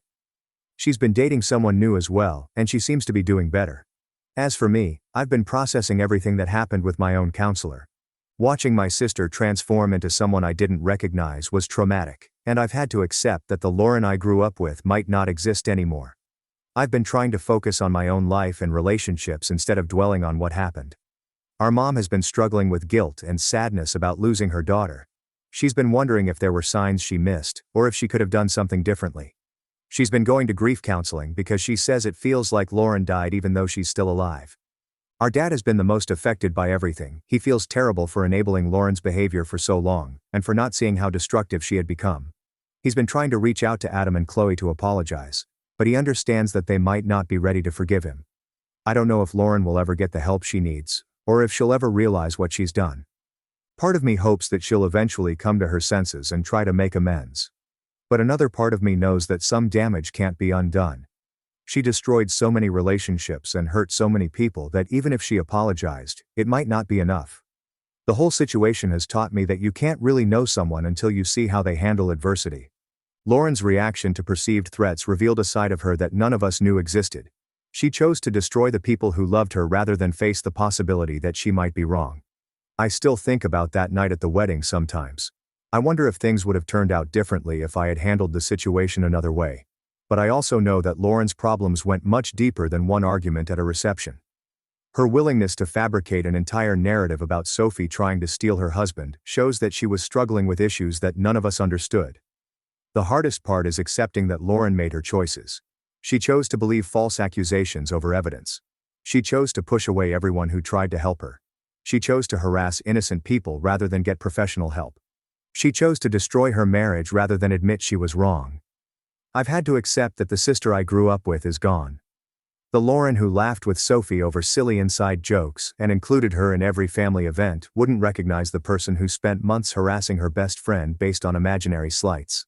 I don't know if that person was always there underneath, or if something fundamental changed in Lauren, but either way, she's not coming back. Our family will never be the same. There's an Lauren-shaped hole in every holiday and family gathering. Our mom still sets a place for her at Christmas dinner out of habit, then quietly removes it. Our dad still talks about her in present tense sometimes, as if she's just temporarily away, instead of permanently gone, but we're learning to move forward. Adam has become like a brother to me, and we check in on each other regularly. Chloe and I have maintained our friendship, though we avoid talking about Lauren. Our parents are working on healing their own relationship after all the stress and conflict. I don't regret standing up to Lauren at her wedding. Someone needed to call out her behavior, and I'm glad it was me rather than letting Chloe continue to suffer in silence. But I do regret that it took so long for all of us to see how far gone Lauren really was. Sometimes I wonder if Lauren is happy in her new life, living alone with her version of the truth. Part of me hopes she is, because the alternative is too sad to think about. But mostly I try not to think about her at all anymore. She made her choices, and now we all have to live with the consequences. The strangest part is that Lauren got exactly what she wanted. She successfully removed Chloe from her life and cut ties with anyone who supported her. She's living in a world where she's the victim and everyone else is the villain. I just don't think she realized how lonely that world would be. I'm sharing this story because I want people to understand that sometimes family members make choices that force you to choose between enabling their destructive behavior and protecting innocent people. I chose to protect Chloe and Adam, even though it meant losing my sister. I still believe it was the right choice, even though it cost me more than I ever imagined. If someone in your life is making false accusations and refusing to listen to reason, don't enable them. Don't sacrifice innocent people to keep the peace. Sometimes the kindest thing you can do for someone is to stop supporting their delusions, even if it means they'll push you away. Lauren taught me that blood doesn't automatically make someone family, and that real family is the people who support you, without asking you to destroy others. Adam and Chloe have been better family to me over the past year than Lauren was in the months leading up to her wedding. I hope Lauren finds peace someday, but I can't sacrifice my own peace waiting for her to change. She knows where to find me if she ever decides to get help and make amends, but I'm not holding my breath. Some bridges, once burned, can never be rebuilt. My sister hijacked the Hawaii trip I fully paid for, then convinced everyone to go without me. So I canceled her ticket and took back control. I, 29 male, come from what you'd call a close-knit family, but let me tell you, that term is doing a lot of heavy lifting here. We're 3 siblings, me, my younger brother, 26 male, and my younger sister Linda, 24 female.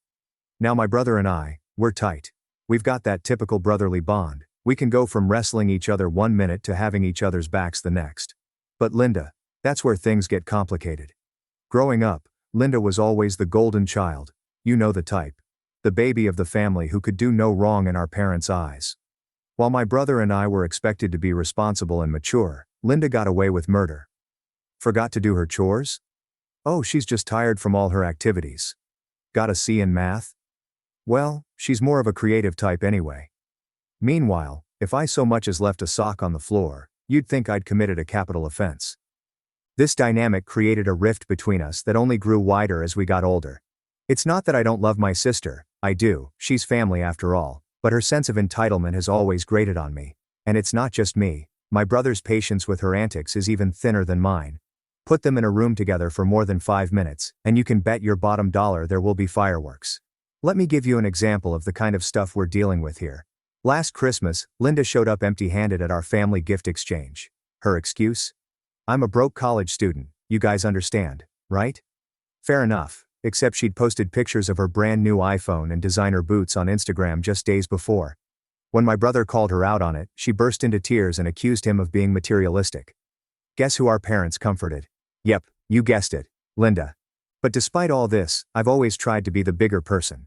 I figured that, as we all got older, things would even out. Linda would mature, our parents would start treating us more equally, and we'd all laugh about the past. Earlier this year, I hit the jackpot at work. I'm talking a bonus that made my eyes pop out of my head like a cartoon character. After the initial shock wore off, my first thought was, I want to do something nice for my family. Our parents' anniversary was coming up, and I had this brilliant idea: why not treat everyone to a family vacation? It had been years since we all went on a trip together. The last time was probably when Linda was still in high school, and even then it was just a weekend at a nearby lake. This time, I wanted to go all out. I'm talking a week-long trip to Hawaii, all expenses paid. Flights, fancy resort, activities, the works. Why Hawaii, you ask? Well, that's where my parents went on their honeymoon. I thought it would be romantic for them to revisit the place where their journey began. This time with their children in tow. Plus, who doesn't love Hawaii? Sun, sand, surf. It's paradise on earth. When I announced the trip to my parents, you should have seen their faces. My mom actually teared up a little. Dad tried to play it cool, but I could tell he was over the moon. They started reminiscing about their honeymoon right there and then, sharing stories I'd never heard before. It was a beautiful moment, and I felt like the best son in the world. My brother's reaction was exactly what I expected. He gave me a bear hug and immediately started planning all the activities we could do together: surfing, hiking, maybe even skydiving if we could convince our parents. His enthusiasm was infectious, and I found myself getting even more excited about the trip. And then, there was Linda. I'll admit, I was a bit apprehensive about her reaction. To my surprise, and relief, she seemed genuinely thrilled. She started rattling off all the things she wanted to do, and the Instagram reels she was going to make. I rolled my eyes internally at that last bit. But hey, at least she was excited, right? For a moment there I actually thought this trip might bring us all closer together. Maybe this was the turning point in our family dynamic I'd been hoping for. Oh, how naive I was. The problem started almost immediately. Linda, in her typical fashion, decided that since I was footing the bill, she should be in charge of planning the trip. She didn't ask, she demanded. "You're not good at planning stuff," she told me, as if I hadn't successfully organized this entire vacation. "Just hand it over to me, and I'll make sure we have the best time ever." Now let me be clear, I had my reasons for wanting to plan this trip myself. First off, it was my treat. I wanted to surprise everyone with the activities I had lined up. But more importantly, I know my sister. When someone else is paying, Linda has champagne taste on a beer budget. If I let her take charge, we'd end up with gold-plated toilets and private jet tours of the islands. To give you an idea of what I'm talking about, let me tell you about the last time we went out to dinner as a family. Linda ordered the most expensive steak on the menu, paired with a $200 bottle of wine. When the bill came, she conveniently forgot her wallet. But when it's her turn to treat, we're lucky if we get a Subway sandwich. I tried to explain this to my parents, but they, in their infinite wisdom, suggested a compromise. "If you're busy," they said, "maybe you could let Linda help with planning the activities." I told them that the activities were meant to be a surprise, hoping that would put an end to it. But Linda wasn't having it. She insisted on knowing everything in advance so she could pack appropriate outfits. I assured her that there was nothing that would catch her off guard, but she kept pushing. Looking back, I should have stood my ground, but I was so desperate to keep the peace that I eventually caved and gave her the itinerary. Big mistake. Huge. The moment Linda got her hands on the schedule, she went into full control freak mode. She called me immediately, tearing apart my carefully planned itinerary. According to her, everything needed to be rearranged to make everyone feel comfortable. And you know what? Some of her suggestions actually made sense, so like an idiot, I agreed to make a few changes. That was all the encouragement Linda needed. Suddenly, she was acting like she was the mastermind behind the entire trip. She announced in the family group chat that she had taken over the planning and made some changes. At first it wasn't too bad. She suggested we all wear matching outfits each day, which was kind of cute, I guess. But then things started to spiral. A week before the trip, I logged into my account to double-check some details, and my jaw hit the floor. Linda had canceled some of the activities I had booked. Activities I had specifically chosen because I knew everyone would love them, and replaced them with her own preferences. She had even posted in the family chat about her executive decisions regarding the itinerary, instructing everyone to follow her lead. I was livid. This was supposed to be my gift to the family, and she had completely hijacked it. I called her, trying my best to keep my cool and reason with her. But Linda, in her infinite wisdom, was having none of it. "I'm better at planning," she insisted. "You should be grateful I'm helping." Grateful? Grateful? I was ready to explode. I told her, in no uncertain terms, that she had gone too far, that she needed to back off and let me handle the trip I was paying for. Her response? She accused me of being controlling and hung up on me. That night my phone rang. It was my parents, and they didn't sound happy. Apparently, Linda had run to them with some sob story about how I was ruining everything. I tried to explain the situation without giving away the surprises I still had planned, but it quickly became clear whose side they were on. "Linda's just excited about the trip," they said. "You should let her have some control over it." They didn't seem to grasp, or care, that she had completely disregarded my efforts and my money. Their attitude was essentially, "What does it matter who's planning or paying? We're family." I felt like I was taking crazy pills. Was I the only one who saw how messed up this situation was? In that moment, I was tempted to cancel the whole damn trip, but I took a deep breath and decided to take the high road. Fine, I thought. If Linda wants to be in charge so badly, let her handle it. I'll just sit back and try to enjoy myself, even if it's not the trip I had envisioned. But, oh my friends, the drama was far from over. 2 days ago, just 24 hours before we were set to leave, I received a notification that my tickets had been canceled. At first, I thought it must be some kind of mistake. I called the airline in a panic, only to be told that the cancellation had come from my account. There was nothing they could do. I knew immediately who was behind this. Linda. I called her. When she answered, she had the audacity to act like nothing was wrong. "Oh yeah," she giggled when I confronted her about the tickets. "Isn't that funny? I was seeing red at this point. Care to explain?" And then she said, "Okay, I hate to say this," she said, not sounding sorry at all. "I know you were funding it and blah blah blah, but we can't have you on the trip, dude. You're too controlling, and your negative vibes would ruin the vacation for everyone. I have discussed this with everyone, and the family has agreed to dump you. You are not worth spoiling our trip." I couldn't believe what I was hearing. The trip that I had paid for, that I had planned as a gift for my family, was now happening without me.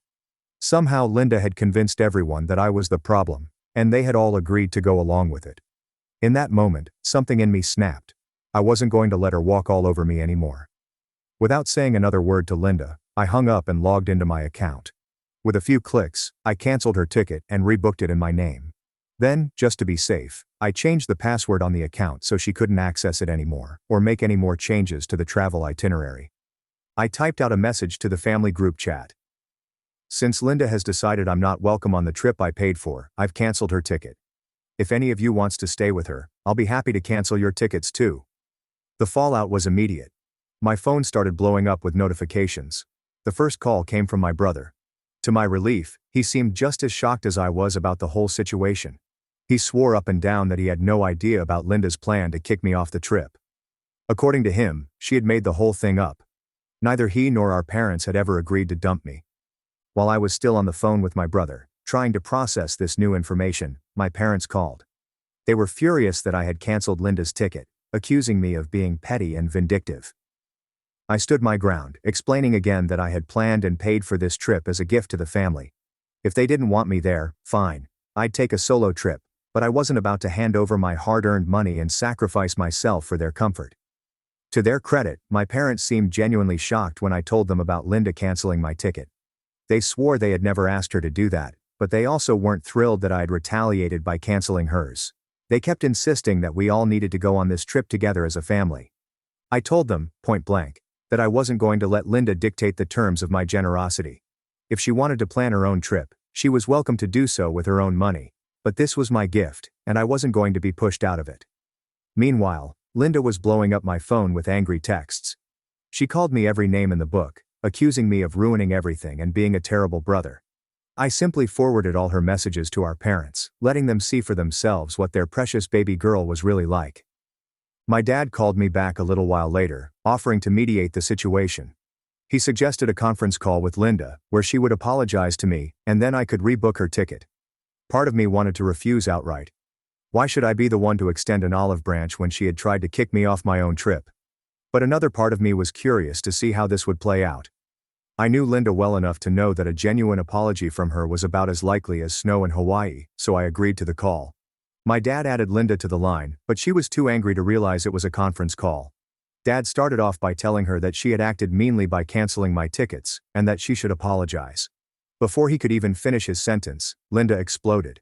"Apologize to that jerk, my butt," she snapped. "I did the right thing. He was going to ruin everything with his controlling attitude." There was a long, awkward silence after that. I could practically hear the gears turning in my dad's head as he realized that they had been enabling Linda's behavior all these years. Without another word, he hung up the call. I gave it a few minutes before calling him back. "Do you now see how cruel your daughter is?" I asked him. "Or do you still want me to take her on this trip?" He was quiet for a long moment. When he finally spoke, "I'm torn between two of my children," he said. "I don't know what to do." And part of me felt bad for him, but a bigger part of me was just relieved that finally, my parents were seeing Linda for who she really was. As I sit here now, I can't help but feel a mix of emotions. On one hand, I know I've done the right thing. I refuse to be a doormat, to let Linda walk all over me and take advantage of my generosity. On the other hand, I'm sad that it's come to this. This wasn't how I envisioned this trip going at all. I wanted this to be a family trip, a chance for all of us to reconnect and create new memories together. And no matter how I feel about Linda, she is still part of the family. My brother and I might be able to enjoy the trip without her, but I know my parents will be upset by her absence. But you know what? Maybe this is the wake-up call our family needed. Maybe now my parents will finally see that their constant coddling of Linda has created a monster.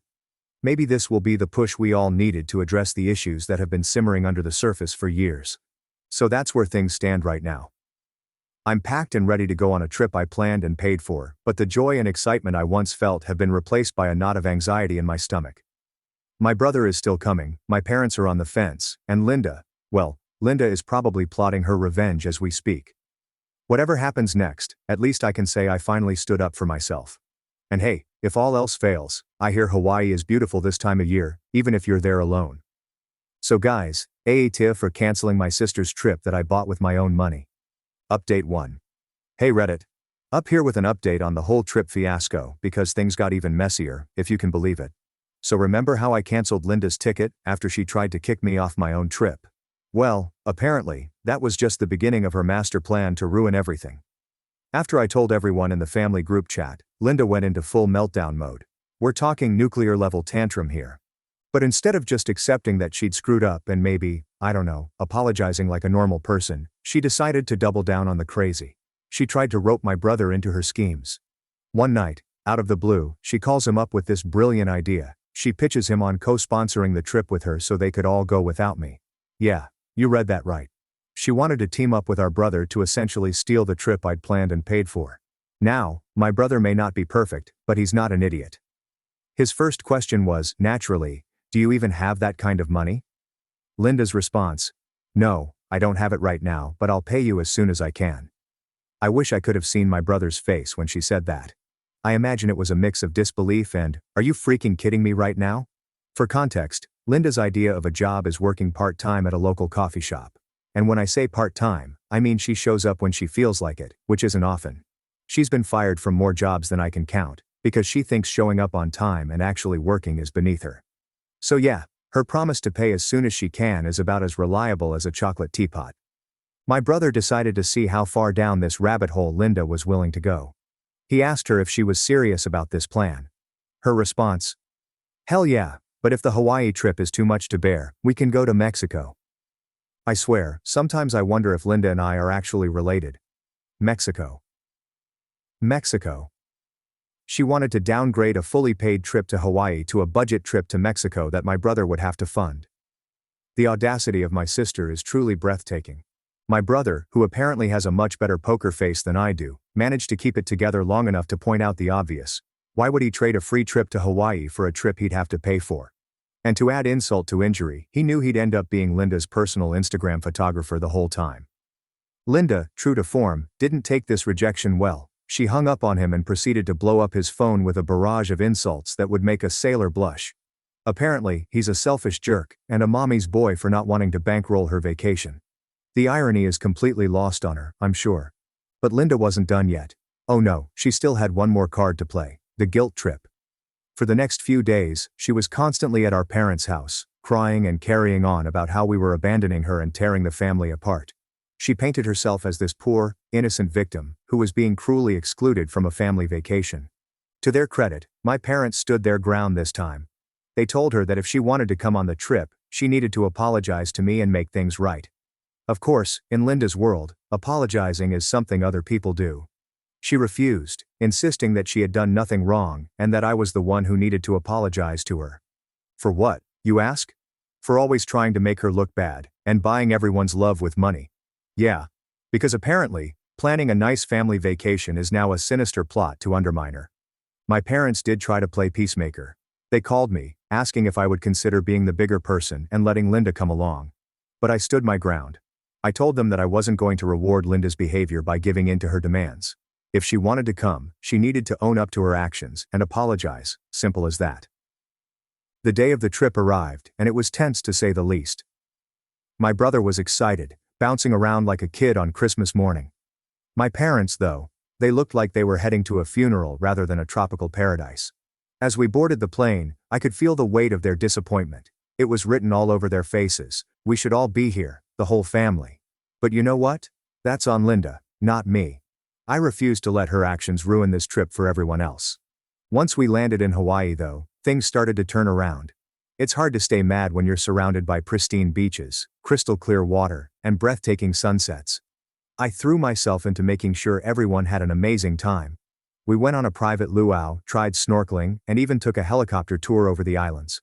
Slowly but surely, I could see my parents starting to relax and enjoy themselves. But of course, Linda couldn't let us have this one nice thing without trying to ruin it.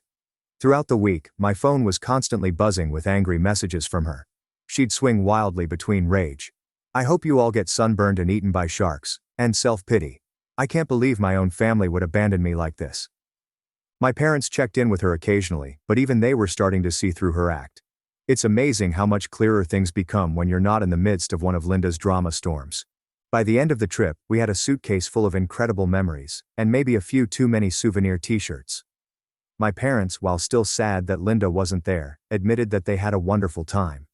They even thanked me for all the effort I'd put into planning everything.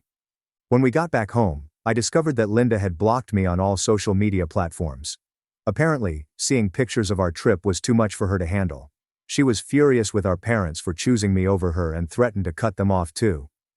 Of course, that threat rang a bit hollow, considering she still lives in their house rent-free. She didn't spare our brother either, calling him a freeloader for going on the trip. Because apparently, in Linda's world, accepting a gift from your sibling is freeloading, but expecting your brother to fund your vacation is totally reasonable. The cherry on top of this drama Sunday, Linda declared that she never wanted to see me again. And you know what? I am okay with that. I'm tired of walking on eggshells around her, tired of her constant drama and entitlement. Don't get me wrong, it hurts. Despite everything, she's still my sister. I wish things could be different. But I refuse to set myself on fire to keep her warm anymore. I stood up for myself, set a boundary, and stuck to it. If that makes me the bad guy in her story, so be it. Maybe one day Linda will grow up and realize that the world doesn't revolve around her. Then we might be able to mend our relationship. But until then, I'll hold on to the memories of that incredible trip. A trip that happened because I finally said enough to Linda's entitled behavior. And hey, if nothing else, at least I've got a killer tan and some great stories to tell. Silver linings, right? Update 2. Alright Reddit. It's been a few months since the great Hawaii debacle of 2024, and I'll be honest, I was hoping things would have calmed down by now. If anything, they've gotten even more ridiculous. After we got back from Hawaii, I dove headfirst into work, partly because I had to make up for the time off, but also because I needed a break from all the family drama. I figured I'd give everyone some space to cool off, and Linda would take this time to reflect on her actions and grow as a person. Yeah, I know, I'm a hopeless optimist. While I was busy adulting, my brother and I may have indulged in a bit of petty revenge. We flooded our social media with pictures from the trip. Think perfect sunsets, mai tais on the beach, all of us with big smiles and only slightly sunburned faces. Was it mature? Probably not. Did it feel good? You bet your sweet bippy it did. Fast forward about 3 months. I finally had some time off and decided to swing by my parents' place for dinner. As I pulled up to the house, something felt off. It took me a minute to realize what it was. Linda's beat-up Volkswagen Beetle, a gift from our parents for her 21st birthday, wasn't in the driveway. When I got inside, the first thing I noticed was that Linda's room was empty. Not just, she's out for the day, empty, but someone moved out, empty. The walls were bare, the closet was open and cleaned out, and there was a faint smell of disinfectant in the air. Despite everything, Linda is still my sister, and the idea of her out there on her own.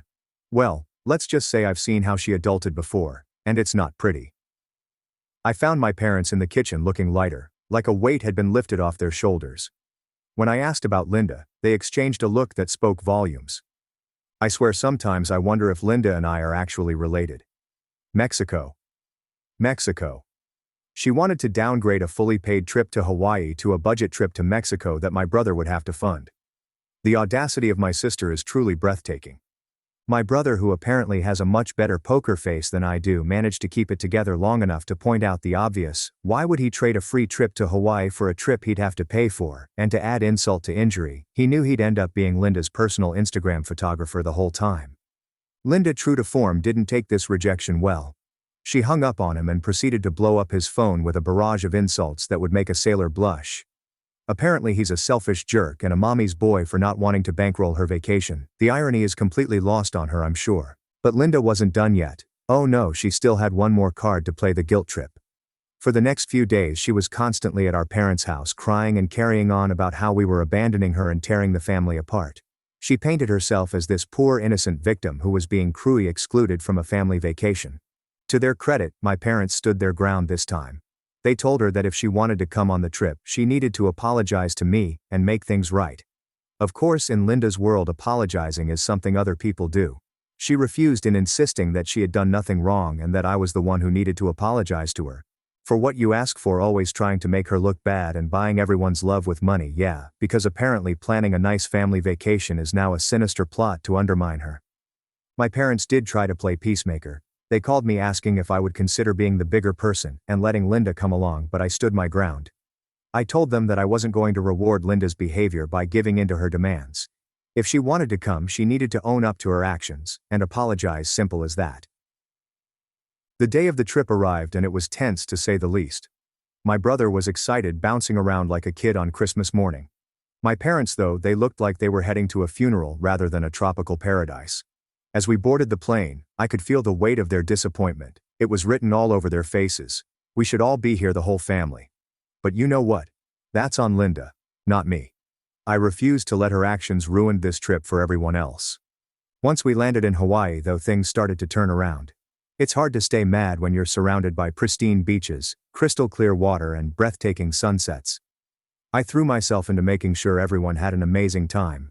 We went on a private luau, tried snorkeling, and even took a helicopter tour over the islands. Slowly but surely I could see my parents starting to relax and enjoy themselves. But of course Linda couldn't let us have this one nice thing without trying to ruin it. Throughout the week my phone was constantly buzzing with angry messages from her. She'd swing wildly between rage, I hope you all get sunburned, and eaten by sharks, and self-pity, I can't believe my own family would abandon me like this. My parents checked in with her occasionally, but even they were starting to see through or act. It's amazing how much clearer things become when you're not in the midst of one of Linda's drama storms. By the end of the trip we had a suitcase full of incredible memories, and maybe a few too many souvenir t-shirts. My parents, while still sad that Linda wasn't there, admitted that they had a wonderful time. They even thanked me for all the effort I'd put into planning everything.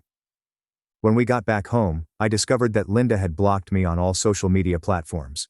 Apparently seeing pictures of our trip was too much for her to handle. She was furious with our parents for choosing me over her and threatened to cut them off too. Of course that threat rang a bit hollow considering she still lives in their house rent-free. She didn't spare our brother either, calling him a freeloader for going on the trip, because apparently in Linda's world, accepting a gift from your sibling is freeloading, but expecting your brother to fund your vacation is totally reasonable. The cherry on top of this drama Sunday, Linda declared that she never wanted to see me again, and you know what, I am okay with that. I'm tired of walking on eggshells around her, tired of her constant drama and entitlement. Don't get me wrong, it hurts. Despite everything, she's still my sister. I wish things could be different, but I refuse to set myself on fire to keep her warm anymore. I stood up for myself, set a boundary, and stuck to it. If that makes me the bad guy in her story, so be it. Maybe one day Linda will grow up and realize that the world doesn't revolve around her, then we might be able to mend our relationship. But until then, I'll hold on to the memories of that incredible trip, a trip that happened because I finally said enough to Linda's entitled behavior. And hey, if nothing else, at least, I've got a killer tan and some great stories to tell. Silver linings. Right. Update to all right Reddit. It's been a few months since the great Hawaii debacle of 2024, and I'll be honest, I was hoping things would have calmed down by now. If anything, they've gotten even more ridiculous. After we got back from Hawaii, I dove headfirst into work, partly because I had to make up for the time off, but also because I needed a break from all the family drama. I figured I'd give everyone some space to cool off, and Linda would take this time to reflect on her actions and grow as a person. Yeah, I know I'm a hopeless optimist. While I was busy adulting my brother, and I may have indulged in a bit of petty revenge. We flooded our social media with pictures from the trip, think perfect sunsets, mai tais on the beach, all of us with big smiles and only slightly sunburned faces. Was it mature? Probably not. Did it feel good? You bet your sweet bippy it did. Fast forward about 3 months, I finally had some time off and decided to swing by my parents' place for dinner. As I pulled up to the house, something felt off. It took me a minute to realize what it was. Linda's beat-up Volkswagen Beetle, a gift from our parents for her 21st birthday, wasn't in the driveway. When I got inside, the first thing I noticed was that Linda's room was empty. Not just she's out for the day, empty, but someone moved out empty. The walls were bare, the closet was open and cleaned out, and there was a faint smell of disinfectant in the air. Despite everything, Linda is still my sister, and the idea of her out there on her own, well, let's just say I've seen how she adulting before, and it's not pretty. I found my parents in the kitchen looking lighter, like a weight had been lifted off their shoulders. When I asked about Linda, they exchanged a look that spoke volumes. Turns out they'd finally done what they should have done years ago. They'd cut the cord. Now, before you start thinking my parents are heartless monsters who kick their daughter to the curb, let me give you some context. This has been a long time coming. See, Linda has never been big on responsibility, or work ethic, or basic human decency. She's bounced from job to job, never lasting more than a few months because apparently showing up on time and doing what you're paid to do is like totally unfair. A year ago my parents finally put their foot down and told Linda she needed to start paying rent if she wanted to keep living at home. You'd have thought they'd asked her to donate a kidney. She threw a fit worthy of a toddler, calling them every name in the book and accusing them of not loving her. But my dad stood firm. He told her she could either pay rent or find somewhere else to live. Faced with the prospect of having to support herself, Linda grudgingly agreed to pay rent. Want to guess how many times she actually paid in the past year? 3 whole months out of 12. Every month it was a new excuse. I had to buy new work clothes, my car needed repairs, Mercury was in retrograde, and it's bad luck to pay rent during that time. I wish I was making this up. After we got back from Hawaii, Linda really ramped up the drama. She blew up at our parents, screaming about how they'd abandoned her and chosen me over her. When they tried to calm her down and gave her the gifts we brought back for her, she literally threw them back in their faces. That was the last straw for my dad. He told her to pack her bags, that he was done enabling her behavior. Linda, realizing she'd finally pushed too far, did a complete 180. Suddenly she was all tears and apologies, clinging to our mom, and promising she'd do better, that she'd pay rent on time, that she'd get her act together. But my parents had finally wised up to her manipulation tactics. They stood firm. They helped her find a small apartment, and even paid the first 2 months' rent for her. My dad also gave her a stern talking to about responsibility and growing up. I'll be honest, I thought this was still too generous. Linda was being handed an opportunity on a silver platter while the rest of us had to work our butts off. But I kept my mouth shut. At least she was out of the house, right? For the first couple of months things seemed to be going okay. Linda would stop by for dinner occasionally, but nothing too out of the ordinary. But then my mom noticed a pattern was showing up more and more often, always around dinner time, and she started staying overnight more frequently. At first my parents wrote it off as homesickness, but as the weeks went by and Linda's visits became more frequent and longer, they started to suspect something was up. Finally, after about 4 months of this, they sat Linda down for a chat, and that's when the truth came out. Linda hadn't paid a single month's rent since moving out. Not one. She'd been dodging her landlord, couch surfing with friends, and mooching meals off our parents to avoid going back to her apartment. When my mom asked her what she'd done with her salary from the job she'd miraculously managed to keep for more than a month, Linda's response was peak Linda. I had to buy shoes for work. I'm sorry, what? Unless she's working as a centipede impersonator, I'm pretty sure she didn't need to spend 3 months' worth of rent on shoes. My mom, still trying to be supportive, offered to loan Linda some money to get caught up on rent, but Linda, in her infinite wisdom, insisted that she should just move back home instead. That's when my dad stepped in. He'd finally reached his limit. He told Linda in no uncertain terms that she was on her own now. No more bailouts, no more free meals, no more living at home. He even went as far as to say that if she showed up again asking for help, they wouldn't answer the door. Harsh maybe, but after years of enabling Linda's behavior, I think my parents finally realized that tough love was the only way forward. Of course, Linda didn't take this well. She tried every trick in her book, crying, pleading, guilt-tripping, even threatening to cut them out of her life as if that was supposed to be a punishment. But my parents didn't cave. With our parents standing firm, Linda turned to her last resort, our brother. She called him up, spinning some sob story about how cruel and unfair everyone was being to her. My brother didn't fall for it. He told her straight up that he was barely making ends meet himself and couldn't help her financially. Then Linda, in a move that honestly impressed me with its audacity, asked if he'd be willing to borrow money from me, and then give it to her. Why didn't she just ask me directly, you wonder? Well, according to Linda, asking me for help would boost my ego and make her feel like a loser. I mean, if the shoe fits, right? My brother, showing more patience than I would have even though they always fought together, suggested that if she needed money that badly, she should swallow her pride and ask me herself. Linda's response? She called him my bootlicker and accused him of being my pet who runs behind me for free meatloaf. I don't even know what that means, but I'm pretty sure it's not a compliment. So here we are. Linda is out on her own, probably couch surfing and dodging her landlord. My parents are finally standing firm on their boundaries. My brother and I are apparently in some sort of master-pet relationship that revolves around meatloaf. News to me. But okay, and me. I'm sitting here marveling at the absolute chaos that is my family. I'm glad my parents have finally stopped enabling Linda's behavior. It's long overdue, and maybe this will be the wake-up call she needs to get her act together.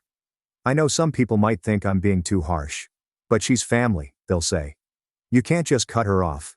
And you know what? They're right. Linda is family. She'll always be my sister, no matter what. But being family doesn't give you a free pass to treat people like crap. It doesn't mean you get to manipulate and guilt trip and throw tantrums when you don't get your way. Being family should mean you treat each other with more love and respect, not less. I know this isn't the end of the Linda saga. Knowing her, she's probably already plotting her next move, figuring out how to worm her way back into our parents' house, or guilt trip one of us into bailing her out. But for now at least, there's a sense of peace in our family that's been missing for a long time. So that's where things stand now, Reddit. Linda's out on her own, my parents are sticking to their guns, and I'm here sharing this saga with a bunch of internet strangers because, let's face it, sometimes life is so ridiculous that you just have to laugh. Thanks for listening to my rant. If there are any new developments in the Linda saga, I'll be sure to update. But for now, I'm going to go make some meatloaf. I hear it's great for bribing siblings. Update 3. Well, you know what they say about karma. Turns out it's got nothing on my sister Linda when it comes to making unexpected returns. It's been about 6 months since my last update. 6 blissful, drama-free months where I almost forgot what it was like to have my life turned upside down by Hurricane Linda. I should have known it was too good to last. It's a quiet Sunday afternoon. I'm at my parents' house for our newly stated weekly family dinner, sans Linda, of course. Mom's bustling around the kitchen, Dad's watching the game, and my brother and I are locked in an intense battle of wits. Okay, we're playing Mario Kart, but it gets pretty intense. Suddenly, there's a knock at the door. We all freeze. Nobody ever knocks. We all have keys, and our friends and extended family know to call before dropping by. For a moment, we all just look at each other, silently asking, "You expecting someone?" Then we hear it. That voice. That whiny, entitled voice that has haunted my nightmares for the past year. "Mom? Dad? Is anyone home? It's me, Linda." I swear in that moment you could have heard a pin drop. Hell, you could have heard an ant sneeze. We're all just staring at the door like it's about to burst open and unleash the zombie apocalypse. Dad's the first to move. He gets up, squares his shoulders like he's preparing for battle, and opens the door. And there she is. Linda. Looking like she's been through hell, to be honest. Her hair, which she usually spends hours styling, is pulled back in a messy ponytail. Her clothes, typically designer labels she can't afford, are wrinkled and look slept in. For a split second, I feel bad. Then she opens her mouth, and any warm, fuzzy feelings I might have had evaporate faster than a snowball in Hawaii. "Daddy," she says, "I'm home." I have to hand it to my dad. He doesn't even flinch.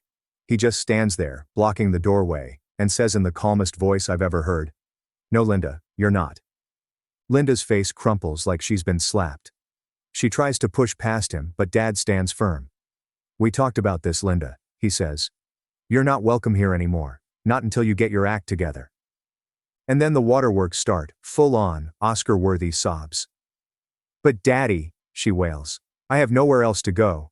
They're going to arrest me if I don't pay my rent. Don't you love me anymore?" Now, I've seen Linda pull some manipulative stunts in her time, but this takes the cake. She's standing there, crying her eyes out, looking for all the world like a lost little girl instead of a grown woman who's repeatedly screwed over her own family. I can see Mom wavering. She's always had a soft spot for Linda, and seeing her baby girl in distress is clearly tearing her up. But before she can say anything, my brother steps in. "Arrest you?" he says, his voice dripping with sarcasm. "For not paying rent? Come on, Linda B. We weren't born yesterday." Linda's tears dry up real quick at that. She glares at my brother like she's trying to set him on fire with her mind.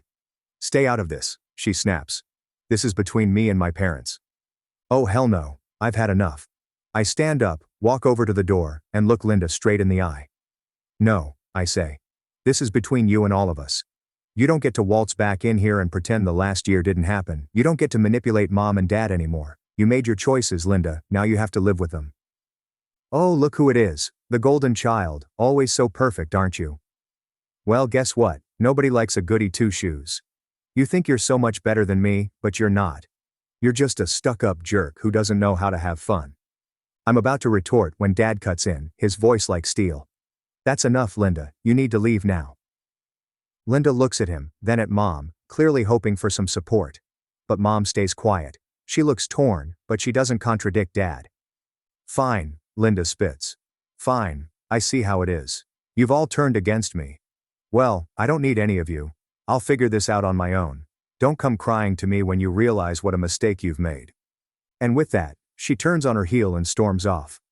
We watch her get into her beat-up Volkswagen. How she's still keeping that thing running is beyond me, and screech out of the driveway. For a long moment we all just stand there in silence. Then Mom bursts into tears. Dad wraps her in a hug, murmuring comforting words. My brother and I exchange a look. We both know this isn't over. The rest of the evening is subdued. We eat dinner, but nobody's really tasting the food. We're all lost in our own thoughts, processing what just happened. Later, as I'm helping Mom clean up, she turns to me with tears in her eyes. "Did we do the right thing?" she asks. "Should we have let her stay?" I take a deep breath. "Mom," I say gently. "You know as well as I do that letting her stay wouldn't have solved anything. Linda needs to grow up and take responsibility for her actions. We can't keep enabling her behavior." Mom nods, but I can see the pain in her eyes. "I just worry about her," she says. "Is she eating enough? Does she have a place to sleep? What if something happens to her?" I give her a hug. "I know, Mom. I worry too.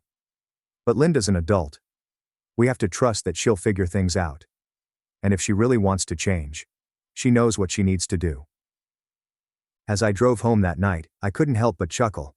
Who needs soap operas when you've got family like mine? I should really start writing this stuff down. Who knows, maybe one day I'll turn it into a book. Living with Hurricane Linda, a survival guide for the chronically entitled sibling. Bestseller material right there, folks. Bestseller material. So that's the latest in the Linda saga. Reddit. Will I ever master the blue shell in Mario Kart? Seriously. That thing is the bane of my existence. Thanks for listening, Reddit. Your support and advice have been a lifeline through all this craziness. Here's hoping the next update will be about Linda turning her life around and becoming a productive member of society. But let's be real. It'll probably be about her trying to sell essential oils or joining a cult or something equally ridiculous. Catch you on the flip side, Reddit. I'm off to practice my Mario Kart skills. Got to be prepared for the next family showdown after all. My sister promised to watch my 5-year-old. Security footage caught her leaving him alone in a crowded zoo before walking out the gate. I'm a 34-year-old mother, and I need to write this down because I can't believe what happened to my family. My husband Brock, 36 male, and I have been married for 8 years. We have a son named Ford, 5 male, who just started kindergarten this year. Brock works as an IT manager at a tech company and makes decent money. I work part-time as a dental hygienist at a local clinic. We live in a suburban neighborhood about 30 minutes from the city. Our house is nothing fancy, but it's comfortable for our small family. Brock and I both come from middle-class backgrounds, and we've worked hard to build a stable life for Ford. My son is a bright kid who loves dinosaurs and building blocks. He's been asking for months to visit the Natural History Museum in the zoo for his upcoming 6th birthday. My mother, Linda, 58 female, has always been involved in our lives. She volunteers at the local animal shelter and runs a small dog grooming business from her home. She's known in our neighborhood for organizing charity drives and fundraisers. People always compliment her on how caring and generous she is with animals and children. My sister Karen, 32 female, is a stay-at-home mom with 2 kids of her own, Emily, 7 female, and Luke, 4 male. She's married to a successful accountant, and they live in a bigger house across town. Karen has always been the favorite child. She was the one who got straight A's in school, while I struggled with math. She married young to a man with good prospects, while I took longer to find my path. My parents helped Karen and her husband with a down payment on their house, but when Brock and I needed help with our mortgage, they said they didn't have extra money. I've learned to accept that Karen gets different treatment, but it still stings sometimes. 3 weeks ago, Ford kept asking about his birthday plans. He specifically wanted to go to the zoo to see the new dinosaur exhibit they had opened. The problem was that Brock and I both had work commitments on that Saturday. I was scheduled for a mandatory training session at the dental office that I couldn't miss without facing consequences. Brock had an important client presentation that had been scheduled for months. When I mentioned this to my mother during our weekly phone call, she immediately offered to take Ford to the zoo. Karen was visiting that day with her kids, so she said it would be perfect timing. They could take all 3 children together and make it a fun group outing. My mother insisted it would be no trouble at all, and that Ford would have a wonderful time with his cousins. I felt hesitant about the arrangement. Ford had never been on a big outing without either Brock or me present. He's generally well behaved, but he can get excited and wander off if something catches his attention. I've always been the type of parent who keeps a close eye on him in crowded places. When I expressed my concerns, my mother laughed and said I was being overprotective. She reminded me that she had successfully raised 2 daughters and that Karen was an experienced mother of 2. Karen chimed in during the conversation and said she was looking forward to taking Ford. She mentioned that she had taken her own children to the zoo several times and knew all the best spots. She also said that Ford would benefit from spending time with his cousins and learning to be more independent. Both my mother and sister kept emphasizing how much fun it would be and how Ford would remember this birthday forever. The night before the zoo trip, I packed Ford's backpack with snacks, water, and his emergency contact information. I wrote down my phone number, Brock's phone number, and our address on a piece of paper and put it in his pocket. I also made sure he knew our phone numbers by heart. Ford was incredibly excited and kept talking about seeing the dinosaurs and playing with Emily and Luke. That Saturday morning, my mother picked up Ford at 8 a.m. She seemed cheerful and kept reassuring me that everything would be fine. Karen was already in the car with her 2 children, and they all seemed excited about the day ahead. Ford gave me a big hug and promised to tell me all about the dinosaurs when he got back. I watched them drive away and went to get ready for my training session. The training session went well, and I finished around 2 p.m. I checked my phone and saw that I had missed several calls from an unknown number. When I called back, a woman identified herself as Sarah from the zoo's Lost Children department. She told me that Ford had been found alone near the reptile house about an hour ago. She said he was safe but upset, and that they needed me to come pick him up immediately. I felt my stomach drop. I asked Sarah what had happened to the adults who were supposed to be watching him. She said that Ford told them his grandmother and aunt had left him sitting on a bench and told him to wait for them. When they didn't come back after 30 minutes, other visitors noticed him crying and brought him to the security office. I immediately called my mother's phone. It went straight to voicemail. I called Karen's phone and got the same result. I called Brock and told him what had happened. He left his presentation immediately and met me at the zoo. The drive there felt like the longest 20 minutes of my life. When we arrived at the zoo, Ford was sitting in the security office with a zoo employee. He had been crying and kept asking why his grandmother and aunt had left him. The staff member Sarah explained that Ford had been found around 1:30 p.m. near the reptile exhibit. He told them that his grandmother had told him to sit on a bench and wait while she and his aunt went to get ice cream.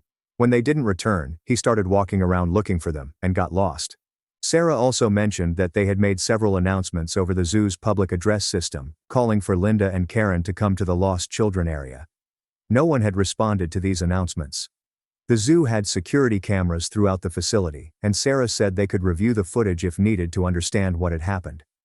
Brock and I took Ford home, and he seemed subdued for the rest of the day. He kept asking if he had done something wrong, and why his grandmother and aunt had left him. We tried to reassure him that it wasn't his fault, but he clearly didn't understand what had happened.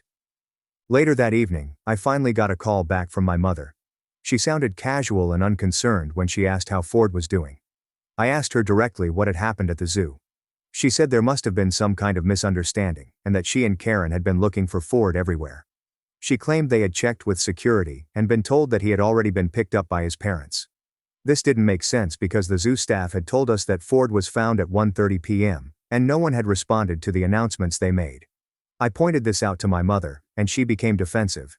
She said that it was a busy day at the zoo, and that children get separated from their guardians all the time.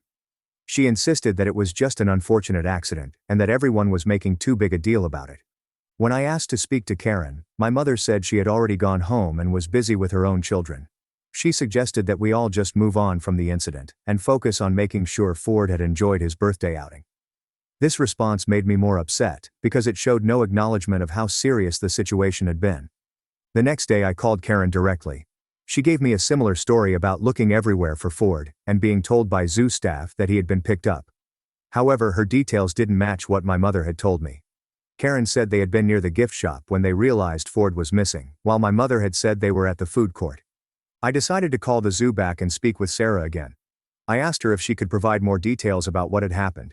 She told me that their security footage showed my mother and Karen leaving the zoo through the main entrance at approximately 1:15 p.m. Ford was not with them at that time. The footage also showed Ford sitting alone on a bench near the reptile house starting around 1 p.m. This information directly contradicted what both my mother and Karen had told me. According to the security footage, they had left the zoo 15 minutes before Ford was even found by other visitors. There was no evidence of them looking for him or checking with security as they had claimed. I confronted my mother with this information during a phone call. She became very defensive and accused me of not trusting her. She said that the zoo security must have made a mistake, and that she would never abandon her grandson. She also mentioned that she had been volunteering with children and animals for years, and that her reputation in the community spoke for itself. Karen's response was similar when I called her. She said that the security footage must have been from a different day, or that the zoo staff had misidentified them. She also said that I was being dramatic, and that Ford was fine, so there was no reason to keep bringing up the incident. Both my mother and Karen have been avoiding my calls since then. When I do manage to reach them, they change the subject, or make excuses to end the conversation quickly. Ford has been asking when he can see his grandmother and cousins again, but I don't know what to tell him. Brock thinks we should demand a full explanation, and consider involving the police if necessary. He's particularly upset because he feels that our son could have been seriously hurt, or kidnapped, while he was alone at the zoo. I'm torn between wanting to protect my relationship with my family, and making sure that Ford's safety is never compromised again. I keep thinking about what could have happened if other visitors hadn't noticed Ford crying, and brought him to security. The zoo is a huge place with thousands of visitors on weekends. A 5-year-old child could easily get lost or hurt without proper supervision. The fact that my mother and Karen seem unwilling to take responsibility for what happened makes me question whether I can trust them with Ford in the future. I need advice on how to handle this situation. Should I give my mother and Karen the benefit of the doubt and accept their explanations? Or should I take Brock's advice and demand a full accounting of what happened that day? I'm struggling with the possibility that my own family members might have deliberately abandoned my son, but the evidence seems to point in that direction. Update 1. I posted 3 weeks ago about my mother and sister leaving my son at the zoo. I want to thank everyone who commented and gave me advice. A lot of people suggested that I needed to get to the bottom of what really happened that day, and I've learned some things that have made the situation much worse. After my original post, I decided to take Brock's advice and push for more information. I called the zoo again, and spoke with a supervisor in their security department. I explained that there seemed to be conflicting stories about what had happened, and I asked if they could provide me with more details from their security footage. The supervisor, whose name was Mark, was very helpful. He said that incidents like this were taken seriously by the zoo, and he was willing to work with me to understand what had happened. He offered to set up a meeting where I could review the relevant security footage myself. Brock and I went to the zoo the following Tuesday to meet with Mark. He took us to a security office where they had compiled footage from several different cameras that covered the areas where Ford had been that day. What we saw was much worse than I had originally thought. The footage showed my mother, Karen, and all 3 children arriving at the zoo around 9:30 a.m. For the first few hours, everything looked normal. They visited various exhibits together, and the children appeared to be having a good time. Around 12:30 p.m., the group stopped at the food court for lunch. After lunch, the footage showed them walking toward the reptile house. At 12:55 p.m., my mother could be seen talking to Ford and pointing to a bench. Ford sat down on the bench, while my mother and Karen walked away with Emily and Luke. The camera angle made it clear that my mother was giving Ford specific instructions to stay in that spot. What happened next was the most disturbing part. Instead of returning to get Ford, the footage showed my mother and Karen taking Emily and Luke to the gift shop. They spent about 15 minutes there, during which time Ford remained sitting on the bench as instructed. Then at 1:15 p.m., the footage showed all 4 adults and children leaving the zoo through the main entrance. Ford was not with them. The security footage proved that my mother and Karen had deliberately left Ford at the zoo. This wasn't an accident or a misunderstanding. They had intentionally told him to wait on a bench, and then left the premises without him. The timestamps on the footage made it impossible for them to claim they had been looking for him, or that they had checked with security. Mark also provided me with a written report that documented the incident. The report included the exact times that Ford was found, the announcements that were made over the public address system, and the lack of response from any adults claiming to be his guardians. This report would serve as official documentation of what had happened. When I got home from the zoo, I immediately called my mother and demanded an explanation. I told her that I had seen the security footage, and that I knew exactly what had happened. Instead of apologizing or showing remorse, she became angry and defensive. She accused me of spying on her, and said that I was making too much of a simple mistake.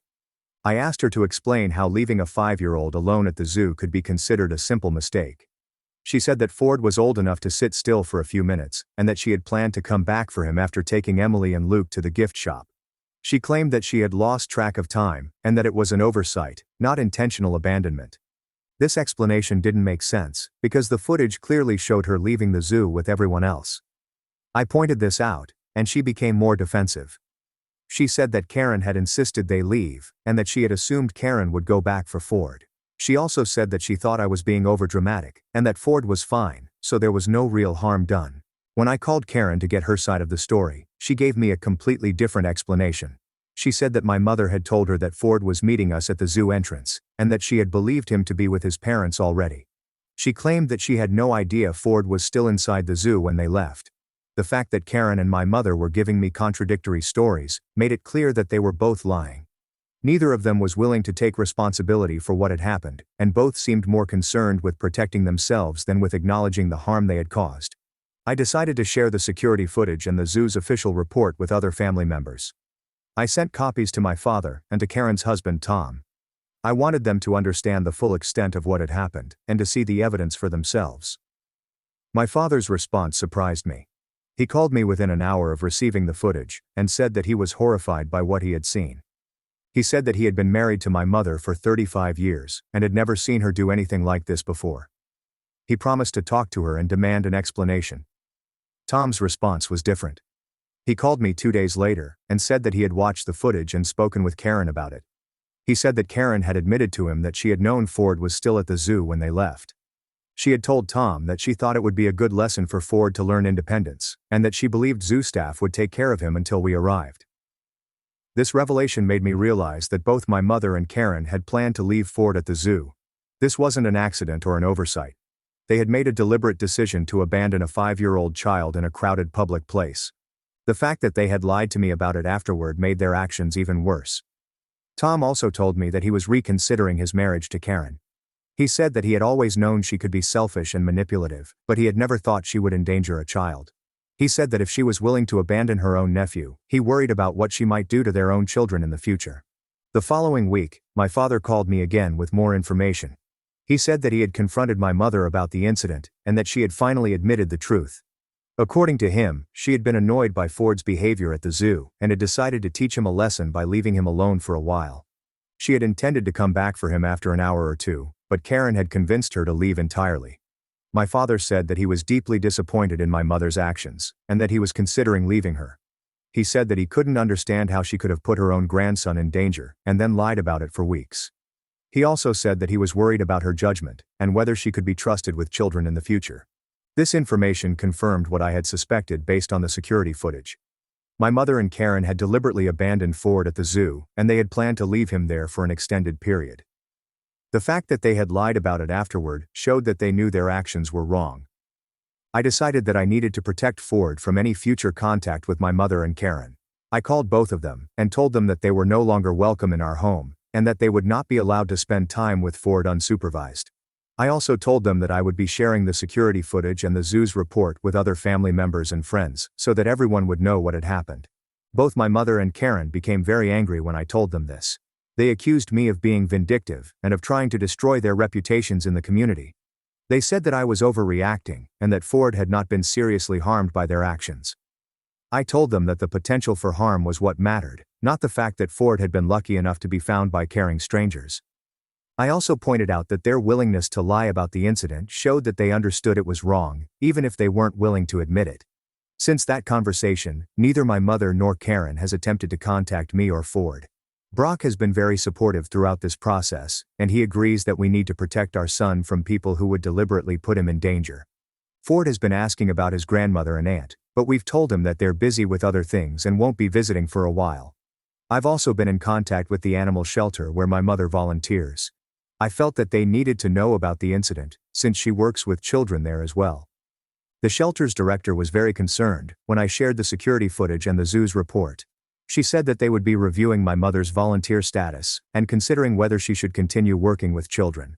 Looking back, I realized that there were warning signs that I should have noticed. My mother had always been somewhat controlling and had a tendency to prioritize her own convenience over other people's needs. Karen had always been selfish and had a history of manipulating situations to her advantage. I had assumed that they would put Ford's safety first, but I was wrong. The hardest part of this situation has been accepting that my own family members were willing to endanger my child. I keep thinking about what could have happened if Ford had wandered away from that bench, or if he had been approached by someone with bad intentions. The zoo is a large, crowded place, with many potential dangers for a young child. I'm still processing the fact that my mother and Karen not only abandoned Ford, but also lied about it for weeks. Their willingness to deceive me about such a serious matter makes me question whether I can trust them about anything else. I'm also concerned about what other incidents might have occurred that I don't know about. Brock and I are now planning to have Ford's 6th birthday party at our house, with just close friends and Brock's family. We want to make sure that he has a safe and happy celebration, without the stress of wondering whether his grandmother and aunt might put him in danger again. Update 2. It's been 6 weeks since my last update, and things have gotten even more complicated. I found out some additional information that has made me realize this situation was worse than I originally thought. About 2 weeks after my last update, I got a call from my cousin Rachel. She's my father's sister's daughter, and we've always been close. Rachel told me that she had been talking to other family members about what happened at the zoo, and she had learned some disturbing information. Rachel said that my Aunt Mary, who is my father's sister, had told her about an incident that happened 2 years ago. At that time, my mother had been babysitting Mary's daughter, Sophie, who was 4 years old. My mother had taken Sophie to a grocery store, and according to Mary, she had left Sophie alone in the car for over 30 minutes while she went shopping. Mary had only found out about this incident because Sophie had mentioned it weeks later during a conversation. When Mary confronted my mother about leaving Sophie alone in the car, my mother had claimed that she had only been gone for 5 minutes, and that Sophie was being dramatic. Mary had decided not to make a big deal about it at the time, but she had never allowed my mother to babysit Sophie again. Rachel also told me that my cousin Brian, who is Karen's age, had a similar story. About 3 years ago, Karen had been watching Brian's son, Michael, who was 6 at the time. Karen had taken Michael to a park, and according to Brian, she had left him there alone while she went to meet a friend for coffee. Michael had been found by other parents at the park, who had called Brian when they couldn't find any adults supervising the child. When Brian had confronted Karen about this incident, she had claimed that she had only stepped away for a few minutes, and that she had been able to see Michael the entire time. Brian had been upset about the situation, but Karen had convinced him that it was just a misunderstanding. However, Brian had never allowed Karen to watch Michael unsupervised again. Learning about these previous incidents made me realize that what happened to Ford wasn't an isolated occurrence. Both my mother and Karen had a pattern of leaving children unsupervised in potentially dangerous situations. The fact that they had lied about these incidents and tried to minimize their seriousness showed that they knew their behavior was wrong. I decided to call Mary and Brian directly to get more details about what had happened. Mary confirmed Rachel's story and said that she had been very upset about the incident with Sophie. She said that leaving a 4-year-old alone in a car, especially during warm weather, was incredibly dangerous. She also said that she had considered reporting the incident to Child Protective Services, but had decided against it because she didn't want to cause family drama. Brian also confirmed his story about Karen leaving Michael at the park. He said that he had been furious when he found out what had happened, but Karen had been very good at making excuses and convincing people that she hadn't done anything wrong. He said that he had always felt uncomfortable about the incident, but had tried to give Karen the benefit of the doubt. Both Mary and Brian said that they were not surprised to learn about what had happened to Ford at the zoo. They said that my mother and Karen had shown a pattern of putting their own convenience ahead of children's safety. They also said that they were glad I had decided to keep Ford away from them. This information made me realize that I needed to warn other family members who might be considering leaving their children with my mother or Karen.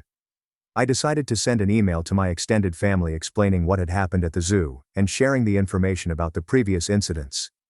The response to my email was mixed.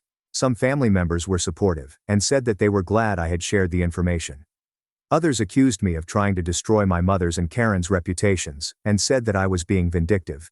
A few family members said that they didn't want to get involved in family drama and asked me not to include them in future communications about the situation. My father's response was particularly difficult. He called me after receiving the email and said that he was upset about the additional information I had shared. He said that he had been trying to work things out with my mother and that my email had made the situation more complicated. He also said that he felt like I was airing the family's dirty laundry and that some things should be kept private. I told my father that I felt other family members had a right to know about the pattern of behavior that my mother and Karen had shown. I explained that children's safety was more important than family privacy, and that I wouldn't be able to live with myself if another child was endangered because I had kept quiet about what I knew. My father said that he understood my concerns, but that he wished I had talked to him before sending the email. He said that he was still trying to decide what to do about his marriage to my mother, and that my email had put additional pressure on him to make a decision quickly. 2 days after I sent the email, I got a call from Karen's husband, Tom. He told me that he had filed for divorce, and that he was seeking primary custody of Emily and Luke.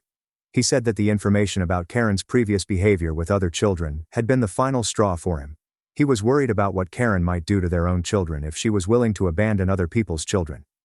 Tom also told me that he had been documenting Karen's behavior for several months because he had been concerned about her parenting.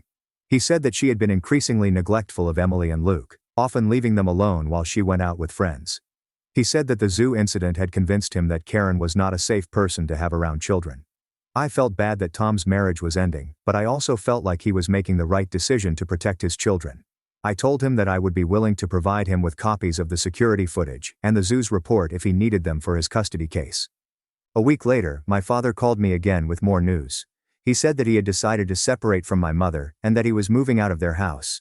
He said that he couldn't continue to be married to someone who would endanger children and then lie about it.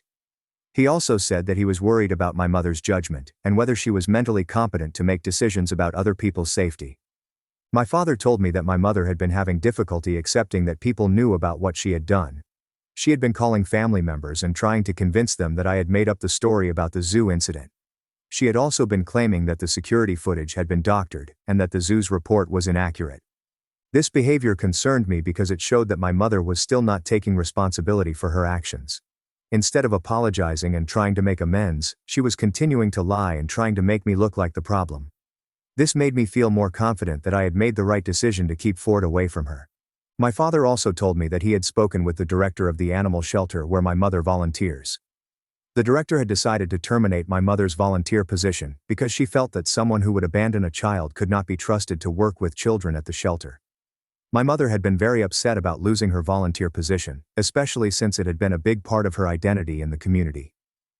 At this point, I realized that the consequences of my mother's and Karen's actions were extending far beyond just their relationship with Ford. Their willingness to endanger a child, and then lie about it, had damaged their relationships with multiple family members, and had affected their standing in the community. I also learned that Karen had been posting on social media about the situation. She had been claiming that I was a vindictive person who was trying to destroy her family because I was jealous of her success. She had also been saying that the zoo incident had been blown out of proportion, and that children get lost at public places all the time. Several friends and family members had contacted me to ask about Karen's social media posts. I had provided them with copies of the security footage and the zoo's report so that they could see what had actually happened. Most people were shocked by the evidence, and said that they couldn't believe Karen was still trying to defend her actions. The situation has been very stressful for Brock and me, but we both feel like we made the right decision to protect Ford. He has been asking fewer questions about his grandmother and aunt, and he seems to be adjusting to their absence from his life. We've been making sure to spend extra time with him and to create positive experiences that will help him feel secure and loved. Looking back, I wish I had paid more attention to the warning signs that other family members had tried to share with me. If I had known about the previous incidents with Sophie and Michael, I never would have allowed my mother and Karen to take Ford to the zoo. However, I'm glad that I now know the truth about their behavior, even though it's been painful to learn. Update 3. It's been 4 months since my last update, and I wanted to share what has happened since then. This will be my final update because I think the situation has reached its conclusion. The first major development was that Tom was awarded primary custody of Emily and Luke. The court was very concerned about the evidence showing that Karen had repeatedly left children unsupervised in dangerous situations. The judge said that Karen's pattern of behavior showed a disregard for child safety that made her unsuitable for primary custody. Tom has been very good about keeping me informed about how the children are doing. He said that Emily and Luke have been asking about Ford and wondering why they don't see him anymore. Tom has been honest with them about what happened at the zoo in an age-appropriate way. He told them that their mother made some poor choices that put Ford in danger, and that's why the families aren't spending time together anymore. Karen has been allowed supervised visitation with Emily and Luke, but she has to have a court-appointed supervisor present at all times. According to Tom, she has been angry about this arrangement, and has been trying to convince the children that their father is being unfair to her. The court supervisor has had to intervene several times when Karen has tried to badmouth Tom during visits. My father followed through on his decision to separate from my mother. He moved into a small apartment across town and filed for divorce. He told me that he had tried to work things out with my mother, but she had refused to take responsibility for what she had done. She had continued to claim that everyone was overreacting, and that she had done nothing wrong.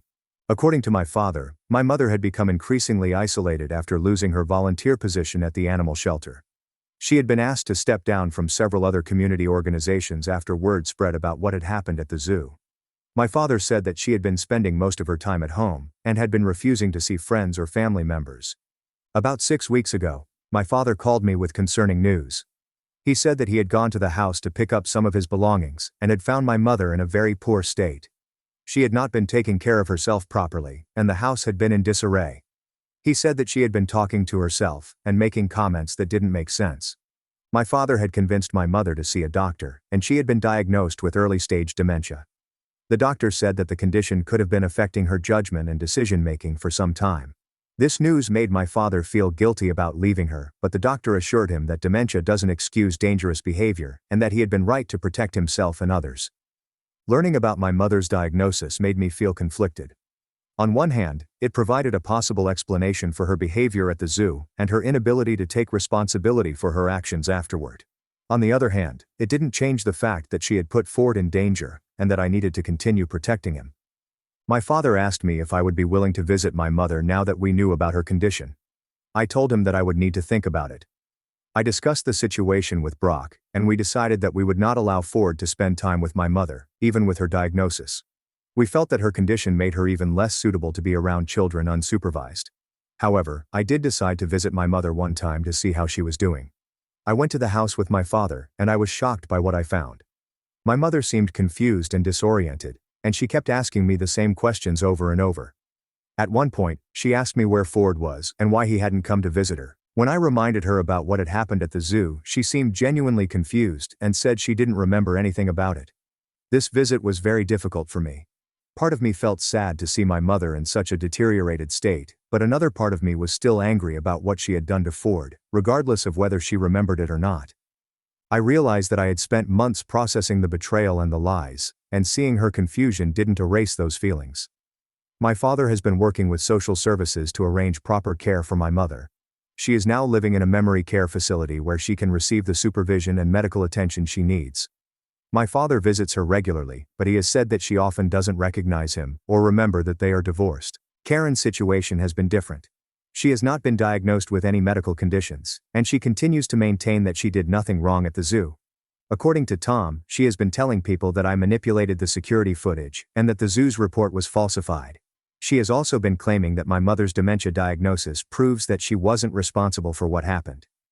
Tom has been documenting Karen's continued refusal to accept responsibility for her actions.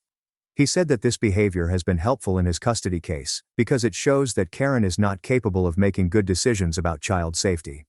The court has been very concerned about Karen's inability to acknowledge her mistakes and learn from them. About a month ago, Karen tried to contact me directly for the first time since the zoo incident. She called me and said that she wanted to apologize and rebuild our relationship. However, when I asked her to specifically acknowledge what she had done wrong at the zoo, she became defensive and said that I was being unreasonable. She said that she had already apologized and that I needed to move on. I told Karen that I had not received any genuine apology from her. I explained that a real apology would involve taking full responsibility for her actions, acknowledging the harm she had caused, and making a commitment to change her behavior. I said that her continued attempts to minimize what had happened showed that she was not truly sorry. Karen became angry and said that I was being vindictive and that I was keeping Ford away from his family out of spite.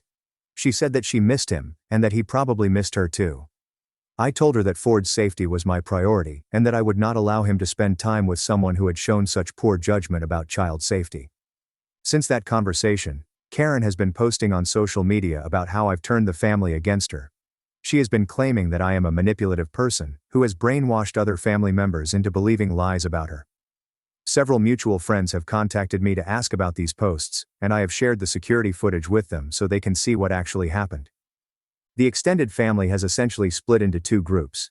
Most people have sided with me after seeing the evidence of what happened at the zoo. However, a few family members have continued to support Karen and my mother, claiming that family should stick together no matter what. These relationships have been permanently damaged, and I don't expect them to be repaired. Brock and I have been focusing on building positive relationships with the family members who have been supportive.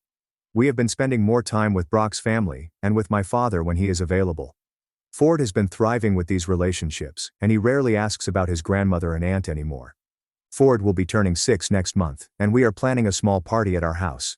We will be inviting close friends and supportive family members, but we will not be including anyone who has shown poor judgment about child safety. I want Ford to have a happy birthday celebration surrounded by people who truly care about his well-being.